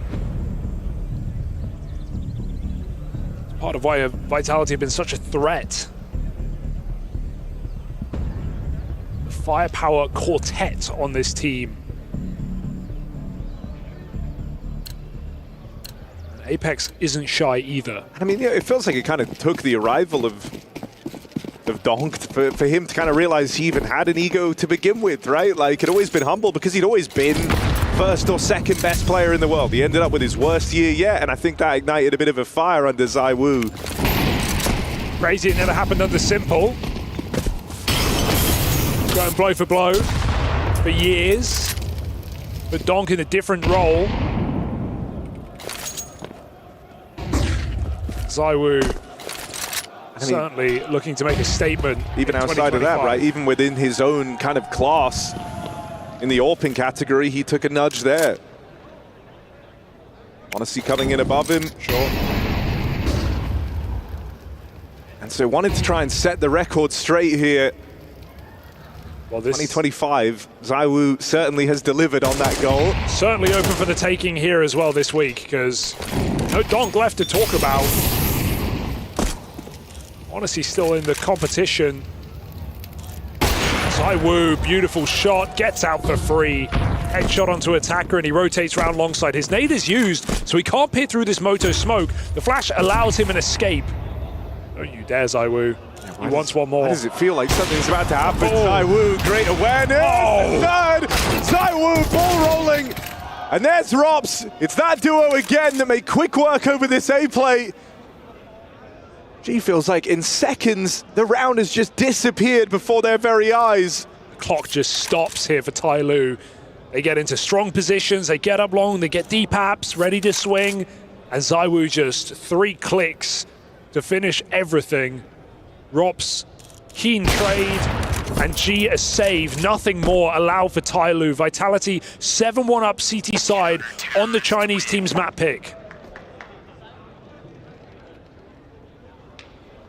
Just a clean game of CS here. Flashes have been fantastic. Triple B at the right time. ZywOo ever present. G said he wasn't looking forward to playing ZywOo, or rather that he would get wrecked by him. And right now, seems like he's got a point. Yeah, realistic and honest. Also, I don't know what they've done with Mezzi today, but he's come through with a vengeance. This guy just wants to keep getting aggressive. Usually, Vitality's kind of safe pair of hands, the one that will save in a clutch, the one that will play the numbers. But it's been Mezzi at the bulk of most of these flash plays and aggressive moves whenever Vitality have looked to make them. I'm loving it. Keeps getting away with double kills. He's had a triple and 2 doubles. Fries on the side, and Tyloo's in the bag. 3v3 here gives options to Tyloo, but they've got to read it right, and they go into the A site. Rob's cornered, yet to die. ZywOo with info on the porch push. So this should even allow a bomb plant. The question is, how many can ZywOo fit off? Forget ZywOo, it was Robs with a chance. First death comes in, ZywOo hits his, but they make it in. Vitality's 2 Frenchmen left up in this clutch. ZywOo and Apex separated on this mid-rotate. Apex is going to take it late through the apartments.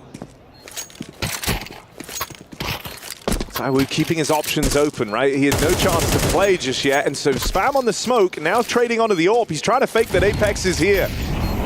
Hoping that this move through the apartments can seal the deal. And Mercury's been spotted, his AWP will connect. ZywOo left up in this clutch. And Mercury just toying with him, playing time, there's no beating that. ZywOo fires a shot down range that can't be ducked under. It's the wall bang to find that round. And the molly doesn't even burn Mercury out. You think Apex has done enough. Mercury dodges the flames, but he catches the smoke. Shot through the wall from ZywOo. There's nothing to do. There's no counter. ZywOo 15-2, another 3K, another round closed. And what more can you say? I can't call this game a one-man army. We've had moments from Mezzi, moments from Robs, but ZywOo is taking the cake. Tyloo's taking a beating.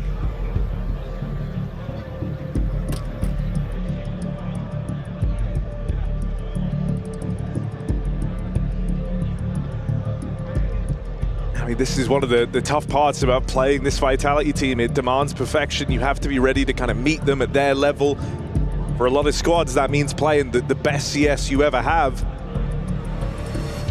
That's what's been so kind of startling about like these Liquid games. Whenever they've matched up against Vitality, it feels like it actually puts a lot of energy into the team, and it raises the overall level. But if you're not able to do that, you will get ran through. And you know, whatever ideas you have, whatever kind of moves you're trying to pull here, if you're Tyloo, you've got to expect resistance throughout. You've got to be willing and adaptable to kind of change the game plan on the fly. They've struggled to getting opening kills. And as the game's gone on, Vitality have only been taking more and more liberties. This time it's aggression down through Banana. Flames again with this gap on the smoke, and once more it's going to net them a kill. Jam Young had a rough start to this game, had some unfortunate deaths to open, and it might end up being a non-starter for him. He's 0-9 currently. I mean, this is the firepower piece of Tyloo, isn't it? This is the guy who won them Fisher, came through with an MVP. He's the guy with arguably like the best Eagle highlight on this map ever. Yeah. Looks just incredible. Oh, actually, a second. Oh dear. ZywOo's just bullying them. Bullets pouring through their skin right now. Flamesy going to get out. He's just had a boring game, just dropping utility and refusing to give them an entry, forcing them to commit if they want to come for the kill. Apex holds utility ready for Flamesy. 30 seconds for Tyloo to make up their mind. They could save. Give them more guns. G looks convinced. Robs has other ideas. And yeah, Jam Young, this is meant to be the guy to carry Tyloo through thick and thin. Young aim star of Tyloo. But he has yet to break into this game. Even caught by a bottom banana push. This save is not guaranteed. Trade should be there. Attacker gets two. Mezzi may as well risk it for a biscuit, but Attacker gets all three and keeps the AK rolling. Is it even a means to an end, though, at this point for Tyloo? They're desperate, looking for 3 rounds on a T side. No signs of that. The thing that's felt really awkward for Jam Young here is, you know, in a lot of these rounds, he's been caught by the banana aggression. He's been found by this util that's felt super punishing out of Vitality. And so, having his shoes right now, it's not really feeling like he's getting any of the usual fights. I think if you gave him an open runway to go and fight for banana, no util playing into the engagement, he'd have a far better time. This is actually the best position he's gotten to in the round. And so there was a golden opportunity. That's some damage downrange onto Flames. You have to, though, admire at the same time, while Vitality have been winning that util game, they've never given a pick away in banana. They're never overcommitting in this position. The third rotate's coming in. They're playing this util and spawn. Even Apex is kind of abandoning Flamesy to throw in nades, to offer assisting flashes. Tyloo might pop through a smoke. It's a signature play, but Vitality are prepared. 3 players in position. Util getting juggled now, making up their mind as Tyloo get closer to their destination. Trying to feign something first on A. Will that even make a difference? 2 HEs at the coffin side.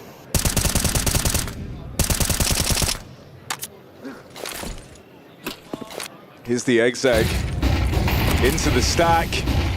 Flames hidden away. It's a rapid and a spawn. Mezzi, gun on in time, going to get out with 1.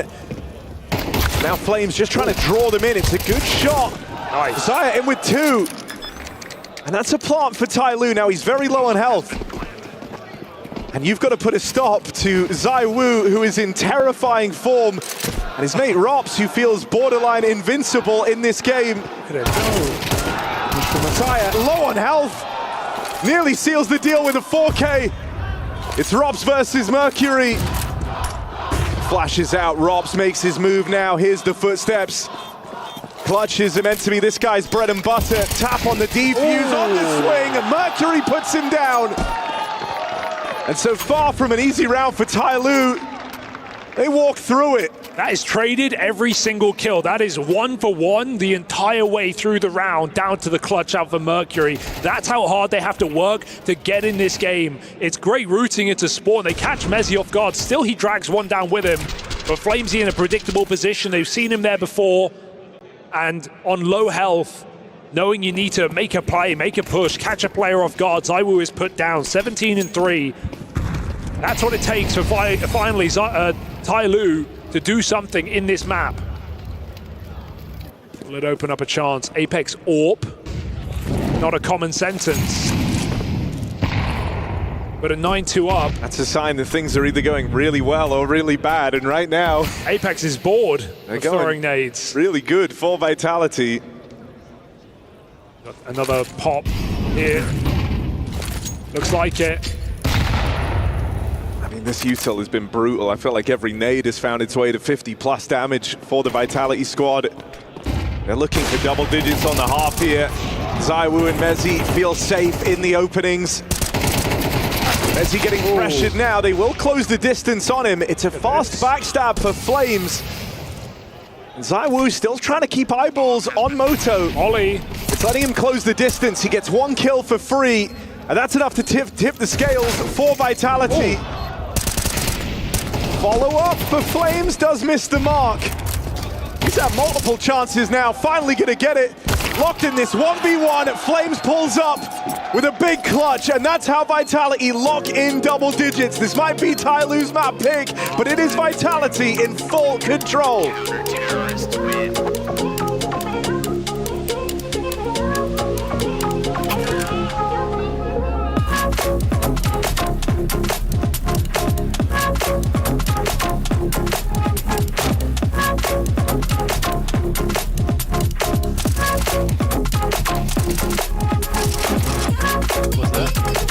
I'll work on my day.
We are here outside in the Riyadh Boulevard. Team Falcons have done it 2 times. EWC Club Champions. They've toppled every other org that was in the competition on each game. It doesn't matter now because they are the champions. Look, the celebration has begun. The party vibes have begun. They are giving thanks and glory to God here for the victory. And man, have they earned it. 2-time champions. That is absolutely insane. Imagine that on each game, having a roster that can topple the entire world on their favorite games, man. This is insane. How happy are you right now? That was gorgeous, bro. That was gorgeous. That was amazing. In Saudi Arabia, 2-time, guys. That was 2-time, guys. Yeah, that was absolutely insane, guys.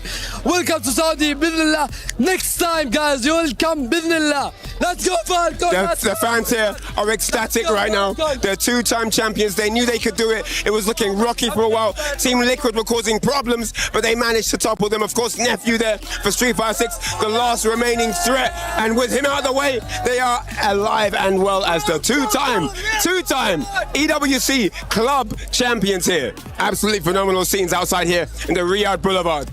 Should we get in the middle? Let's go. Come on. Get in the middle. Champione, champione, ole, ole, ole. Oh my gosh. Let's get in here. Let's talk people. Who wants to talk?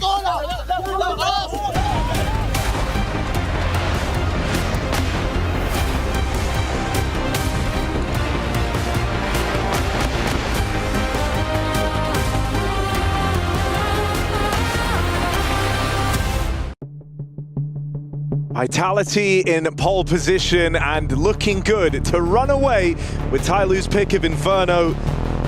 It might have been a home map for this Tyloo team, but it is not feeling that way here. ZywOo's come to stay. He ain't paying no rent. He wants to own the property. 18-4 on ZywOo. He has been farming in this game. Yeah, just so much impact, so much input, closing rounds. Undeniable is ZywOo right now. Nearly 150 ADR. No one else has really been sleeping on this Vitality team either. Just been across the board perfection. A couple of pops for Tyloo, let them in, but we have Flamesy running up the short side of this pistol, avoiding that apps play. Attackers Julius need multiple kills, and while the flash is good from Mercury, we need the shots to follow up. G with a double, finally getting to play this game after so many saves. He finds 3, and Tyloo will give it a chance in this map. Better late than never, but late nonetheless.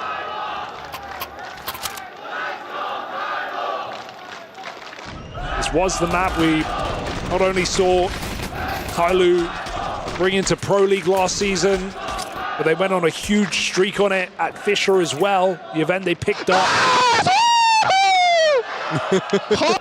G having fun. G's having a good time. He liked that pistol round. Tyloo know they can do it on a good day, but is today a good day?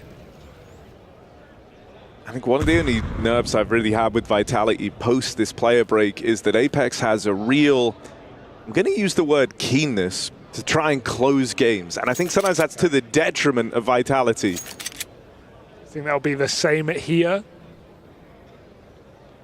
I don't know. I'm just saying, you know, if this starts building and it gets closer, that's when we'll get worried. For now, Vitality, they just take an eco. They've got a gun round coming up and plenty of room to work with. So no cause for concern, no stress yet. So we're just poking and prodding with the Deagle against static targets. Anything to fear here for Tyloo? I think that's nice is even though Jamyong has had a pretty wretched first half as far as it goes, he still comes through with a good move in this round. He's taken deep banana, so he's already flanking. Vitality get away with 1 and now find themselves flung out in towards the spawn. They're going to try and double peek Mercury here. Easier said than done. Clean stuff from him on the Famous. And so conversion found for Tyloo. Threat of the Deagles dodged. It's the only freebie you're going to get, though, in this campaign back in this map. Vitality will forever be a threat on this T side. Full buy comes through. Flamesy not even buying utility. Screaming he's going to be running right up banana in this first round. Perhaps towards the apps, leading his spawn either way, front of the pack. I mean, talked about that keenness from Apex to try and get these games over the line. While you have this much breathing room, wouldn't put it past Vitality throwing in a bit of a pacey round here. It'll still be pacey by Inferno's standards, so don't expect anything yet, but they're looking for this apps control and they've got it. It's a double mid setup, both under porch, no one watching the balcony run out.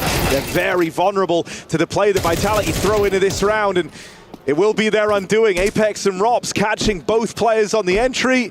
A stack for Tyloo over at that B bomb site, and kind of the thing you're really not hoping for with that double porch setup is the app spillover. Vitality take a clean pathing. They go and fight for that exact real estate.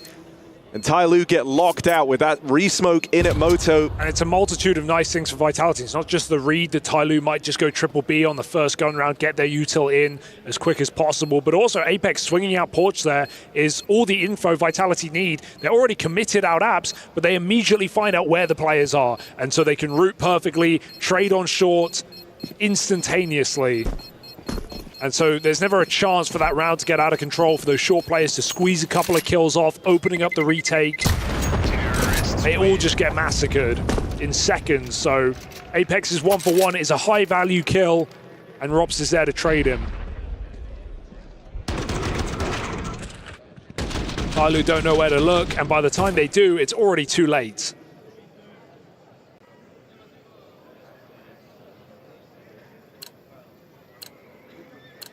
It's just a shame to see this 1-11 on Jamyoung. Really hope he can pick himself back up for Nuke. Another strong map for him as an individual, but my God. It's just not been the perfect start. Mezzi with some help in Banana now. Tyloo posted up. Jamyoung's getting aggressive. Oh my. On the flash, and it was nearly a great flash. I mean, it was a great flash. But it blinds Jamyoung as well. Everyone. ZywOo tries his hand at the transfer. That molly will complete the kill for him, forcing them wide into Mezzi. And I mean, this is everything here for Tyloo. They're at the wits' end of their money, and they're left in this 2v4. Save feels like it's really the only option available to you here. But at this type of scoreline, it's a call you don't feel great about making. They run into the triple B and they don't even care. Just committing the whole way down. Awkward that Jamyoung eats the flash as much as everyone else does because Vitality is just spraying blind, but you can't get any kills up close. Vitality just throw numbers at the problem. And it solves it with ease. 12 rounds. Exits have been where most of these kills have come from for G, it feels like. And ZywOo ends it. 22-6. A monstrous map from ZywOo. Not fearful of any underdogs here. 2-0 over Liquid. And looking to take Tyloo's map pick. Worth noting as well, if Vitality win this game today, they rise back to first on the VRS rankings, a spot taken by Spirit after Vitality's early elimination at Bounty in those semifinals. But Spirit are gone now, and Vitality gobbling up those points.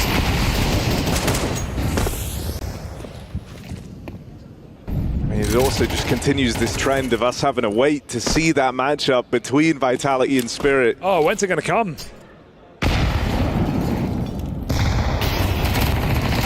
Flash play up in the top Banana. Vitality trying to deal the killing blow. They put ZywOo and Apex up at the front. No respect. And they brute force their way through the triple stack.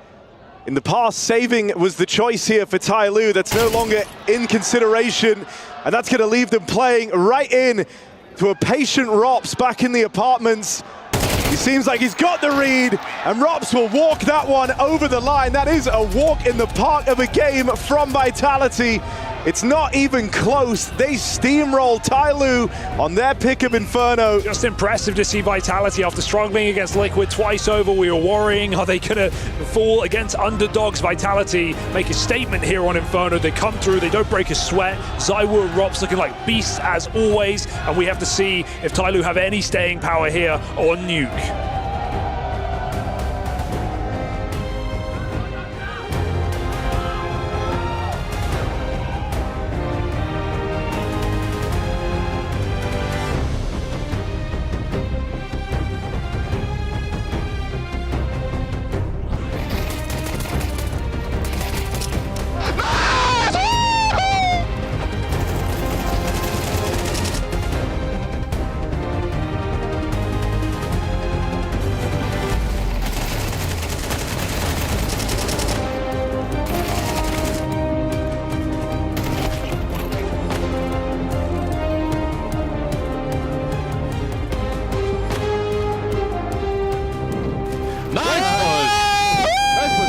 It was so quick and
In Asia Champions League, we play with a lot of Asia stronger team. We won the Riyadh and won the Fly Quest twice. The finals, we play with the Lin Weixin. Before the Asia Champions League, Lin Weixin won the Tailu many times, But we will show we are the best Chinese team. Tailu is top 10 right now. I want to show in the world, not only the Mongols, for the Asia to the fight. Asia have a lot of stronger teams, and we are not noob.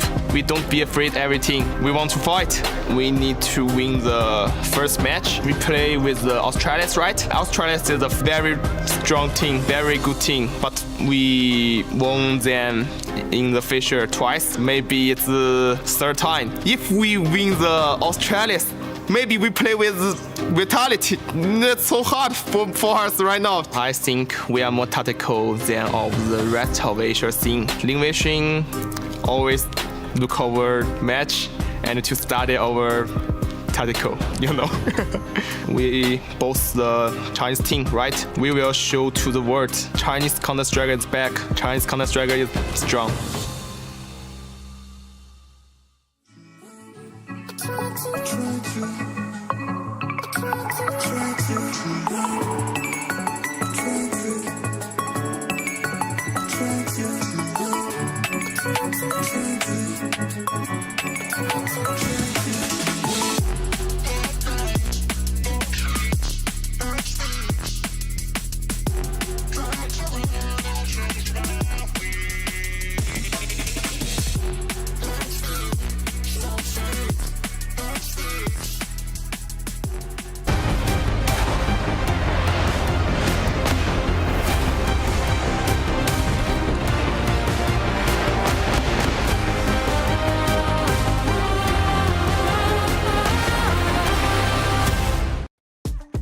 Well, they came, they saw, and unlike Mongolians in the past, they have conquered. It is that of Vitality running away with this very first map. And in convincing fashion, nonetheless. I want to welcome you back to that Esports World Cup. My name is Trey Stunnasaranthus, or I've been called a lot worse than that. Sort of like these two gentlemen right next. We got Pimp and Moses. Guys, this was pretty much a lock-in. We pretty much expected this one right out of the gate, and I think no surprises. I think this is like Vitality using this game. I don't even think they're thinking about the trophy or the championship. I think the conversation is probably one game at a time, and I think they're using this as like kind of like a mental whetstone. Get the mental edge back. Get it in shape, and start getting back to playing how you were in the first half of the season. And then I'll just add on top, ZywOo just destroyed them. Like, the best teams in the world struggle to handle ZywOo when he's playing like this. He's winning 1v1s by shooting people through walls. Like, it's unreasonable. Yeah, that was crazy. Crazy game from report him instantly. ZywOo having a fantastic showing right here. As we said, coming into the game, it's all about farming some confidence for Vitality. I think it's almost a given for them to win this series. Question was it going to be tough? Was it going to be pretty? Was Tyloo going to throw something in front of him or exactly, anything? Exactly. It could have been one of those cases where Jason would have been super proud of Tyloo, almost. Of course. I'm not quite sure. So I feel like I got what I wanted from Vitality, a very clean victory. And then when ZywOo's playing like that, you just got to sit back and admire it. 26, 25 kills, 24, 7, 142 ADR. It's crazy, absolutely crazy. I think it's the second to last round. He's running up banana, getting 2.5 kills through the smoke, not seeing an opponent. Only Saivu can do that. I mean, at the end of it, they weren't even running strats. They were just brawling, and they were like, we're going to win the trade game. No matter what happens, we're at least winning the trade game, and they just kind of close it out with ease. I'll tell you this, though, as well as Saivu played, we got to also mention someone like Mezzi, who obviously this year, ever since the kind of Spinks left and Rops came in, he's been playing wonderfully. We had an excellent Cologne as well, performed really well in this match. All the great teams in the history of Counter-Strike going back into CSGO, they've always had like a star player, right? But really the thing I feel like that like elevates them to greatness is having your supportive players, your specialist players. He's someone who's he's like the Freiburg of this team in a way, right? He's like the Zippix of this team. He's the guy who's like going to be there to like keep things in your direction when called upon. Not always going to be dropping your 25, 30 kills, but he's going to deliver for you in the moments where he has to. And it's kind of funny, right? Because the whole conversation around Messi at the end of last year was that maybe he's getting replaced by Jimfed, maybe he's getting replaced by someone else, and he's really stepped it up massively. I know he had that one event where he sit out for Vitality, and many people thought that, maybe that's a sign of him not being part of the project for the future. But Apex came out, pretty publicly saying that Messi is a big part of our team. He wants him to be the second voice of the team as well. So I feel like, he's getting a lot of responsibilities, and he's living up to it right now. Wasn't it also because he had a kid? Yeah, I think it was a dad bump. Let's be real. I'm pretty sure it had to do with that child. I know, it's like, can we have a break just for the childbirth? But yeah, I know what you mean. You're exactly right. Like, he was getting called out a lot, and Apex did stick up for him plenty, and vindicated when the team kind of gets restructured to a point where it gives him a little bit more responsibility and freedom and a little bit more comfort in what he likes to do, and all of a sudden you see him thriving.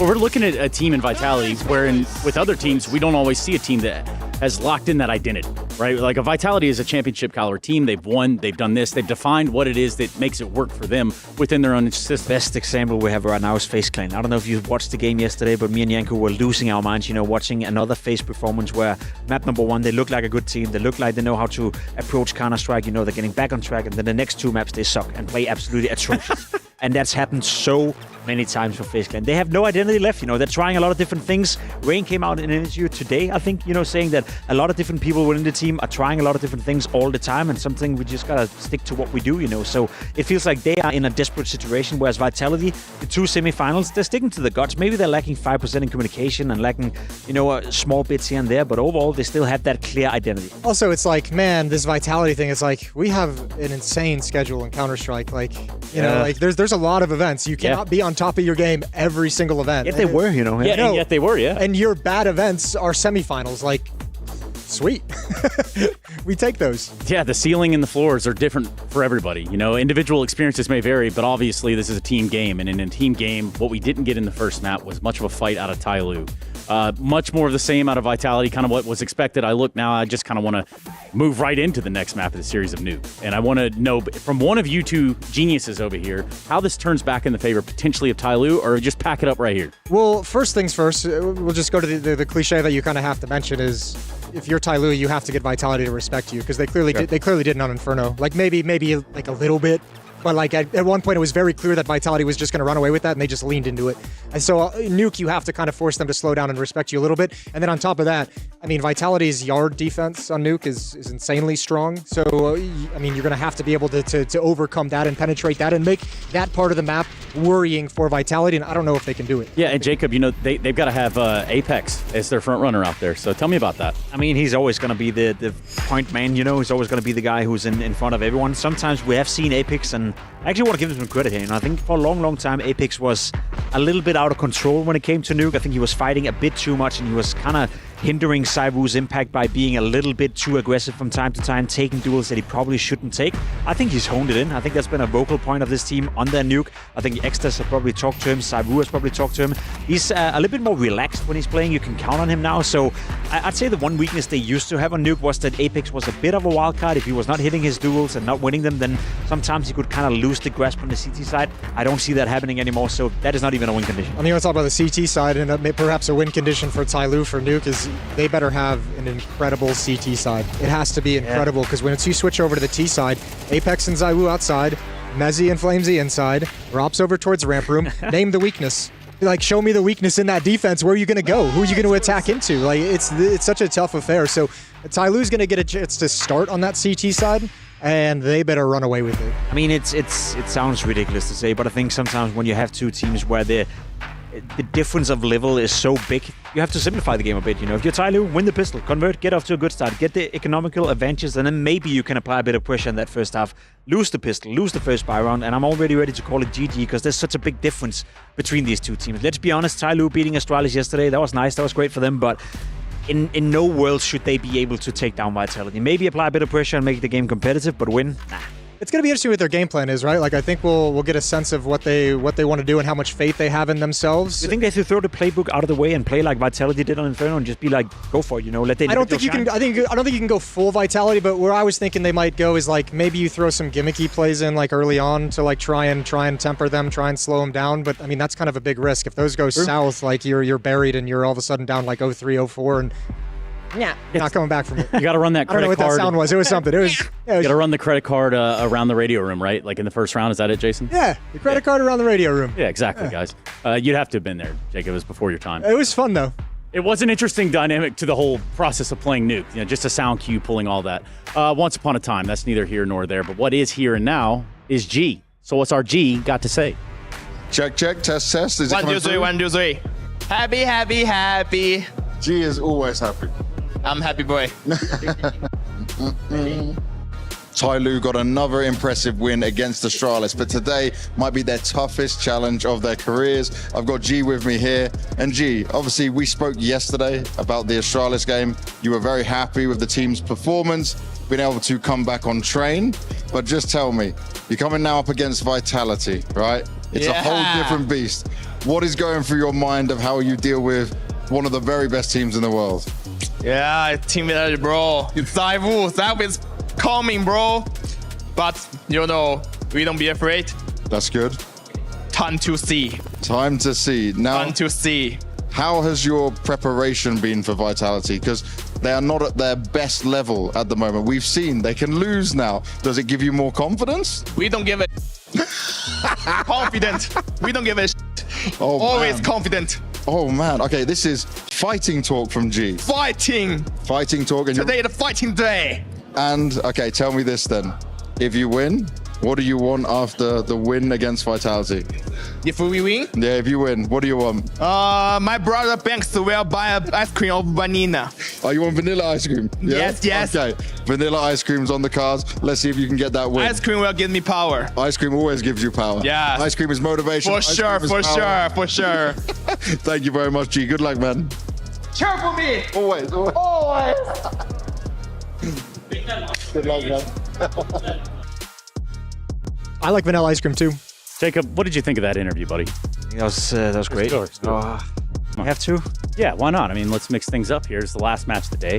You didn't have to go anywhere. You were to the pro. No, I'm good. Keeping my distance. I don't know what you're up to. I don't trust. I'm not up to anything. I don't believe that. What I'm trying to get. I hate when he's close. I absolutely You hate this? Yeah. Well, what I hate right now. Way better when you're over there. Well, then you go over there. No. Yeah, okay, then. I'd be scared to get off the couch, too. Just like I would be scared if I was Tyloo jumping into the second map of this series. Right, Jacob? Yeah. Honestly speaking, I don't see a big chance of them winning, to be honest. I would love to see them get maybe 6 or 7 round. What do you think, Trace? You know, what do you think Tyloo should do here?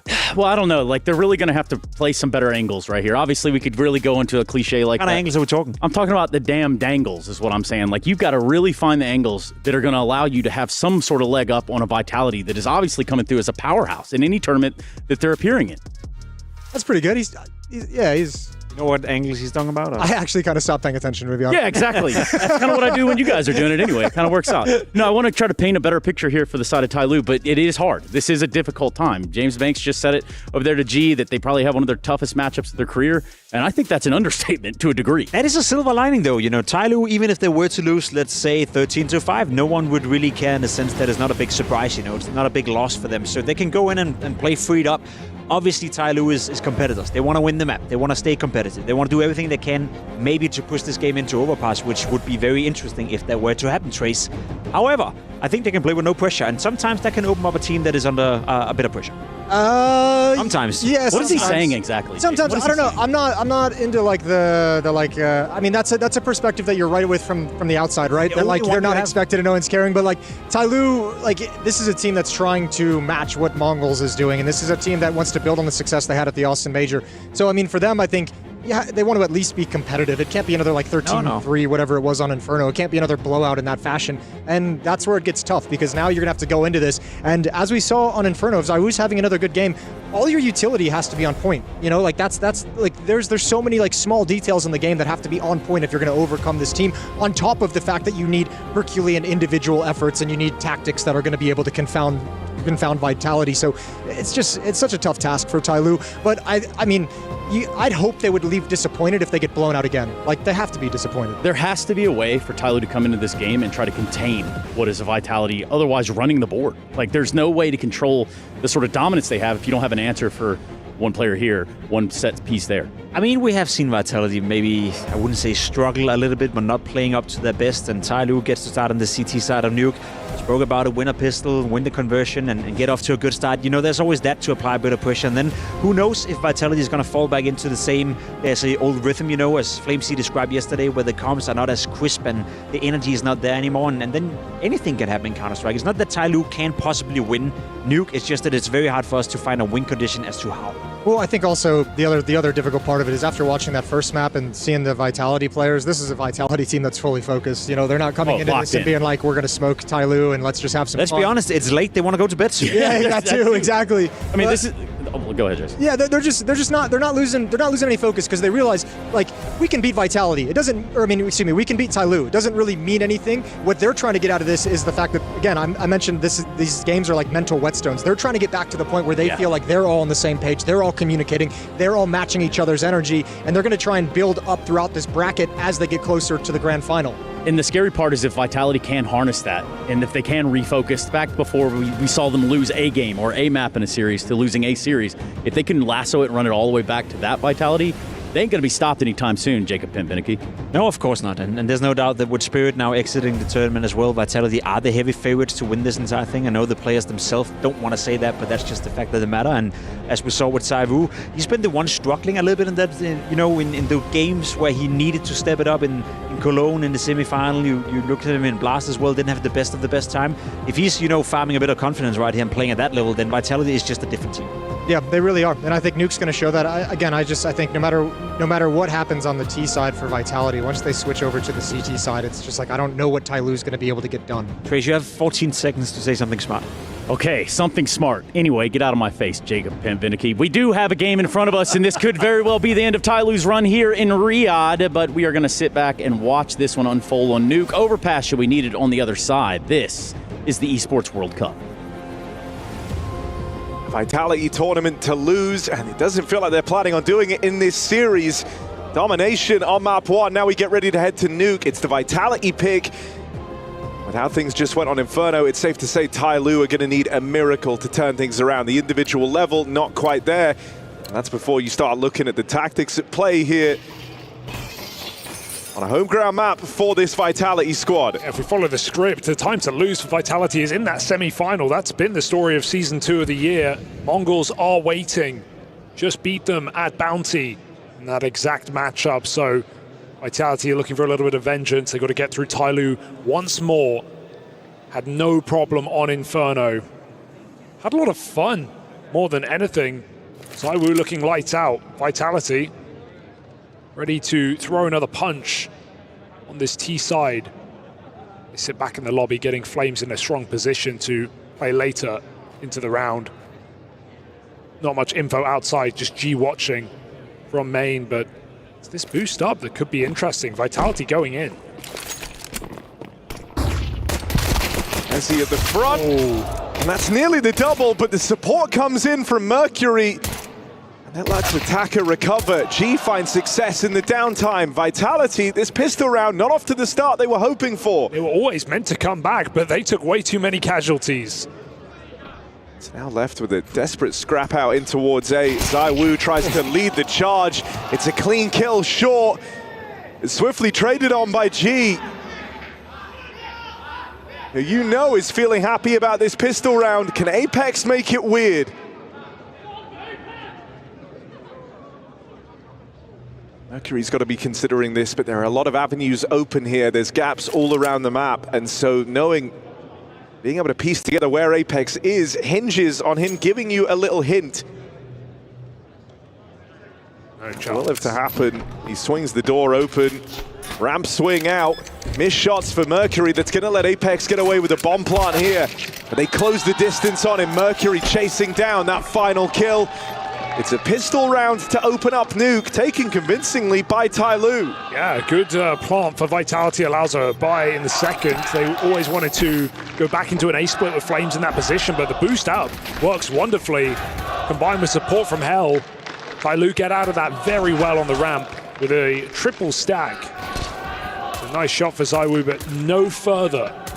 And a bit of bonus money. And let's see where Vitality put it here, post-pistol. Tyloo starting the second map strong. You can't get comfortable against a Vitality force buy.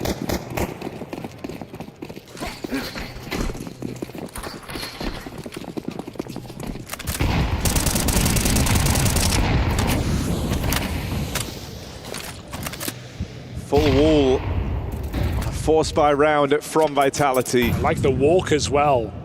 Really adds an element of question for Tyloo. Mercury tries to catch them on a spam. Ooh, they are lucky. And so no exact idea how many made it down here. Tyloo only bring one player down lower. Second going to join him. Mercury also falling down the vent. They've got 4 players for Vitality coming their way. Zaya on the line. There's the supporter swing out from his captain, going to catch Apex on the cross. Mercury ends up falling right back into the Lion's Den. As a gap gets created, his teammate leaves, falls back into the site, and Mercury ends up in a rough position. Oh, flying back up, that is the perfect move. Look at the mini-map, 3 blue players lower, and only 1 on this top site. Attacker has got to defend. Good catch for Jam Young. They need to... Oh, that's weird for Rops. Kills a kill, opens up a plant.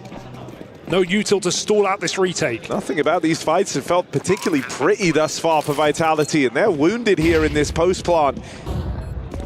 ZywOo wrapping around the world.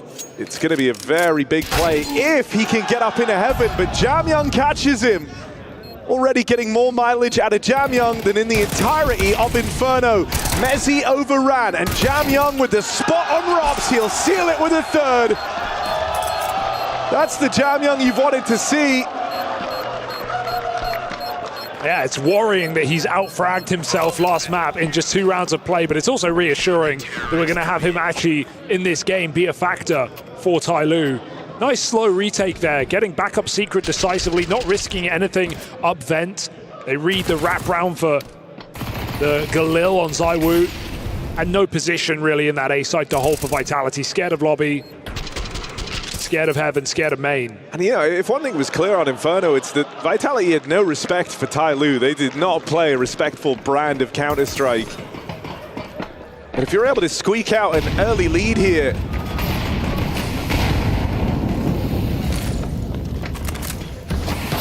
well, just maybe you can force Vitality to slow down a little bit and play more normal. G, his AWP fires off for a double.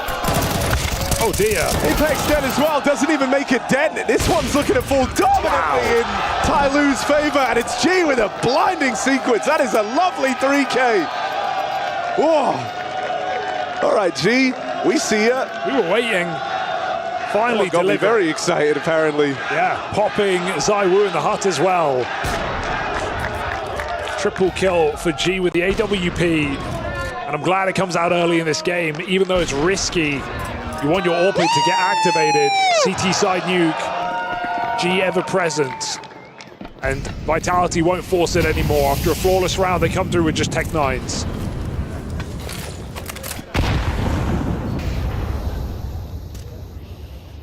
Now it's Vitality trying to battle back into this map.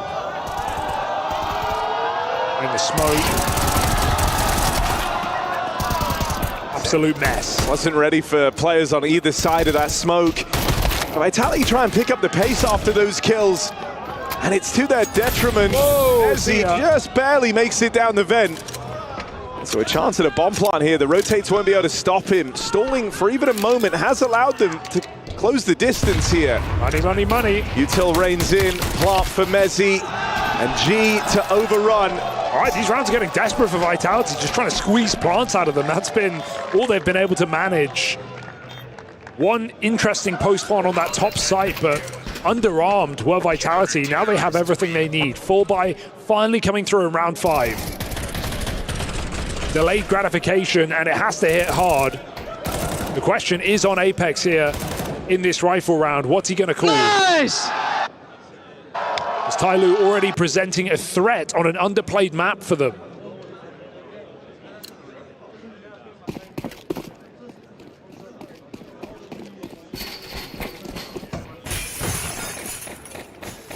Just a far better look individually as well. It took way too long for anyone on Tyloo to find their footing back on Inferno. By the time that very first half was drawing to a close, it felt like you really only had like save kills left to feel happy about. Here, G's been a beast on this AWP. It's been out straight away for Tyloo, fast as possible. He's 7-0 to open, keeping it mobile on the AWP. Even in this round, Vitality are showing a bit of interest in looking for this ramp control, and so once more, it's the G AWP they're gonna have to get past. Fake outside util, Apex lobbed that in, but G just isn't missing right now. Jamyoung even falling back, just keeping control over Hell, denying the wrap. He doesn't hang around and like take the fight into ramp. Instead, he just plays for the push. Can't plant in ramp.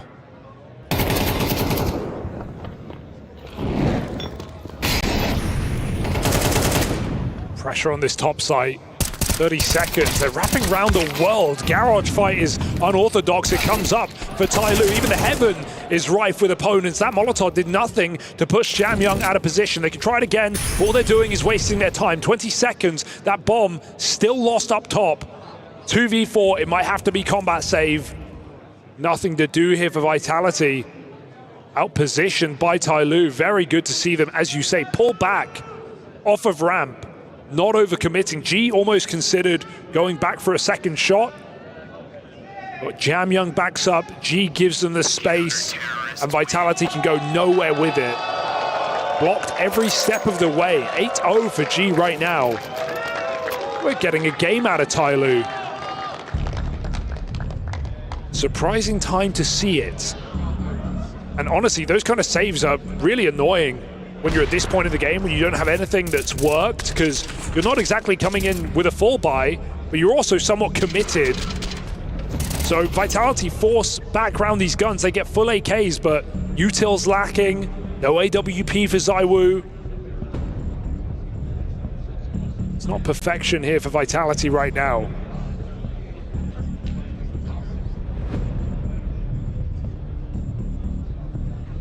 Getting a very interesting game here. Hard to expect this one from Tyloo, just given how one-sided Inferno was.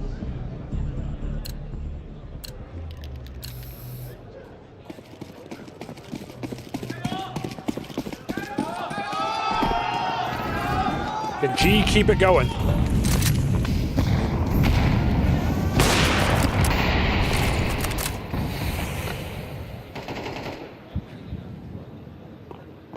Push out Jamyoung. Oh, God. Starting to chase.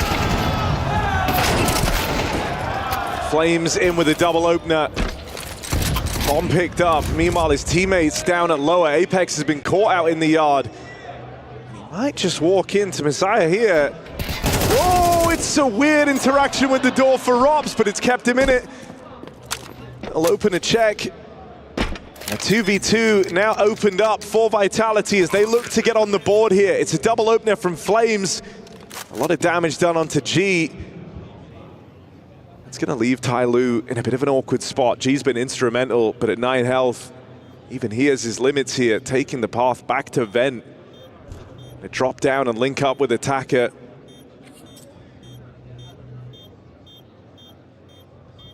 A lot of time ticked off this bomb, and so have to get a move on now. Nothing presenting itself. That's a big catch. Rob's picked up. G was leaving, and so this gets kind of caught between two decisions. It's all Flames. In the indecisiveness, Flames stays firm. Yeah, a bit of a weird decision. Maybe some nerves there, because G can't run away anyway. He's not in health. That's a B-side plant. There's nowhere to save. There's physically no way to survive from that position. So even him running away slows down the retake. Would have loved him running in first and dying to Flames, but he plays it really well. Trigger disciplining just a couple of seconds to guarantee the round. And if G was the one to just run out there in the 2v1, nice! That would have set his teammate up to close the round and keep this flawless for Tyloo. Awkward one to lose. Vitality find a way, even if it takes them everything. ZywOo's AWP saved. And now the chance to start building on this T side, but Tyloo have come to play, no doubt about it.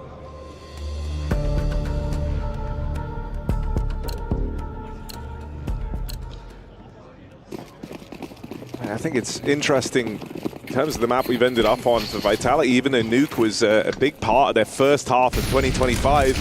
Since returning from the player break, only seen them play it a handful of times, and both times it's been very, very close matches. If you remember, this was one of the Liquid games that went to OT with them narrowly taking it. Back in Cologne, they play Astralis here, and that one goes the distance with a 13-11 win for Vitality.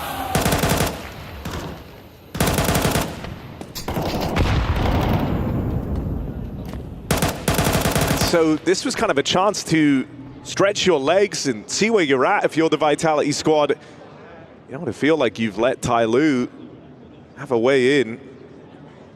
Aggression up into the heavens. This is strong real estate here for Vitality to hold. Flames making it all the way through the yard.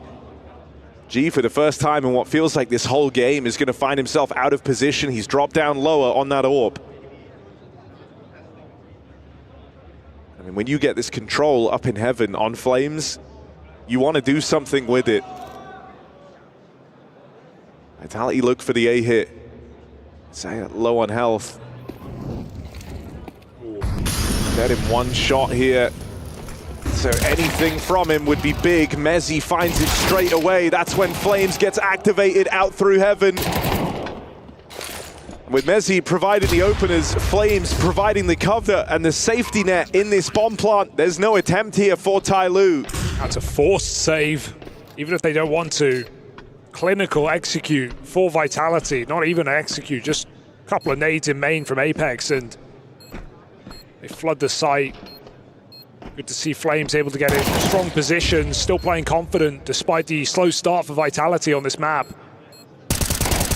Gun's getting hunted. G fires off his AWP, and now he's boxed in. GV ZywOo catches Mezzi, but surviving this one, unrealistic. He's dead at the end.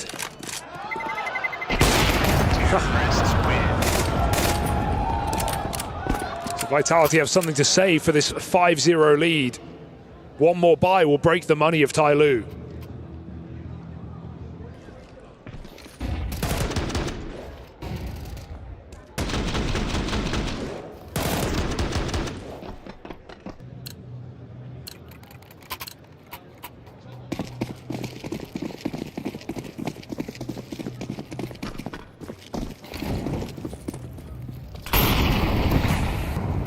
Going to try and watch the cross on that break. He spotted one man make it past. Oh, playing ahead of the timing. Smoke break. Dear. Apex has done a lot of damage. One more. Can't quite find that stray bullet to deal with G. Rob spammed out and door at the same time. Tyloo at least hold the advantage. They have strong positioning, 2 on lower. But they're split up. Jamyoung jumping, but Zaya needs to play off of this with him. Shadow given away. Ahead of the molly goes Jamyoung. Apex knew what was up, but it was too late. Kill forced by Tyloo. And now Vitality just have to hit this top site. Mezzi with an entry, he's opened it up. Mercury holding on up in heaven for now while his teammates try and take position. There won't be a big rush on this retake. Need the rest of Tyloo to close the gap. Bomb has been planted. He's a shot away from certain death, and the rest of Tyloo wait down at lower. Still late to begin on this rotate. G's going to clear out the vent, and that hopefully It's Messiah, the safe passage to rotate through what is otherwise a pretty horrible position. Flash in just to really make him safe or put him in more danger. That's taken a lot of pace out of this retake. Pace that Tyloo desperately need. ZywOo in the feed next. It's a lineup for Mezzi, but he can't convert. Flames is going to be the one to do it. Low health on both players, and Tyloo, no one makes the effort to get on that bomb. It's an easy clutch for Flames. Vitality now starting to streak together some T-side rounds. Just the impact player for Vitality right now. It's not ZywOo leading the fray, it's Flames with every single round attributed to his name in this game. That Heaven control in the rifle round, the clutch out here, winning it on lower in the 1v2. Just Flames. Vitality have him to thank, and a bit too slow to go for Tyloo. A team flash makes it even worse for Ware.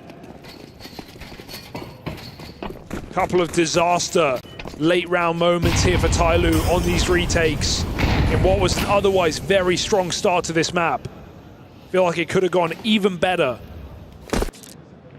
And those little mistakes, those little ways in for Vitality will be exploited to the nth degree.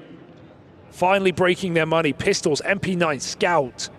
This is Vitality looking to draw the score up as soon as possible. And no resistance in this round. It's just Jamyoung with a deagle. Now, Jamyoung with a deagle on ramp. That is interesting. But do Vitality want to hit upper? Nades going in. Might just be a bit of a fake out. Still, Tyloo are doing, I'm kind of impressed with how resilient they've been on these smokes. They're going to be able to block whatever Vitality look to run in this round. I just think they're going to go through this ramp smoke. They're full committed. Or is it the second top side here? If you're hoping to go on a second timing, you haven't scared as much util out of Tyloo as you're expecting here. You've just been re-smoked now at the 42nd mark, and that might force Vitality's hand. It looked like they wanted to go out upper on the back of these re-smokes. The best option just to play through. They're blocked at ramp, blocked at the door, but nothing down in the heart. Messiah overran. Flames with the entries. Flames having to do it all right now. There's a bit of help from ZywOo. Yeah, I mean, the idea is nice for Tyloo, right? You can buy a lot of time with the smokes, you can force Vitality through a choke point, but if you can't get a single kill on that top site until you've lost it, it's never meant to be. Messiah needs to find something with a 5-7 there, tucked to the corner.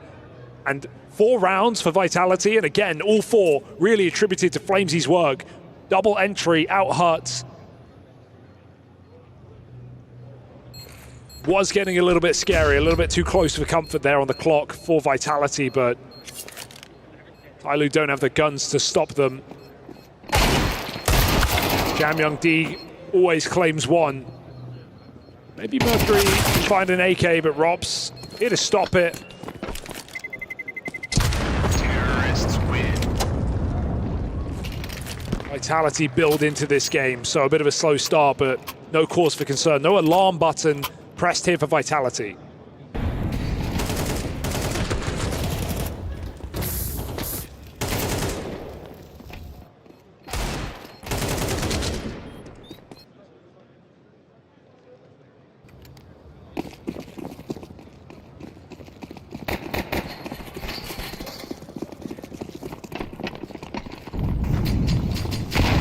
Fall by for Tyloo, another chance for redemption. Maybe something a bit pacier at ramp. They hear Jamyoung here, and I think that's a really big invitation if you're Vitality to try and put the squeeze on him. He does well to stay alive.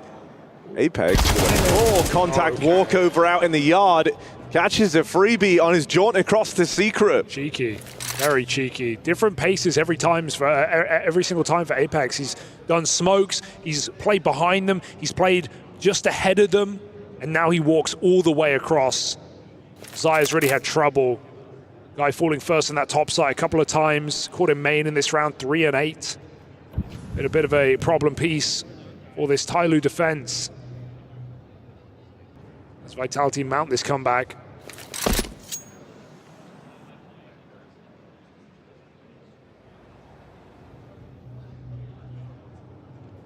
That's despite all 3 of his kills being opening kills in this game.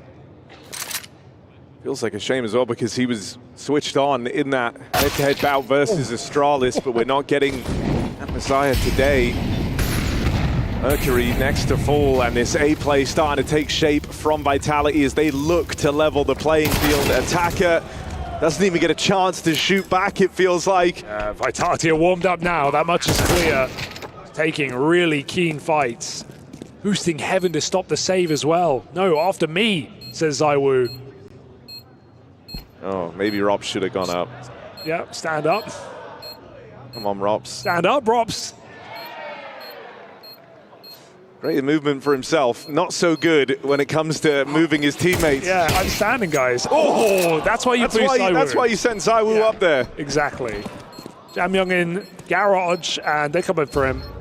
He's going to reveal his position. Didn't need to. ZywOo just taps him out. All right, ZywOo's woken back up. And that is not a good sign for Tyloo. The 5-0 lead, but Vitality proving the difference as they find 5 right back, showing that championship level. Able to right their wrongs very quickly in this game. Remember, it took them till round 4 to even get a full buy.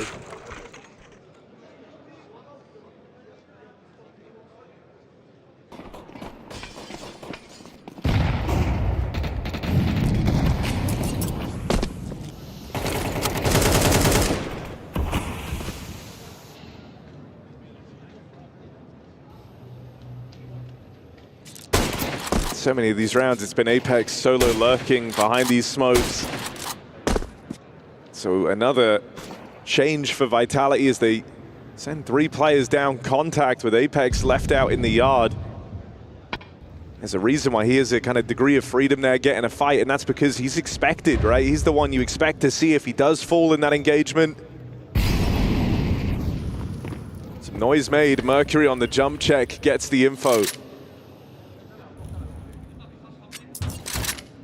Vitality already have strong position down here towards lower with a whole minute left to work with, 2 players still in the lobby. Feeling the pressure to go just yet.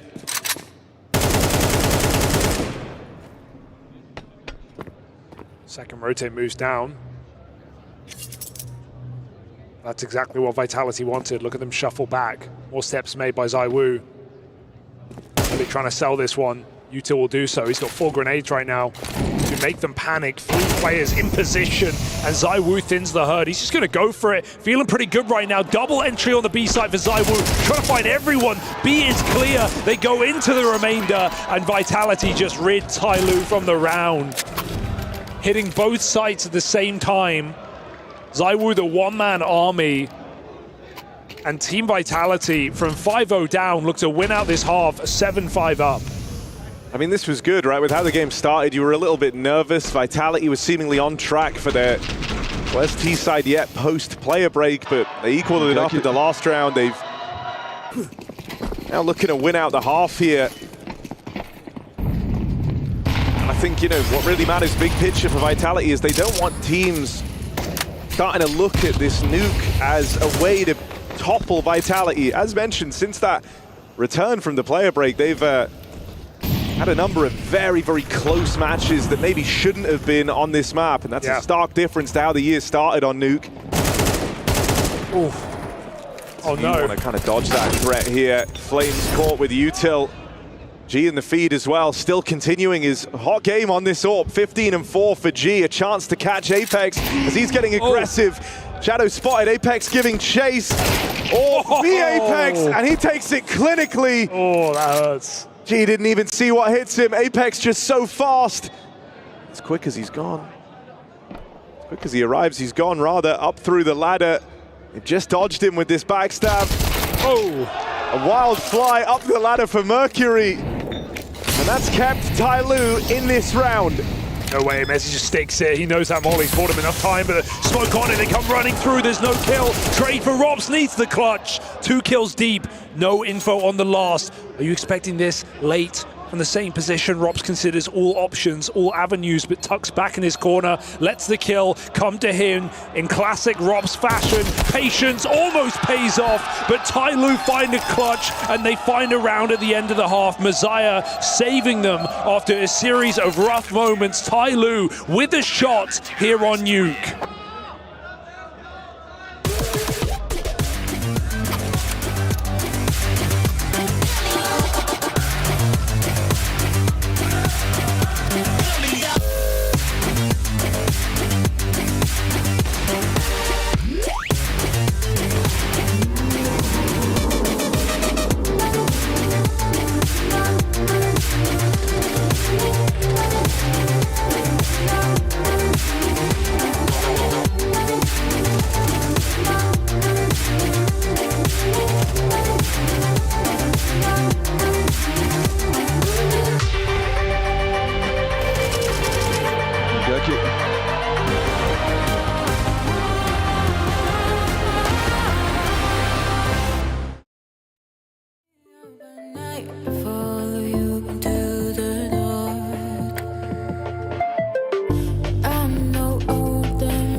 Vitality's entry opened a door for this comeback, and the rest of the team waltzed right through it. 5-0 down, 6-6 half. Team Vitality still looking and searching for that 2-0. Semi-finals awaits. Mongols awaits a matchup Vitality want to rewrite here at EWC. Tyloo may have taken down Astralis, not for the first time, to get to this quarterfinal, but surely world number one is a bridge too far. And they'll be happy they were able to break that Vitality streak, and they come into this second half with a vengeance. Fast top site hit. Flames tries to dispel it, but he's only good for one. Mercury giving chase.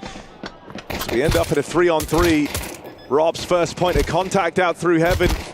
And he's got ZywOo here with him, but it gets awkward, stuck on each other. Rops and ZywOo battle forwards. No business. Convincing turnaround in the pistol from Vitality. It's so nice when you see 3 entries come through and then you check who's alive and you see it's Rops and ZywOo every single time. Vitality, that's their fuel to the fire. Winning out a nice 2v3, stopping that plant from ever materializing. Nice, Matu, nice. And stopping another strong half start from Tyloo.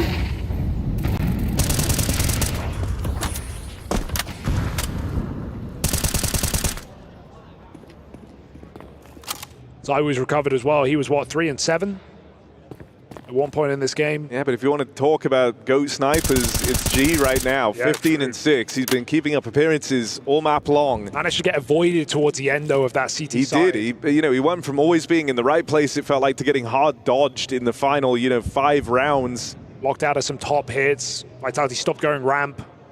It'll be hard to come back on this T-half, that's for sure.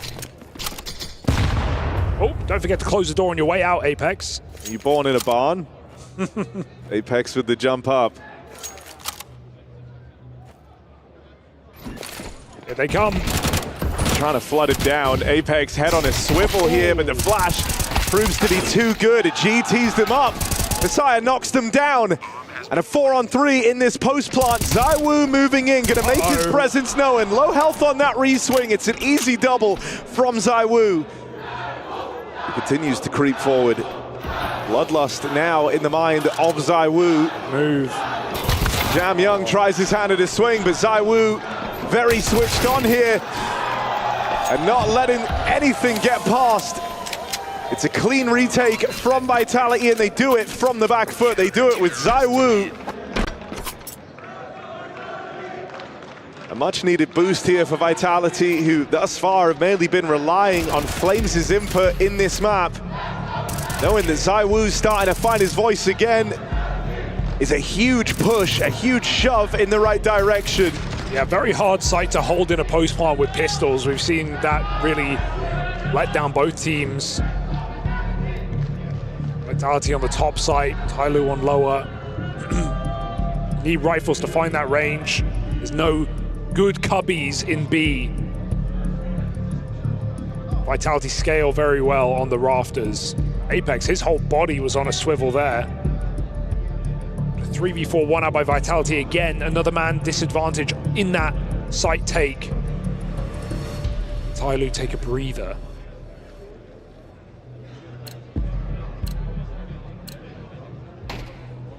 They're going to put a bit of money in again on the back of that bomb plant.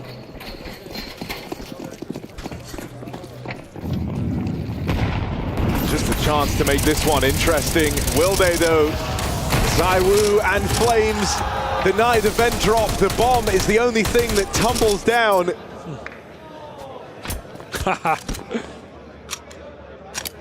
Nothing's getting past him. Not in this doorway.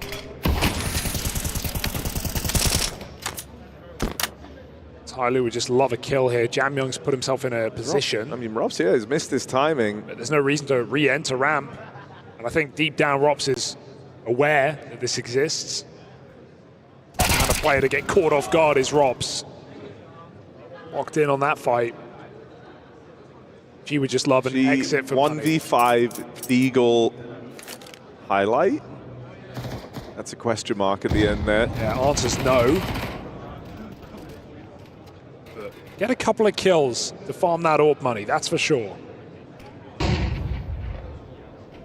Of course, as soon as he leaves outside, Vitality enter. You wouldn't knife him, Apex. That would be rude. So we will get there first, and Vitality take a flawless round.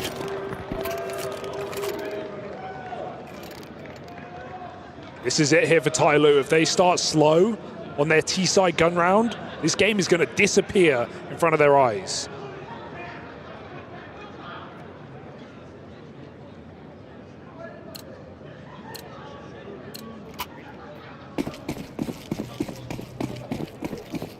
Pressure's really on to just pull your best round, play your best game here and now.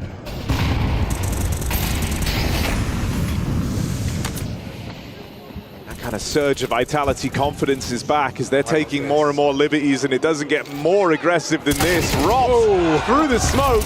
Got stuck. He catches him back turned.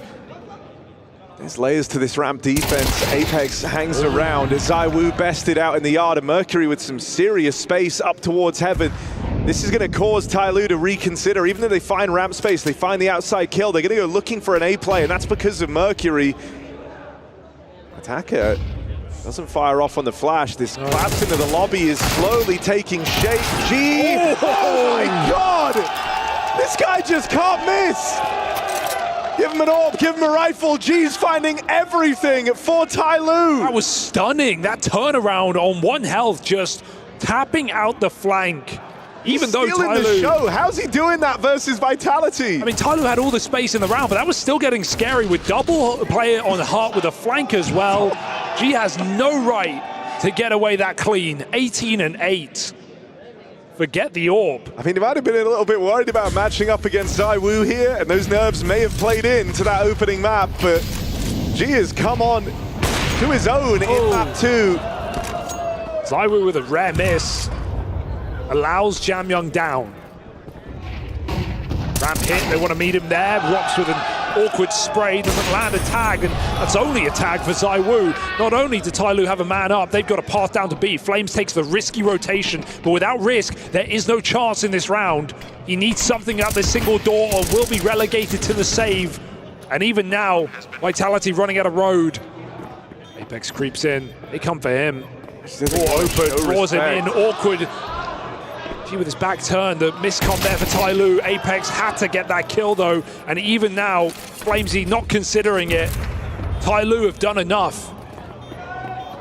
Even with that freebie, presence of Jamyoung puts the fear in them and denies the route in to that retake. It's a convincing round for Tyloo. One entry, all it takes. Gets the ball rolling on that B hit, and they do it with conviction. They're ahead of the Vitality rotates, and I mean, that's a hard thing to accomplish in this game. Couple of weird misses for ZywOo here. Even just getting a kill on ramp just makes that round so much more retakeable, so much less space being taken by Tyloo. But only a tag. And Tyloo kick up the pace. Love that. They realize Jamyoung's down. Not fearful of Rops on ramp. Star in that position. Tyloo just run over him. And I think what Vitality wanted to accomplish with this nuke pick was to try and reassert some dominance on this map, right? Show that they're not slouches on it. They wanted a clean win over Tyloo, especially with how this series started, for crying out loud. It wasn't even a contest back on Inferno. But no, it looks like this will be yet another team that you would think Vitality could comfortably beat, kind of being pushed to the very limits on this map since Austin. How much further is it going to go? Tyloo have the depth, do they have the ideas? They certainly have the firepower. Going head to head really well in this game of Nuke.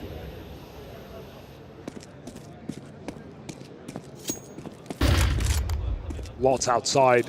This is Vitality's bread and butter. 3 players in position to clash. ZywOo pushed by the Molotov. It's Apex who is behind the smoke, able to catch his.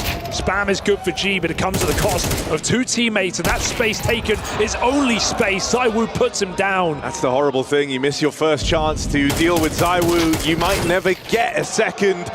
G dead out in the yards. And Vitality with a clean stop to that outside play. Yeah, attacker 5 and 13, and that was the fight, right? Onto ZywOo, misspray completely, and no second chances. That orb shot ends the round. And Vitality are very well prepared. 3 players committed. Nice, boys!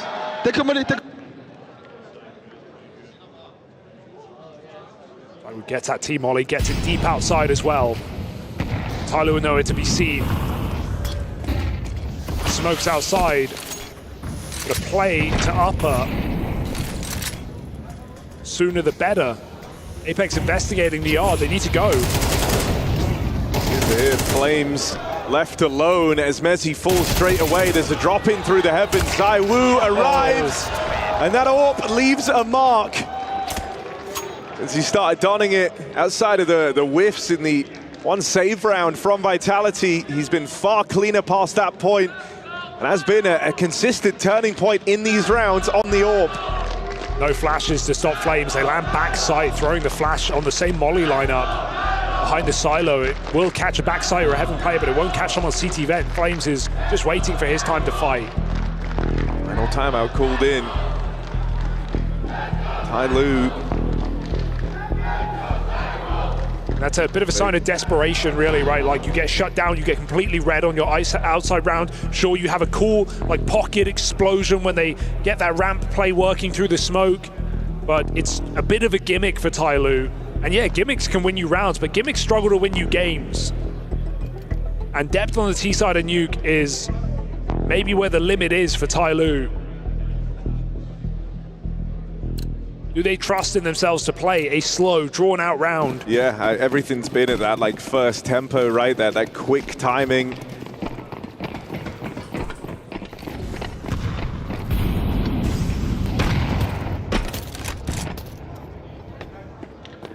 Maybe a lack of faith in the mid rounds. Apex. Oh, good cover. Support from Flamesy. ZywOo is getting sandwiched. They saw Jamyoung make it. Yeah, too many targets. Yeah. Oh, the lapse there for Vitality. It's given ZywOo's life away. It's armed G with an AWP. 20 kills deep is G. Silence there. Rops. And the full rotate down in the lower. Vitality continue picking up steam for Tyloo. Time might be up on Nuke. Yeah. A great, admirable showing here so far. And they've got another bye, so don't count it out yet, but Tyloo, it might only be an NT. Yeah, I think the thing that's going to feel nice is at least your individuals woke up here. You're able to push a few more buttons of this Vitality squad on their path to reclaiming the #1 spot. And while ZywOo's woken up in a couple of multi-kill AWP rounds, doesn't look to stop now. Flamesy's also just had a monster map. Impact from the very start got Vitality their 4 rounds in a row to kick off their T-side campaign, and he's bought time for ZywOo to wake back up, blowing out the fire. I mean, now ZywOo's just having fun with it. That's a move that in the stress of the early games ZywOo wouldn't have done, but taking the time to toy with the Molotov, that's for no one other than the spectators. Fan favorites.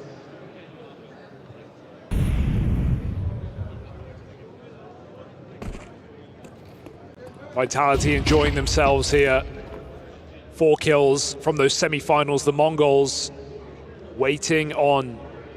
And Flames looks like he wants to end it. His aggression has been excellent, denied this time. ZywOo has them locked in. You just feel like ZywOo has not been missing, and he's not about to start now. Recovering from the slow start here on Nuke. Okay.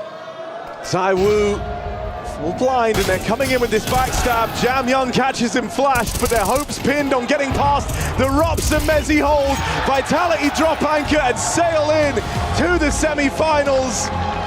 But Tyloo, a better effort here on the second map of Nuke, but not enough depth to take on Counter-Strike's best. Yeah, a couple of good games here for Tyloo, beating Astralis that they've done so many times already this season.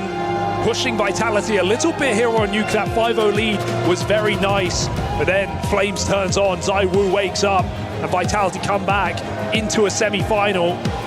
Definitely a team to look out for here. Definitely the favorite remaining in EWC. I mean, look, it is very much their tournament to lose, right? They're the heavy favorites now, with all the main competition looking to get removed. Now teed up for a rematch versus the Mongols. Vitality have got scores to settle. They want to kind of achieve this destiny of lifting the trophy in EWC. Yeah, Falcons, Maus, and now Mongols. The big 4 remaining in these semi-finals, and a couple more quarters to crown victors tomorrow. I'm certainly excited to see Mongols taking on Vitality to see if they can do it not once but twice in a row.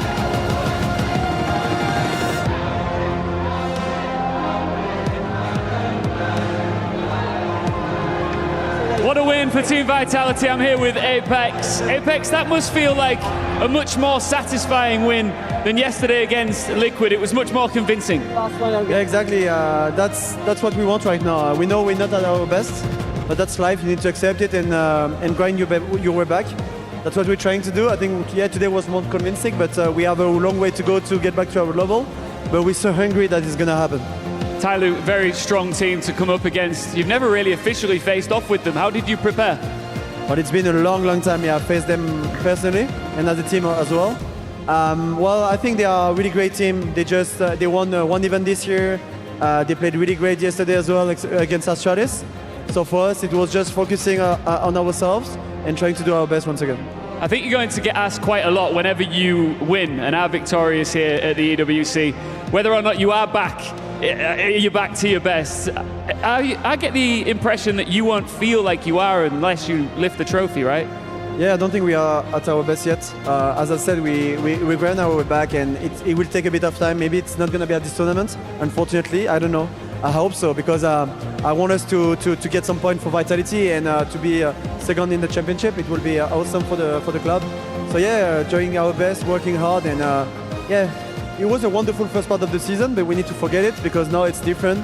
We did 2 events, we didn't win them, so we need to give our best to come back at that level. Very humble and honest answer there, and of course it's nice to see that you're still chasing that second spot here in the Club Championship. There's only one last thing to do. Are you ready to crush a key?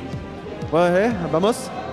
Vamos, let's go and do this for the final time here on Playday 2 for CS2 at the Esports World Cup. We shall crush yet another key. Apex will go and join our key master here.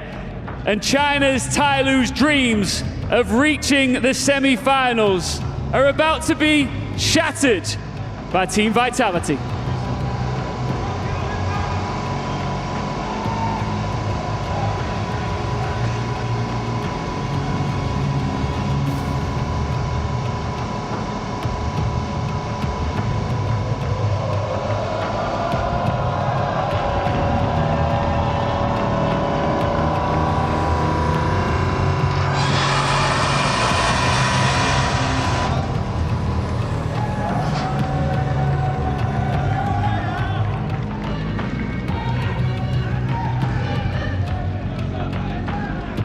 I have Jamyong with me from Tyloo after a devastating loss against Team Vitality. First of all, thank you so much for joining us on this interview. Commiserations to you and the rest of the team. We know that this win meant a lot to you guys, especially that with your coaching staff pulling an all-nighter trying to make sure that you guys have what it takes to win against Team Vitality. Can you tell us what went wrong?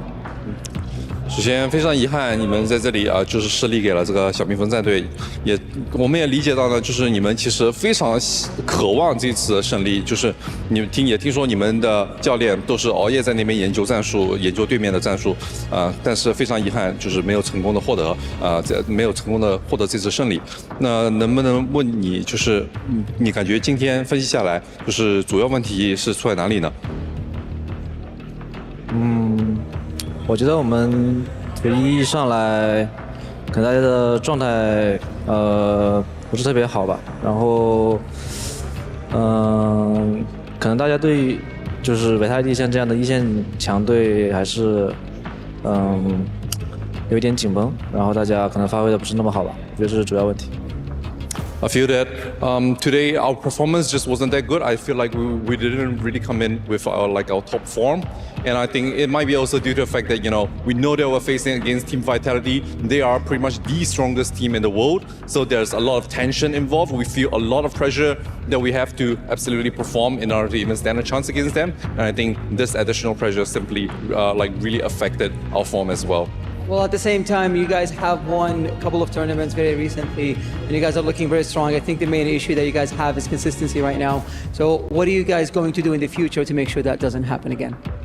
也了解到你们近期也是拿过伊朗斯冠军，而且就是也成功的跟世界一些顶尖战队都是对过手，也并且获胜过。就想问你们那如何确保你们战队可以以后就是更加稳定的在这个国际舞台上面发挥出来呢？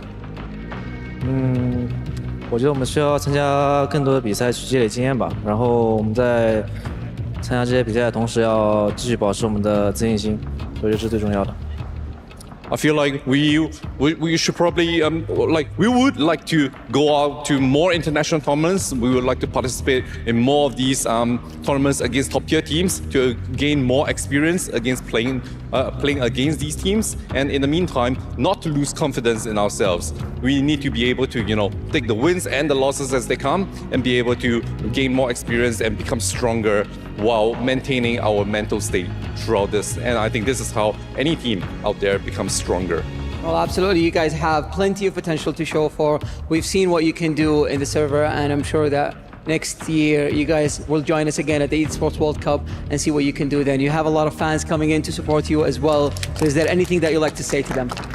在现场也是有很多粉丝、很多观众都是支持你，然后包括在国内也是，有什么话想跟他们说的吗？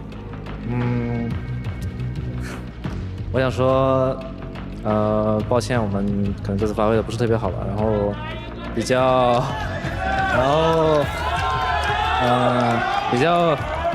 惭愧，就是可能对自己的发挥不是很满意吧，然后比较愧对这些粉丝。我希望大家可以继续支持我们会继续努力。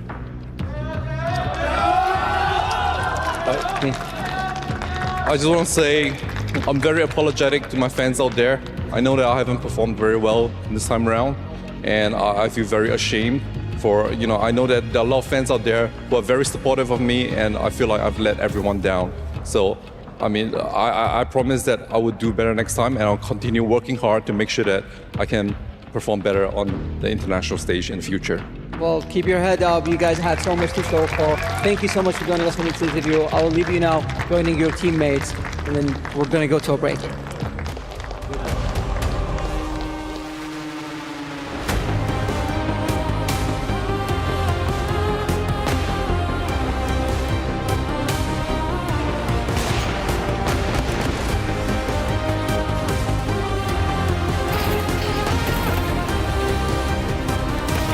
Well, we didn't go to a break, but it is definitely a broken key for the side of Tai Lu. They do exit the Esports World Cup, falling at the hands of Vitality, as was a little bit expected.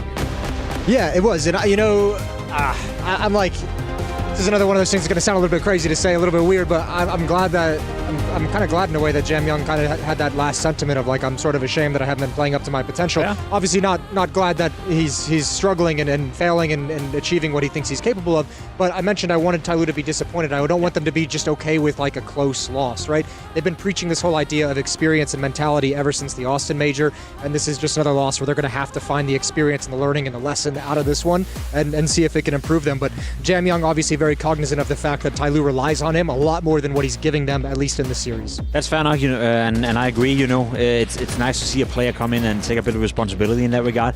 I do think Tai Lu showed a decent they did on Nuke Ride, getting off to a 5-0 start. You for a short moment thought that this could be a little bit iffy for Vitality. A couple of the rounds they won in the beginning as well required Flameseed to pop off, massively. A Flameseed that has maybe been struggling the most out of all the Vitality's players as of late. So there were a few positive notions for Tai Lu to go out on, and I think we got a relatively competitive game. So riddle me this then: if there's no G in this map, is there a Tai Lu in this map? No. I'm just saying, when we look at these stats, they're gonna kind of tell you that. What? No. Look, man, all I'm saying is G showed up in spades over here for Tai Lu.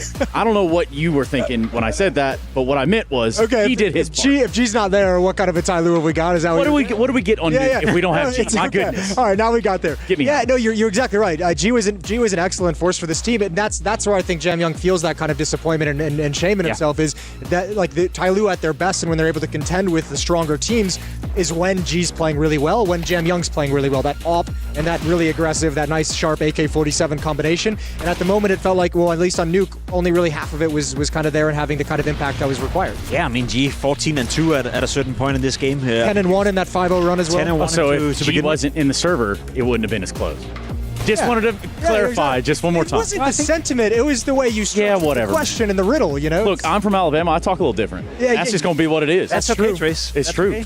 But for Vitality, another day in the office. Do we see anything there that maybe led us? I mean, I don't think they were stress tested here by any stretch. No. To what they are normally stress tested to, right? No, but also like the notion coming out from Apex that, listen, we wanna get back to our best, and he doesn't believe we're nowhere near back to our best just yet, but winning is always going to give you a bit of confidence, and I think if there's anything I could take away from this game, it's Flamesy as well. I think he's been the player struggling the absolute most. We remember his semi-final performance in Cologne wasn't great. Bounty as well, not in his best game at all. And the last couple of games he's now played for Vitality, he's been the difference maker. Against Liquid as well, he was the one stepping up when he was needed the most.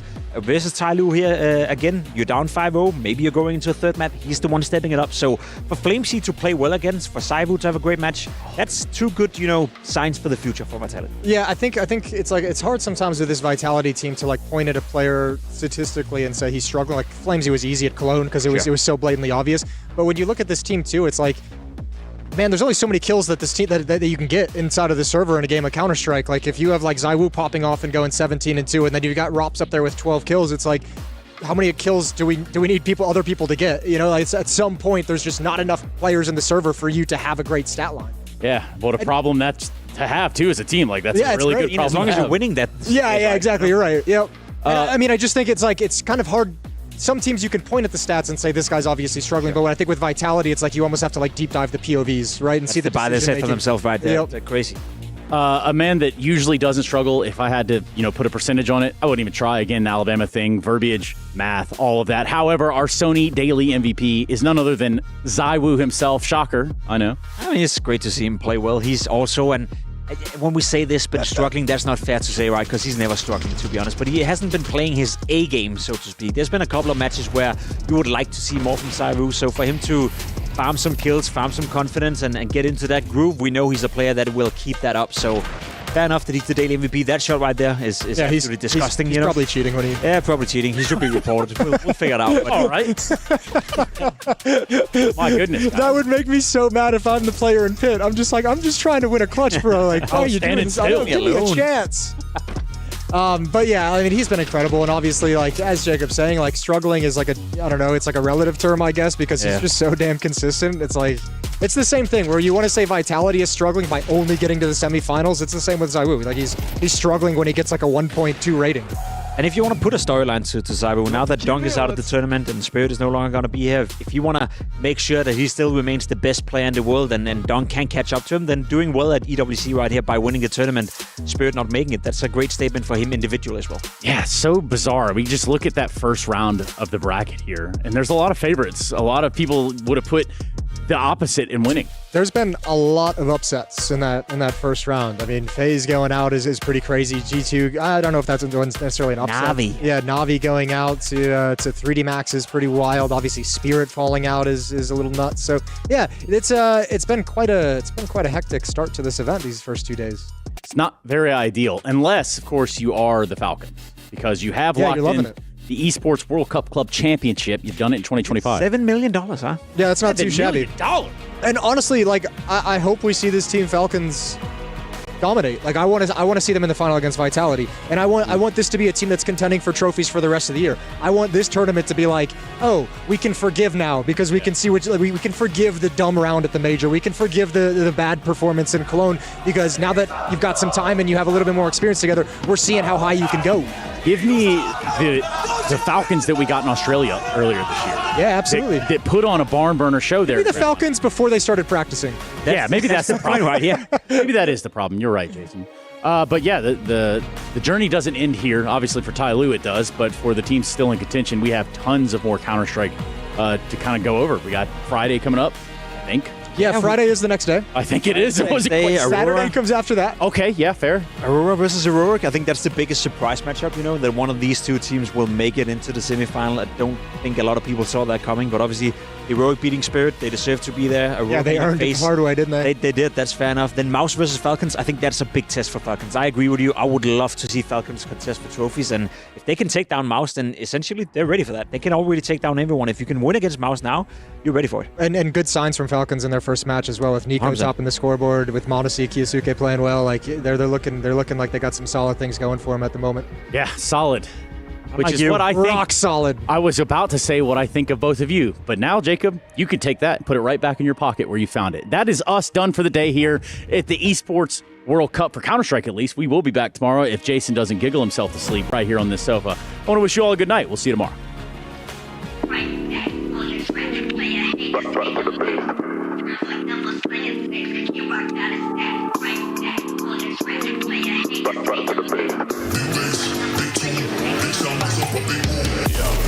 When it's been like keeping it tight, on a good top war. We can get dark but we stay bright. Coming like a night, it's alright if I touch my speed. Niggas around there wanna disagree when it's clear that I'm speaking facts. Man like me, you know I'm proactive. Never gonna stop till I see the big man drop flats. Up on the front door, it's like midnight, midnight, midnight, midnight.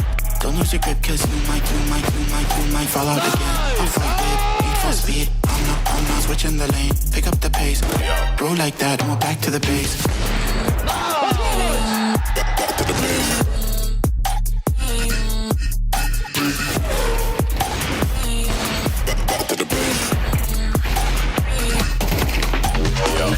How I can never act. Been trying to stack up racks on racks. Boys in the back wearing all black, staying on the track. Back shift, should have come and that's on me. Out here getting this beer. If you work for the devil, better retreat. Come too icy, come too clean. Could never move shady, ain't no feed. Shotgun, London, what's the outcome? You know, I'm a madman. Just can't stick to the program. Raise up the heat, keeping the tension. Shifting the gear to a different dimension. Red light, speed up, take off. Hop on the front door, it's like midnight, midnight, midnight, midnight. Don't lose your grip, cause you might fall out again. I'll fight with need for speed. I'm not switching the lane. Pick up the pace. What? Throw like that, and we're back to the base.